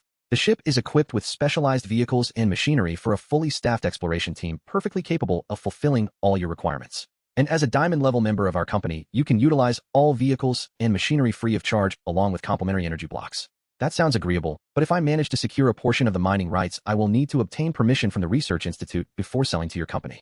Not a problem. Thank you for your understanding, Mr. Lin. I will be departing from Zone 5 to the mission area tomorrow, so I will first come to collect the supplies and the spacecraft from you, and then we will head to Zone 5 to acquire the mining machinery. Understood, Mr. Lin. I look forward to seeing you tomorrow. Lin Yuan ended the communication. Moments later, there was a knock at the door. Lin Yuan rose to open it. Su Xingxin, Shen Jingying, and Shui Linger entered the room. The four settled onto the sofa. Xiaozhou displayed the mission brief. The brief was projected onto a large display screen. The mission appears to pose little danger, yet it is quite challenging, exceeding my initial expectations, Shui Linger remarked after reviewing the mission brief. Little danger. Lin Yuan pondered Shui Linger's elemental identity and realized she had a point. No matter how strong the magnetic field, what impact could it have on water? Commander, may I participate in this mission? Shen Jingying, typically the last to speak, surprisingly interjected before Su Xingxin could. Especially since the most time-consuming requirement, Task 3, may require others to drill countless holes to ascertain the vein's direction, while I can sense it directly. If you take me along, we are sure to complete the mission first. Shen Jingying finally seized the opportunity to showcase her abilities. This mission has no limit on the number of participants. We shall all go. Lin Yuan stated seriously, looking at Shen Jingying. He was eager to witness the talents of the Gem Clan. I believe we also need some mining machinery, Su Xingxin suggested. Indeed, we require equipment, though otherwise we will be unable to obtain the samples, Shui Linger concurred. I have already anticipated this issue and ordered a batch of mining vehicles and machinery from the recycling station. We can simply collect them tomorrow. By the way, the new spacesuits. I need to rush them. We will need them tomorrow, so I must have Yin Miao work overtime to expedite their production. The environment on the asteroid will undoubtedly be harsh, so our equipment must be top-notch and reliable, Shui Linger said, promptly contacting Yin Miao. In the end, she also moved the pickup time for the custom spacesuits to the following morning. At the recycling station aerospace port store, Lin Yuan was reporting the details of his conversation with Lin Yuan to the manager. Mr. Lin has agreed. Yes, but he mentioned he would need the research institute's consent before selling. He stated that he is an explorer from the institute, Lin Yuan explained. I see, but this is still the best outcome. This task came up rather suddenly. It is nearly impossible to assemble a complete elite exploration team. Mr. Lin has a considerable chance of successfully completing the mission, Lin Yuan continued. Indeed, when Mr. Lin comes to collect the supplies tomorrow, let's add some equipment capable of withstanding strong magnetism. The more assistance we provide, the more security we ensure. Understood, manager, I will remember that. Which sponsors are involved this time from the great marketplace and boutique city? The manager suddenly inquired. The time has been too short to gather detailed information, but I should have clarity by tomorrow morning at the latest. Let's also provide Mr. Lin with a few additional handheld weapons and upgrade the mining vehicles to armed models to prevent any interference from the other companies. Mr. Lin is representing the Xingyun Science Research Institute. They shouldn't pose any threat to him, should they? One must always be cautious. Mr. Lin is coming tomorrow morning to collect resources and the spacecraft, and he will also proceed to Zone 5 to pick up vehicles and machinery, making our relationship abundantly clear. The manager stood up. This mission is pivotal for all non-mining companies venturing into the mining sector. While it may not lead to intense conflict, it will certainly result in a fierce competition among the strong. Aboard a luxurious passenger spacecraft, Lin Yuan, Su Xingxin, Shenzhou, and Shui Linger were diligently studying the information regarding the mining star they were destined for. The data was limited and had only been received that morning. Lin Yuan was stationed at the control panel monitoring the flight status of the ship. They had just retrieved supplies and spacesuits from the recycling station's airport branch in the Xingmeng colorful clothing store. Currently, they were on a VIP transport spacecraft from the recycling station en route from Zone Harbor to Zone Harbor. As the buildings became sparser, the starry sky reappeared outside the spacecraft's windows. Alright, this is the extent of the information. We will need to collect more specific details ourselves upon reaching the vicinity of the mining star. Mr. Lin, this exploration mission may pose some dangers. All the vehicles and equipment we provided are equipped with weapon systems, and we have additionally supplied 2 heavy firepower units. This morning, I also secured an armed base vehicle from a nearby reserve depot for you. Is such substantial firepower truly necessary? Lin Yuan furrowed his brow. Better safe than sorry, Lin Yuan kindly advised. Our manager mentioned that there are numerous factions participating in this exploration, and we cannot rule out the possibility of encountering unscrupulous individuals. Understood, I shall keep that in mind. The spacecraft gradually approached an enormous transport vessel. The gray-black ship loomed like a small city floating in the sky. The passenger craft entered the transport ship's interior, and after passing through several gates, docked in a spacious chamber. The rear hatch of the spacecraft slowly descended, and Lin Yuan led Lin Yuan and the others down the ship in succession. Though this Titan Interstellar Resources Group's super-large transport vessel is somewhat outdated, the vehicles designated for this exploration team have recently been upgraded with new equipment. As you know, the most arduous role within an interstellar mining group is that of the exploration team, so their equipment is typically the most advanced and frequently replaced. You can rest assured about the quality of this batch of gear. The group approached a mining truck, the colossal tires towering approximately 2 stories high. The entire vehicle was a deep gray, its exterior cloaked in half a meter of specialized armor. Several laser emitters were distributed around the truck, and atop it sat a turret capable of rotating degrees. This is the Titan's boot truck, a flagship model from the Titan Interstellar Resources Group. This variant is a smaller version suitable for commuting, capable of adapting to various terrains, and has a wide range of engine power variations suitable for complex gravitational environments. We have prepared 8 of these trucks for you as basic transportation on the mining star. As Lin Yuan and the others circled the truck, a massive mobile fortress came into view, towering approximately 6 stories high, resembling a gigantic turtle shell. This is the base vehicle I mentioned to you, referred to as the Titan's Hut. Though small, it is perfectly suited for our exploration team. Can this base vehicle transform into a base? Lin Yuan suspected it was more than just a vehicle. Indeed, it can transform into a base, but it requires a relatively open area. The base vehicle takes about an hour to expand into a fixed base and approximately 3 hours to revert to vehicle mode, Lin Yuan explained, recalling the details. Therefore, I recommend determining the location for the base before deploying the vehicle. Next to the base vehicle stood 2 colossal cannons. This is known as the Titan's Pipe, boasting immense firepower capable of blasting a sizable hole in a mountain. It is the most commonly used defensive cannon by the Titan Interstellar Resources Group's mining teams. It can operate independently or be set up near the base for defensive fire once established. Does it fire shells? Lin Yuan inquired. It is capable of both typically firing high-energy beams, but it can also launch specific shells. We have prepared 2,000 rounds for you along with a substantial supply of energy blocks sufficient for approximately 1,000 shots. Lin Yuan silently calculated that this firepower reserve could sustain a small-scale skirmish. This area contains the mining and weaponry equipment. Here are exploration vehicles, excavators, tunneling machines, conveyors, and/or separators ample to establish a small mining site. We also have high-energy particle cannons, laser cannons, and heavy cannons, all mounted on self-propelled bases for mobility. These are lightweight modified cannons fitted with small spacecraft engines, enabling them to take off and engage targets. Additionally, we have various individual weapons and ammunition sufficient for intense use over a fortnight. Lin Yuan gasped, realizing this mission resembled more of a combat operation than a mining expedition. Nevertheless, being well-prepared was never a fault. With a flicker of thought, Lin Yuan stored the equipment in his badge space. Lin Yuan produced a small metallic disc embossed with the image of a giant supporting a boulder with both hands. This is the control core for all the equipment you just received. You can operate it manually or control it remotely. Thank you for your support. I will do my utmost to secure a share of the mining rights. Lin Yuan accepted the control core and stored it in his badge space. Very well, let us conclude here.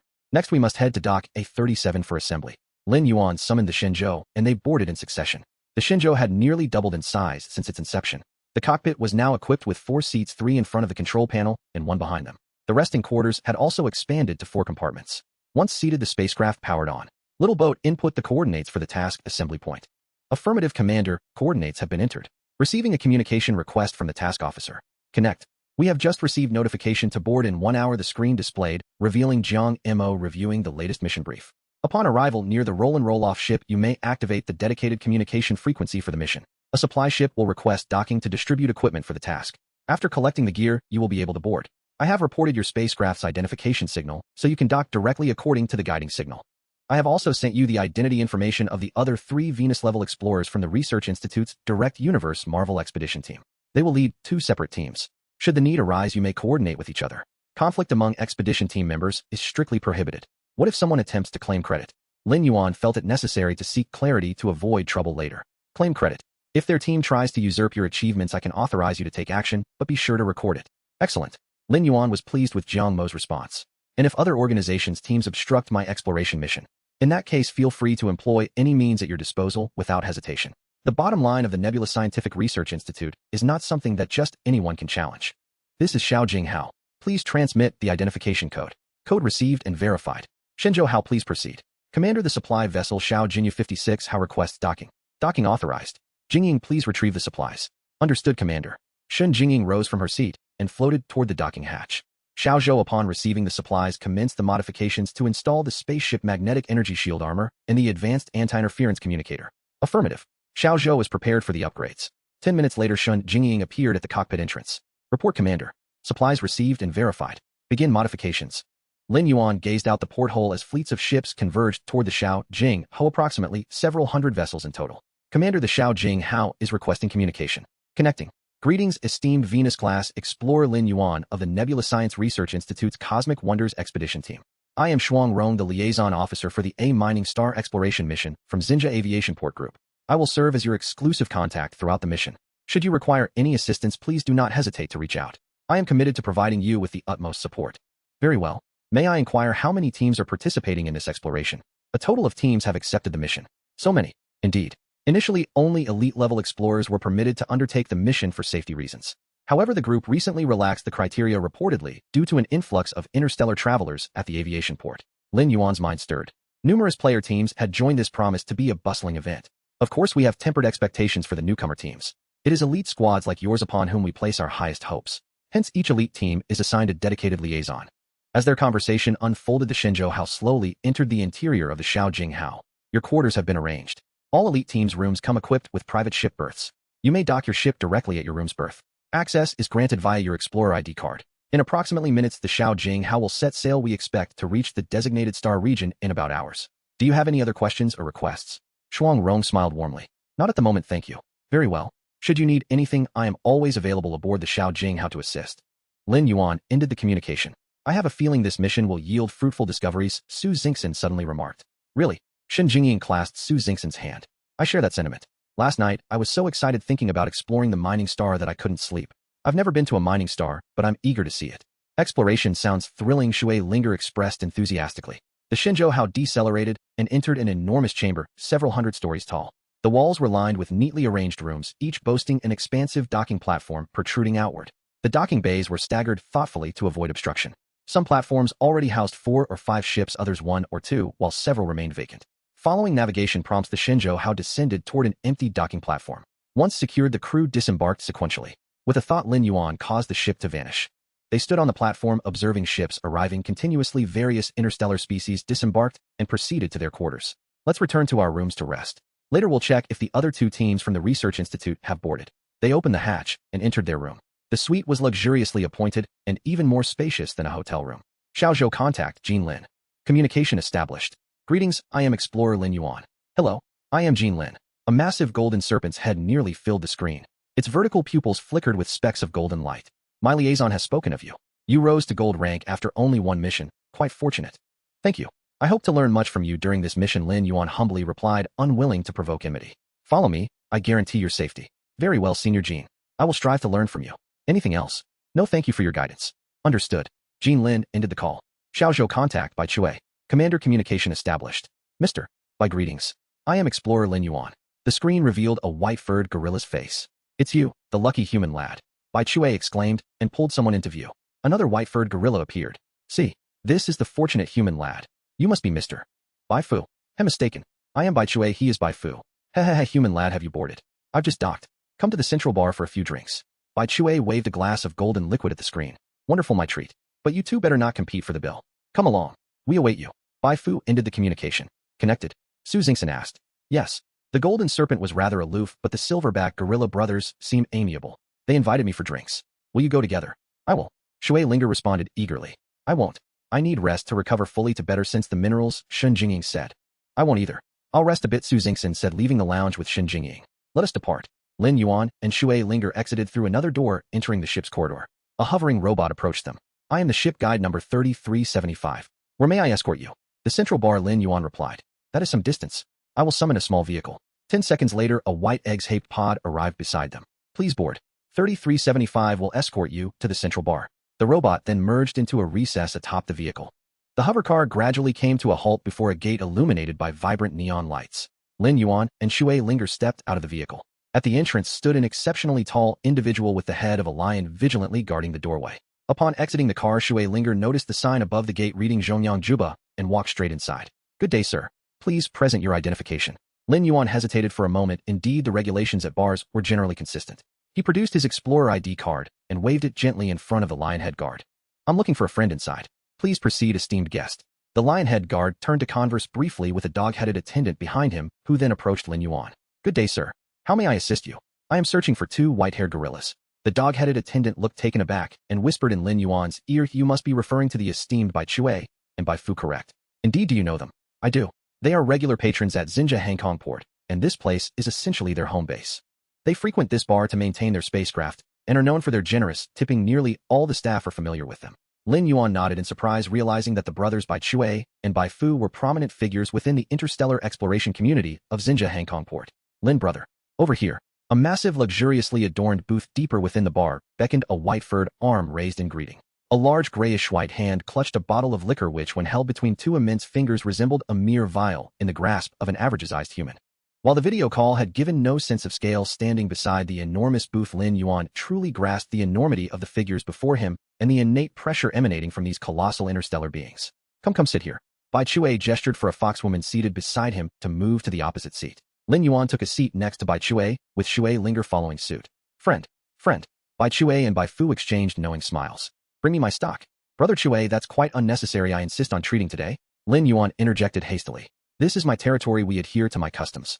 Next time it will be your turn to host. Go fetch the drinks. Bai Chui waved dismissively at the dog-headed attendant. The attendant, who had been waiting nearby, immediately turned and hurried away. Before long, 4 dog-headed servers arrived bearing a colossal glass bottle. Another 4 dog-headed attendants followed, each carrying large trays. The front 2 trays displayed enormous glass goblets, while the back 2 were laden with an assortment of exquisite fruits and delicacies. Come fill them up. Bai Chui accepted the bottle, which seemed appropriately proportionate in his grasp. He poured an amber liquid into Lin Yuan's vast goblet and set it before him. He proceeded to pour for Shui Linger, Bai Fu, and himself. The drinks previously on the table had already been cleared away by several dog-headed servers. Lin Yuan gazed at the immense goblet before him. It was no mere cup, but rather an exquisitely crafted glass tank. Haha, Lin brother, this is your first visit, and both my brother and I are connoisseurs of fine spirits. Filling the cup to the brim is a gesture of respect. We do not impose limits on your capacity. Come, let us drink. You are the newest golden-level explorer of our Cosmic Miracles exploration team. So this toast is from me, my brother Chui, and him Bai Fu. We honor you with this drink. Lin Yuan lifted the goblet with both hands.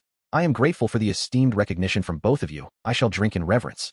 With that, he downed the vast goblet in one go, the liquid disappearing in quick succession. Lin brother is indeed magnanimous. Bai Chui and Bai Fu followed suit, draining their goblets. Lin brother, the spirits I have stored are not available on the market. Drinking from a large cup like this invigorates the blood and strengthens one's constitution. Just look at us, he exclaimed, thumping his chest with a resounding boom. Shui Linger did not lift her goblet. A thin stream of liquor floated from the enormous cup and found its way to her lips. Bai Chui's expression changed, and his boisterous hand fell to his side.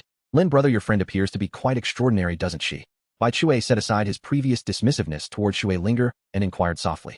Lin Yuan mused that Bai Chui was indeed a seasoned veteran possessing extraordinary insight.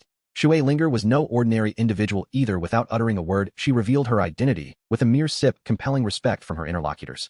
Unbeknownst to her, she had significantly elevated her standing in their eyes. Lin Yuan straightened up and formally introduced, "This is Shui Linger, a member of the Water Elemental Tribe and an inspector of the Order." Bai Chui leaned forward. "May I inquire as to the identity of Mr. Lindong from Xinjia Hangkong Port?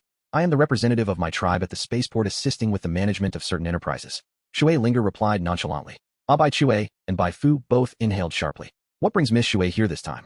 Bai Chui's tone shifted accordingly. "I am accompanying Mr. Lin to the mining planet. I am part of his team." Shui Linger flashed a mischievous smile at Lin Yuan.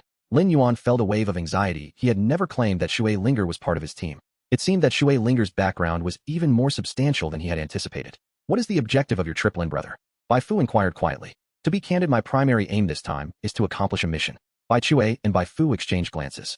"Lin brother, Miss Shui, let us find a more private place to converse." Bai Chui dismissed the foxwoman seated beside him and led Lin Yuan and Shui Linger deeper into the bar. A dog-headed manager in formal attire approached them promptly. "Esteemed guests, the guest performance has yet to commence. We have urgent matters to discuss. There's no time for entertainment. Prepare tea room no. Brew the tea and clear everyone else out." "Understood, I will arrange it immediately. Please follow me." The dog-headed manager communicated through his earpiece and hurried to keep pace with them. At the end of a corridor deep within the bar, the dog-headed manager opened a heavy gate. The four of them passed through in succession. As the gate closed behind them, the din of the bar vanished in an instant. "Please come this way." The dog-headed manager guided them to a sturdy alloy door. "Lin brother, Miss Shui, please." Bai Chui opened the door. "You may leave now. We require a moment to talk." Bai Chui directed his gaze towards the dog-headed manager. "Of course, esteemed guests." The manager retreated slowly. The four settled at a tea table. On the table, 2 sets of tea utensils were arranged. On set was of regular size, while the other was slightly larger. Bai Chui filled the cups of Lin Yuan and Shui Linger, though the cups were so small that a bit spilled over. Bai Chui glanced up, seeing that Lin Yuan and Shui Linger were unfazed, and he felt relieved to sit down and pour tea for himself and Bai Fu. "Lin brother, Miss Shui, there are certain pieces of information regarding the mining planet that were not included in the official mission briefing," Bai Chui remarked. "Pray tell," Shui Linger inquired with curiosity. The initial change was detected when a transport vessel noticed a slight deviation from its established course. Bai Chui replied, sipping his tea. "The neutron star near Xinjia Hangkong is commonly referred to as Xinjia Lighthouse, serving as the navigational reference point for the airport. As long as the spacecraft can locate this neutron star, they can find Xinjia Hangkong. Since last month, one transport vessel reported a minor discrepancy between its current course and its historical trajectory. Upon discovering this, the vessel promptly made course corrections, yet the navigational equipment indicated no issues.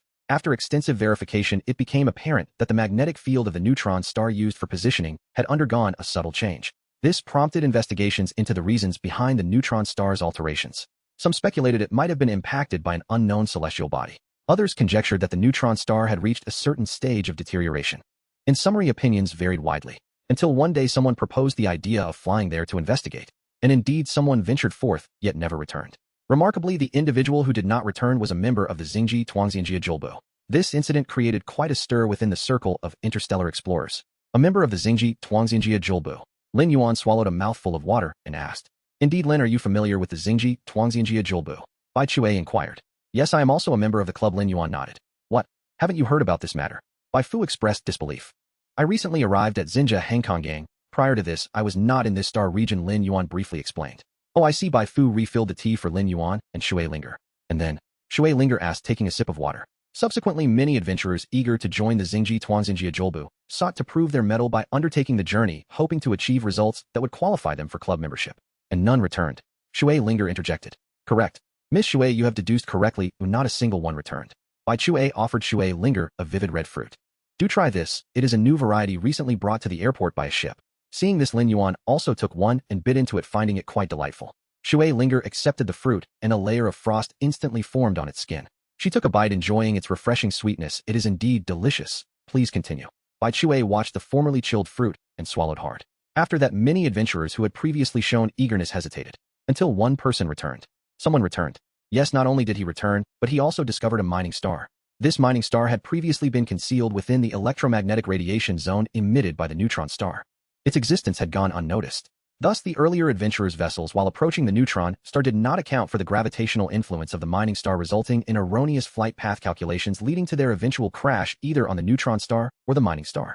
I see, but how did the individual who discovered the mining star ascertain that it was indeed a mining star? Lin Yuan inquired further.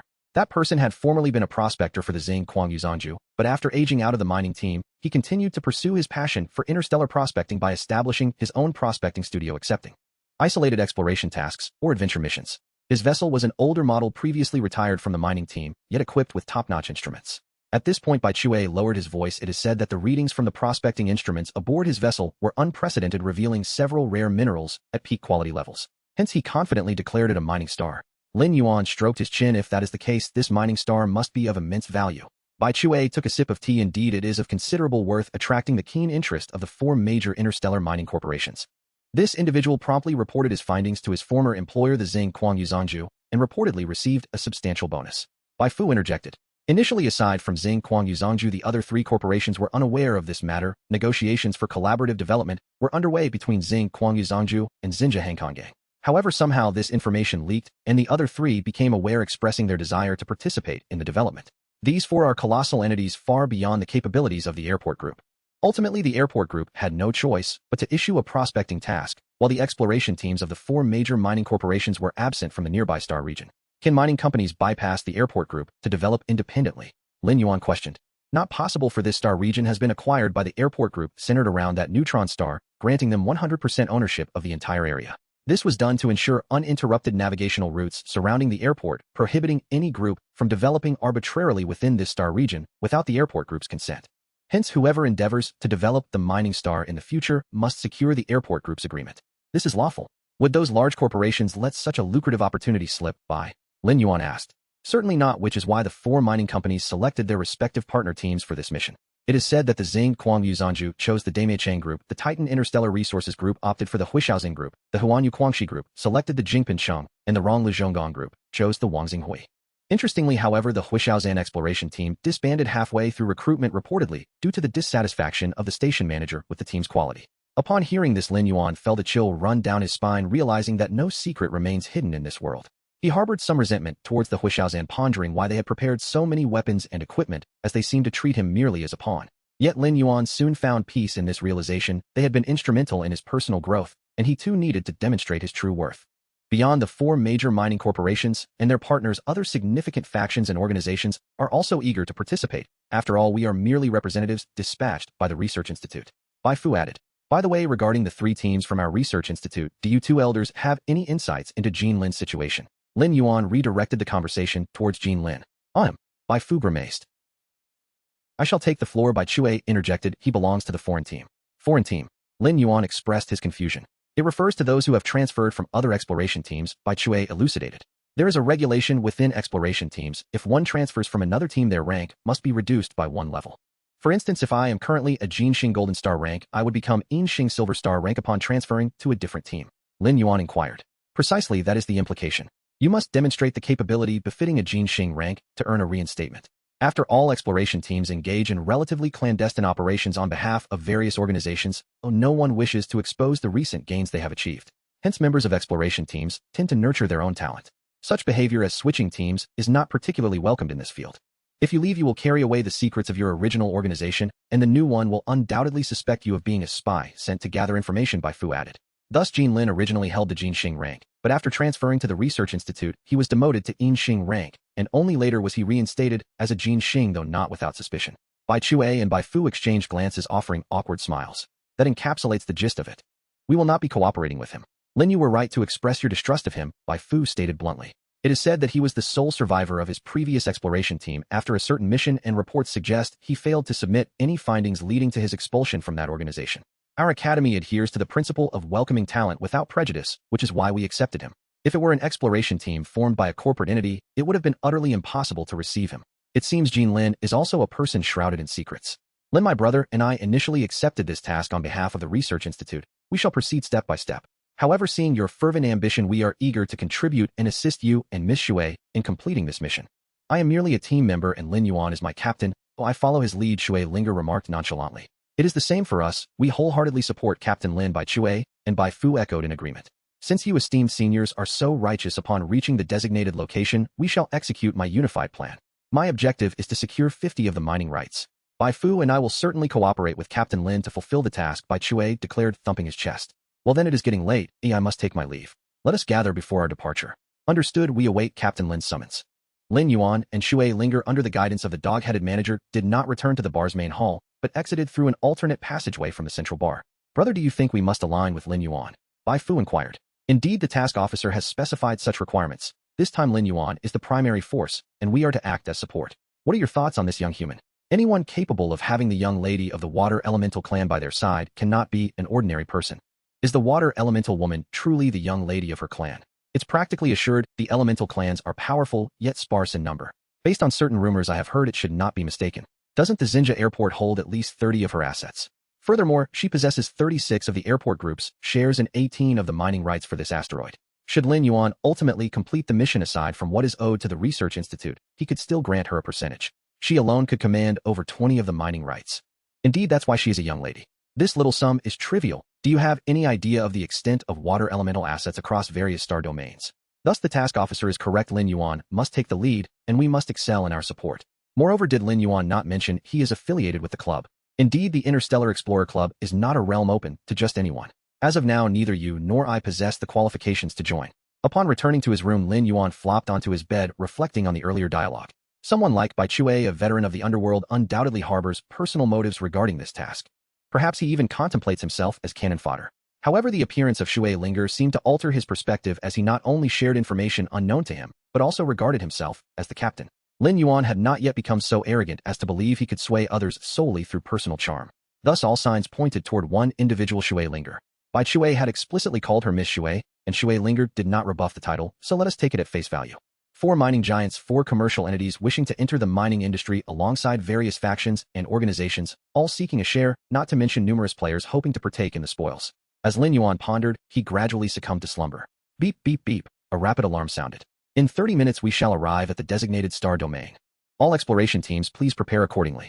Following the public announcement, Shuang Rong's communication soon followed. Esteemed Captain Lin Yuan, this is Shuang Rong. I am now here to relay the latest mission updates. We will reach the designated star domain in 30 minutes. Subsequently, the transport cabin will open and all exploration teams must disembark within 1 hour to proceed to the mining asteroid. If you wish to forfeit the mission, this is your final opportunity. You need only pay a nominal penalty, and there will be no adverse records. You now have 1 minute to make your final decision regarding participation in this mission. Countdown begins. 59. There is no need for deliberation. I shall participate. Lin Yuan replied decisively. Very well, allow me to reiterate the mission objectives. 1. Ascertain the magnetic field variation patterns surrounding asteroid A1389 to provide subsequent mining teams with a timeline for landing opportunities. 5. Retrieve samples of asteroid ore. Only by accomplishing all 5 mission objectives can one secure 50 of the asteroid's mining rights. Should only some objectives be met, only a portion of compensation will be awarded. A detailed star map of the regions surrounding the asteroid has been transmitted to your communicator. Wishing you success in your mission. Seated on the living room sofa, Lin Yuan found himself flanked by Su Xingxin on his left and Shun Jinging on his right, while Shui Linger settled into a nearby single sofa. On the light screen in the living room, a distant neutron star was displayed, its image intermittently distorted due to strong magnetic interference. Asteroid A flickered in and out of view on the screen, as if playing a game of hide and seek with those gazing upon it. Lin Yuan rose from the sofa. Let us proceed. We prepare to land on the asteroid. Lin Yuan and his companions sat inside the Shenzhou spacecraft, intently observing the countdown displayed on the screen. Report, Commanding Officer. 1 minute remaining. Shuangrong requests a communication. Connect.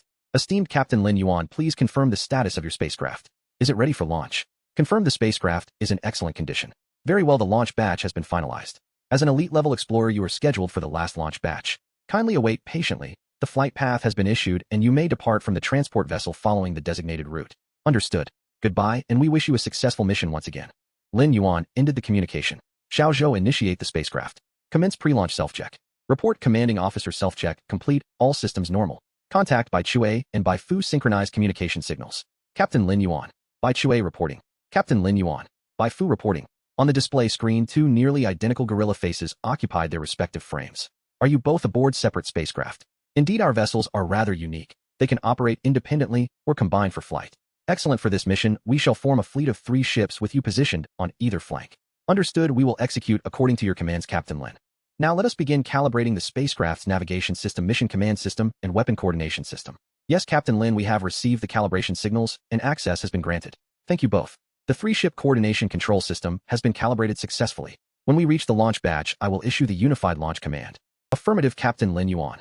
By Chue and by Fu replied in unison. Lin Yuan concluded the video communication. Outside the spacecraft, one after another vessels ignited their thrusters and took flight from the docking platform. Lin Yuan silently counted in his mind first batch, second batch. Beep, beep, beep. After 3 short and abrupt tones, the launch signal indicator on the screen transitioned from red to green. Xiaozhou ignite the thrusters, commence launch. Affirmative. Whoosh. Crimson flames erupted from the rear nozzle of the spacecraft as the Shenzhou began to accelerate smoothly. Simultaneously, 2 identical spacecraft on adjacent docking platforms ignited their thrusters and soared into the sky. At another platform, a golden spacecraft was also taking off. In quick succession, all vessels stationed at various platforms ignited their thrusters and departed. Moments later, the vast hangar once brimming with spacecraft stood entirely empty. Under Xiaozhou's precise control, the Shenzhou departed from the Scavenging transport vessel along the designated flight path. Within a few seconds, 2 identical spacecraft flew to the left and right front of the Shenzhou. The 3 spacecraft formed an inverted triangle formation heading towards the mining star. Xiaozhou activate neutron star radiation monitoring and commence tracking the magnetic field's periodic changes. Magnet King begins sensing the surrounding magnetic field fluctuations, identify the areas of magnetic weakness near the neutron star, and relay the sensing results to Xiaozhou for analysis. Shenzhou Xiaozhou has completed the integration of the ore detection radar on your gemship. You may now begin remote scanning for mining star signals and preliminarily assess the types and distribution of ores. Su Xingxin continuously monitor the status of all other expeditionary vessels, coordinating with Xiaozhou to ensure a safe flight path. Shui Linger maintain vigilance for surrounding vessels to prevent any surprise attacks from behind. As Lin Yuan issued his commands, each team member diligently fulfilled their roles, and a palpable tension began to envelop the spacecraft. An hour later, no other vessels remained near Lin Yuan's squadron, consisting of Bai Chui and Bai Fu. All spacecraft approached the mining star along their planned routes, while deliberately avoiding other vessels. Commanding officer. The radar has detected that several spacecraft have begun to disappear. Xiaozhou alerted. Have we deciphered the patterns of the magnetic field changes near the mining star? Not yet. The time frame is too short. We have simulated based on existing data for 21 iterations, achieving a similarity of 67 between the predicted results and actual changes. We require further observation. Do we have preliminary results regarding the ore composition? Lin Yuan inquired. According to the current detection results, the mining star is predominantly composed of alloy veins, with various rare metal ores comprising approximately 70. The magnetic field strength is exceedingly high, resembling a colossal magnet. To obtain specific ore distribution and detailed composition analysis, landing is indeed necessary. Understood. Reduce flight speed and continue collecting data from the forward vessels. By correlating the locations of the missing vessels and the magnetic field change map, we will further deduce the periodic changes. We will initiate action once the prediction accuracy reaches 90. Magnet King, deploy a portion of the magnetic storm drones for reconnaissance and stealth tasks. We require more first-hand data and intelligence support. Commanding officer Bai Chui is requesting a communication. Connect. Captain Lin Yuan's several vessels from the first launch batch have disappeared while approaching the mining star. According to reports from the forward explorers, they have likely crashed onto the mining star. I have observed the disappearing vessels and am currently analyzing the magnetic field changes to locate a landing window. I am also calculating, but the data volume is immense and the variable parameters are overly complex.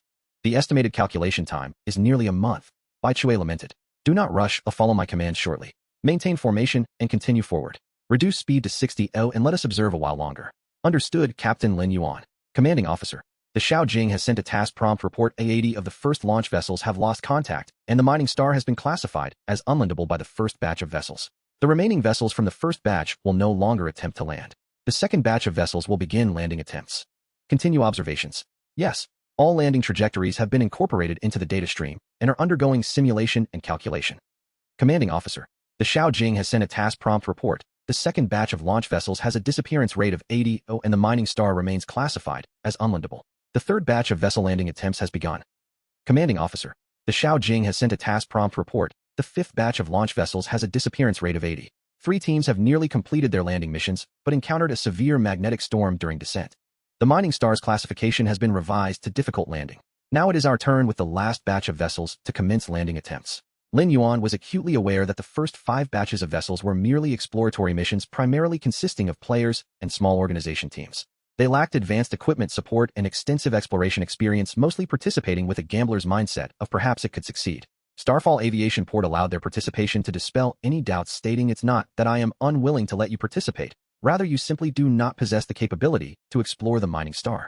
Among the last batch of launched vessels, the majority comprised genuine elite-level exploration teams.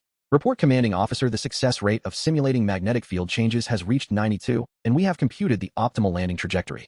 Commence orbiting the Mining Star and exercise discretion in our flight intentions. Assume control over the flight operations of the Baichue and Baifu vessels to preclude any potential breach of our trajectory. Report to the commander. We have received a communication request from Baichue. Connect. Captain Lin Yuan, are we prepared to land?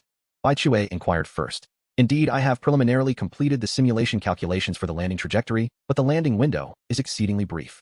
Thus, I will command the flight team to execute the landing operation.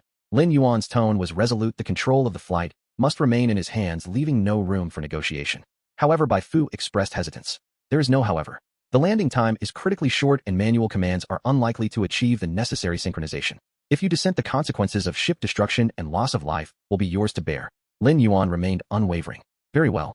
Baichue was the first to concede. I agree to Captain Lin's direct control, but please keep us informed of the flight status and provide early warnings. Of course. You can access all flight conditions. Fine, I accept as well. Baifu acquiesced to Lin Yuan's arrangement. Lin Yuan terminated the video communication. Xiaozhou initiate the collection of flight data from Baijian and Baijian, analyzing the discrepancies between actual and nominal data. The vessel control accuracy must achieve. Understood, Commander. Baichue sat in the cockpit, a visage of Baifu displayed on the screen. Brother, we are simply entrusting the flight control to him. Do you truly have faith in him?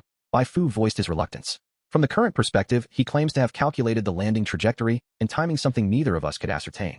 This indicates that his vessel possesses an exceptionally robust computational system, Baichue replied as he adjusted his facial hair. So he directly commands the ship while we merely observe. What if he does not command directly? What if he intentionally delays our entry into the landing window, causing us to coincide with its closure? Baifu fell silent.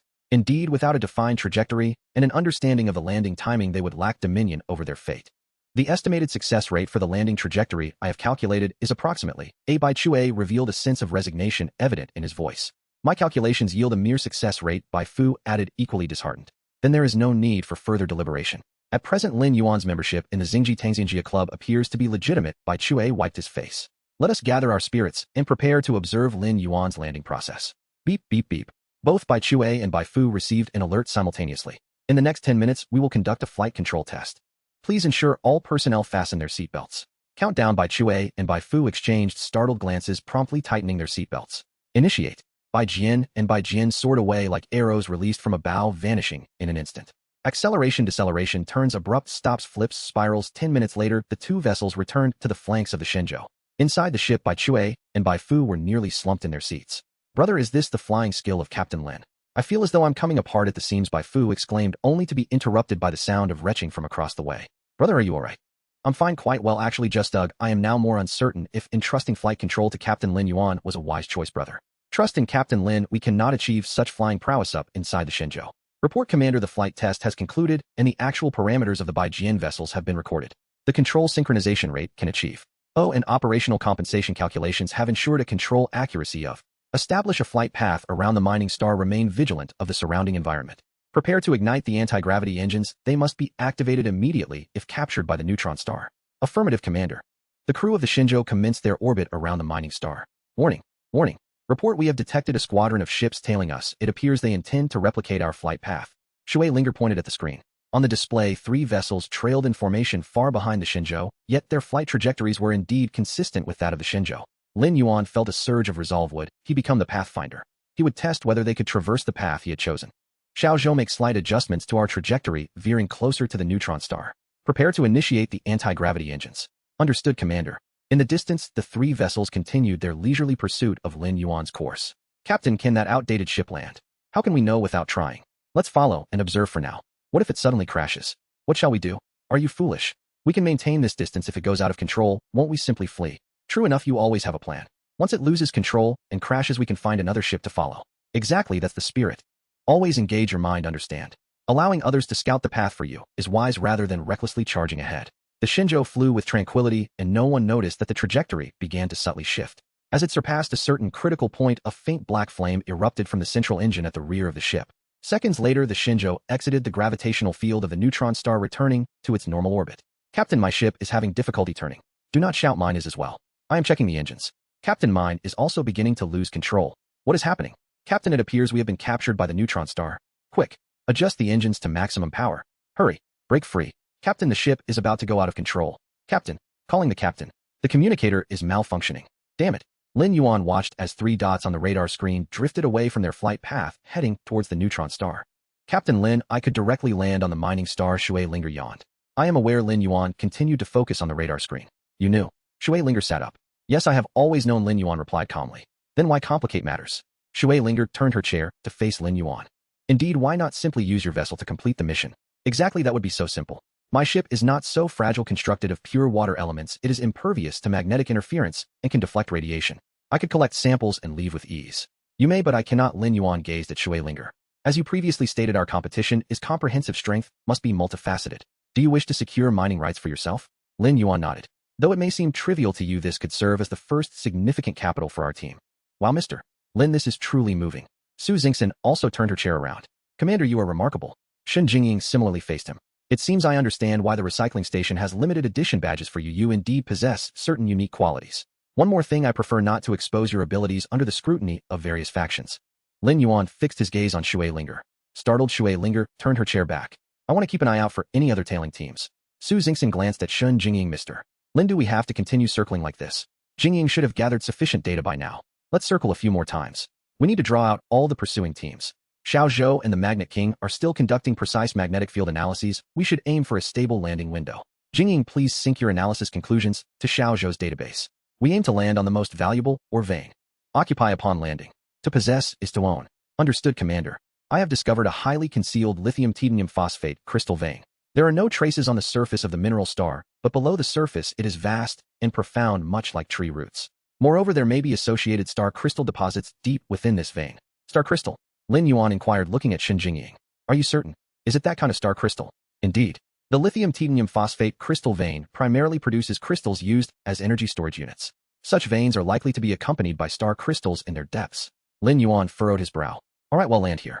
Once we touch down, all other tasks will be set aside. Your first priority is to investigate the vein's orientation. We must collect the star crystals first. Understood, Commander. I will sync data with Xiao Zhou now. With that, Shen Jingying turned away. Captain Lin Yuan, another tail has appeared behind us. Shui Linger pointed to the red markers on the radar. This batch seems to consist of 2 teams, one following us, and the other tailing the team ahead of them with a considerable distance between them. Xiao Zhou altered the detour route, referencing the previous plan. However, this time we need to decelerate. First, reduce our orbital altitude, allowing the ships behind to enter the neutron star's magnetic field radiation zone. Once there, we can accelerate and raise our altitude, ensnaring the last team within the neutron star's gravitational pull. Understood, Commander. The new route has been planned.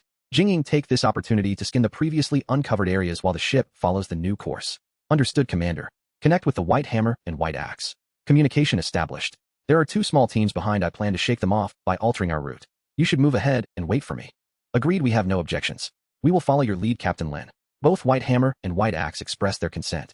The 2 white ships accelerated rapidly away from their original course. The Shenzhou also altered its flight trajectory, descending in altitude while gradually slowing down. Captain, they have slowed down. Are they preparing to land? Possibly. After circling for so long, they must have selected their landing spot. There are still 2 ships missing ahead. Could the remaining one be a trap? Are you foolish? Did you not notice the formation? The one in the middle is the flagship. Would the flagship remain as bait? Exactly. If you don't even understand what a flagship is, how can you call yourself an elite exploration team member? I just think something is amiss. Please, if it weren't for your identity required to undertake this mission, who would choose you as a team member with such cowardice? Report, Commander, we are approaching the magnetic field radiation zone. Xiao Zhou's voice came through. Magnet King, listen up. Expand your magnetic field domain and maintain stability in that area's magnetic field. Once all opposing ships enter the magnetic field zone, initiate a magnetic storm. Xiao Zhou charged the anti-magnetic storm armor. This time we aim to keep them all behind. Understood, Commander. 1 ship, 2 ships, 3 ships, 4 ships, Captain Lin Yuan, they have all entered the magnetic field radiation zone. Shui Linger observed the radar screen. Activate all equipment for electromagnetic protection. Magnet King, prepare. Release. A silent magnetic storm emanated from the Shenzhou as its epicenter.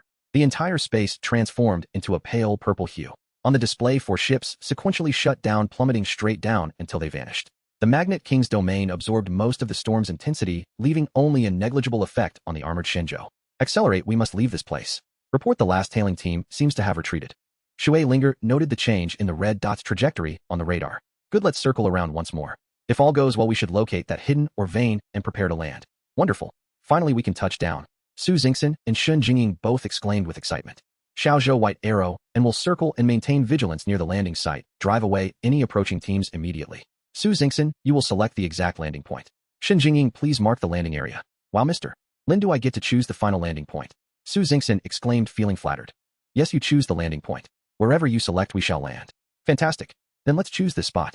Su Xingxin surveyed the landing area map and opted for a small plain at the foot of a mountain. Xiaozhou, calculate the optimal landing window and trajectory. Half an hour later, the Shenzhou began its landing protocol. The colossal engines stirred up grayish dust. With a decisive thud, the Shenzhou landed steadily on the mineral star's surface. Lin Yuan and his team, clad in newly tailored spacesuits, exited the cabin in sequence. White Arrow and White Arrow continued their aerial patrol. With a thought, Lin Yuan summoned the Titan cabin base vehicle to descend onto the grayish sand. Deploy the base, Lin Yuan commanded. Virum, the base vehicle gradually unfolded. First, it completed the armored ground installation. Next, various modules from the base vehicle moved autonomously to their designated positions on the armored ground, commencing their expansion. An hour later, the base was fully constructed. 2 gigantic cannons, the Titan's pipes, were positioned on either side of the base. 2 Titan boots trucks and an excavator were parked in the open area at the base's entrance. Whoosh, 2 White Arrow ships landed at a distance from the base. 2 astronauts in spacesuits drove an all-terrain exploration vehicle towards the base. Captain Lin, you brought the base vehicle. White Hammer and White Axe jumped down and approached Lin Yuan. Earlier, White Hammer had seen the unfolding process from the air during their patrol. Needless to say, they were envious. Yes, for exploration, especially in such a harsh environment, it is wise to be well prepared. White Hammer glanced at Shui Linger, thinking that the young lattice status was indeed extraordinary. Come, let's go inside and strategize our next actions. All right. The group followed Lin Yuan towards the base's command center.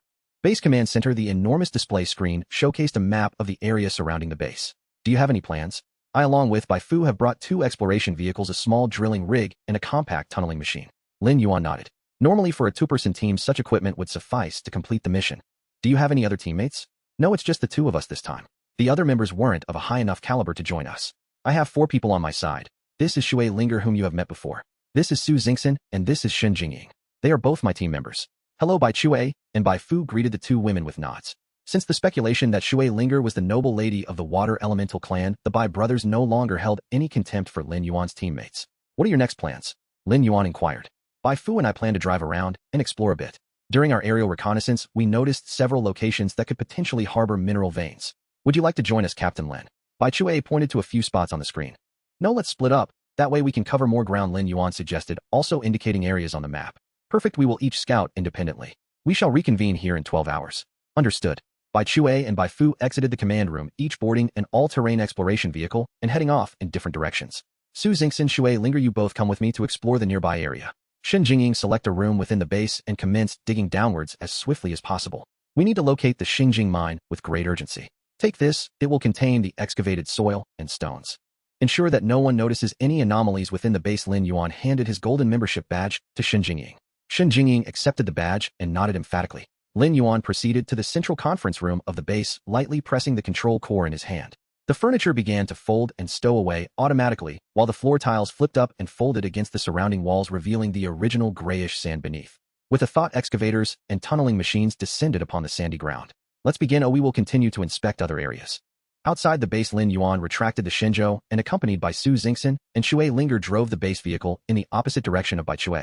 Xiaozhou calling Shuangrong. Esteemed Captain Lin, it is my pleasure to assist you. Hello, Shuangrong. My team and I have successfully landed on the surface of the mineral star. Really? Captain Lin, you have actually accomplished the landing.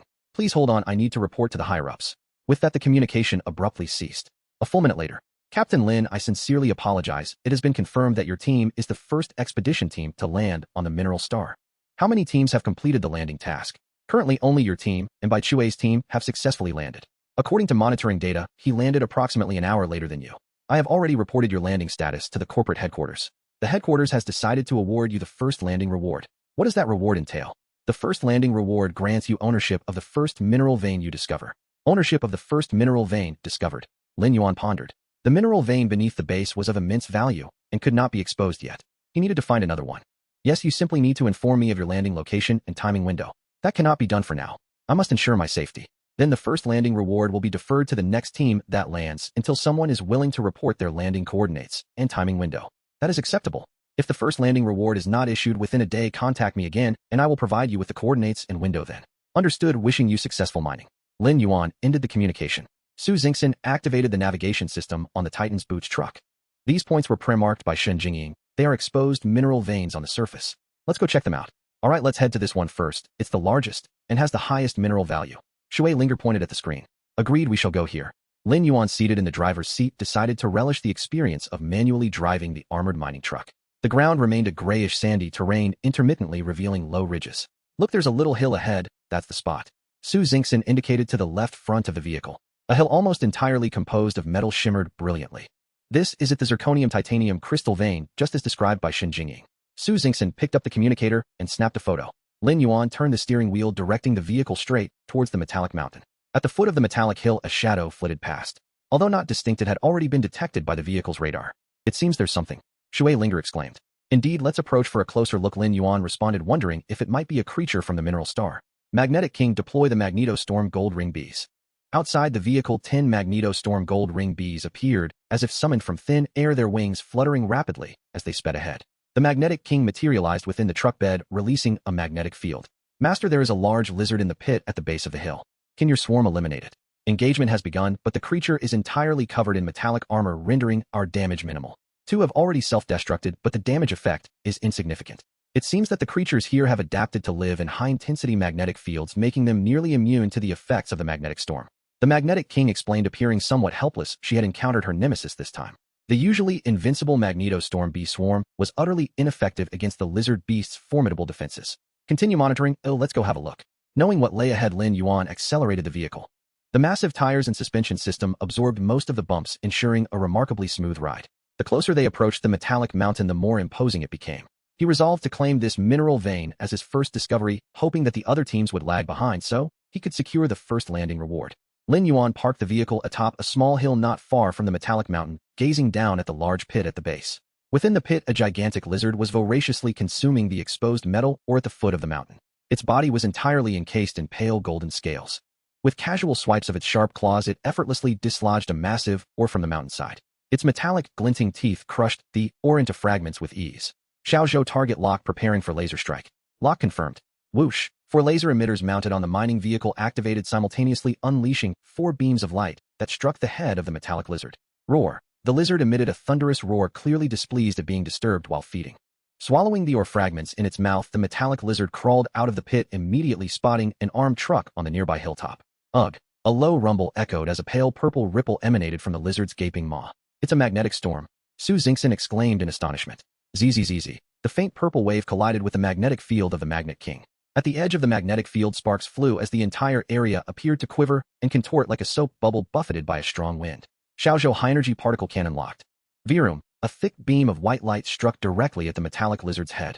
Roar. The lizard stumbled, collapsing to the ground. Dead. Lin Yuan felt it could not be that simple. The 3 of them fixated on the lizard in the distance. 2 seconds later, the lizard slowly rose, a few pieces of its metallic scales having fallen off. What formidable defenses. Should I try the Gemstone Clan's X-Crystal Ray Cannon? Yet seeing such a resilient giant lizard, Lin Yuan hesitated. How wonderful it would be to tame it. Miss Shui, do you have a method to control this lizard? You wish to tame it. Shui Linger discerned Lin Yuan's intentions at a glance. Indeed, this lizard would make an excellent guardian of the mine.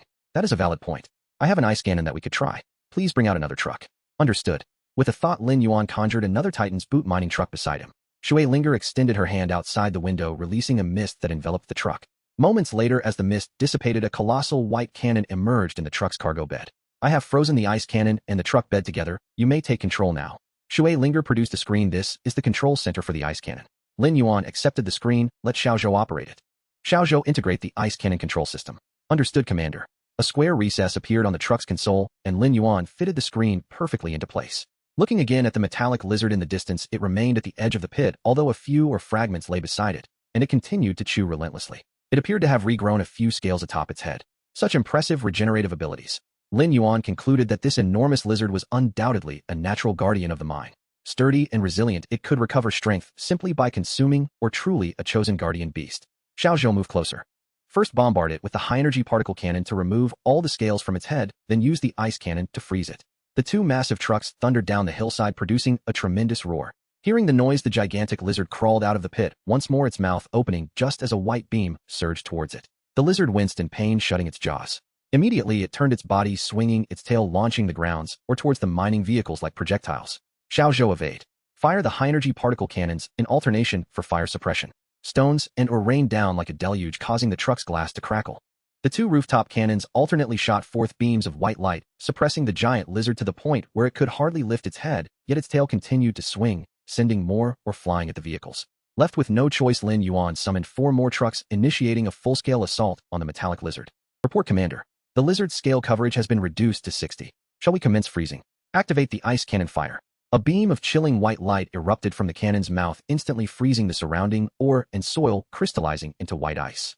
The mining truck beneath the cannon became encased in frost, gradually coming to a halt.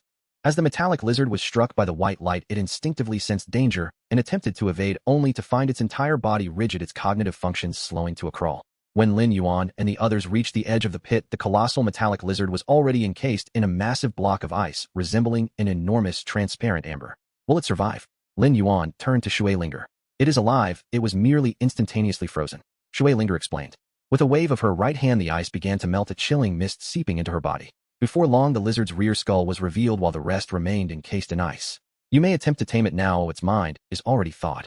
Lin Yuan climbed atop the ice block, placing his hand on the exposed head of the metallic lizard devoid of its scaled protection. Player has captured the rare interstellar creature, magnetic gold giant lizard. This species possesses the ability to communicate. Would you like to purchase translation services? Translation fee, planetary Coende. Would you like to buy translation services? Yes, no. Lin Yuan selected yes. Cold pain. The giant lizard emitted a faint murmur. Do you wish to submit to me? I am cold. Could you warm me up first? The skin on the lizard's head trembled. I can warm you, but you must first submit to me, otherwise you shall remain in this ice block forever. I am of the giant lizard clan, how could I submit to an outsider? Very well, then you may stay in the ice block. Lin Yuan leapt down from the ice. He waved to Shui Linger. Freeze it again. With a flick of her right hand, a mist of ice erupted, and the massive ice block returned to its original state. Let us proceed to explore this metallic mountain. Lin Yuan mounted the armed mining truck, drawing the other trucks into his badge space.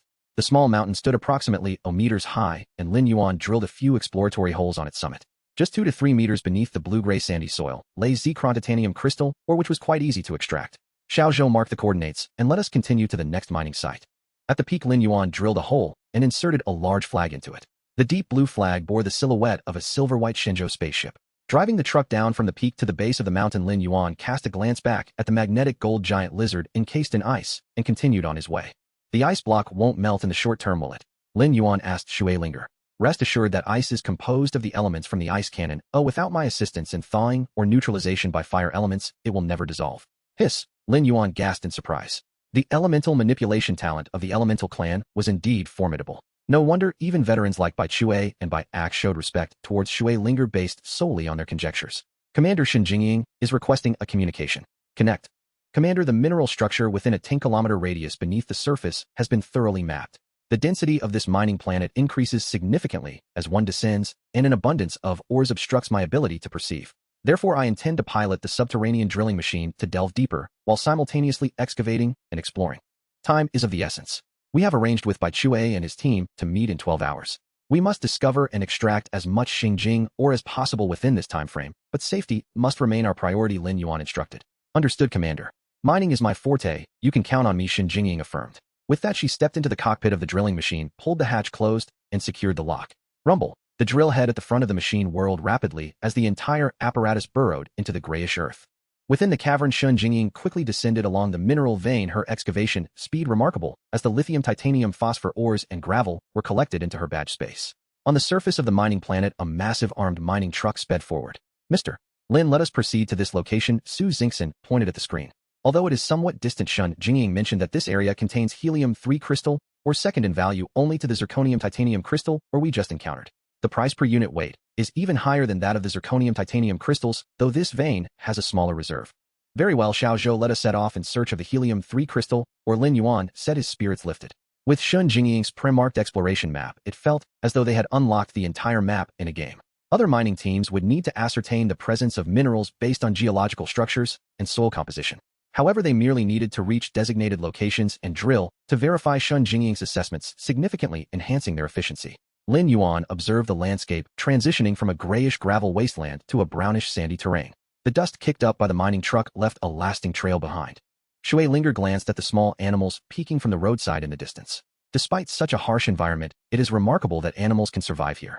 Indeed, I heard Shenzhou mention that the creatures on mineral planets primarily feed on minerals. They often dwell in burrows, giving rise to many formidable species. However, these species are limited by their food sources and typically only thrive on their native mineral planets, Su Xingxin replied, watching a small creature dart away. The helium-3 crystal emits high-energy radiation and is highly valuable. We must secure this vein, Shui Linger stated, looking at Lin Yuan. Indeed, we must acquire it, though I am curious about the types of creatures that inhabit that area. Lin Yuan felt a mild trepidation regarding the organisms on the mining planet. Animals that consume minerals are generally tough and resilient, making extermination or taming quite challenging. As the vehicle continued onward, scattered plants began to emerge on the dark brown sandy soil on either side. Red branches, red leaves, and clusters of pale green flowers appeared low and unassuming. The colors of the plants were not mere reflections of light, rather they emanated a soft red and green luminescence from their stems and blossoms. It resembled clusters of luminescent grass electrified with energy. SKRT. The truck came to a halt. A bright red figure leaped from the truck.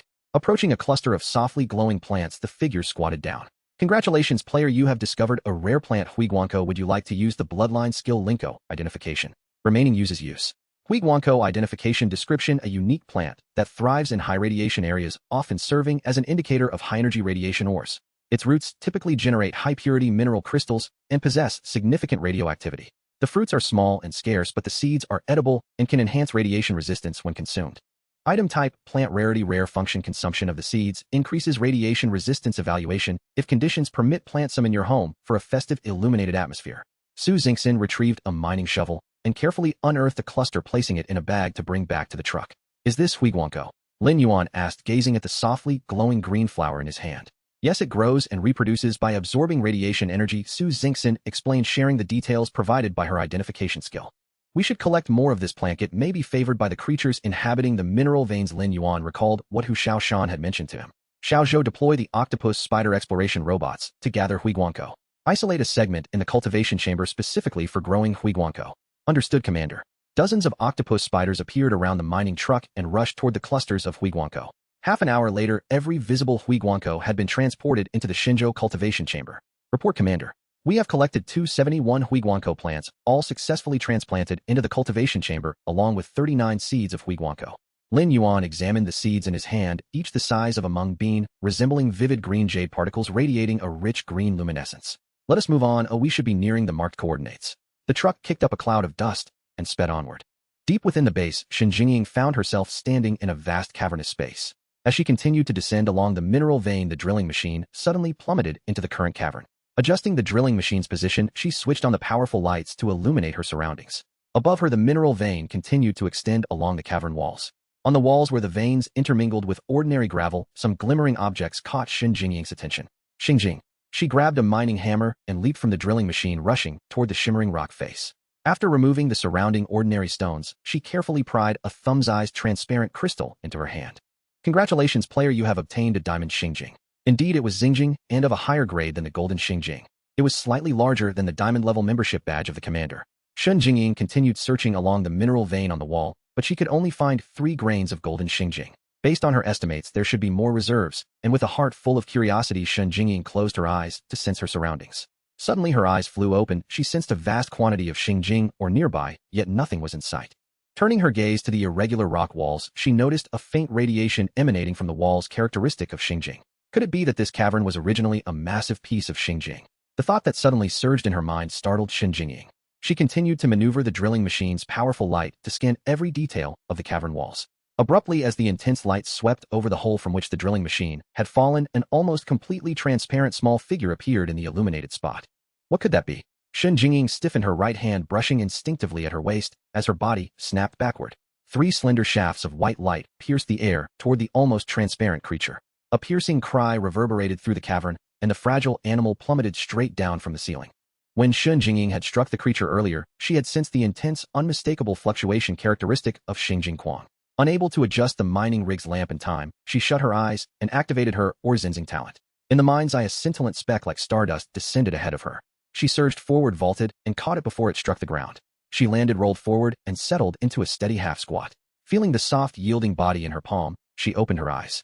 Beneath the overhead light, she held a small mouse cloaked in translucent, first squeaking anxiously. "Quiet," she said. "I know you can speak. You are a Xinjing Quangling, aren't you?" Exposed, the transparent mouse ceased its pretense of ordinary rodent behavior. "You are right. I am the Quangling born of Xinjing Quang," it admitted, abandoning further struggle and submitting as if resigned. Xinjing could not help smiling. "You needn't behave so helplessly. I have no intention of harming you." She pinched it more firmly, though her concern was not that she might suffocate it, but that the clever Quangling might wriggle free. "How did you recognize me?" the mouse asked. "Have you ever left here?" She countered. "No. I only recently assumed this form and haven't left. I planned to exit through that hole above, but you discovered me." It lifted its nose and indicated the shaft overhead. "We are Basi Ranzu, our people mine. It is not unusual for us to recognize Quangling. Come with me, and you can leave." Xinjing's tone was straightforward. "What do you mean, come with you? You can enter a contract with me and acknowledge me as your master. You asked me to acknowledge you as my master. I have already assumed form. I can leave on my own. Why should I subordinate myself to you when I can go free? Because you are in my grasp, and I will not let you go of your own accord." Xinjing tightened her hold. "You're crushing me." The mouse writhed, tongue lolling, every feature strained with pain. "Don't act. I know you're not so fragile. Quangling are not that easily broken." Xinjing flicked its nose with her other hand. The mouse yelped, and then went still. "See, you are fine. Accept me as your master, and I will lead you out. I should tell you that our clan possesses an innate sensitivity to all manner of, and an inherent ability to suppress them. In my grasp, your talents cannot be exercised. If you doubt me, try." The mouse twisted futilely in her hand, then repeated the motion several times before quieting. Xinjing chuckled as its ears drooped. "I did not lie. If you accept me as your master, your talents can even be enhanced. Consider it. There is also a secret. Our Basi Ranzu, if they slay a Quangling, can randomly seize one of its talents. For Quangling unwilling to submit, we often trade for a skill because skills are concrete and useful." Allayed by coercion and persuasion, the mouse yielded. "Very well, I agree. I acknowledge you as my master." A system prompt then appeared in her mind. Current submission. Taming conditions satisfied. "Tame now? Yes, no. Yes." Xinjing answered eagerly. She did not tell the Xinjing Shu that taming a Quangling would also enhance her own talent and allow her to share some of the creature's abilities. She opened her attribute panel. Taming information: tamed creature Xinjing Shu rare class, interstellar elemental species, capable of growth, current stage, juvenile skill, storage, a vast internal cavity within the abdomen capable of holding numerous items, master, shared skill, transfer the ability to move objects into its internal storage space, master, shared skill, invisibility, adjusts fur coloration and refracts light to achieve visual concealment. Skill void ray emits a specialized beam from the eyes. Anything struck by the beam is transported to an unknown void. Xinjing stroked the mouse's translucent fur. "From now on you shall be called Xiao Toming." She set Xiao Toming upon her shoulder and turned back to the subterranean drilling machine. "There should be more Xinjing Quang in this vein," she said, tapping the small creature on the head. "There are a few, but the highest quality only reaches diamond grade. The superior deposits formed around me have been assimilated," Xiao Toming replied. "Fine. You point the whale sense. Let's collect the remaining Xinjing Quang as quickly as we can." "Why bother collecting them? I do not consume Xinjing Quang below diamond grade." Xinjing rapped Xiao Toming lightly on the head. "Stop nitpicking. If you want to find them, find them. All right. He'll guide the way." Xiao Toming, smarting, lowered its head and curled upon her shoulder. At a vast depression in the ground, Lin Yuan, Shui Linger, and Su Xingxin stood beside a truck, gazing into the hollow. The hollow might have been a shallow meteorite crater or the desiccated bed of a lake. They stood at its rim. The truck's radiation gauge needle had passed the halfway mark, far exceeding the threshold humans could safely endure. "This must be it. The depression is the area of highest radiation," Su Xingxin said, and tossed a flat pebble into the basin. The stone skittered across the empty air above the hollow, skipping a dozen times before finally striking the surface. A faint green mist billowed up from the distant floor and rushed toward them. Lin Yuan narrowed his eyes. "A swarm of bees. Another swarm. You may ascend, I shall converse with them." "Are you certain you can manage alone?" Shui Linger inquired, casting a glance at Lin Yuan. "Absolutely. Although other creatures might pose a challenge, the bee species are unlikely to cause any trouble. After all, I am the sole apiculturist here," Lin Yuan replied. "Apiculturist? What does that entail?" Shui Linger probed further. Su Xingxin patted Shui Linger on the shoulder. "Come now, have you forgotten about his magnetic tempest golden ring bees? They are quite fond of him. There's nothing to worry about." She turned and walked towards the truck behind them. In the blink of an eye, the two returned to the truck, observing the swarm of bees encircling Lin Yuan in the distance. "Do you think he will be all right?" Shui Linger expressed her concern. "Rest assured, if you observe closely, those bees are merely flying around him. They are not stinging." Su Xingxin gently waved her hand. "Indeed, it seems he possesses such remarkable abilities," Shui Linger remarked after watching for a moment, leaning back in her seat and relaxing. "Player has discovered the rare interstellar species Conula radiation bee. This species possesses the capacity for linguistic communication. Shall we proceed with translation?" Translation fee planetary coin per day. Would you like to purchase translation services? Yes, no, yes. The foremost priority remains locating the queen and understanding the conditions surrounding this helium crystalline vein. Where is your queen? Please take me to her. Human, you ought not to venture here. Although your scent is quite pleasant, I advise against proceeding further. The radiation here exceeds your tolerance. A larger worker bee hovered before Lin Yuan. Take me to your queen, I wish to converse with her. Lin Yuan stepped forward, fully immersing himself in the shallow pit. A faint rustling sound emanated from the headset of his exosuite. Evidently, the radiation within the pit was significantly more intense than that outside. Well then, human, since you insist on proceeding, let us go. Several connular radiation bees grasped Lin Yuan from behind and flew forward. Captain Lin Yuan appears to have been taken away, Shui Linger noted as she watched the departing swarm. Su Xingxin looked up. Indeed, he has flown off with them. They are likely headed to the hive. There's no need for concern. We can simply wait for him. Should we follow them? No, I think not. You being a water elemental are not afraid of stings, but I am still apprehensive. I wouldn't want to complicate matters for Mr. Lin. Su Xingxin replied, sticking out her tongue. All right, then let us contact Shenzhou to see what she is up to, Shui Linger suggested. Sounds splendid. Let's see if she has unearthed any treasures. Su Xingxin expressed her enthusiasm. The connular radiation bees, unlike the magnetic tempest golden ring bees, do not possess massive bodies nor exhibit such aggressive tendencies. They belong to a species that utilizes radiation to produce a specific type of honey. By collecting the pollen of radiant grass, they create a unique radiation bee glowing honey, which effectively mitigates the harmful effects of radiation on the human body. Prolonged consumption can notably enhance one's physical constitution, rendering it a rare delicacy that can be consumed long-term without adverse effects. Lin Yuan contemplated relocating the entire swarm to his hive chamber, providing himself with a continuous supply of glowing honey to bolster his vitality. After approximately half an hour of flight, Lin Yuan reached the central area of a colossal circular shallow pit. In the distance, a massive mushroom seemed to rise before him. Human, we are nearing our destination. You are fortunate our queen has agreed to meet you. A worker bee flying alongside Lin Yuan announced. Your queen will surely meet with me. Do you know why? Lin Yuan turned to the lead worker bee. Why is that? Because I can lead your kind toward the stars and seas. Seas? What are seas? Lin Yuan smacked his forehead high at another who has never seen the sea. Moments later, Lin Yuan arrived before the enormous mushroom he had observed earlier. It was a magnificent tree. However, the canopy that should have been present had been replaced by a vast hive. Lin Yuan swore he had never encountered such an immense hive in his lifetime. The hive shimmered with various hues of bioluminescence, rendering the entire structure resplendent and beautiful. Let us proceed, we must enter. Several worker bees pulled Lin Yuan upwards along the tree trunk, entering the hive through a crevice near the trunk. Countless bees flitted about within the hive, brushing against Lin Yuan as they passed, as if he were an enormous radiant grass flower. Our queen awaits, just ahead. We can only escort you this far. The lead worker bee indicated, signaling for the others to set Lin Yuan down before turning to depart. Lin Yuan found himself upon the resilient, elastic surface of the hive's interior. Navigating through the winding passageway, Lin Yuan beheld an enormous queen bee. Greetings, human. Greetings, connular radiation queen. Are you prepared to depart? Depart? Why should I leave? I have resided here for many years, and every facet of this mining area lies under my dominion. Is that so? In truth, this pit is on the verge of exploitation. Once the subterranean resources are extracted, the radiation will dissipate, and without radiation, neither radiant grass nor other varieties of radiation plants can thrive. Without these plants, your hive shall cease to exist. Who are you? How can you utter such words? Who I am is of little consequence. What matters is my ability to rescue your hive and guide your species toward the stars and seas. What seas?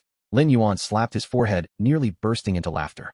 I comprehend your meaning, yet your mere assertion offers scant reassurance. Yes, I understand your apprehension.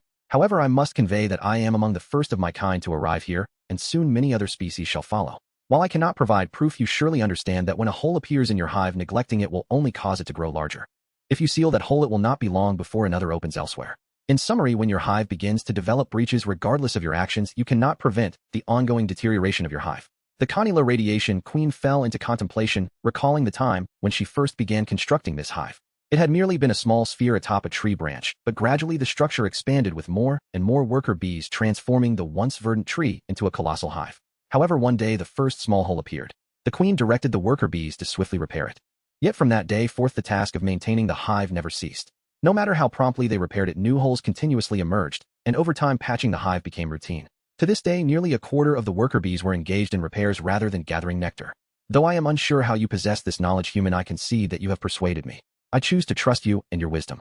The connular radiation queen took a sip of royal jelly. Would you care to taste? Certainly. Lin Yuan retrieved a ceramic mug and scooped a cup of royal jelly from the basin beside the queen bee, savoring it slowly. The flavor is quite delightful. Are you willing to acknowledge me as your master? Lin Yuan inquired as he sat beside the queen bee. Yes, but you must take my entire hive with you. Can you manage that? The queen bee replenished Lin Yuan's cup with more royal jelly. Lin Yuan nodded. I shall endeavor to do so. Very well, let us commence. Lin Yuan activated the system panel. Will you submit to me? I will. System notification, current submission level. Conditions for subjugation met. Will you subjugate now? Yes, no, yes. Lin Yuan responded without hesitation. Congratulations, player, on subjugating the rare interstellar species Connular Radiation B. Subjugated species information. Subjugated species Connular Radiation Queen B and her hive Connular Radiation Queen B, a rare interstellar B species, evolvable skill breeding, breeds Connular Radiation Bs, maintains hive population skill, radiation sensitivity, exceptional ability to sense radiation skill, commands supreme control over the hive. Connular Radiation Worker B skill, foraging, seeks and gathers pollen and nectar from radiation plants. Skill brewing, produces unique radiation honey and royal jelly. Skill stinger, injects radiation fluid into enemies. Skill self-destruct, explodes into a mass of radiation fluid. Lin Yuan gazed at the attributes of the Connular Radiation Queen Bee and her hive. While their offensive capability was modest, their living skills were formidable. If such a vast hive could be accommodated on a spaceship, he would never exhaust the honey and royal jelly produced each day. Congratulations, player, on subjugating the second type of bee species. Exclusive Beekeeper Chamber, Hive Chamber upgrade. Hive Chamber level accommodates 2 interstellar beehives. Alright, I am prepared. You and your hive can now reside aboard my spaceship. Can my hive be brought along? Lin Yuan was taken aback. What did you say? I asked if my hive can be transported. The hive chamber is designed for habitation and does not require the hive to be brought along, Lin Yuan explained. My hive is different. If possible, I wish to take it with me. Very well, what makes it so unique? Did you not notice when you arrived? I did notice. Your hive occupies the entirety of that colossal tree. That is not a tree. Oh, not a tree. Lin Yuan distinctly recalled the tree trunk thick as a pillar and the enormous canopy above. Indeed, it is not a tree. It is a massive glowing grass. What do you mean? Lin Yuan was utterly astonished. Yes, I am not lying. It is indeed a gigantic glowing grass. I have enveloped all its branches and leaves within my hive. The flowers of this glowing grass alone are sufficient for our entire colony's foraging needs. I surmise this is a mutated glowing grass. It was originally a low-growing herbaceous plant, but due to radiation absorption, it underwent a peculiar mutation, transforming from an herbaceous to a woody plant. That seems to be as you said. When I discovered it, it was quite tall, which is why I chose it as the foundation for my hive. I surmise its roots delve deep into the mineral vein. I believe it is anchored at the core, which is the only part that can provide it with a continuous supply of radiation energy. I shall investigate, however, I must first step outside the hive. Very well, I will have my guard escort you out. A few minutes later, Lin Yuan stood once more beneath the hive tree. He took a few steps back and concentrated. The entire tree trembled slightly and vanished without a trace. Lin Yuan exhaled in relief. Fortunately, the system recognized this enormous mutated glowing grass as an integral part of the hive. Lin Yuan glanced at the location where the tree once stood. Now only a vast void remained. The chasm was unfathomably deep, emitting intense radiation akin to a bottle of sparkling wine that had its cork abruptly removed. Master, it is successful. I can now sense the spatial changes. I feel that my hive will no longer sustain damage here. A smile crept onto Lin Yuan's lips. Let us proceed. We shall explore the vast cosmos. Master, just now a worker bee informed me that the roots of the hive extend into a massive mountain of minerals. You have incorporated the core area of the mineral vein into the hive chamber. Splendid. My hive can continue foraging for nectar. Lin Yuan stumbled as he took a step forward. Did I just take the core mineral vein with me? What splendid fortune. Bringing Su Xingxin along was indeed a prudent choice. In high spirits, Lin Yuan summoned several Connular Radiation worker bees and directed them towards the armed mining vehicle. Hi Xingxin, Captain Lin Yuan has returned. Shui Linger patted Su Xingxin, who was engrossed in an animated conversation with Shun Jingying on the screen. The two pairs of eyes were fixated on the transparent little mouse perched on Shun Jingying's shoulder, unwilling to divert their gaze. Why had I not managed to acquire a cute little creature myself? Lin Yuan settled back into the armed mining vehicle. Xiaozhou, let us return to the base. Are we returning now? Aren't we exploring other mining points? Shui Linger inquired, still desiring more adventure. First we return to the base, for our meeting time with Bai Chui and Bai Fu is approaching. Once we arrive, I plan to relocate the base vehicle and send the landing coordinates to Shuangrong in exchange for our first landing rewards. Mr. Lin Shenjingying has subjugated a small mouse. It is incredibly adorable. Su Xingxin pointed at the screen, displaying Shenjingying. Greetings, Commander. I have completed the collection of the highest value star crystal or within the mineral vein. Is that so? That is wonderful. And the little mouse on your shoulder. This is a mineral spirit, a star crystal spirit, which I call Little Transparent. A mineral spirit. Lin Yuan was somewhat perplexed. Yes, it is a type of elemental race born from minerals, one might also refer to it as the star crystal race, Shin Jingying explained. Elemental race. Lin Yuan glanced at Shui Linger beside him. Shui Linger seemed to understand. It is quite similar to what you imagined, but our numbers far exceed those of other races. Our sphere of influence is unparalleled. Indeed, a grand race possesses an extraordinary presence with ample confidence and ample backing. Lin Yuan adjusted his posture. Shin Jingying, please gather as many minerals as possible. I intend to forego the landing point. We shall continue advancing to other locations on the surface of the mining planet. Understood, Commander. I will do my utmost. Xiaozhou chart a course, let us see if the lizard encased in ice has regained consciousness. In stark contrast to Lin Yuan's direction, Bai Chui and Bai Fu were experiencing their most significant crisis since their descent onto the mining planet. Only one all-terrain exploration vehicle remained operational. The two brothers were crammed into a single vehicle racing frantically toward Lin Yuan's base. Amidst the swirling dust behind the all-terrain vehicle, a colossal silhouette was barreling forward, occasionally letting out a roar that echoed through the sky. The massive ice block glimmered under the illumination of the metal mine. The shadow within the ice retained its form from the time it was frozen. Lin Yuan parked the vehicle beside the ice block. Captain Lin, it's merely a lizard. Why not let it disintegrate within the ice instead of expending effort to subdue it? Shui Linger expressed her impatience. After all, it is a native creature of the mining planet. Perhaps it has companions. If we manage to tame this one, we might be able to capture a whole group in the future. In that case, our mining assets on this planet would have guardians, allowing us to negotiate with those larger organizations. Otherwise, with just a few flag markers planted atop the mountain, who would acknowledge our claim? You wish to tame a group of native creatures to aid in guarding the mine. Indeed, that is the intention. Only by taming the obstinate indigenous creatures can others think twice before attempting to seize the mine or deem the cost too high to act recklessly. Your reasoning is quite pragmatic. Lin Yuan glanced at Shui Linger, reflecting on how the mindset of the great clans was indeed different. With the Shui elemental clan's flag planted on the mining veins, who would dare act with impunity? Not to mention outright plunder, even covert mining would deter any thoughts of theft. Lacking the endorsement of a powerful clan, he could only adopt the most solid and fundamental methods to protect his own mining interests step by step. With a wave of her right hand, Shui Linger exposed the entire head of the metal lizard to the air. Have you made up your mind? I will never submit to humanity. Oh, does that imply you would be willing to submit to the elemental clan? Lin Yuan inquired, casting a glance at Shui Linger. I certainly do not want these foul and ugly creatures, she replied with evident disdain. Did you hear that? Only I am willing to subdue you, others find you repugnant. Lin Yuan ascended the ice block and looked down upon the metal lizard. My patience is limited. You have 10 seconds to contemplate. If you do not submit, I shall be inclined to use your head as a decorative specimen in the lounge. Lin Yuan began the countdown. Sometimes only a countdown could evoke the deepest fears buried within the soul. As the numbers dwindled, cracks began to appear on the massive ice block. Initially sparse, they soon became increasingly dense. The metal lizard felt as though its entire body, save for its head, was being fragmented into pieces. The fragments grew increasingly minuscule, nearing the state of powder. The countdown concluded. The body apart from the head would transform into ice dust scattered across the ground. The pain was excruciating, far beyond even the torment of 1,000 cuts. This was a cellular-level disintegration.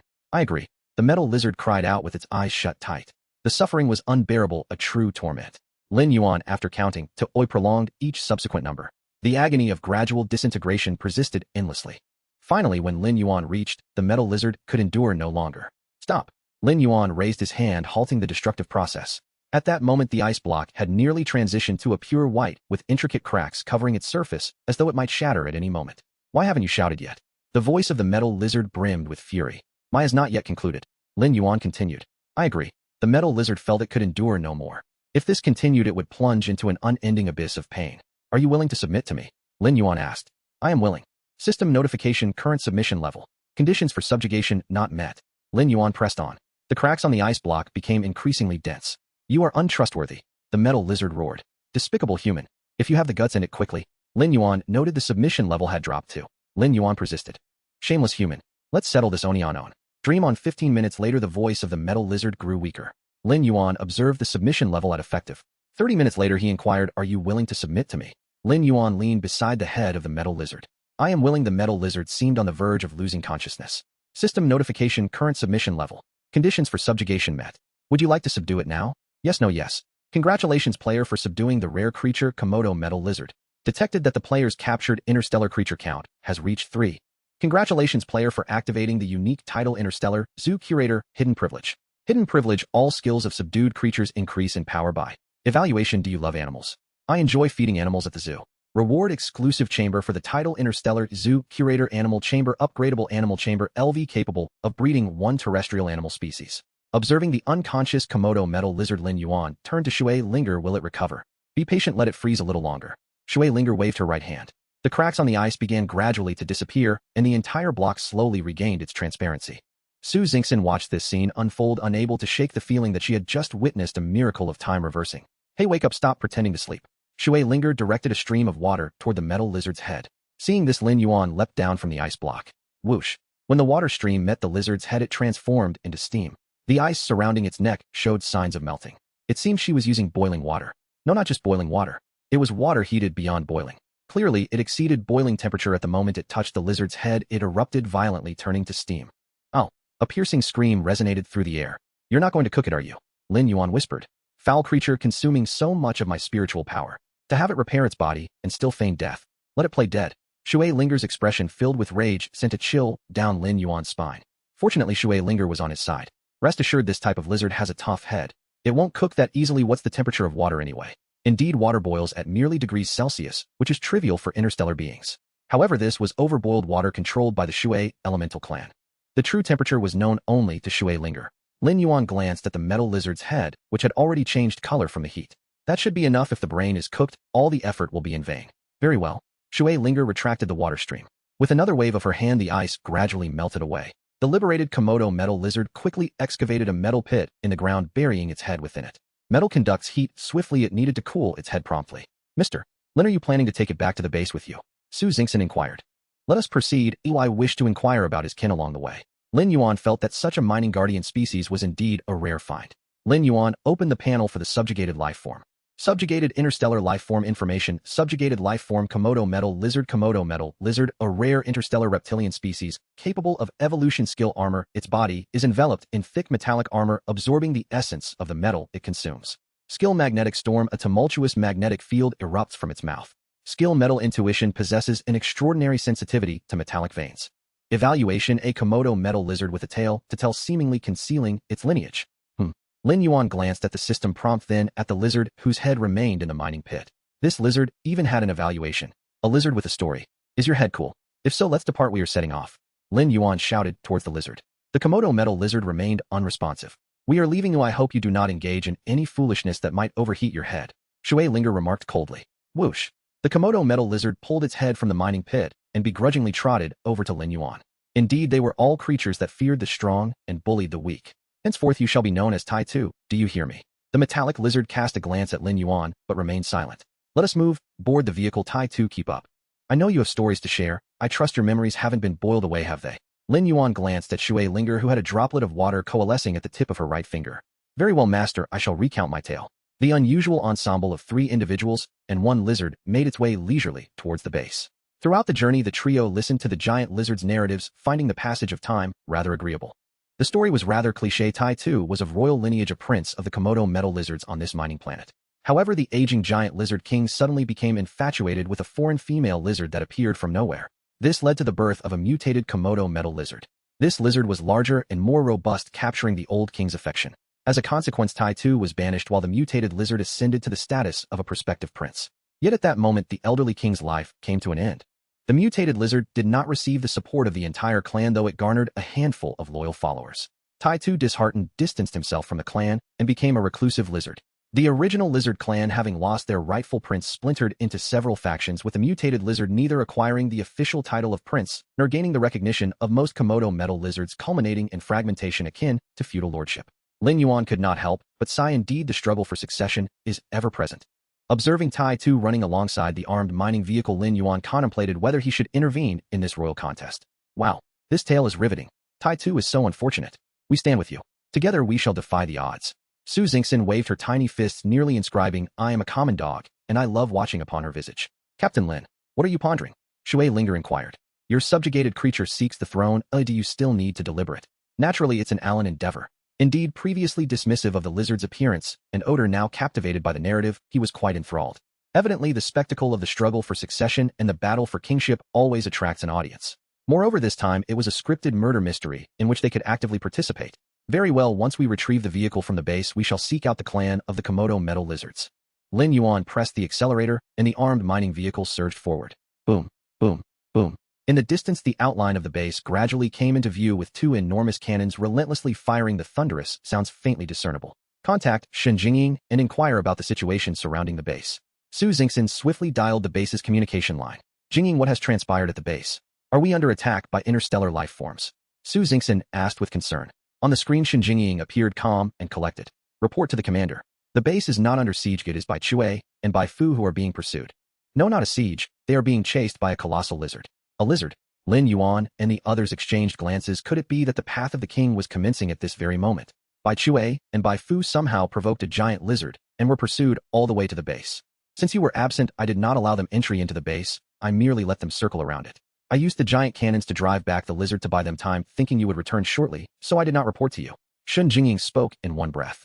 Lin Yuan could easily deduce that Bai Chue and Bai Fu must have discovered some sort of mineral vein, acquiring extraordinary treasures from it, which led to the relentless pursuit by the giant lizard. Xiaozhou, connect me with Bai Chue. Yes, Commander. Communication established. The signal is somewhat unstable, but we have activated signal enhancement mode.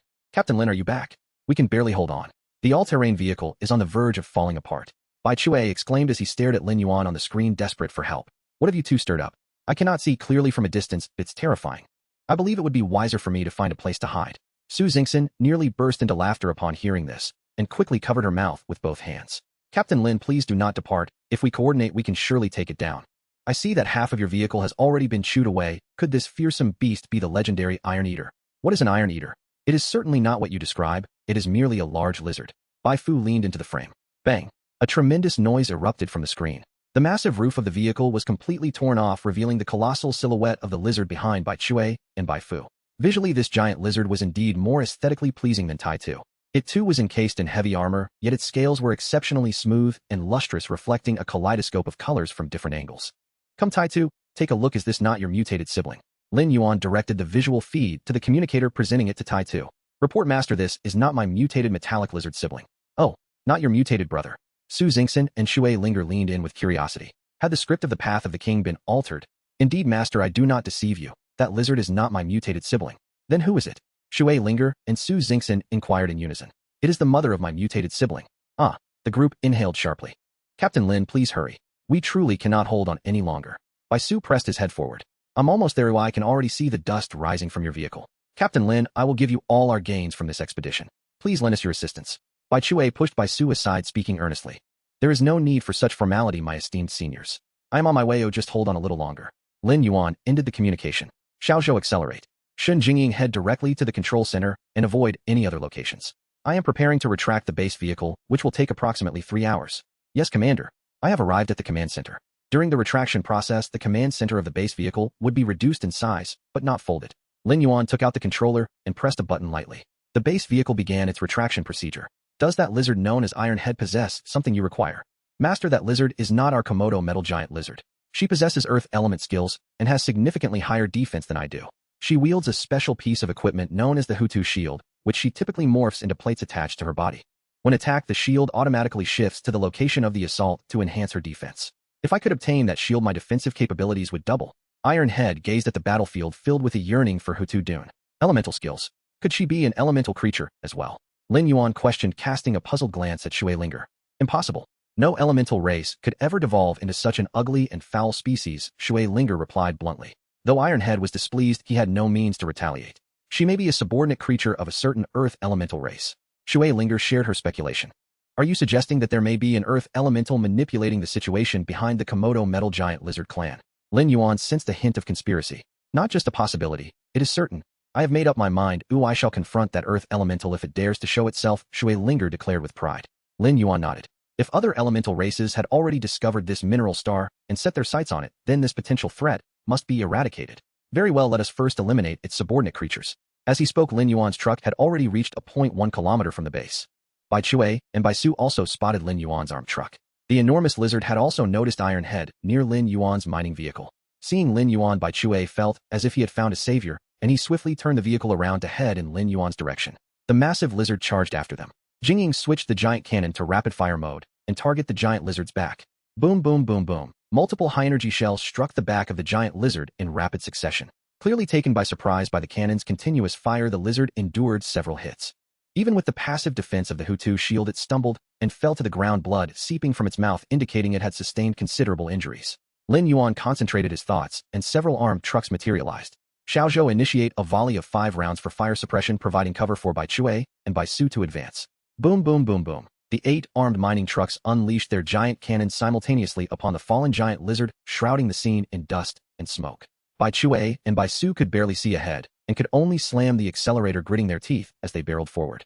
Bai Chue understood that this barrage of fire was meant to cover their escape. Should he fail to flee and be caught by the giant lizard again, he would undoubtedly become a victim of its unrelenting wrath. Under the dual pressure of the armed mining trucks and the base's giant cannons, the massive lizard was forced to remain stationary. By the time Bai Chue and Bai Su managed to reach Lin Yuan's convoy, the giant lizard had only advanced less than 500 meters. Ironhead, it's your turn, Lin Yuan said, gesturing towards the Komodo metal giant lizard prince outside the window, indicating the dusty giant lizard in the distance. Yes, master. I shall demonstrate the true power of the Komodo metal giant lizard to her. Fool, I sent you to battle not to engage in a contest. Cast aside your juvenile notions. Survival is the key to regality. Yes, your teachings are well taken.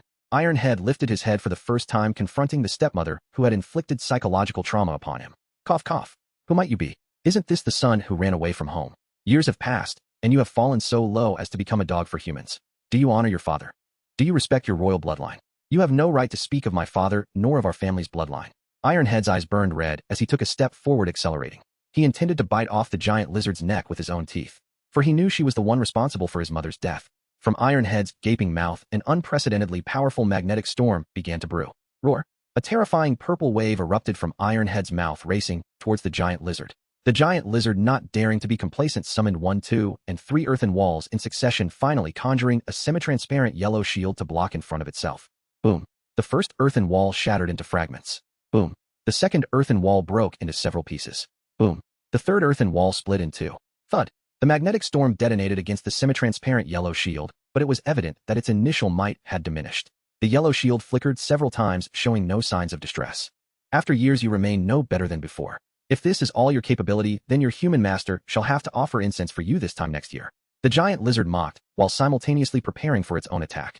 Surrounding gravel gradually coalesced into a large ball composed of earth and rock, rolling towards Ironhead. Ironhead unleashed another magnetic storm, smashing the rocky ball to pieces. Ironhead pressed onward. However, gathering a rocky ball seemed effortless. With a few light swipes of its forepaw, the giant lizard formed another large ball. In contrast, Ironhead was evidently expending greater energy, and the intensity of the magnetic storms he emitted was diminishing. Shall we lend him a hand? Su Xingxin suggested, unable to bear the sight any longer. Let us wait a moment. There may be a turn of events. Lin Yuan sensed that Ironhead's gradual descent into a predicament might not be entirely unfavorable. At last, Ironhead's magnetic storm failed to obliterate the rocky ball, leaving him pinned beneath it with his tail and one leg trapped. Ha ha ha, look at you now. You mirror the position your mother once found herself in. She too was trapped like this, only to have her skull shattered by me. The giant lizard advanced step by step towards Ironhead, while another massive stone ball gradually coalesced beside it, growing larger. Ironhead's head was increasingly overshadowed by the enormous stone ball. You! Ah! Tai Tu's eyes burned a fiery red, nearly gushing with fury. The subservient creature Ku Mo Duo Jin Shu giant lizard has surpassed its rage threshold, awakening the power of its royal bloodline. Ku Mo Duo Jin Shu giant lizard Tai Tu has acquired the royal bloodline skill Rage of the King. Rage of the King automatically triggered when anger exceeds the threshold. Upon activation, all attributes increase by. The skill ends when the rage dissipates. Acquired racial bloodline skill Metal Piercing. Metal Piercing. The metal plates covering the head, limbs, back, and abdomen can morph into metallic spikes, possessing the armor break skill with the activation probability. Lin Yuan observed the sudden emergence of the system notification and understood immediately. Indeed, anger is the finest catalyst for unleashing potential. Boom. The massive boulder pressing down on Tai Tu was sent hurtling away. The enormous stone that was poised to crush Tai Tu was deftly dodged. Ah! With blue-dread eyes, Tai Tu let out a bellow, a long metallic spike sprouting from its head, while its metal claws transformed into lethal blades, additional spikes emerging from its back and abdomen. Kill! With a forceful swing of its arms, the colossal lizard, caught off guard, had its Ho-2 shield automatically deploy, intercepting the attack from Tai Tu's left hand. However, the blade of its right hand struck true against the shoulder of the giant lizard. Armor break. A probability of is not insignificant. At the moment the blade made contact with the giant lizard's shoulder plate, it yielded effortlessly like butter under a hot knife. Swish! 4 massive gashes appeared on the giant lizard's shoulder, almost severing its entire forearm. Roar! The giant lizard howled in pain, twisting its body, its enormous tail crashing into Tai Tu's abdomen, sending it flying. Though the giant lizard's tail bore several punctured wounds, it at least managed to create distance from Tai Tu. The giant lizard continued to swing its forelimbs, attempting to coalesce a boulder, but perhaps due to only being able to use one forelimb, the speed of the earthball's formation was notably slower than before. Just as the earthball began to take shape, Tai Tu charged forward. Smash! The newly formed earthball was shattered instantaneously. Tai Tu seized the opportunity, preparing to close in. Smash! The massive tail struck Tai Tu again, sending it flying. While Tai Tu, in the state of Rage of the King, nearly matched the giant lizard in attributes, it still lacked considerable combat experience. Bai Chue Yu and Bai Axe sneak in to assist Tai Tu. Understood, Captain Lin. Bai Chue cracked his knuckles, leaping down alongside Bai Axe from their nearly wrecked all-terrain expedition vehicle. After being chased earlier, it was too frustrating. Now let her witness the prowess of the Bai brothers. Bai Axe chimed in, seeking to bolster their spirits. Though Tai Tu had yet to close the distance, it had still achieved significant results. The giant lizard's tail was now reduced to mere remnants. Looking at the scattered fragments of the tail, Tai-Tu contemplated its next target for attack. Once more, Tai-Tu charged ahead, only to be met by a sudden earthen wall. This time, rather than crashing through the wall, only to be struck by a tail, he leapt over it, pouncing towards the giant lizard. The giant lizard had anticipated him breaking through the wall, but was caught off guard by the aerial assault. As expected, Tai-Tu claw pierced directly between the vertebrae and scapula of the giant lizard's back. Roar! The giant lizard emitted another anguished cry. However, this time its tail did not send Tai-Tu flying. Instead, Tai-Tu skillfully pinned it to the ground with spines erupting from its feet. "We are here to assist you, Tai-Tu." From atop the earthen wall, two white-furred apes leaped down. Though Bai Chue and Bai Axe were towering figures compared to Lin Yuan, they were dwarfed by the gigantic lizard. Drawing their alloy blades, Bai Chue and Bai Axe lunged at the giant lizard. Bang! Bang! The impacts sent their hands and blades soaring into the air. It was needless to say that it was once again the passive protective feature of the Ho-2 shield in action. Yet the shield's area was limited, and successfully blocking two alloy blades was its limit. Swish! Seizing the moment while the Ho-2 shield defended against the Bai brothers' attack, Tai-Tu Foreclaw plunged deeply into the giant lizard's neck. With a powerful slice, the thick neck was completely severed from the enormous body. The massive head of the lizard along with its stout neck tumbled to the ground.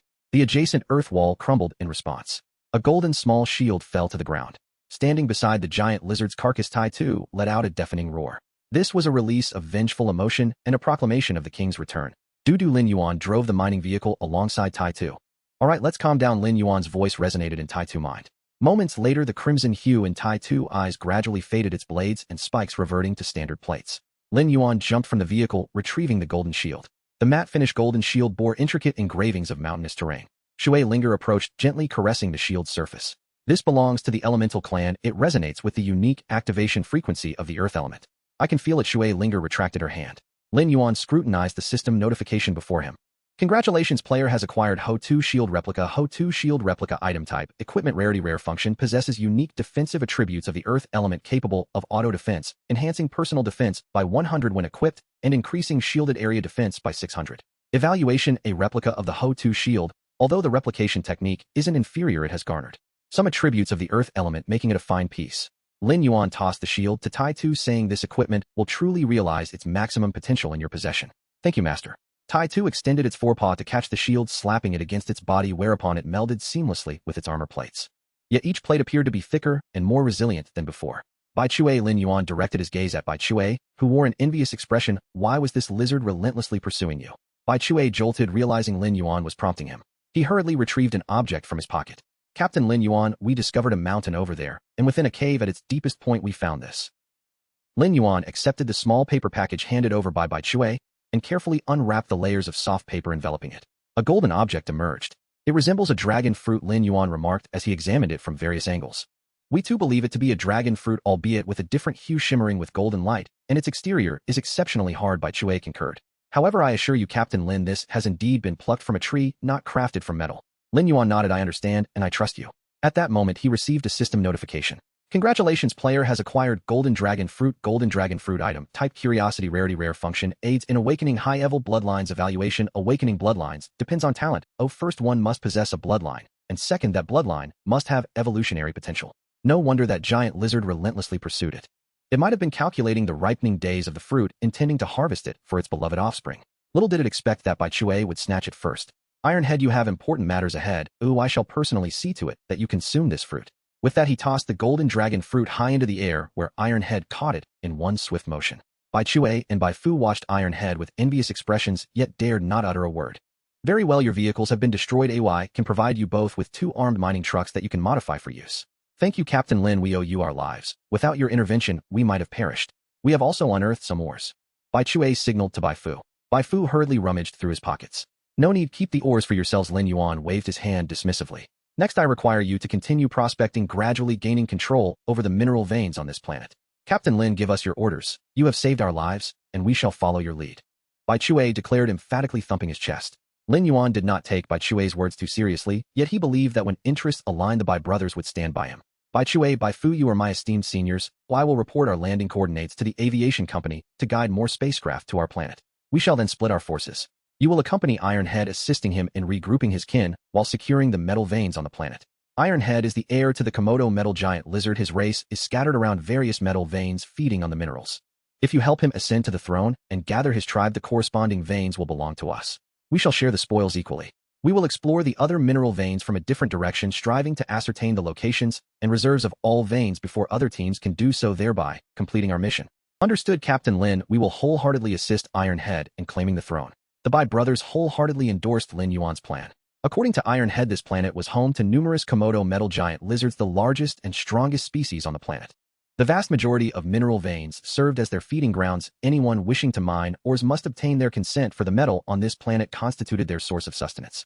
To recklessly compete with them for food would inevitably lead to catastrophic consequences. Lin Yuan provided the Bai brothers with additional weapons and aided them in modifying an armed mining truck, integrating the detection equipment from the previously wrecked all-terrain vehicle into the mining truck.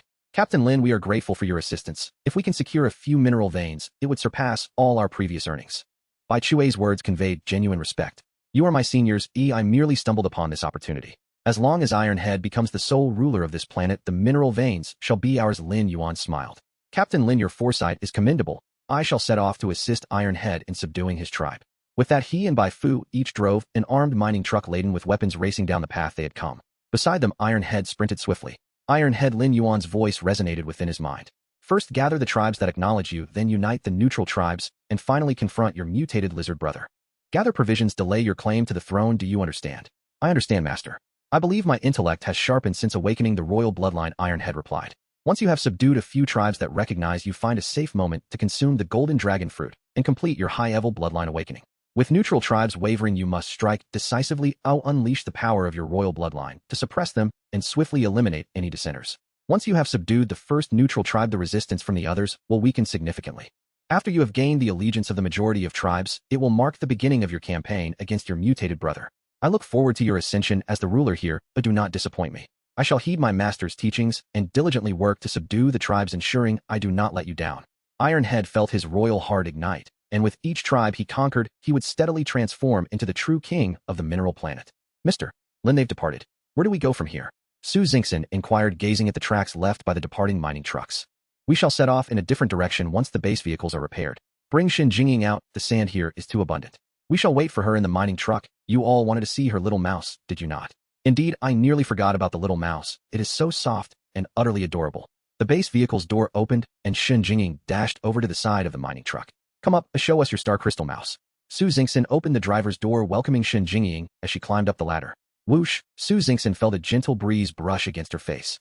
Turning her head, she saw a semi-transparent little mouse perched on her shoulder. Wow, so clever and cute. Su Xingxin raised her hand, and the mouse lightly leaped into her palm. She wanted to pull something from her pocket to feed the mouse, but suddenly realized she had no idea what a star crystal mouse eats. Shenzhou offered a few translucent mineral pieces. This little spirit is quite particular. It generally does not eat regular ores, only mineral crystals. Su Xingxin took the pieces and fed them to the star crystal mouse in her palm. Mineral crystals? Yes, mineral crystals, high purity ores. It doesn't have a preference for types, but is particular about purity. Any ore with a purity lower than mineral crystals is entirely rejected. Lin Yuan approached upon hearing the sound. Commander Shenzhou promptly reported all valuable Xinjing beneath the base has been completely collected, and we have gathered 70 of the high purity or above the mine crystals. The vacated areas left by mining have been entirely backfilled with nearby sand and gravel, leaving no traces of mining. Lin Yuan nodded. To accomplish so much in such a short time, your talent for exploration is indeed remarkable. Actually, it is all thanks to the Minling Xinjing mouse. It is essentially a transformation of a vast quantity of high-grade Xinjing possessing an innate supersized space within its belly. Anything it sees, as long as it desires, can be instantaneously transferred into its internal space, making it a veritable mining artifact. Shenzhou pointed to several mining devices near the base vehicle in the distance. With its abilities, I did not even need to use those cumbersome mining machines. Upon hearing this, Lin Yuan nodded. It seems we can amend our plans. Shui Linger took the Xinjing mouse from Su Xingxin's hands. The soft, plush little creature always endeared itself to the girls. Lin Yuan could not help but chuckle at the Xinjing mouse quivering in Shui Linger's grasp. Indeed, the pressure of the water element remains formidable to other elemental races. We will shift our focus from mere exploration to simultaneously collecting high-quality ores. Not only will we ascertain the conditions of all the ore veins, but we will also strive to gather every high-grade mineral from each vein. Next, we shall report the precise coordinates and the patterns of the landing time window from here, then relocate all mining equipment to the zirconium titanium crystal or vein that Tai Tu has begun to guard, designating it as our first discovered ore vein. Commander, the base vehicle's retraction sequence has been completed and is ready to move. Xiao Zhou's voice came from the cockpit. Understood. Everyone please enter the cockpit and secure the doors. We are preparing to depart. Lin Yuan started the armed mining vehicle, making a circuit around the base, stowing the base vehicle, giant cannon mining equipment, and more into his badge space. He drove the mining vehicle towards the direction of the zirconium titanium crystal mine. In another location on the mining star, a plume of black smoke stretched from the sky down to the surface of the mining star. At the end of the black smoke was a large pit. Within the pit, a dark green spaceship was billowing thick smoke. Bang!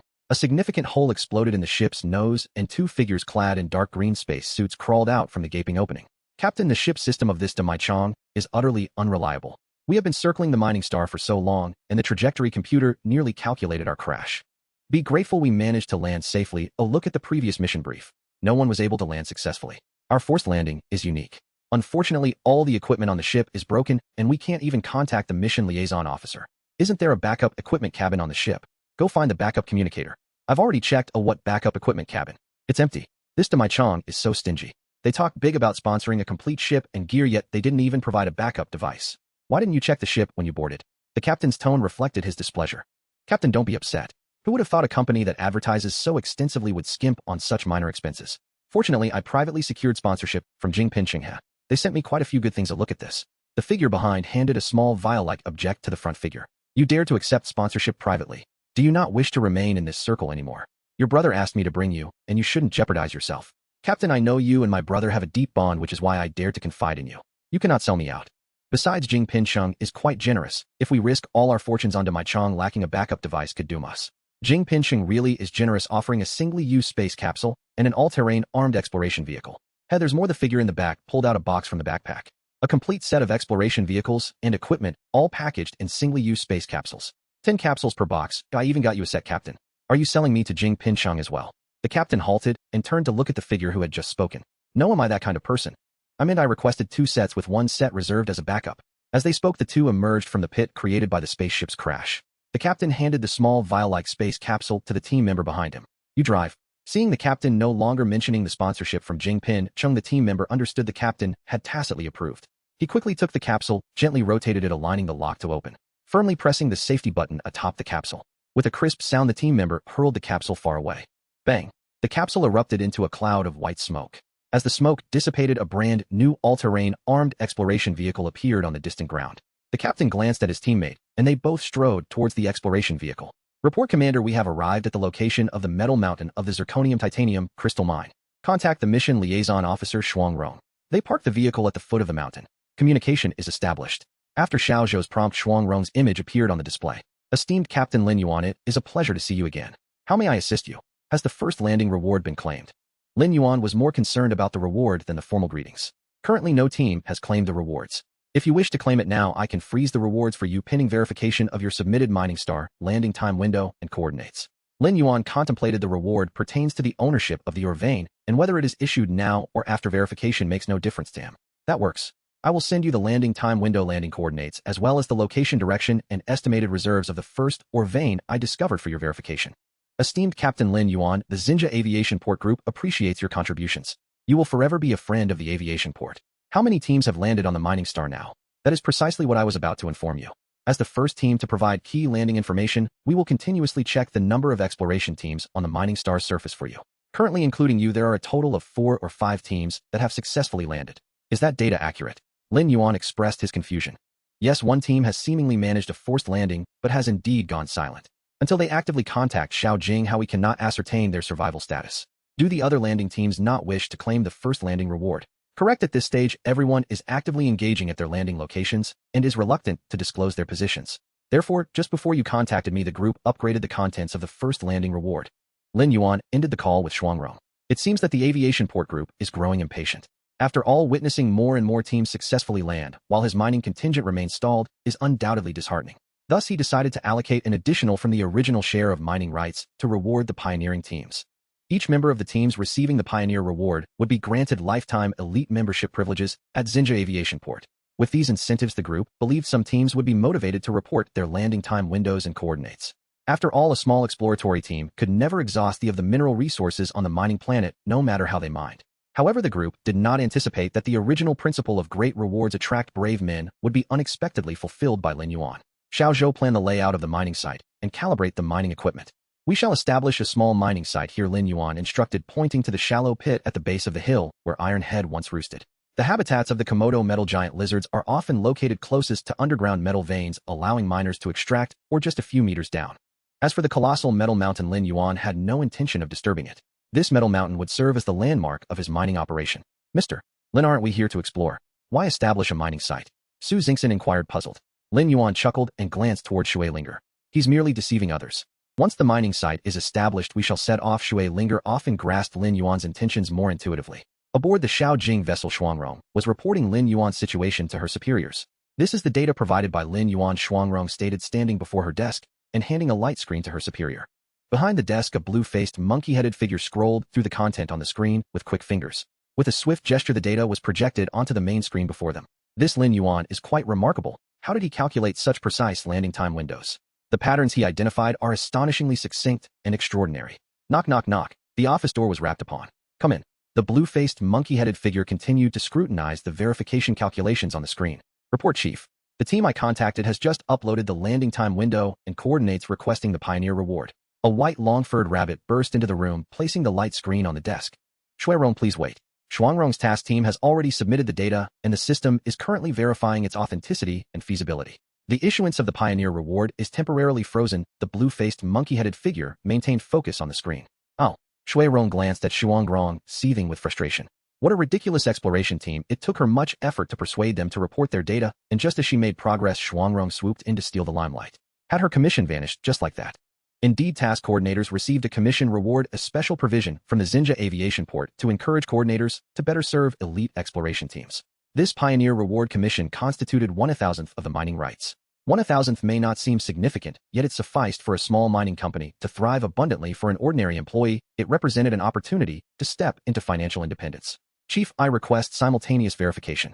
Shui Rong, feeling anxious, could not bear the thought of losing her chance at financial freedom due to a mere few minutes. The chief raised his gaze, his blue face and glossy black eyes scrutinizing Shui Rong with a hint of displeasure. In her urgency, Shui Rong disregarded the implications of her plea. Chief, the verification results for Shuangrong's team's data are still pending. Please grant me an opportunity. The team I liaised with is also exceptional. The chief studied Shui Rong for several moments. It can be done, but let me make it clear, should you insist on this course of action, you will face penalties for breaking the rules. I am willing to accept the consequences, Shui Rong declared fervently. Do not rush, allow me to explain the penalties. Shui Rong was genuinely anxious. The chance for financial freedom lay before her. If Shuangrong's team's data proved valid after verification, she would irrevocably lose this opportunity. The penalties are as follows. First, if you receive a commission, the amount will be reduced to 1/10th of its original value, equating to 1/10,000th of the mining rights division, and your violation will not be pursued. Second, if you do not receive a commission, you will forfeit all current company benefits, be demoted to the lowest employee tier within the group, and face a 10-year promotion ban. The company's regulations are stringent. Breaking them incurs a cost. Can you accept this? 1/10,000th. Such a fraction could ensure her a lifetime of financial security. On one side, a lifetime of comfort, on the other, potential destitution. After a brief consideration, Shui Rong made her choice. She would gamble on this. I accept. I agree to the penalty conditions. Very well, please sign here. The blue-faced chief retrieved a light screen from a drawer, tapped a few commands, and the penalty terms appeared on the screen. Shui Rong took the screen, skimmed it quickly, signed it with haste, and returned it to the task officer. The chief reviewed her signature and stored the light screen. With a wave of his hand, the data information from Shui Rong's team was uploaded to the main screen for verification calculations. Beep. Data verification now. Completed feasibility of landing window, probability of successful landing, comprehensive evaluation. This time window is particularly suitable for small to medium-sized mining vessels. Utilizing large mining vessels will reduce efficiency while ensuring success, and only one giant mining vessel may land within any single time window. The chief rotated the main screen to face Shuangrong and Shui Rong, who stood beside the desk. The data from Shuangrong's team is impressive. The group will proceed to dispatch a small mining vessel for practical verification. Shui Rong, I can still offer you a chance to retract your decision. If you do so now, it will be as if the previous events never occurred, and no blame shall be assigned. Shui Rong found herself in a profound quandary. She recognized that such data could be deemed remarkably commendable. Yet based on her private inquiries, she learned that Shuangrong's liaise team lacked any notable sponsors or special backgrounds. Conversely, her team was the esteemed No. Seed team sponsored by Jingpin Chung. Should she abandon her position? Shui Rong closed her eyes. She had been well acquainted with the strength of Jingpin Chung for many years. How could the No. Seed exploration team sponsored by them possibly be outdone by an obscure small team? This small team was merely fortunate to land several minutes earlier. Or perhaps they had not even landed earlier than her contact team. It was simply her excessive persuasion that allowed them to seize the opportunity. Indeed, it must be so. No, she could not concede. Shui Rong opened her eyes. Chief, I will not retract my decision. I have faith in the task team I liaised with. I insist on simultaneous verification. The atmosphere within the entire office felt almost frozen, leaving only the sound of the new air system whirring. 3 minutes, 5 minutes, 10 minutes. This verification computation seemed unusually prolonged. Sweat beads continuously dripped down Shui Rong's face, her long hair dampened by her anxiety.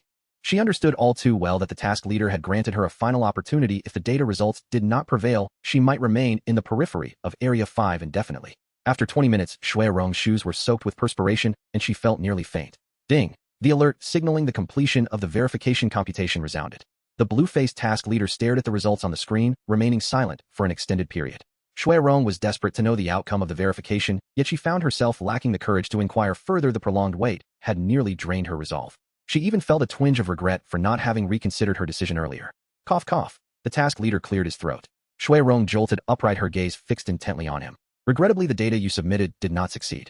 The leader's calm voice pierced Shui Rong's ears like an icy dagger. Impossible. That was the #1 expedition team, sponsored by Jingpin Cheng. How could they possibly lose to an obscure group of freelancers? I refuse to believe it. Shui Rong's voice was filled with hysteria. The task leader gently turned the screen back towards them. Verification of data: 2 complete feasibility of landing window, 87 probability of successful landing, 79 comprehensive evaluation. This time window is suitable for the landing of small mining spacecraft. Using medium to large mining spacecraft will reduce landing efficiency while ensuring a successful rate. Utilizing a giant mining spacecraft will significantly decrease efficiency, necessitating a re-evaluation of the success probability initially assessed at 51. Do you see? The results of Data 2 are significantly inferior to those of Data 1. However, the data provided by the team you contacted still holds feasibility and can serve as a backup landing plan. Upon hearing this, Shui Rong regained her composure, a flicker of hope reigniting within her. But how do you know that the team you contacted was the expedition team sponsored by Jingpin Cheng? The task leader's voice instantaneously turned frigid. It was over. Inquiring about client information in secret was a grave violation of company policy. Shui Rong felt a chill surge from her heels along her spine, reaching the crown of her head. At that moment, she sensed a creeping coldness on the side of her body nearest to Shui Rong. Turning her head, she saw Shui Rong completely encased in a pale blue layer of ice, resembling a frozen statue.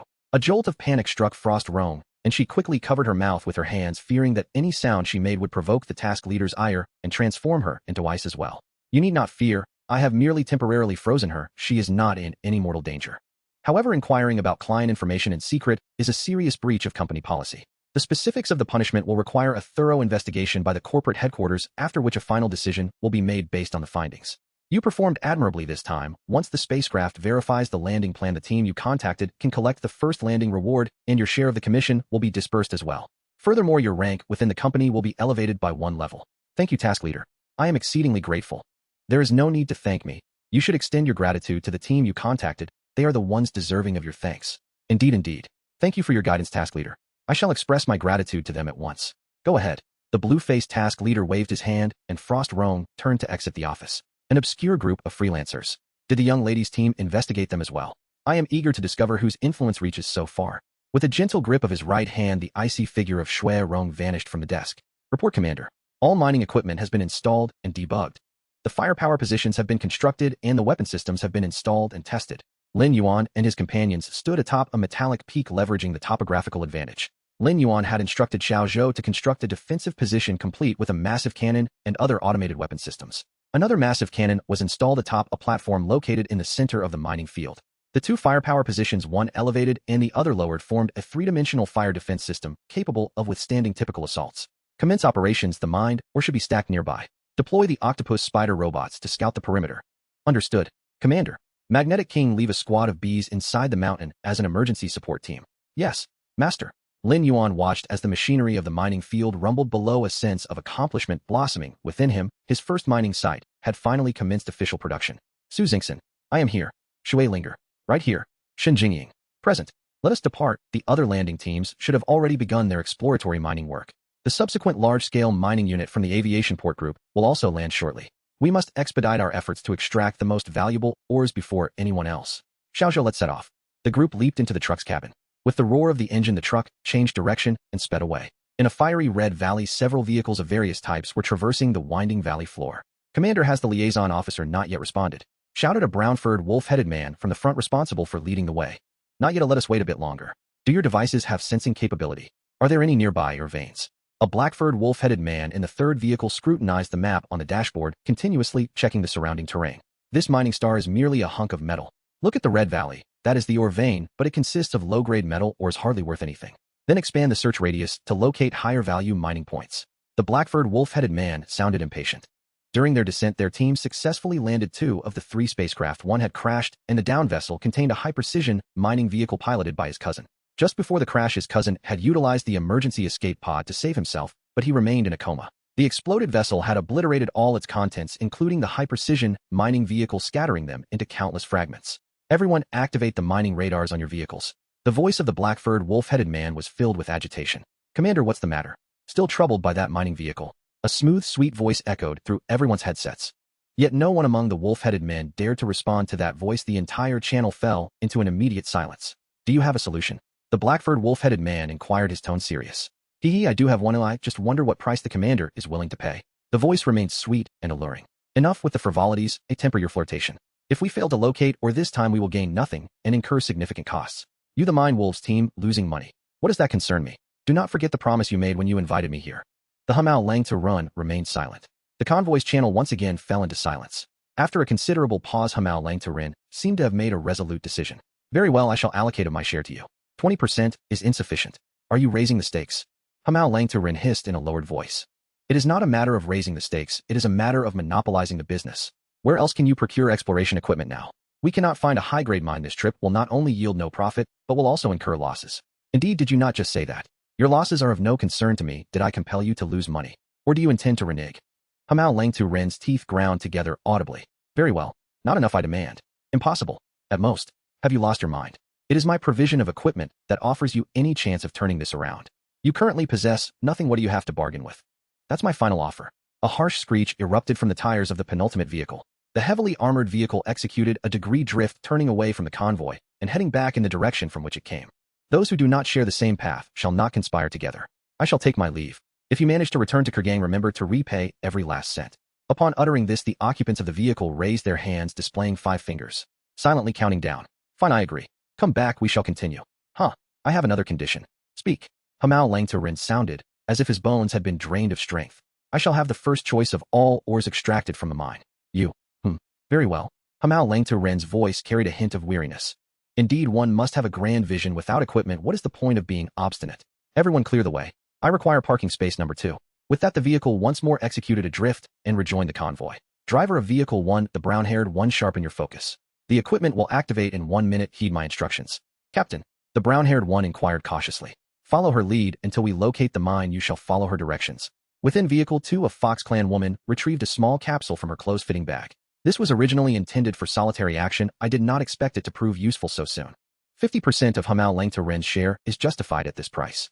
She lifted the vehicle's control panel, revealing an underlying recess. Each recess was perfectly designed to accommodate a capsule. Click. The Fox Clan woman embedded the capsule into the first recess. She then lowered the panel. A prompt appeared on the screen.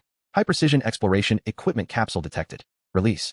The Fox Clan woman tapped confirm on the screen. Suddenly 4 discs sprouted from the inner sides of the vehicle's tires, bracing themselves against the inner rims, transforming the tires into what appeared to be solid structures. On the vehicle's screen, images of the surrounding terrain began to manifest, showcasing not only the topographical features, but also 3-dimensional scans of the subsurface within 100 meters. Different components were represented in distinct hues, making it exceptionally clear. Accelerate out of this valley. There are no valuable ores here, and we must not squander time. Several vehicles instantly surged forward, racing along the valley floor. Commander, I sense fluctuations of star crystals nearby. Are star crystals present here as well? Lin Yuan gazed out at the endless gobi. Yes, below us, Shenzhou indicated beneath the mining vehicle. Very well, we shall switch vehicles. The group leapt from the armored mining cart and dove into the underground drilling machine that Lin Yuan had retrieved. Boom! A resounding roar echoed as the drilling machine burrowed into the earth. As the machine drilled downward, it transported the soil and debris from the front to the rear. Several individuals focused on the screen, observing the gradual change in the sand's color ahead. What type of ore vein is this? Su Xingxin asked Shenzhou. Strontium barium titanate crystal, or Shenzhou replied succinctly. Su Xingxin appeared bewildered. Do not ask, you would not understand. Shui Linger teased from the side. Very well, I indeed do not comprehend. This is not my area of expertise, Su Xingxin conceded. However, I have a feeling that the star crystal mine we discover this time will be somewhat extraordinary. Lin Yuan abruptly turned to Su Xingxin. How will it be different? Just a feeling, something about it seems more precious, Su Xingxin pondered, ultimately settling on the notion of it being valuable. You saying that suddenly fills me with anticipation. Within a vast pit, a brownish-yellow spacecraft appeared to be in a state of near crash. The craft was split into two sections with black smoke billowing from the rear. Beside the spacecraft within a makeshift tent. Brother, it is truly exasperating. We had successfully landed. Who could have predicted the ground would suddenly collapse, creating such a large pit? This spacecraft, alas, I fear we shall not be able to rely on it again. Third brother, your chosen landing strategy was sound. Do not blame yourself.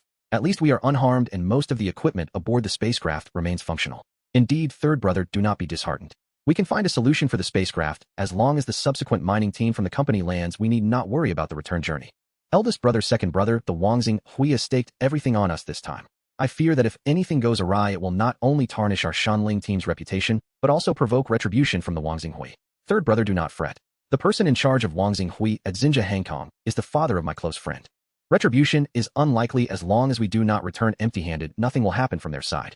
Little sister, you will handle communication with Wangxing Hui, updating them on our progress to secure maximum support. Second brother, you shall oversee the equipment.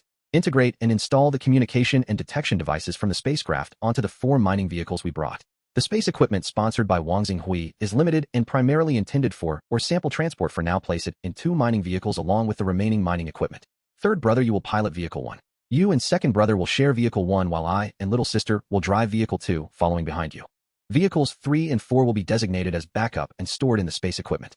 I observe several large rock caverns surrounding this pit. Third brother, first determine our course. Based on our landing position, we shall proceed through the rock tunnels. This will allow us to avoid contact with other teams on the surface and significantly increase our chances of encountering veins underground. 3 hours later, the Shunling team completed their preparations and selected a rock tunnel. On the orbital path surrounding the mining star, various spacecraft gradually solidified their landing strategies, one after another attempting to descend, each leaving brilliant streaks across the sky like shooting stars. Commander, the fluctuation signals ahead have changed. The Xinjing vein is not far ahead. Xinjing set her eyes closed as she attuned to the surrounding mineral signals. Lin Yuan and the others gazed at the images on the screen. The mineral structures appeared similar to those in the vicinity, revealing no apparent alterations. The signal lines on the mineral exploration device exhibited some variations, yet none but Xinjing could decipher their meaning.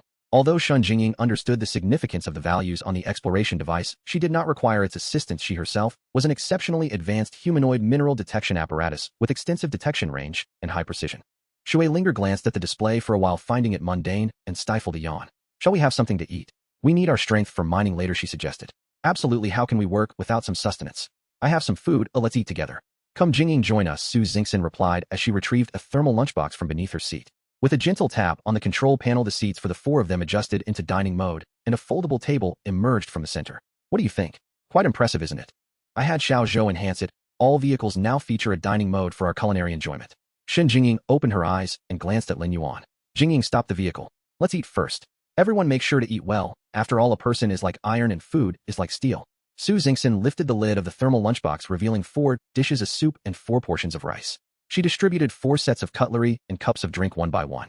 Who would have thought we could enjoy such delicacies several thousand meters underground? Su Xingxin remarked, swallowing a mouthful of rice.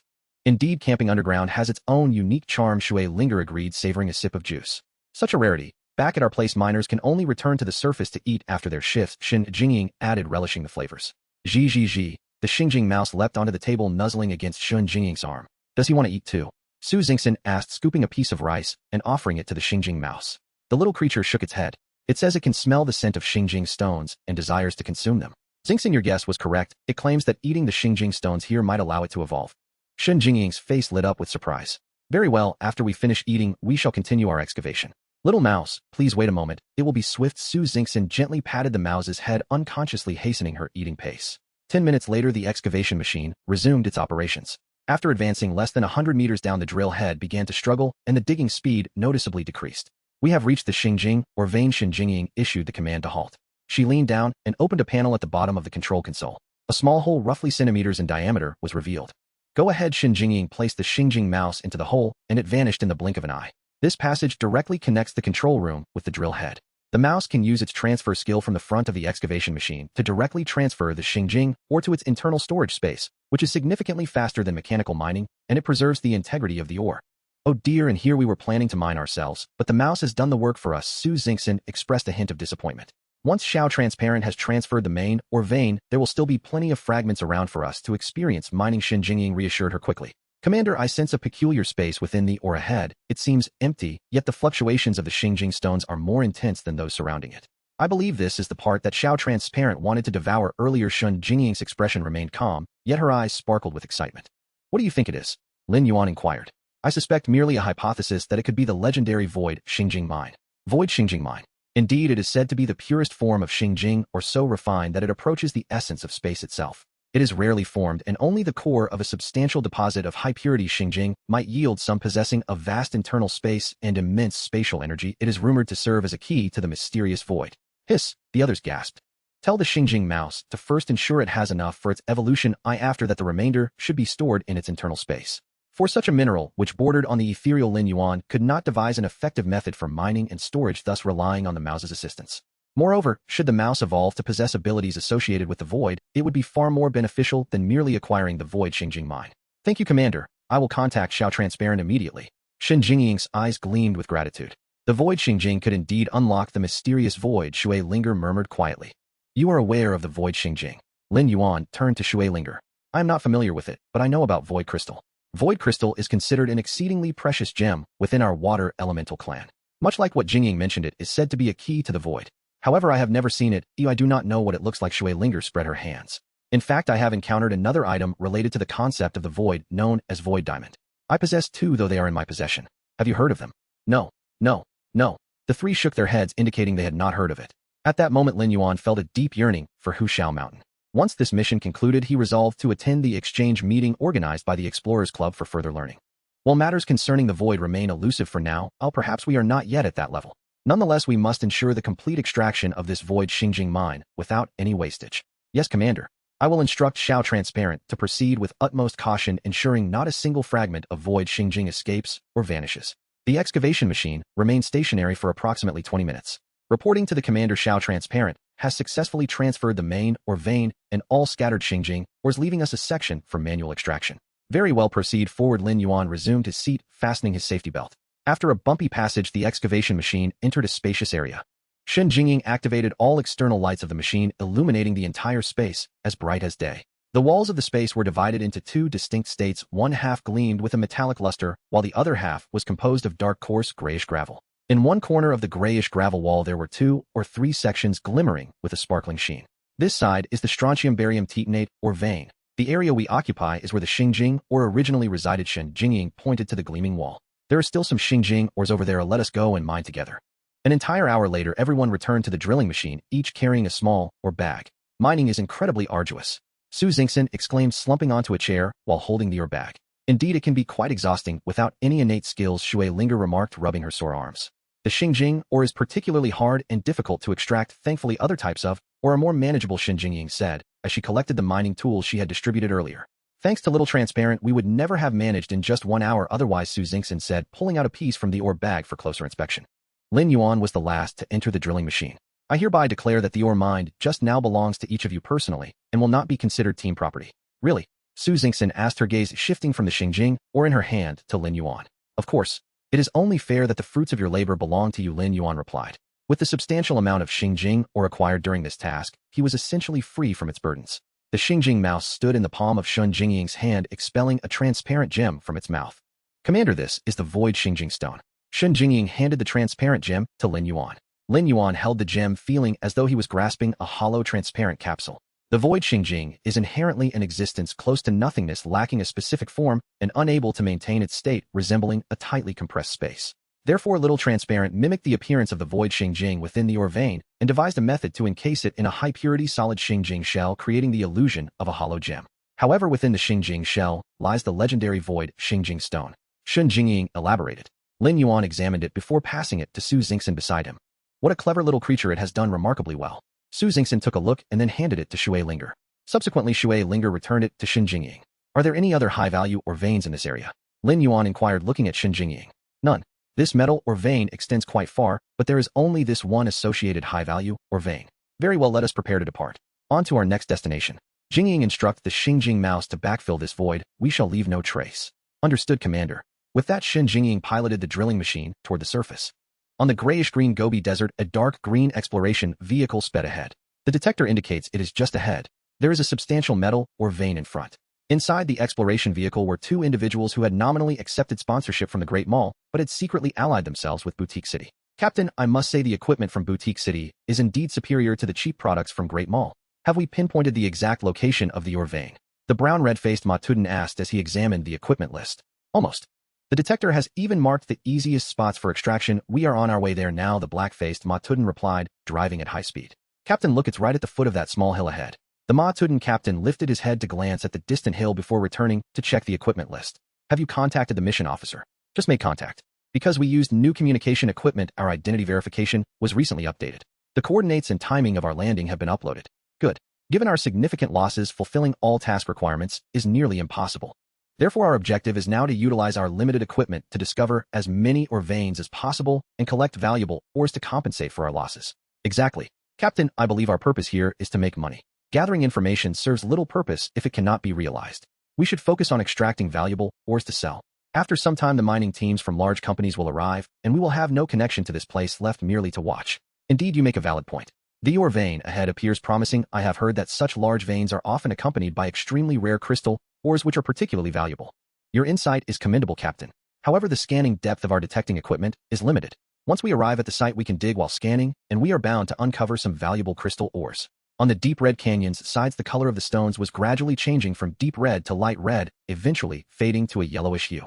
Now the yellowish rocks were beginning to take on a faint grayish-blue tinge. Have we been driving for so long without reaching the mining site? Are you sure your equipment is functioning properly? The black wolf-headed man asked, his tone somewhat impatient. I never claimed there were no ores here, merely that the ores present are not valuable.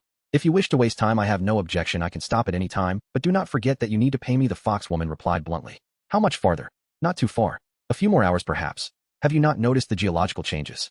The black wolf-headed man gazed out at the gradually changing grayish-blue mountains, his anxious mood easing somewhat. Your chosen location hasn't been claimed by others, has it? Huh. When did you become so timid, Hey Qian? It's just that your cousin is injured, and one less, isn't it? If someone has already staked a claim, we can simply take it back. There is nothing to negotiate here. Besides, that foolish dog of a cousin of yours caused us to lose a ship and a significant amount of resources while rendering our most crucial exploration vehicle inoperable. He has proven to be more of a liability than an asset. Mind your words. We are wolves, not dogs. Cut it out. He's unconscious, and you're still nitpicking over wolves and dogs. If he wakes up, he might yet have the chance to be a wolf. If he doesn't, he won't even qualify as a dog. The black wolf-headed man ground his teeth in frustration, but after glancing at the monitor displaying his still unconscious cousin, he let out a long sigh and fell silent. Had it not been for his cousin's ship crashing, he would not have found himself in such a passive position, being ordered around by the foxwoman. Within the deep and dark rock tunnel, beams of bright light illuminated the rock walls where specks of starlight faintly twinkled against the dull gray surface. Brother, we should be approaching the location of the ore vein. Look, metallic particles are appearing on the rock wall. Second brother, go collect some samples and analyze the composition to see if it matches the data from the detector. Understood, brother. The two vehicles came to a gradual halt. In the front vehicle, the second brother in the passenger seat opened the door and jumped out. He approached the rock wall and swung his pickaxe vigorously a few times, causing several stones to break away. He picked up a small piece and placed it into a compact or analyzer at his waist. After a brief wait of several seconds, the device completed its rapid analysis. Brother, everything checks out. The composition matches that of the detector, though the current yield is still quite low. Excellent, let's get back in and continue forward. The dark green heavy exploration vehicle came to a halt in a dip at the foot of a small hill. Captain, this is the location. The equipment's detection results indicate that if we dig down from here, we will reach the ore deposit within 100 meters. The leader of the horsehead men nodded. Have we determined the type of ore? Captain, the device shows it is a YBCO crystal, or it belongs to the category of rare metal crystals, highly valuable. The black-faced horsehead man brought the screen before the captain. Furthermore, it also indicates that such a large vein may possibly be accompanied by the exceedingly rare flash crystal, or flash crystal. You mean the type that can amplify the energy of laser weapons by over 100 times? The horsehead leader took the screen and meticulously read the detection report. Yes, it is indeed that kind of high-grade flash crystal found in advanced laser weapons, a definite strategic resource. Moreover, this flash crystal is a consumable. Once the energy within a piece has been exhausted, it must be replaced. The demand is immense, and it is in short supply on the market. Only the 4 major interstellar mining companies can guarantee supply. Other smaller firms cannot locate veins of this, or, without further ado, let us hasten to set up the equipment and commence mining right here. We will first extract YBCO crystal, or, and delve deeper to explore. Even if we do not find the flash crystal, or gathering more YBCO will still yield profit. The horsehead leader felt a surge of excitement. Such a vein is not encountered every day. Since we have found it, we must secure it. The black-faced horsehead man retrieved his set of capsule equipment. He selected several large mining machines and positioned them before deploying them. Bang, bang, bang. As a few clouds of white smoke dispersed, the initial structure of a small mining site was completed. It is unfortunate that these capsules are single-use and cannot be reused. These devices cannot be transported once set here. Such a pity. The black-faced horsehead man observed the machines, appearing his mood somewhat mixed. You know the price of reusable capsules. They are entirely different from single-use ones. A single-use spatial capsule merely requires the spatial force to compress the object into a small container, whereas reusable capsules need to possess spatial attributes. Though they also have usage limits, they contain star crystal powder or particles.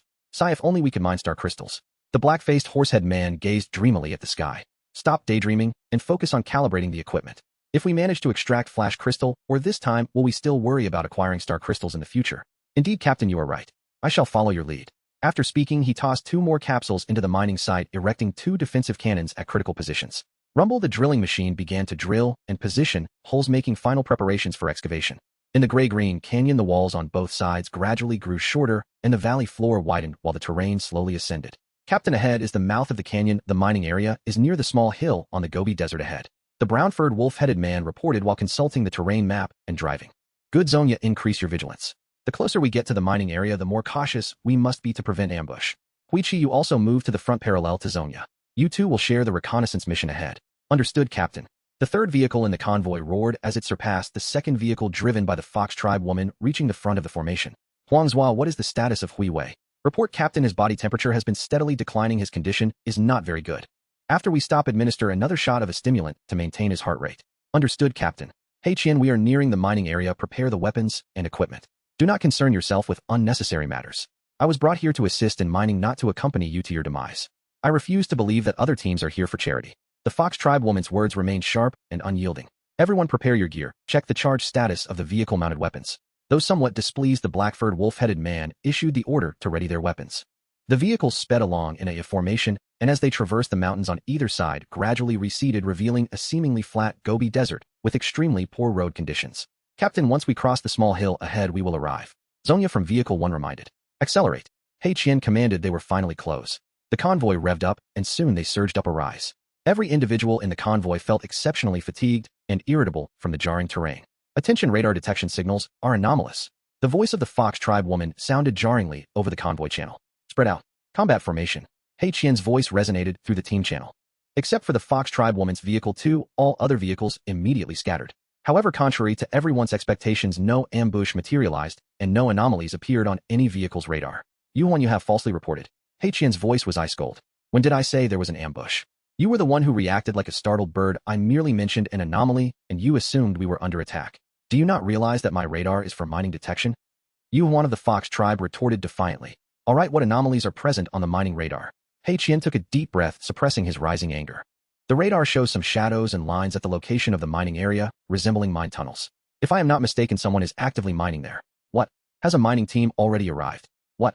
Do you not believe it? Just climb up the small hill ahead, and you will see for yourself. Yuan was also somewhat irate. A prime mining site had been preemptively claimed, and the orientation of the mine tunnel clearly indicated they were heading deeper, where rare and high-value special ores awaited. Yuan shared the radar detection display image with all vehicles. Look for yourselves. The rare ores in the depths of the vein are about to be exhausted. Hurry. We must stop this team. This is our deposit. He Qian's voice held a hint of madness. With an unsuccessful descent, a cousin unconscious, the exploration vehicle destroyed, and a series of humiliations at the hands of the Fox tribe woman, He Qian was in a foul mood. Now the ore deposit he regarded as his own had been claimed by someone else. He could no longer endure it. The vehicles climbed up the small hill in succession, revealing a small mining site in operation at the foot of the hill. Several unmanned small mining trucks streamed out of the mine entrance, dumping their loads of ore onto a pile. Boom! The defensive cannon at the mining site fired its shell. The heavy transport vehicle carrying He Qian's cousin was struck, launching into the air before crashing down and rolling down the slope. No. He Qian's eyes widened, and he slammed his hands on the steering wheel in frustration. All vehicles. Charge. All weapons. Open fire. I want every member of that mining team. An eye for an eye. 3 vehicles immediately charged forward, with only the vehicle of the Fox clan woman, Yuan, lagging behind. Boom. Another shell struck the front side of the vehicle driven by He Qian. The immense shockwave nearly overturned it. He Qian abruptly swerved the steering wheel to avoid a single pit ahead. His right hand lifted from the wheel and slammed down onto the launch button on the control panel. Bang! A missile shot forth from the rear compartment of the vehicle, adjusting its trajectory in midair before diving fiercely toward the defensive artillery in the mining area. Explode with all your might. Swoosh, swoosh, swoosh. 3 more missiles hurtled toward the defensive artillery in the mine.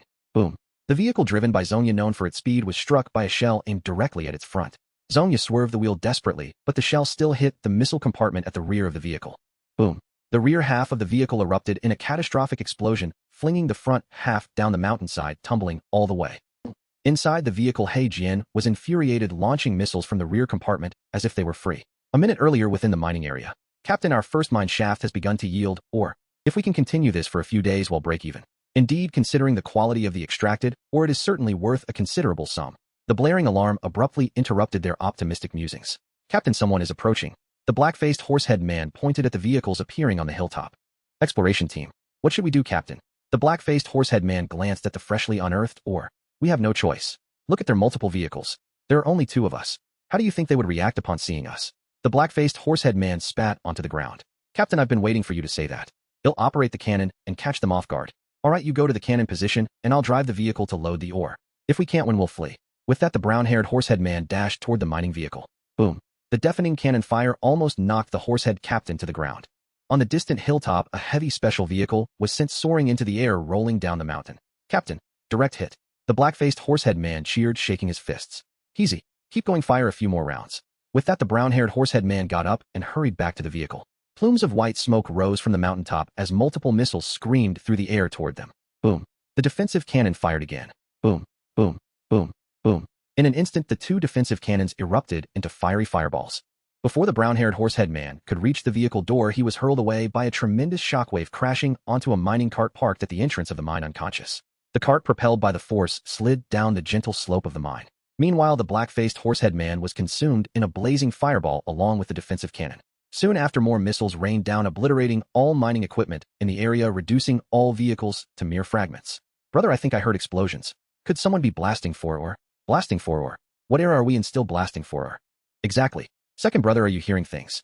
Old second is not mistaken, there is indeed a sound, but I can't discern it clearly. In our family, old second has the best hearing. Third brother, look up at the tunnel ceiling, something is glowing. Gee. Old third stopped the vehicle and leaned out the window to gaze upward. Indeed, a fist-sized transparent crystal was glowing above. Watch this. Old third produced a metal claw and tossed it upwards. The claw securely grasped the glowing crystal. With a firm tug, crack. The rock behind the crystal was severed.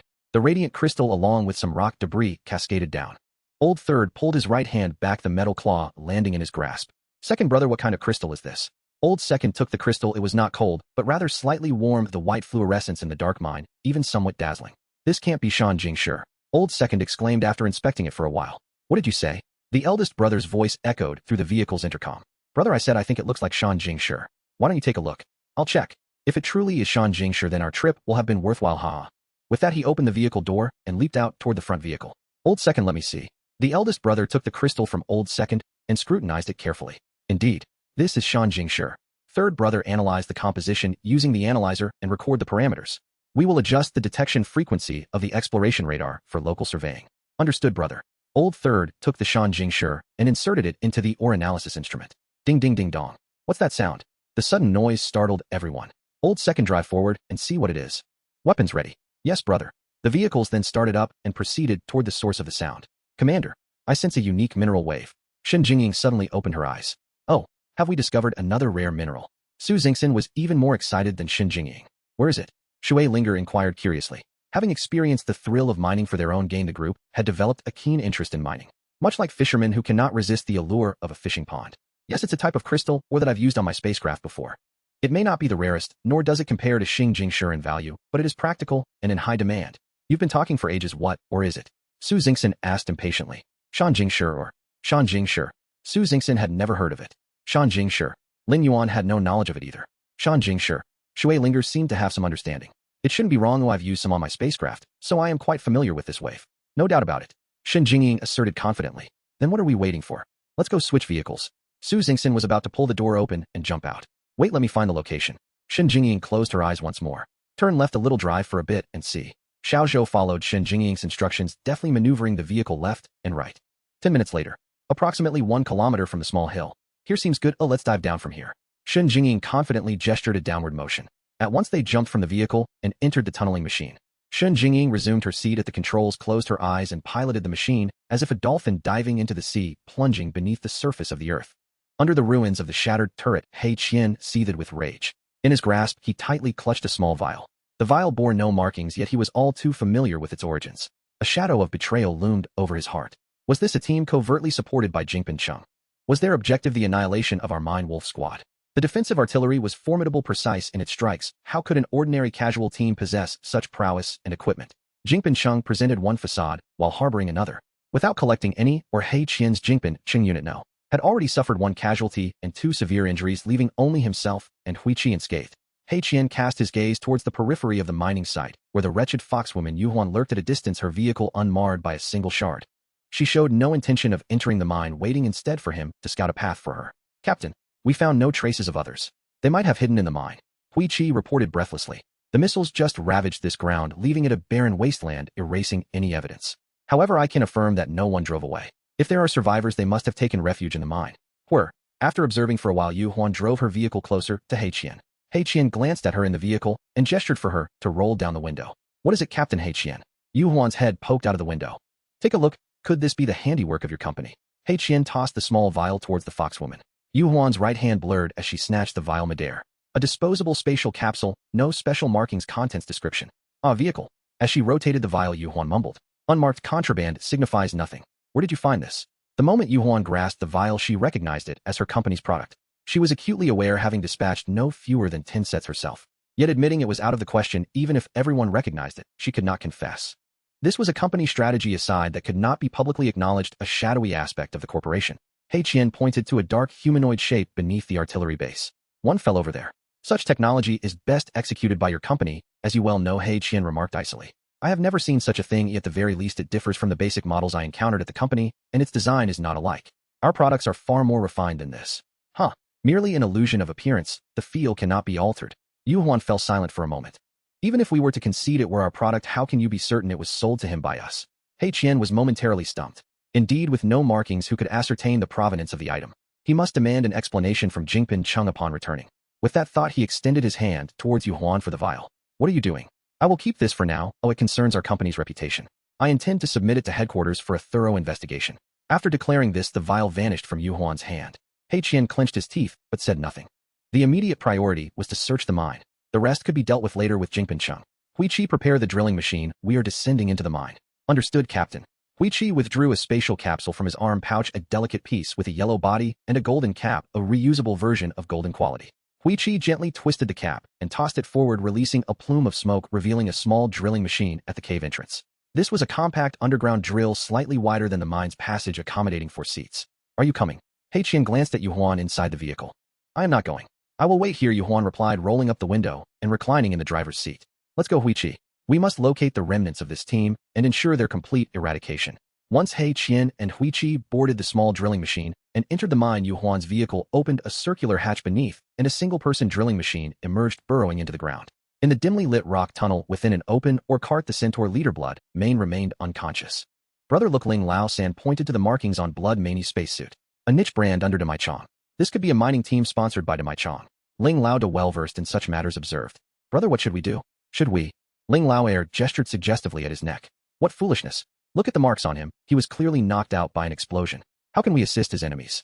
Ling Lao stroked his beard. Let's have Xiao Mei wake him up and give him some weapons to seek revenge. We must hasten to find the Shanjing stones. Every piece we unearth is profit. What's wrong, big brother? Ling Xiao hurried over upon hearing the commotion. Wake him up and help him regain some strength, Ling Lao instructed, pointing at the centaur Bloodline. All right, said Ling Xiao, her twin horns emanating a faint green glow. Everyone around felt a refreshing surge, alleviating their fatigue significantly. Cough, cough, cough. Bloodline opened his eyes, startled to find 4 gazes fixed upon him, one with a horn radiating green light. Where am I? You are in the mine. You arrived here aboard this vehicle, and you were unconscious. We rescued you, Ling Lao explained, patting the small cart. You saved me. I am eternally grateful to my saviors. Bloodline scrambled from the cart, bowing deeply before Ling Lao. Oh no, please don't. Ling Lao rushed forward to assist him. We crossed paths by chance. We merely offered a helping hand. You need not express such gratitude. We noticed your injuries, and let Xiao Mei help restore your strength. Now that you are well, we shall part ways. With that, they turned to leave. You saved me, making you my benefactors.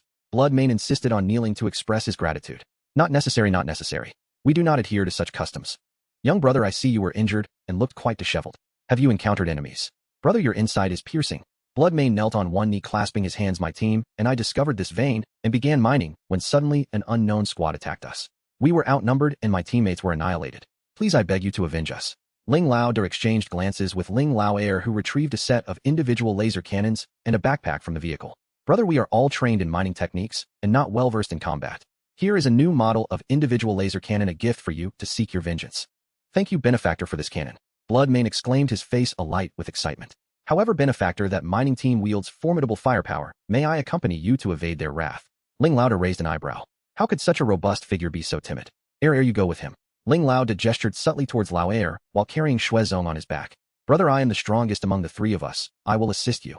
Upon finishing his declaration, Ling Lao Air retrieved his personal weapon system from the vehicle. I truly do not wish to return. Oh, allow me to accompany you. Shuezong was well aware of Ling Lao's intentions, yet he genuinely did not desire to meet his demise. He understood that the enmity between him and the team on the ground was irreconcilable. Let us proceed. We shall ambush them in the mine and strike them unawares. Ling Lao Air, being the tallest in the group, towered over Shuezong by a head.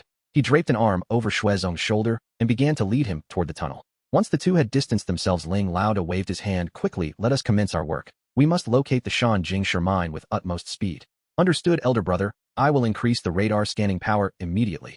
Ling Lao leaped into the vehicle and adjusted the mining radar to its maximum capacity. Onward, elder brother. The radar indicates the path ahead. Ling Lao ushered his younger sister into the back of another vehicle and continued to follow Ling Lao. Xinjing had her eyes closed as the drilling machine continued its descent. Must we continue digging downwards? Su Xian inquired, a hint of curiosity evident in her voice. Indeed, Shenzhou is an energy-rich or predominantly found in substantial chunks that reside within the deeper strata of the Earth. While there may be occasional deposits at shallower levels, they are merely products of geological activity and not their original geological layers, Xinjing explained patiently. Does that not imply that Shenzhou is exceedingly difficult to discover? Lin Yuan asked. Precisely, ores that form within deeper geological layers are increasingly elusive, she affirmed. Some, even when located, prove to be exceedingly challenging to extract. However, the vast majority remain completely undiscovered. Shui Ling Air sipped her juice. I understand. Exploration entails finding the ore and leaving the rest to the mining team. Those deeper ores remain undetected, thus buried in obscurity. Miss Shui is correct. There are innumerable mining stars to explore, and hardly any mining team revisits a particular star for further exploration, Xinjing remarked, glancing at Su Xian, who seemed poised to ask another question. So it is no wonder that your gem clan is particularly sought after, Su Xian concluded. Indeed, if a mining team is fortunate enough to have a gem being with extraordinary talent, their exploration efficiency surpasses that of ordinary teams by at least 30, and the value of identified ores also increases by at least 30. Captain Lin, you have struck gold. Shui Ling Air exclaimed with a smile. Captain Lin saved my life. I joined the team of my own accord, Xinjing interjected hastily. For this expedition to the mining star, we owe our gratitude to Xinjing. Without her, we would still be scouring the surface like other teams, lacking such an intriguing journey, Lin Yuan stated, as he produced several bottles of drinks. Come, let us raise a toast. Cheers. The drilling machines continued their descent. Commander, we are nearing our destination. The detector indicates that the external temperature is rising, and we should soon behold the Shenzhou vein. As Xinjing's words faded, the previously dark screen erupted into blinding brightness. Su Xian raised her hand to reduce the brightness. It is time for little transparent to shine go forth. The star crystal mouse once more emerged from the conduit beneath the control panel. The light ahead of the drilling machine gradually dimmed, then vanished entirely. Let us proceed. There is more to uncover, Xinjing urged as she continued to navigate the drilling machine deeper. In another drilling machine. Captain, there's something I feel compelled to say, Hui Qi remarked as he piloted the drilling machine, his gaze shifting to the side at He Qian. With just the two of us here, speak your mind. I sense that our current expedition has been particularly fraught with misfortune. Hui Qi recounted their misadventures since landing. Captain, do you suspect that the Fox Clan woman might be problematic? After uttering this, Hui Qi turned his head away, fixating on the screen of the control panel, avoiding He Qian's gaze. He Qian fell silent. He was reluctant to believe that Yu Huan posed an issue, yet it was undeniable that she consistently benefited from his misfortunes. This gave rise to his suspicions. With our team suffering significant casualties, it is not prudent to engage in long-distance maneuvers. I propose we take a moment to regroup here. During this period, we shall no longer require her mining radar. Her command ends here. Understood, Captain. I will follow your lead. Slow down. We have traveled for quite some time, and I believe we are nearing the end of the mine tunnel. He Qian scrutinized the screen, noting the freshly hewn marks along the walls, yet the path ahead remained shrouded in darkness. Focus the lights on the tunnel's end. Moments later, all headlights converged upon the tunnel's terminus. An irregularly shaped large opening emerged on the screen. Have they fled? He Qian could scarcely believe his eyes. Chase them. I must ensure they pay the price. Hui Qi pressed the accelerator to the floor, propelling the drilling machine forward at an accelerated pace. As the drilling machine burst forth from the irregular opening, an explosive sound resonated. Boom! A shell struck the side of the drilling machine. After a violent jolt, the drilling machine came to a complete halt. Hui Chi pressed the accelerator several times, but the engine remained unresponsive. The earlier shot had obliterated the drilling machine's transmission system. Captain, I will eliminate them. Hui Chi wiped the blood from his face. Wait, let us fire our remaining shells first, lest we encounter further ambushes. Open fire. Boom. Boom. Boom. Hui Chi guided the cannons on the drilling machine, unleashing the remaining shells into the darkness ahead. The entire cavern trembled. Have they lost their minds? If they collapse this place, none shall survive. Shuezong exclaimed to Ling Lao Air beside him. Indeed, Ling Lao Air was a formidable character. He had anticipated that He Qian's drilling machine would pursue upon spotting the mine tunnel's exit and had preemptively excavated a hiding spot near the entrance. As expected, just as Ling Lao Air surmised, He Qian was caught off guard and struck, decisively rendering the drilling machine incapacitated and nullifying He Qian's mechanical advantage. It is of no concern, just look at the ore here. The entire tunnel surrounding the mine is rich with metallic veins. It is impossible for it to collapse. Fear not. When they emerge from that drilling machine, you shall strike them hard. All right, I shall heed your advice. Shuezong recognized that Ling Lao Air possessed genuine skill, both brave and cunning, though regrettably not part of his own team. After a barrage of shells, the mine fell into silence. As Shuezong prepared to venture out, Ling Lao Air seized him by the arm. Wait, they might be probing. If you go out now, you can be certain they will hit you hard. Indeed, 10 minutes later, another round of artillery fire echoed through the cavern. Go now. At this time, they have truly expended their ammunition. Bloodmane heft the single-person high-energy particle cannon and charged forth. Seizing the moment of his vulnerability, he aimed to take his life. The enmity had been established. What need was there for any semblance of decorum? It was time to act decisively. Bang! The deformed hatch was completely obliterated. Greytooth was the first to leap through the opening. Boom! As anticipated, Greytooth was sent flying by a blast, his fate uncertain. Clang! Boom! A dazzling explosive shell detonated directly. Bloodmane was momentarily blinded, his vision lost amidst the overwhelming blast, while the deafening sound rendered him hearing impaired. Oh, I can't see. Bloodmane instinctively stumbled backward. As he felt a wave of heat surge past his face. The visor of his helmet was nearly melted. The intense heat singed the hair from his face. As he hit the ground, he quickly rolled over and began to crawl backward. However, Black Spear did not afford him much time. Another flash of light pierced through, striking Bloodmane's back directly. His spacesuit was seared, leaving a massive hole, exposing charred flesh beneath. In less than a second, Bloodmane found himself teetering on the precipice of death. Save me. In that moment, he realized that only Ling Lao Air could offer salvation. Ling Lao Air regarded the steadfast Black Spear on the side of the spacecraft and gently squeezed the trigger. A beam of long-charged high-energy laser shot toward Black Spear's face. Simultaneously, a blue shield rapidly materialized before Black Spear, and the laser collided violently with the shield, unleashing a cascade of high-energy particles that illuminated the scene in vibrant hues. Trouble. He possesses active personal defense equipment.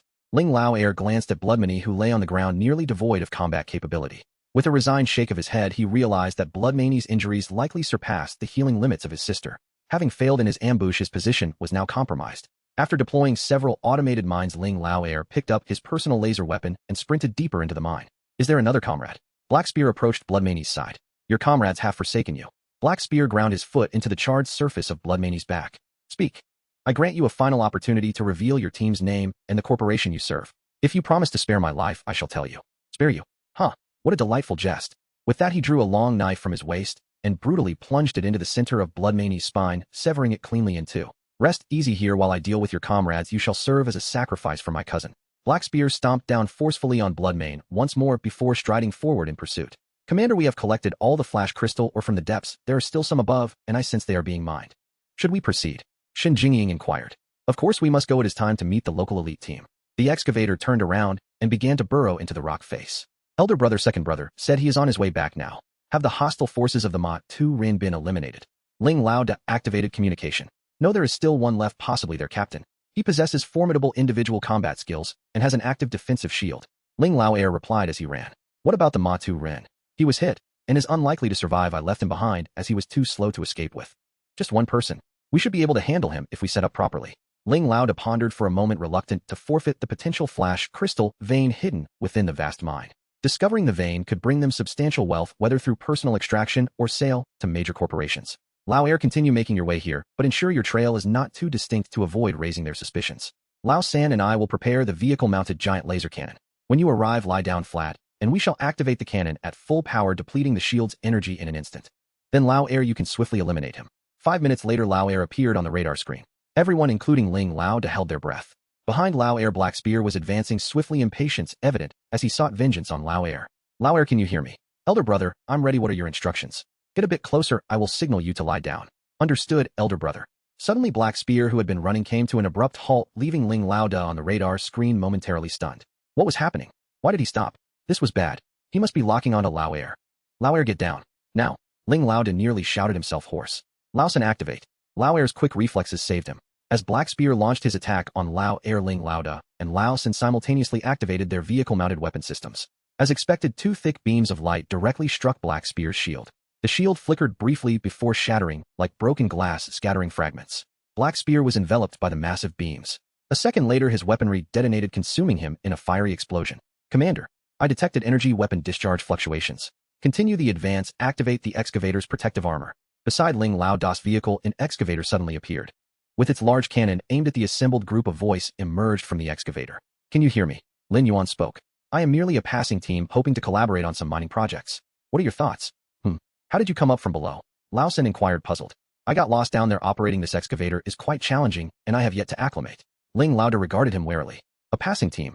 No one would easily believe such a claim. I do not know what you all are doing, but please believe I mean no harm. We can work together. Collaborate. Ling Laoda responded, skeptical. Indeed. You provide the coordinates, and I will assist in the extraction. We can split the mind, or 50-50. How does that sound? What if we do not agree? Do not agree. Then there will be no further discussion. Simultaneously, several cannons on the excavator fired. Both vehicles were blasted away. Even far off, Lao Air was not spared, rendered unconscious by the sheer force of the shockwave. In an instant, the entire underground cavern was engulfed in smoke and chaos. This was the most decisive action you've taken since I met you, Shui Ling Air observed, looking at Lin Yuan. Alas, they were unwilling to cooperate in the extraction, and there was a substantial amount of flash crystal awaiting my collection. I could not afford to relinquish the ore I had secured, so I had no choice but to act against them. Commander, you are utterly handsome, Shenzhou cried, waving her fist. Precisely. If they refuse to cooperate, then everything will be ours, Su Xingxin said, glancing at the screen to assess the impact of their strike. That's the spirit. A team like ours walks the mining worlds with impunity.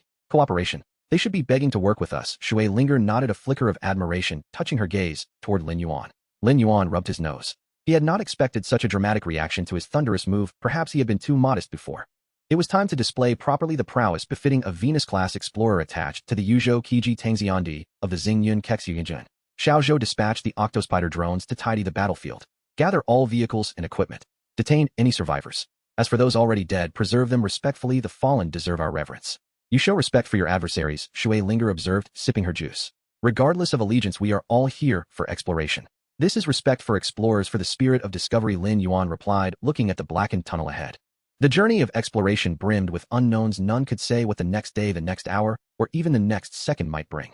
To fall along the path of exploration might be the fate of many adventurers. He shook his head and emptied his mind of such thoughts. Let us move on. At that moment, Lin Yuan's Huizhang Kongjian contained 7 more Viakang, each housing members of Shanling Zaiduai and Quangling Zaiduai, the 4 from Xinling Heiqian and Huiqi of Quangling and Madoyuan Suizong. Their vehicles and gear, though battered, had been collected as well. 10 minutes later, Xinjingying steered the tunneling machine to a rock face. We can't continue along the cave's corridor, we must break through the wall. I also sense a large seam of Shanjingshi Quang has dwindled a little. Someone may have already found this shallow vein, Xinjingying said, urgency in her voice. No matter. If another crew beat us here, consider them our collectors, Shui Linger declared, imperious. Lin Yuan's mind flickered to a post-apocalyptic novel he had read earlier. When force is decisive, might really becomes right.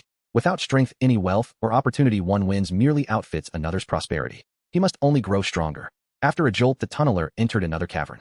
On the screen, a small mining rig stood before a luminous rock face. A micro-excavator hammered at the glowing Shanjingshi chunks, peeled away slowly, and occasional shards detonated in blinding flashes. Clearly, those working the vein lacked proper Shanjingshi extraction equipment.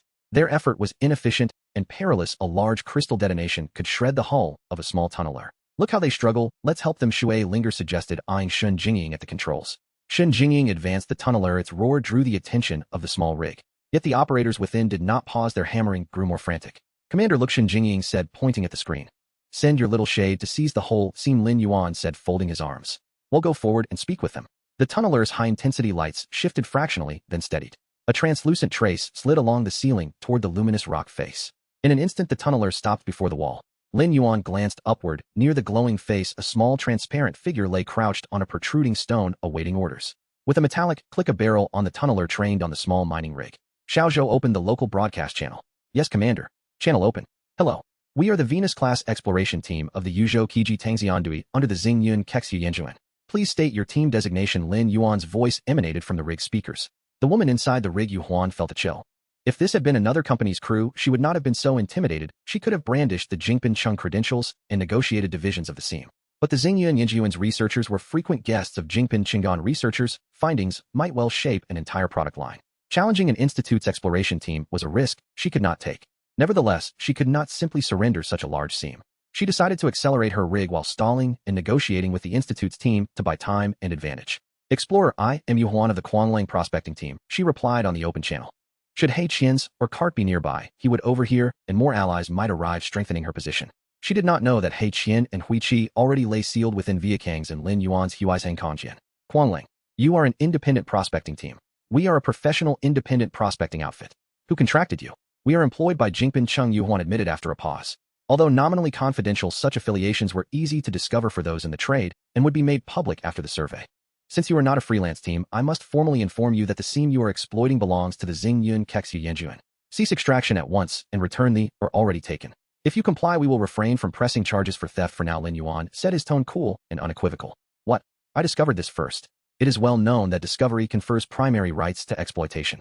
Even as researchers, you cannot flout the most basic rules. Inside the tunneling machine, Shui Linger had her fingers poised over the launch button. A gentle press would instantaneously reduce the small tunneling device at the muzzle to mere fragments. Lin Yuan waved his hand to Shui Linger, gently easing her fingers away from the button. This mine was indeed discovered by us first. You need not question this fact. Our exploration equipment is the most advanced developed by the Research Institute.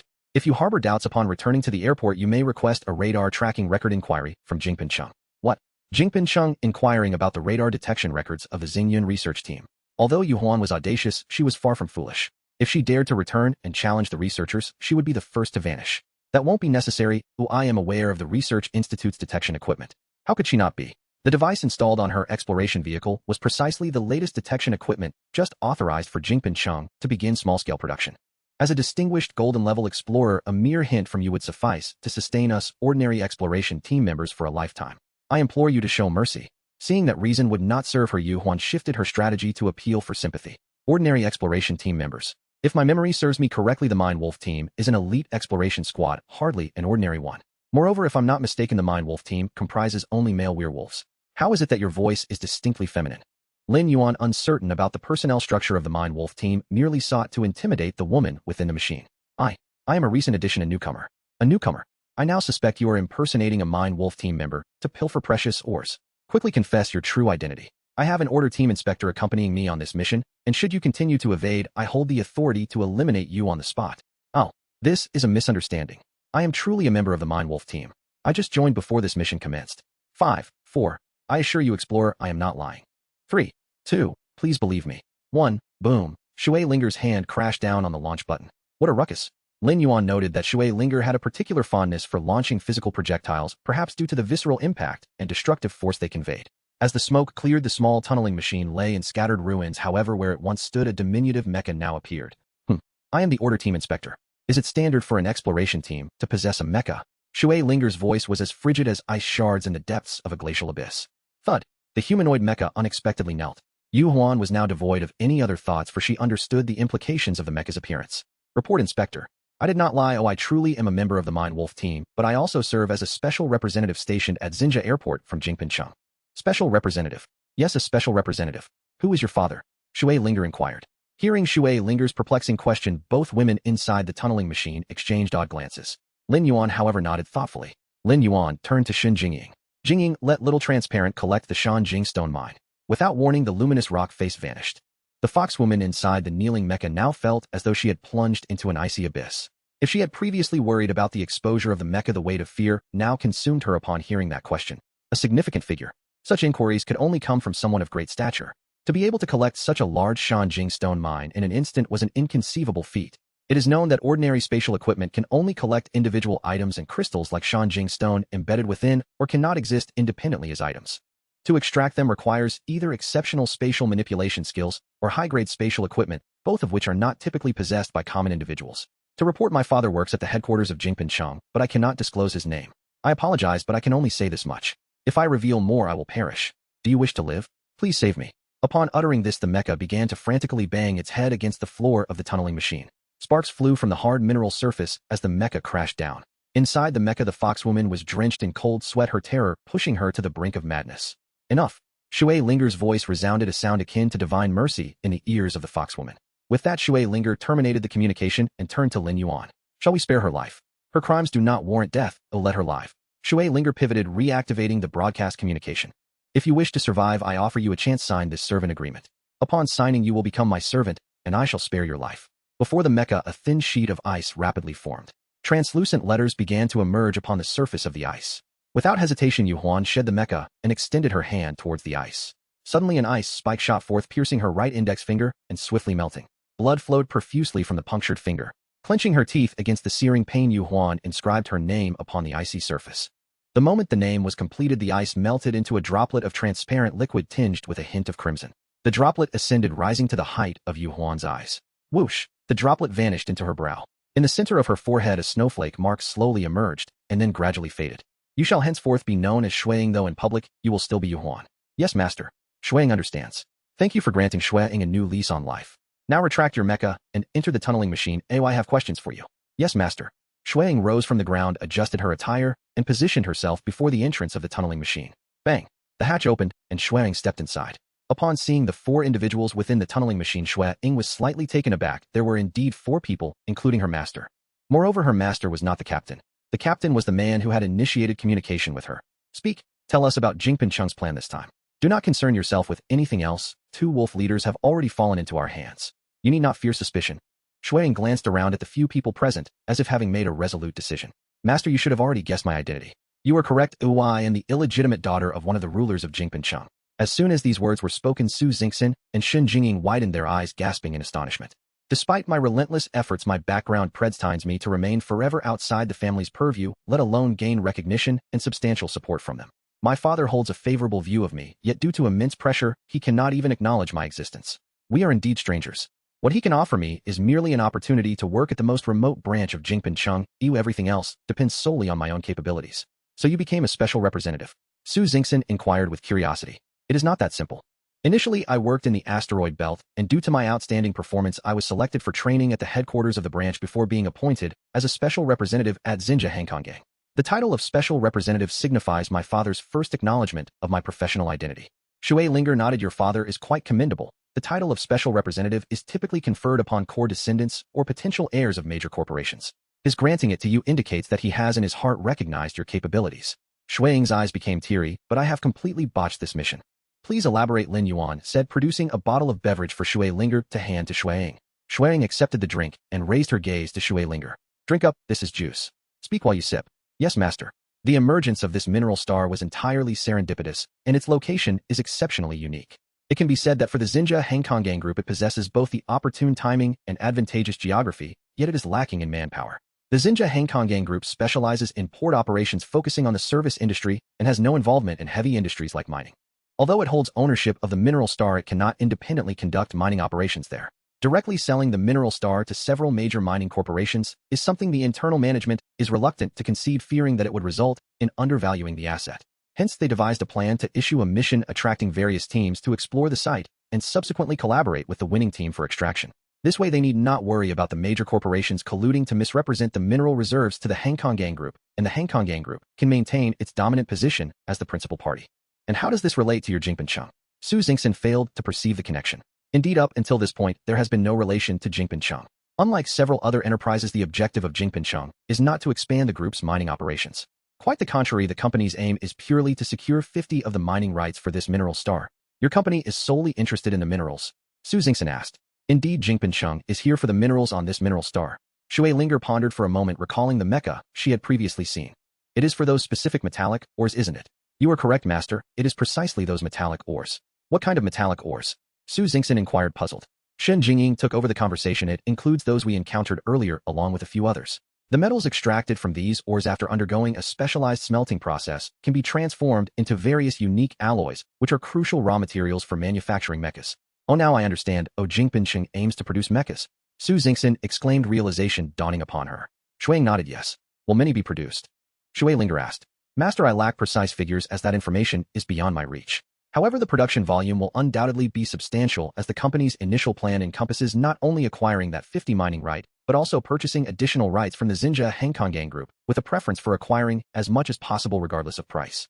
Wow, Su Xingxin gasped how many mechas could be constructed from the entire mineral star's metals to require such a volume.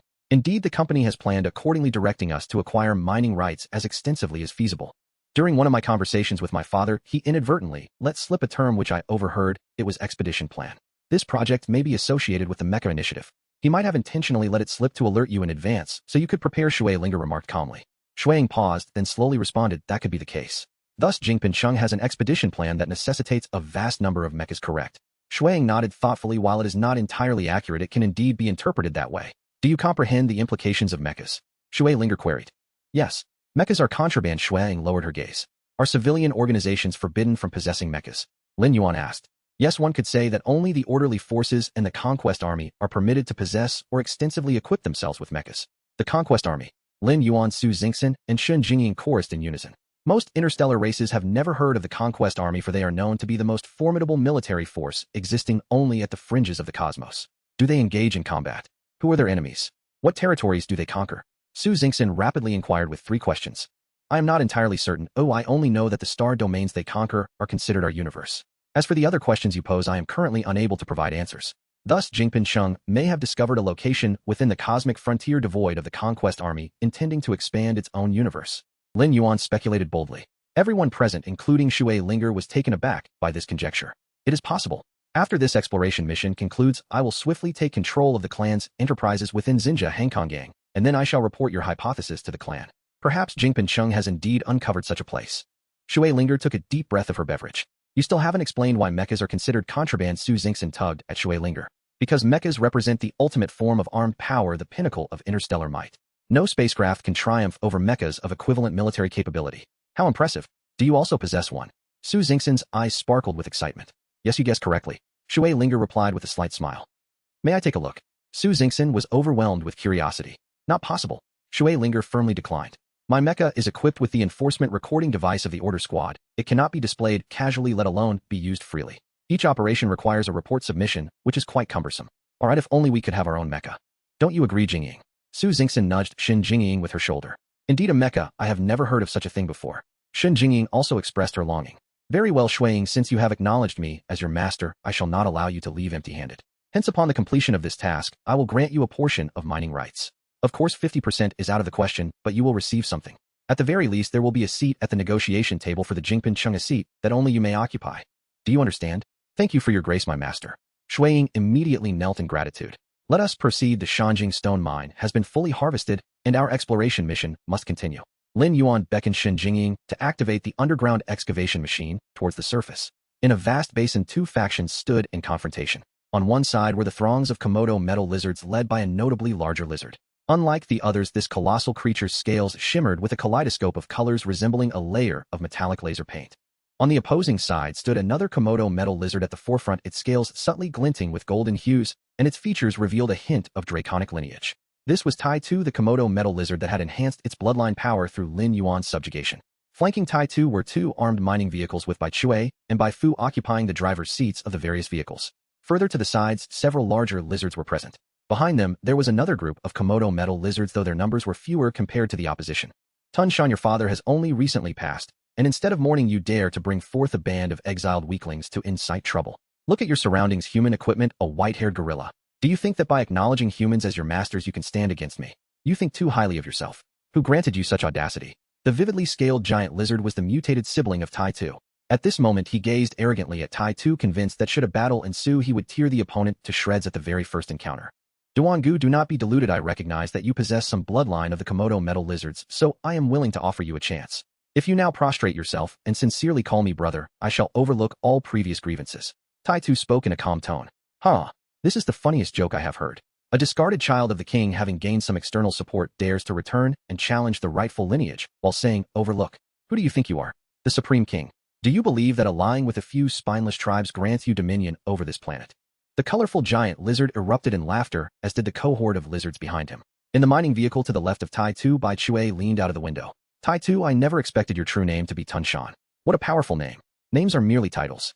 I am called Tai Tu now, a name bestowed upon me by my master representing my utmost glory. Bai Chui waved his hand dismissively. Alright, Tai Tu sounds great, very imposing. But I say our weapons are ready, when shall we strike? There's no point in merely exchanging words. Ready, ready. Look at those 2 small hills behind us. Soon Bai Fu and I will feign retreat, driving the armed mining vehicles up there. Each hill will serve as a launching site. Over there at the edge of the basin, you can see the 4 circular mounds. They are the attack positions constructed by 4 octopus spider robots, hiding 4 medium laser cannons within, just awaiting your command. After introducing the firepower arrangements he had just completed, Bai Chue licked his lips, preparing to charge with the mining vehicles. Very well, we shall proceed, as you suggest. In the first wave, we all charge forward. You will feign retreat upon engagement, luring the enemy to pursue. Once they ascend the launch positions, we will counterattack and utterly annihilate them. Tai Tu outlined the basic strategy. Yes, exactly. Bai Chue withdrew his head into the driver's cabin, awaiting Tai Tu command to attack. Tai Tu turned to face his kin behind him. As you all have heard, you are the loyal ministers who once aided the late king. Because of you, the Komodo metal lizards have become the mightiest race on this planet.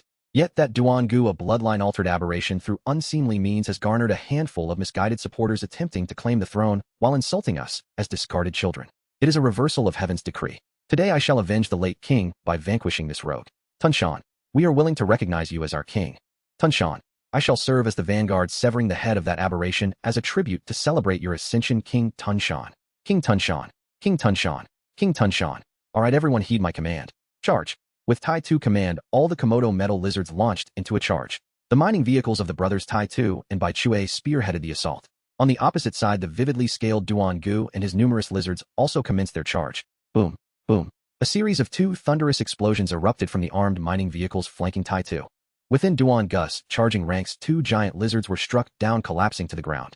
The lizards behind them began to scatter, some veering off, while others trampled over the fallen, causing chaos to erupt in their ranks. Boom, boom. With 2 more consecutive shots, another 2 giant lizards fell, further intensifying the disorder within their ranks. Xiongya, take your tribe and eliminate those 2 vehicles. The 2 armed mining vehicles had only fired 4 shots before Duan-gu felt a palpable threat. He had to eliminate the hazard quickly.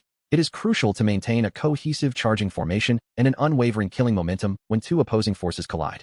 If the formation falters and the momentum dissipates, it will result in a one-sided massacre at the first engagement.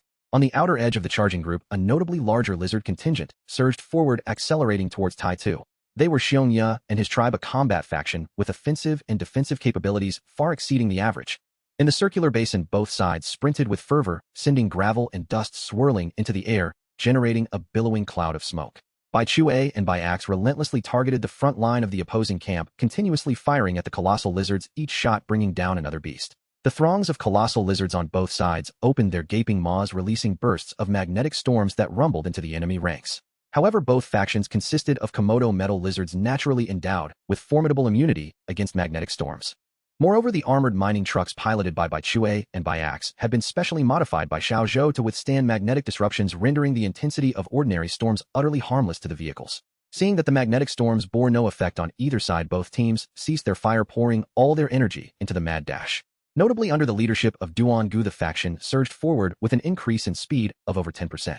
Bai Axe, after a few more shots, we shall retreat. Though our mining trucks boast decent defenses, they cannot escape being crushed amidst the metal lizard horde.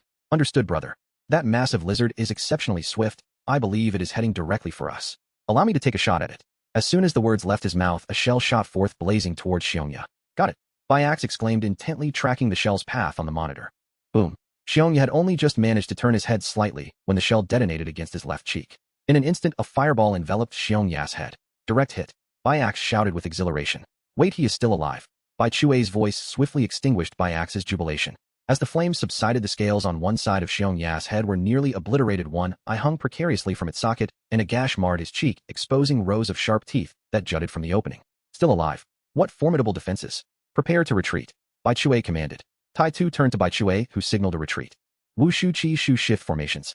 The 2 colossal metal lizards veered to the sides, prompting the teams behind them to follow suit. What was once a unified charge transformed into 3 independent groups, creating a gap that led directly to the rear. Retreat. Bai Chue shouted. The mining truck, executing a swift degree, turned towards the opening. Bai Axe followed suit, steering his vehicle into the gap created by the other team. Leader, the 2 vehicles have vanished. An officer behind Xiongya alerted. Xiongya had witnessed everything clearly. Those 2 relentless foes had indeed fled. In the blink of an eye, the 2 vehicles had disappeared into the swirling haze. If the vehicles are gone, let us seize Tunshan. We must secure the victory. The enemy has fled. Oh, we are on the brink of victory. Charge. The officer rallied the troops. Instantly, the entire assault force erupted in fervor, their speed increasing yet again. After a few breaths, the 2 factions finally collided. Wrath of the King. Tai Tu's eyes blazed crimson, and his attributes surged exponentially. The skill metal piercing activated simultaneously, his entire form transforming as his scales morphed into metallic spikes. The spikes, now enhanced by his bloodline, grew thicker, longer, and sharper, with a probability of triggering armor break. Huh. Tai Tu roared, his gigantic claws crashing down upon the oncoming Xiongya. In an instant, the already shattered face of Xiongya split, further scattering several of his teeth. Xiongya's gaze became unfocused as he could scarcely comprehend how, as the first warrior of the Komodo lizard clan, he was struck so easily, without even the thought of evasion. Bang! Smash! Thud! The colossal lizards engaged in brutal close combat, blood and flesh flying, scales scattering. The scene was utterly gruesome. Duangu stood at the rear, unleashing beams of light from his mouth. Indeed, Duangu, a mutated metal lizard, was not emitting magnetic storms, but rather elemental light beams. Among the various elemental beams, the earth element inherited from his mother proved to be the most potent. Each beam of earth elemental light struck the colossal lizards like a 1,000-ton pillar, fracturing bones, or causing internal organs to rupture, leaving many lifeless on the ground. One by one, more and more lizards collapsed beneath Duangu's onslaught, and Tai Tu faction began to falter. Oh! With a furious shout, Tai Tu knocked Xiongya to the ground once more. Then, with a swift turn, he drove his spiked tail forcefully into Xiongya's skull, pinning the once mighty first warrior to the earth. Tai Tu turned to gaze at Duangu in the distance, then surveyed the fallen lizards around him. Follow my command, retreat 100 meters, regroup, and we shall return to battle. With that, a surge of high-level bloodline energy erupted, paralyzing the enemy lizards in their tracks. The lizards of Tai Tu faction hastily withdrew. Chase them down. Do not allow them a moment's respite. Duangu's furious roar invigorated the stunned lizards, prompting them to charge after the retreating foes. Through the dense smoke, Tai Tu spotted two armed mining trucks on the distant hills, their legs firmly positioned. In the truck beds, colossal cannons had extended their long, thick barrels. Indeed, Xiao Zhou had modified the two massive cannons and installed them into the trucks. Tai Tu team raced ahead, while Duangu's team pursued closely behind. The swirling dust enveloped Duangu's team, entirely concealing the two enormous cannons that had now been raised. Meters, meters, meters, meters. As Tai Tu neared the meter mark, he inhaled deeply and bellowed, halt. The high-level bloodline energy erupted once more, causing all Komodo metal lizards to come to an abrupt stop. Tai Tu's own team was prepared and maintained their composure, while Duangu's squad was forcibly halted by the press of bloodline power. In that instant, each colossal lizard lost its balance, crashing to the ground. Simultaneously, Bai Chue and Bai Axe received the command, and the rapid-fire cannons began to unleash a barrage upon the staggering Duangu team. Tun Shan, you despicable scoundrel, how dare you resort to such underhanded tactics against us? Duangu seethed with rage, but before he could voice another word, the relentless barrage of shells rendered him unable to raise his head. After a frenzied barrage lasting over 20 seconds, the munitions of Bai Chue and Bai Su were nearly depleted, each retaining only a dozen rounds for emergencies. At this moment, the forces of Duangu had been almost entirely decimated. The ground was strewn with dismembered limbs and fragments, while the less fortified giant lizards were mercilessly obliterated by the colossal artillery shells. Even those with stronger defenses were left bloodied and maimed. Only a few of the mightiest, including Duangu, sustained minor injuries, their scales having shed significantly, and although blood flowed from various wounds, their combat prowess remained relatively intact. On the side of Tai Tu, after a brief respite of over 20 seconds, many giant lizards had somewhat recovered from their earlier fatigue. Witnessing the plight of their adversaries under the assault of the mysterious cannon, a fierce desire to vanquish every opposing giant lizard surged within them. Tai Tu's claws were raised high. Charge! With a rapid descent of his claws, the entire metallic giant lizard battalion surged forward once more. Although this charge covered a much shorter distance of approximately 100 meters, only Tai Tu's side was advancing. Conversely, Duangu's side was filled with wounded, unable to muster a coherent defense. The distance of 100 meters was traversed in the blink of an eye. The scene unfolded as a one-sided slaughter. Several, even dozens of giant lizards besieged a single opponent. No matter how high the defenses or how robust the stamina, they could not withstand the onslaught of many. Duangu's colorful scales had shed a portion, revealing pale skin seeping with blood. Observing his surrounded kin, he rose rapidly, channeling elemental energy. Bang! A shell struck fiercely against Duangu's cheek, exploding upon impact. The shockwave from the explosion violently jostled Duangu's head, nearly wrenching his neck. The earth element he had been concentrating dissipated and struck the eye socket of a nearby giant lizard, instantly deforming its face, leaving it limp and lifeless on the ground. Duangu, since you remain obstinate, let your blood appease the spirits of our fallen kings. With that, Tai Tu roared again, his rage manifesting visibly as a faint red mist began to rise from his body, enhancing his attributes exponentially. The dark golden spikes on him also shimmered with a flow of red light, raising the probability of armor penetration to With a powerful leap, Tai Tu vanished, leaving only an afterimage. In the next moment, a massive claw swept across Duangu's neck, inflicting 4 deep gashes that severed the trachea, esophagus, and blood vessels. Yet in a flash, the vibrant light from the wounds glimmered, perfectly healing, as if they had never been cut. Tun Shan, do you think mere brute force can defeat me? Did you see? A thread of undying power has coalesced within my bloodline. With you. You cannot slay me. Duan tilted his head back, gathering a pale blue elemental force in his mouth. Learning from his previous experience, Duan expelled the elemental energy towards Tai Tu before it could fully coalesce. A beam of pale blue light surged forth and Tai Tu raised a foreclaw to defend. The paw struck by the beam was instantly encased in solid ice, rendering it numb. Ah! Tai Tu bellowed once more, fully unleashing the power within his veins. Above his head, a colossal dragon's head formed from red fury flickered briefly. The ice covering his claw shattered into fragments. Clang! Tai Tu slammed his frozen forepaw onto the ground, causing shards of ice to scatter as his arm broke free. Undying power, you say? I shall see just how long this thread can sustain you. With that, Tai Tu lunged forward. Swish, swish, swish. In a flurry of 3 strikes, Tu triggered the armor penetration capability, resulting in 8 grievous wounds, exposing bone on Duan's neck. The vibrant light flickered again, and the 8 wounds healed anew. Before Duan could make a counteraction, Tai Tu, leveraging his superior physical attributes, forcefully pinned Duan beneath him. His foreclaws and hindclaws struck with rapidity, and under the armor penetration bonus, vital areas of Duan were repeatedly assaulted, resulting in continuous deep wounds that exposed bone. Duan's entire form shimmered with the radiant glow of healing light. 5 minutes elapsed, and the healing rate noticeably slowed. 10 minutes passed, and a wound on his neck remained unhealed. 20 minutes later, the once vibrant glow from Duan had dimmed to near invisibility, his body marred with deep, visible wounds. Lying on the cold, gritty ground, his blood flowed across the sharp stones. What now? Can you still recover? Tai Tu inquired. Before Duan could respond, Tai Tu swept his claw, severing a head from its robust neck. At the neck's severed edge, the vibrant glow had vanished completely. The treasonous Duan has been vanquished. All of you kneel and submit, and you shall be spared. Tai Tu brandished Duan's head for all to see. Bow to King Tun Shan. A giant lizard was the first to kneel in submission. Bow to King Tun Shan. Bow to King Tun Shan. One by one, the giant lizards fell into worship around Tai Tu. I am no longer Tun Shan. I am now simply Tai Tu. Bow to Tai Tu Wang. All metallic giant lizards echoed in unison. 2 mining vehicles slowly approached Tai Tu, and Bai Chui and Bai Su leaped from the vehicles. Tai Tu, congratulations on becoming the new king. Thank you both for your unwavering support in uniting all the mining clans. I shall reward you handsomely. Ha ha ha, dear brother Tai Tu, do not stand on ceremony. We are merely fulfilling Captain Lin Yuan's wishes, and as for the reward, you need not trouble yourself. We are not greedy men. Bai Chui's eyes crinkled with delight. For them, the success of this mission held little significance. The treasures they had acquired would undoubtedly elevate their fortunes. You need not be modest. My master has instructed that the reward will satisfy you both. After exchanging a few more words with the brothers, Bai Chui, Tai Tu turned to address the kneeling metallic giant lizard kin. From this moment forth, our sole mission is to guard the mineral veins for my master Lord Lin. To guard the mineral veins for Lord Lin. To guard the mineral veins for Lord Lin. To guard the mineral veins for Lord Lin. This marks the 10th type of rare crystal mine we have discovered, does it not? Su Xingxin inquired, gazing at the orange glowing or before her. I believe it is indeed the 10th if my memory serves me correctly, Shenzhou replied, while counting on her fingers. One would never have imagined that this metallic celestial body harbors such an abundance of crystalline mineral resources, Shui Linger exclaimed in astonishment. Even someone as well-versed as she, a descendant of a prominent clan, had never encountered such a diverse array of rare crystals on a single mining planet. During this period, we have practically completed the deep exploration of this planet's crust. The precise distribution map of the mineral veins has been finalized, and one could say our mission is accomplished. Do you have any thoughts on what to do next? Lin Yuan inquired, surveying the crew within the drilling machine's cockpit. Among them, the most astonished was the Fox clan's female member Shuiying. Initially, she believed her prowess positioned her among the elite teams of interstellar mining. Even without the assistance of the Mining Wolf Squad, she felt confident she could grasp the general distribution of the mineral veins on the planet. However, her time with Lin Yuan's exploration team revealed to her the concept of dimensionality reduction in combat. This team seemed to have an innate understanding of the locations of all high-value mineral veins.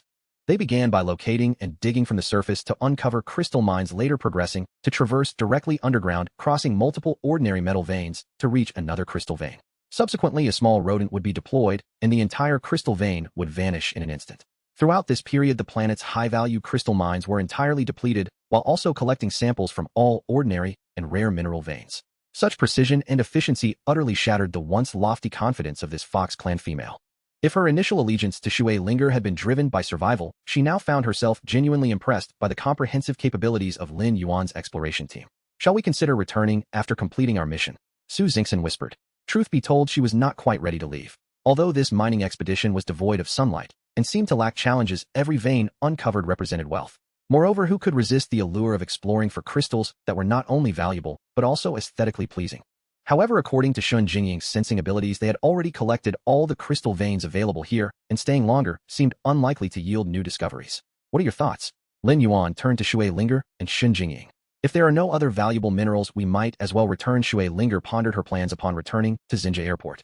Commander, if you agree, we could further explore the depths. Deeper. The mantle. It should consist of molten magma, thus not forming any mineral veins. Indeed, that is usually the case, yet this planet may differ slightly. Moreover, I am not suggesting we go to the mantle, but rather to the core, to the planet's stellar nucleus. To the stellar nucleus? Shui Linger was taken aback. She had not anticipated Shenjingying's audacious proposal. What's wrong with going to the stellar nucleus? Su Xingxin asked, puzzled.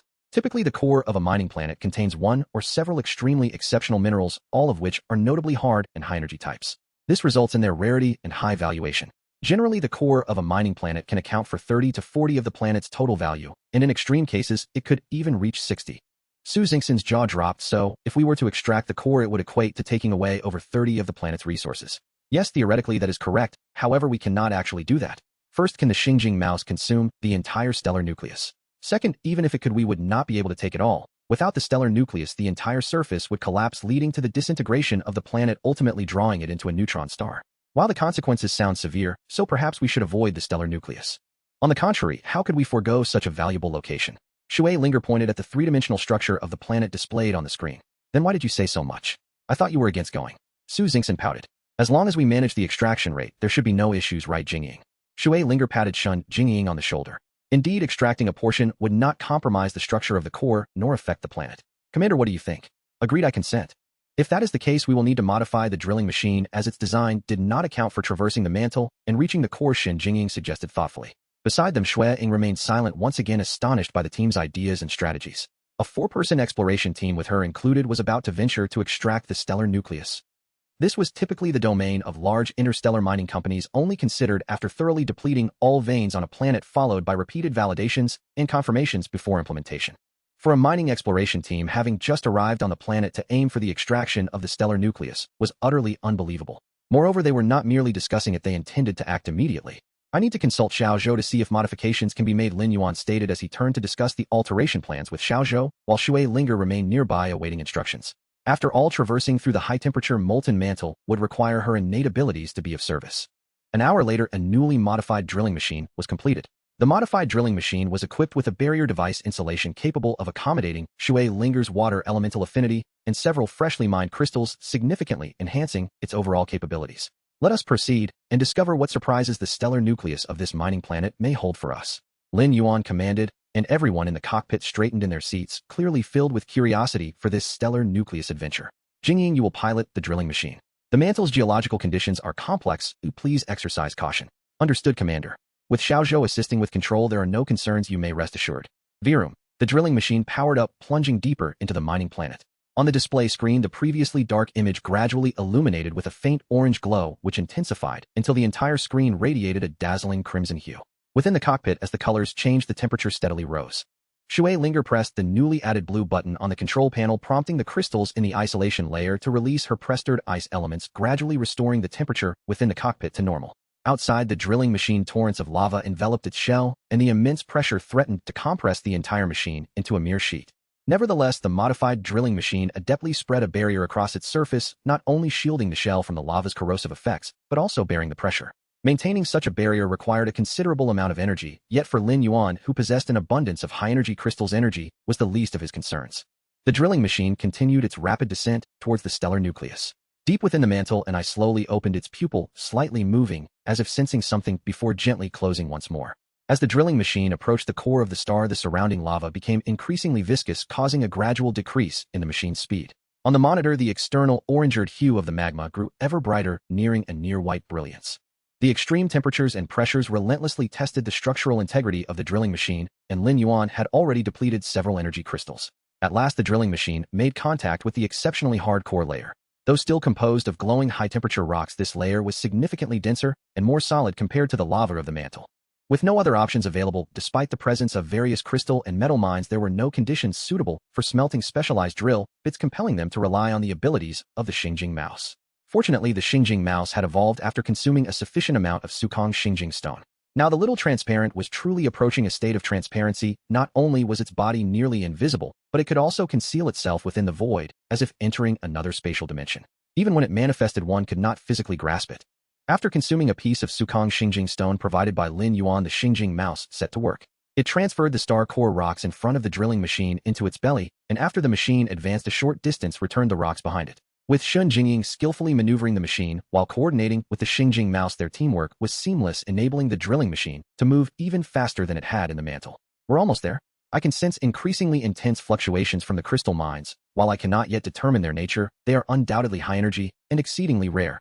Sweat beads formed on Shenzhou's forehead as managing the drilling machine, directing the Xinjing mouse, and simultaneously sensing the internal structure of the star core to plan the excavation route, placed a tremendous strain on her mental faculties. Here, have one of these.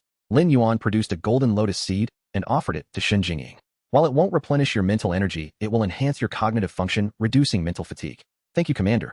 Shenzhou took the lotus seed and swallowed it instantly. Her mind became extraordinarily clear, erasing the previous fatigue and allowing countless superior exploration plans to emerge in her thoughts. You have such delightful items. Shui Linger remarked. What? Would you like to try one? Lin Yuan produced another seed. Never mind, this is not something just anyone can enjoy. They are exceedingly rare. I received this as a gift from a friend, and I still have some. You should try it. Shui Linger accepted one, saying, I won't taste it. As an elemental clan member, it won't affect me. I want to see if I can cultivate a plant from it. This flower is said to be exceptionally beautiful. It is indeed beautiful, a truly unique flower. Lin Yuan recalled the moment he first encountered the Xingyu Linglian at Tiger Roar Mountain. Commander, we have arrived. The group turned to the display screen where a blinding light obscured all discernible details, though it faintly suggested that the area directly in front of the drilling machine was even brighter. Shenzhou opened her eyes. It aligns with our expectations. The core of this mining star consists of a massive singular crystal mine. If my judgment is correct, it should be an exceedingly rare elemental diamond mine. Elemental diamond. Shui Linger gasped in astonishment. Indeed, elemental diamond. Shenzhou affirmed with conviction. I intend to secure the entire star core. Shui Linger declared, leaning forward on the control panel, her gaze fixated on the blinding screen. Huh, did you not say the star core could not be removed? Su Xingxin was startled by Shui Linger's reaction. This is an elemental diamond mine, one of the most valued resources by the elemental clan. Shenzhou explained to Su Xingxin. I never said we would take it now. I meant to inform my clan afterward that we, the water element clan, are willing to purchase this star core at a high price, Shui Linger clarified. Is elemental diamond really that significant? Su Xingxin inquired. Yes, while I am not entirely sure of its specific applications, I know that elemental diamond possesses immense allure for all elemental clans. This allure stems from the fact that elemental diamonds often exist under stringent conditions. Just like this star core with its high temperatures, pressures, and energies, the stones formed in such environments typically possess unique abilities. I only know that one ability of the elemental diamond is to transform into any elemental diamond, albeit each diamond can only undergo this transformation once. What do you mean? Are you saying the current elemental diamond lacks attribute distinctions? For instance, if Shui Linger, a water element, possesses it, she could transform it into a water elemental diamond. If a fire element were to acquire it, could it transform into a fire elemental diamond? Essentially, that's the concept. However, the details of the transformation are known only to the elemental clans, and I am not privy to them. I also lack knowledge regarding the utility post-transformation. Shenzhou concluded, glancing at Shui Linger. There is nothing to keep secret. Elemental diamonds represent a pivotal opportunity for all elemental clans. Pivotal opportunity. Su Xingxin seemed perplexed. Yes, a pivotal opportunity. Elemental diamonds can indeed change attributes once. This transformation consumes a substantial amount of internal energy, but does not result in a wasteful loss. Instead, it generates a corresponding opportunity based on the transformer's characteristics. If the elemental clan member can recognize and comprehend this opportunity, they may evolve to a higher level. However, without this opportunity, evolution becomes exceedingly challenging. Moreover, attributeless elemental diamonds can be utilized by all elemental clans to replenish elemental energy, enhance elemental strength, and refine elemental talents, making them highly versatile and valuable. Wow. If you acquire this star core, wouldn't you ascend to unparalleled heights within the water element? Su Xingxin's eyes widened in astonishment. Lin Yuan stroked his chin deep in thought. That is not feasible. A deposit of elemental diamond of such magnitude cannot be claimed by a single individual. Only the top figures of the clan hold such power. I presently lack the strength to do so, and must report back to the clan. Shui Linger turned to Lin Yuan. Captain Lin, I hope you can maintain confidentiality. If our water element clan secures this star core, we will certainly provide you with appropriate compensation. Lin Yuan pondered and responded, the star core is indeed immense. If extracted entirely, it could lead to endless consequences. However, how much can you secure after reporting to the clan? Shui Linger faltered at this question, unable to provide an answer. Although she was the first in line to inherit the water element clan, she was not the only capable successor. Moreover, such a diamond mine could not be overlooked by the clan's elite. Seeing Shui Linger silent, Lin Yuan proposed, how about this? We will take all the elemental diamonds from this star core. Shui Linger was taken aback. Lin Yuan possessed such audacity. You need not report within the clan. We can compute the dilemma of the mineral star's disintegration and perhaps discover a solution. Jingying inquire if Little Transparent can entirely consume this elemental crystal mine. Additionally, collaborate with Xiaozhou to calculate the critical conditions for the mineral star's disintegration. Yes, Commander, Shen Jingying replied excitedly. If she could acquire the elemental crystal from the core of the entire star, she would undoubtedly be a remarkable figure in the annals of the Gem Clan. Indeed, since our race possesses this mineral, how much can you possibly share? It would be wiser to take it all for oneself. If there's an excess, one could exchange some with the clan for other resources. That is the prudent approach. Su Xingxin concurred with Lin Yuan's sentiment. After all, there were only 4 members in their team, meaning each would receive a mere quarter of the share. Agreed. We shall proceed as you suggest. Shui Linger nodded. If they could resolve the issue of the planet's disintegration, taking everything would undoubtedly be the optimal choice. With such a substantial volume of elemental crystals, her next evolution would have a solid foundation. Commander Little Transparent has indicated that it can transport all the elemental crystals from within the star's core, but it requires additional void star crystals to expand and strengthen the space within its belly. Granted, let it proceed. The priority is to extract all the elemental crystals. Lin Yuan did not hesitate in the slightest. Report, Commander. Xiaozhou has completed the calculations. The elemental crystal ore constitutes approximately 60 of the star's core mass. If entirely excavated, it would indeed destabilize the structure of the mineral star. However, after meticulously verifying the mineral vein map, Xiaozhou discovered that in certain areas the elemental crystal ore nearly reaches the surface of the star's core, with some regions already connecting to the surface. Thus, once the internal elemental crystals are removed, the internal pressure will sharply decrease, causing the lava in the mantle to flow through these channels into the core to fill the vast void left by the excavated elemental crystals. This would also replenish approximately 30 of the mass, allowing the overall mass of the star's core to stabilize at around 70, which could barely maintain the stability of the mineral star for a short period without disintegration. Very well, let us proceed. Once the space within the star crystal mouse stabilizes, we shall commence. Within the dense lava surrounding the core, 2 eyes gradually opened, and beside a vast mouth was a bottomless opening from which small particles of elemental crystals were occasionally ejected. Suddenly the mouth opened wide, drawing in the surrounding lava along with the newly ejected elemental crystals. After a contented belch, the mouth slowly closed once more. This colossal creature was covered in black scales with fiery glimmers occasionally flickering across its surface, lending it an air of mystery. Commander Little Transparent is prepared. We can commence the collection of the elemental crystals. Excellent, let us begin. Yes. The star crystal mouse once again burrowed out from a small opening beneath the control panel. A few seconds later, the area ahead on the display screen, previously illuminated and dazzling, suddenly darkened as the very center of the star's core transformed into a void. Lin Yuan and the others felt their bodies almost lift off the ground as the direction of gravity seemed to shift simultaneously. From the rock walls of the vast cavity, hundreds of orange-red lava streams erupted, converging toward the center of the void. A powerful whirlpool appeared beside the mouth of the black-scaled behemoth, drawing in the surrounding lava through the hole from which it had previously ejected crystal particles. Startled, the black-scaled creature crouched near the opening for a moment, as if sensing something extraordinary, and then began to swiftly traverse the surface of the star's core. Inside the drilling machine's cockpit, the star crystal mouse had returned, its entire body glowing with energy. Clearly, the energy from the elemental crystals within the star's core had exceeded everyone's expectations. Seeing this, Lin Yuan promptly instructed the star crystal mouse to consume several more void star crystals. After a dozen seconds, the star crystal mouse's condition gradually stabilized. Let us depart. The star's core will gradually be filled with lava. While the outer shell remains stable and robust, we must leave this place swiftly. At Lin Yuan's command, Shen Jingying maneuvered the drilling machine to turn while the star crystal mouse began shifting the layers of star rock ahead. On the surface of the mineral star, several already landed exploration teams noted that their equipment felt somewhat lighter, while those descending were abruptly propelled back into space due to the sudden gravitational shift. Nearly all detection devices identified an astonishing phenomenon. The gravitational constant of the mineral star had momentarily diminished. The drilling machine sped forward with remarkable swiftness, and with the assistance of the star crystal mouse, it soon breached the outer shell of the star's core, plunging into the viscous lava within. Warning. Unknown life form approaching. Warning. Unknown life form approaching. A dark shadow flashed across the display screen. The crew was taken aback. A creature existed within the mantle of the mineral star. Thud. The drilling machine, which had been operating smoothly, was jolted off course. What to do? In this thick lava with its orange-red streams, it was impossible to discern the creature's movements. Zayas, who tracked the creature's movements. Report, Commander. The drilling machine's detection equipment is limited to it cannot locate the creature within the lava. This was a dilemma. The drilling machine was designed solely for mineral exploration and was equipped only with the most basic life signal detection devices. It functioned adequately in open spaces, yet was utterly ineffective in lava. Commander, I can attempt it.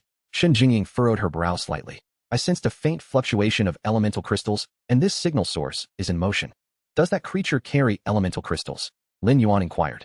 It is possible that its prolonged consumption of elemental crystals is the cause. The energy of elemental crystals is exceedingly high, requiring an extensive period for complete absorption. Shun Jingying continued to focus her senses. The drilling machine began to move as Shun Jingying guided it in pursuit of the enormous creature. Upon realizing that the strange machine trailing it had detected its presence, the massive creature turned and charged toward the drilling machine. Commander, it is coming straight for us. Lin Yuan's heart raced. Laser weapons. Particle beam weapons. These armaments would be ineffective in the lava. They could only resort to conventional projectiles. However, it was uncertain how effective they would be in lava. They would have to wait until the colossal creature drew closer before firing. Zayazu calculate the safe distance for the projectile explosion and simulate the projectile trajectory within the lava. Jingying, you shall operate the weapon system. Fire when we are nearer to maximize lethality. Yes, Commander. Meters. Meters. Meters. Meters. Boom. A high-energy explosive round shot forth from the cannon at the front of the drilling machine. The lava before the barrel was compressed into a massive vacuum cavity. Bang. The projectile struck the chest armor of the colossal beast, dislodging several scales beneath, which blood began to seep. Commander, the lethality is insufficient. That creature is still advancing toward us. Shun Jingying held the control stick tightly, slightly adjusting the direction of the drilling machine. Lin Yuan raised his gaze toward Shui Linger. Allow me to give it a try. With that, he walked toward the rear of the drilling machine. Take some of this, Lin Yuan said, patting the back of Little Transparent, as the Xingjing mouse expelled several elemental crystals. Shui Linger accepted an elemental crystal, choosing a piece the size of a fingernail and placing it in her mouth. In an instant, her aura transformed, a layer of deep blue ice armor manifesting upon her body. A bone-chilling cold radiated from Shui Linger. I shall proceed. With that, she transformed into a flurry of icy shards and drifted out through the rear hatch. Outside the drilling machine, the enormous black carmered creature charged directly at them, its gaping maw gathering a brilliant flame. This is dire. An orange-red torrent of molten lava erupted from its mouth. The drilling machine was nearly struck head-on. Warning, warning, warning. Barrier energy depleted. Imminent failure. Backup energy engaged. Barrier regeneration in progress. Within the drilling machine, everyone was taken aback by the sudden assault. Lin Yuan felt grateful that Xiao Zhou had been assisting with the operations. It was Xiao Zhou who had promptly activated the backup energy, allowing the barrier to hold, preventing the drilling machine from suffering a direct hit. Before anyone could fully recover from the recent attack, the drilling machine suddenly rolled sideways. On the display screen, a massive mouth rushed past the underside of the drilling machine.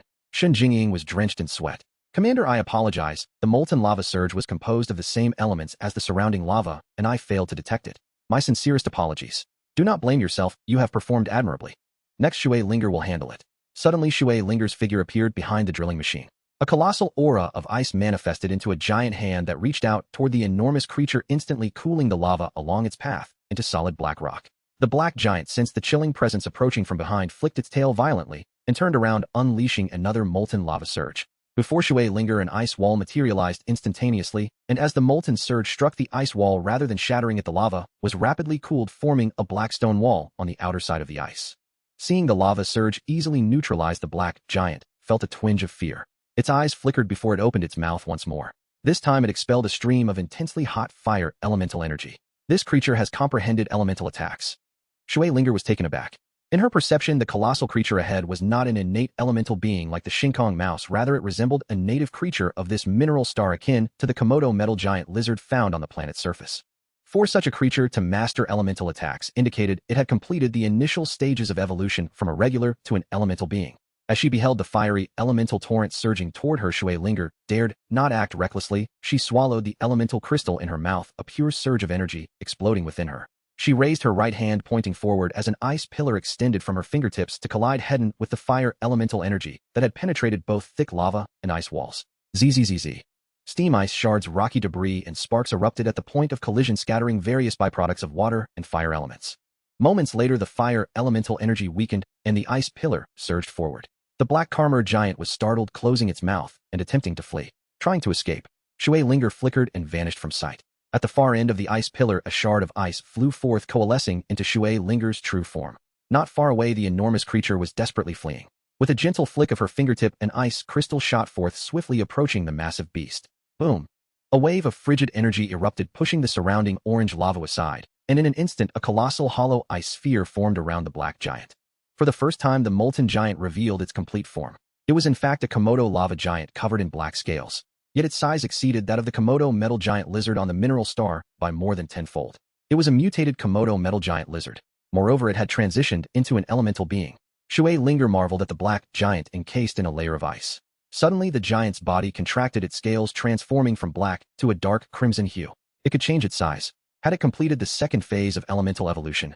At this moment, the Komodo lava giant had shrunk to a size comparable to that of a metal giant lizard.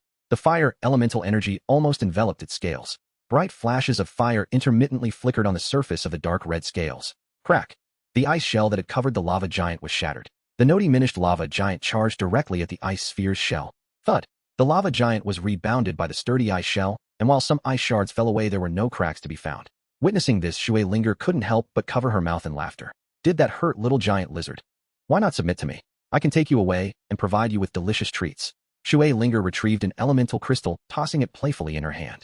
Glancing back at Shui Linger, the creature shrank once more, its fire elemental presence intensifying. In the blink of an eye, it had shrunk tenfold, resembling a small dog, its scales glowing a fiery red, each plate polished to a shine, with faint flames licking up from each scale. It had genuinely completed its second phase of evolution. As Shui Linger observed the pure fire elemental radiating from the miniature giant lizard, she confirmed her suspicions. Thud! Crack! The lava giant crashed against the ice shell once more, and this time the point of impact shattered into ice shards, creating a large pit, with numerous cracks radiating outward, covering nearly half the ice sphere's shell. The lava giant felt elated. One more charge would shatter the ice shell, allowing it to escape. This innate elemental creature was far superior to its current self. The near fracture of the ice sphere surprised Shui Linger. This was the ice armor cage she had formed after absorbing the elemental crystal, which had nearly been breached by the little giant lizard. With a flash of blue light from her right hand, countless pale blue ice particles shot from her fingertips and delved into the spherical ice shell. The cracks on the shell instantaneously healed, and the thickness of the ice increased by more than double. Do not waste your efforts. The fire elemental you have painstakingly accumulated should be reserved for further evolution. Your elemental heart has not yet fully evolved. Overexertion of elemental energy will lead you to stagnate in the semi-elemental stage. Shui Linger's tone remained calm, yet to the lava giant each word resonated like a heavy hammer striking deeply at its heart. Stay here, or shall I follow the members of the elemental clan and depart? The flames upon the body of the lava giant lizard flickered erratically. Elemental being, what is it that you seek from me? To her surprise, the giant lizard spoke. Shui Linger remained unfazed. You seem to have misunderstood the current situation. What I desire is your submission, your entirety, and not to extract anything from you. The lava giant lizard paused, then responded, I cannot submit to you. I have my mission. Your mission? Pray do tell. Once I complete my evolution, I must return to the planet's surface to rejuvenate my clan. Complete evolution. Your clan. Shui Linger laughed softly. Firstly, you can no longer continue your evolution here. You may have already sensed it. The power within the core of the planet has vanished. Yes, that very force which has always supported our continuous evolution. The giant lizard was taken aback indeed. After consuming the last few special crystals, the deep well had transformed into a vortex drawing magma, and he no longer felt that invigorating elemental force surrounding the core. The elemental diamonds within the core have all been extracted by us. If you remain here, the elemental power within you will gradually dissipate, ultimately regressing to your original form.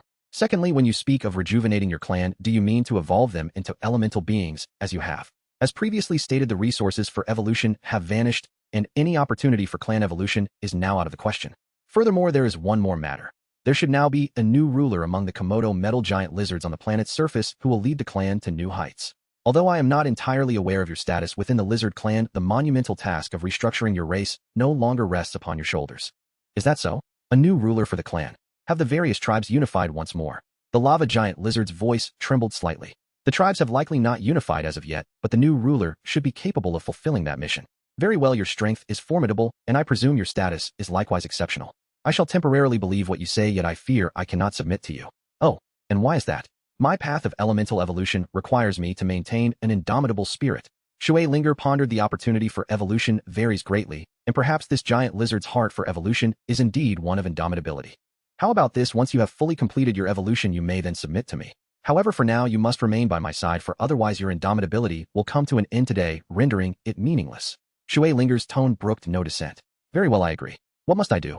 That's more like it. Here, swallow this. A droplet of crystal clear water coalesced at the tip of Shui Linger's right finger. With a gentle flick, the droplet shot towards the lava giant lizard. As the droplet flew towards him, the giant lizard, though still internally conflicted, opened his mouth wide and allowed the droplet to enter, swallowing it whole. Sizzle! A cloud of white mist erupted from the surface of the lava giant lizard. Although its scales still gleamed a fiery red, the flames had been extinguished, leaving only a metallic sheen. Fear not, I have merely sealed your fire elemental talent temporarily. From now on, you must seek my permission to wield your abilities. Additionally, the water element has infiltrated your elemental heart. You may maintain your indomitability, but should you harbor any ulterior motives, your elemental heart will be the first to explode. Follow me.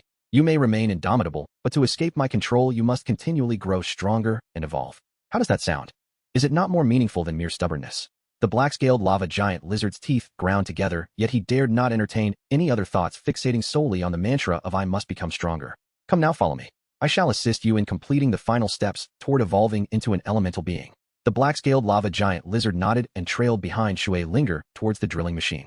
By the way, from now on you shall be called Xiaohuo Miao. Did you hear that? I heard you. I shall henceforth be known as Xiaohuo Miao. Inside the drilling machine, Lin Yuan observed the miniature giant lizard following Shui Linger. Can ordinary beings truly evolve into elemental beings?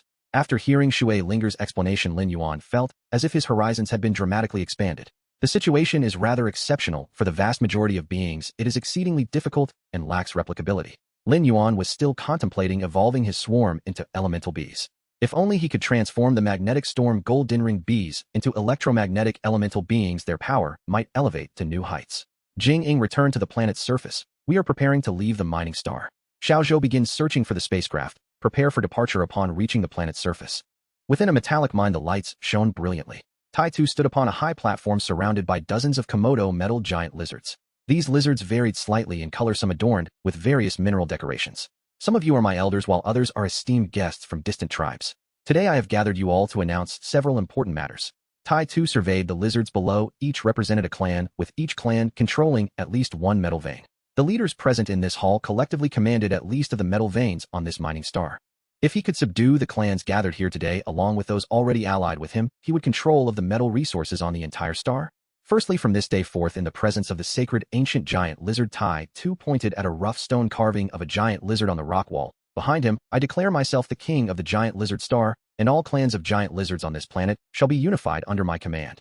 Secondly, from this day forth, in the presence of the sacred ancient giant lizard, all metal veins on giant lizard star shall belong to all Komodo metal giant lizards. Thirdly, from this day forth, a new royal cabinet will be established comprising 10 seats. 2 will be held by former royal members, 4 will be occupied by clan leaders who have fought alongside me, and the remaining 4 will be elected from among you. Very well, you have 5 minutes. I shall return in 5 minutes, and by then I hope to see the 4 representatives you have selected standing in the front row. With that, Tai Tu exited through the passage beside the stone carving. Immediately, the entire hall was surrounded by hundreds of robust metal giant lizards. What are you trying to do? I object. With so many tribes, we are only allocated 4 positions. That is far too few. I disagree. The mine was discovered by my ancestors, and we have occupied it for over a century. How can it be shared among everyone? Tunshin, child, you are resorting to plunder. The cavernous hall was filled with a cacophony of voices. 5 minutes later, Tai Tu returned to the high platform, and the chaos below remained unchanged. Silence. Under the intimidating presence of hundreds of giant lizards, the crowd gradually quieted. I am quite disappointed in you all. Tai Tu shook his head. Next, I will grant you 3 more minutes. I hope you seize this opportunity. However, this time I will first select a tribal leader to join the cabinet. Anyone willing may simply step onto the high platform and bow before me. The giant lizards exchanged glances, none daring to move, maintaining a silent consensus in hopes of pressuring Tai Tu to alter his earlier declaration. Suddenly, an inconspicuous gray-brown giant lizard rushed to the front of the high platform and deeply knelt before Tai Tu. The Tai Chan tribe is willing to follow King Tai Tu. Excellent. Tai Tu tossed a metallic token, declaring you will start as the 7th elder of the cabinet. You may decide the remaining 3 positions. The Shen Wu Wei here will now be at your command. I trust you will manage it within 3 minutes. Additionally, the integration of tribes is the trend of the future. There are currently too many tribes, and the ranks are not cohesive. You shall handle this matter. After speaking, Tai Tu exited the hall once more. In the lounge at the back of the hall, the brothers Bai Chui and Bai Fu were seated at a massive stone table, tallying their recent gains. They had also unearthed chunks of crystal ore. Although it could not be compared to an entire vein like Lin Yuan's, each piece would undoubtedly incite fierce bidding at the trade market at the aviation port. The brothers Bai Chui had certainly returned with bountiful rewards. Brother Tai Tu, do you not fear that the various tribes will harbor resentment due to your ruthless actions? Bai Chui inquired, polishing a crystal emanating a red glow. Brother Chui, with so many tribes, if we do not integrate them, chaos will inevitably ensue.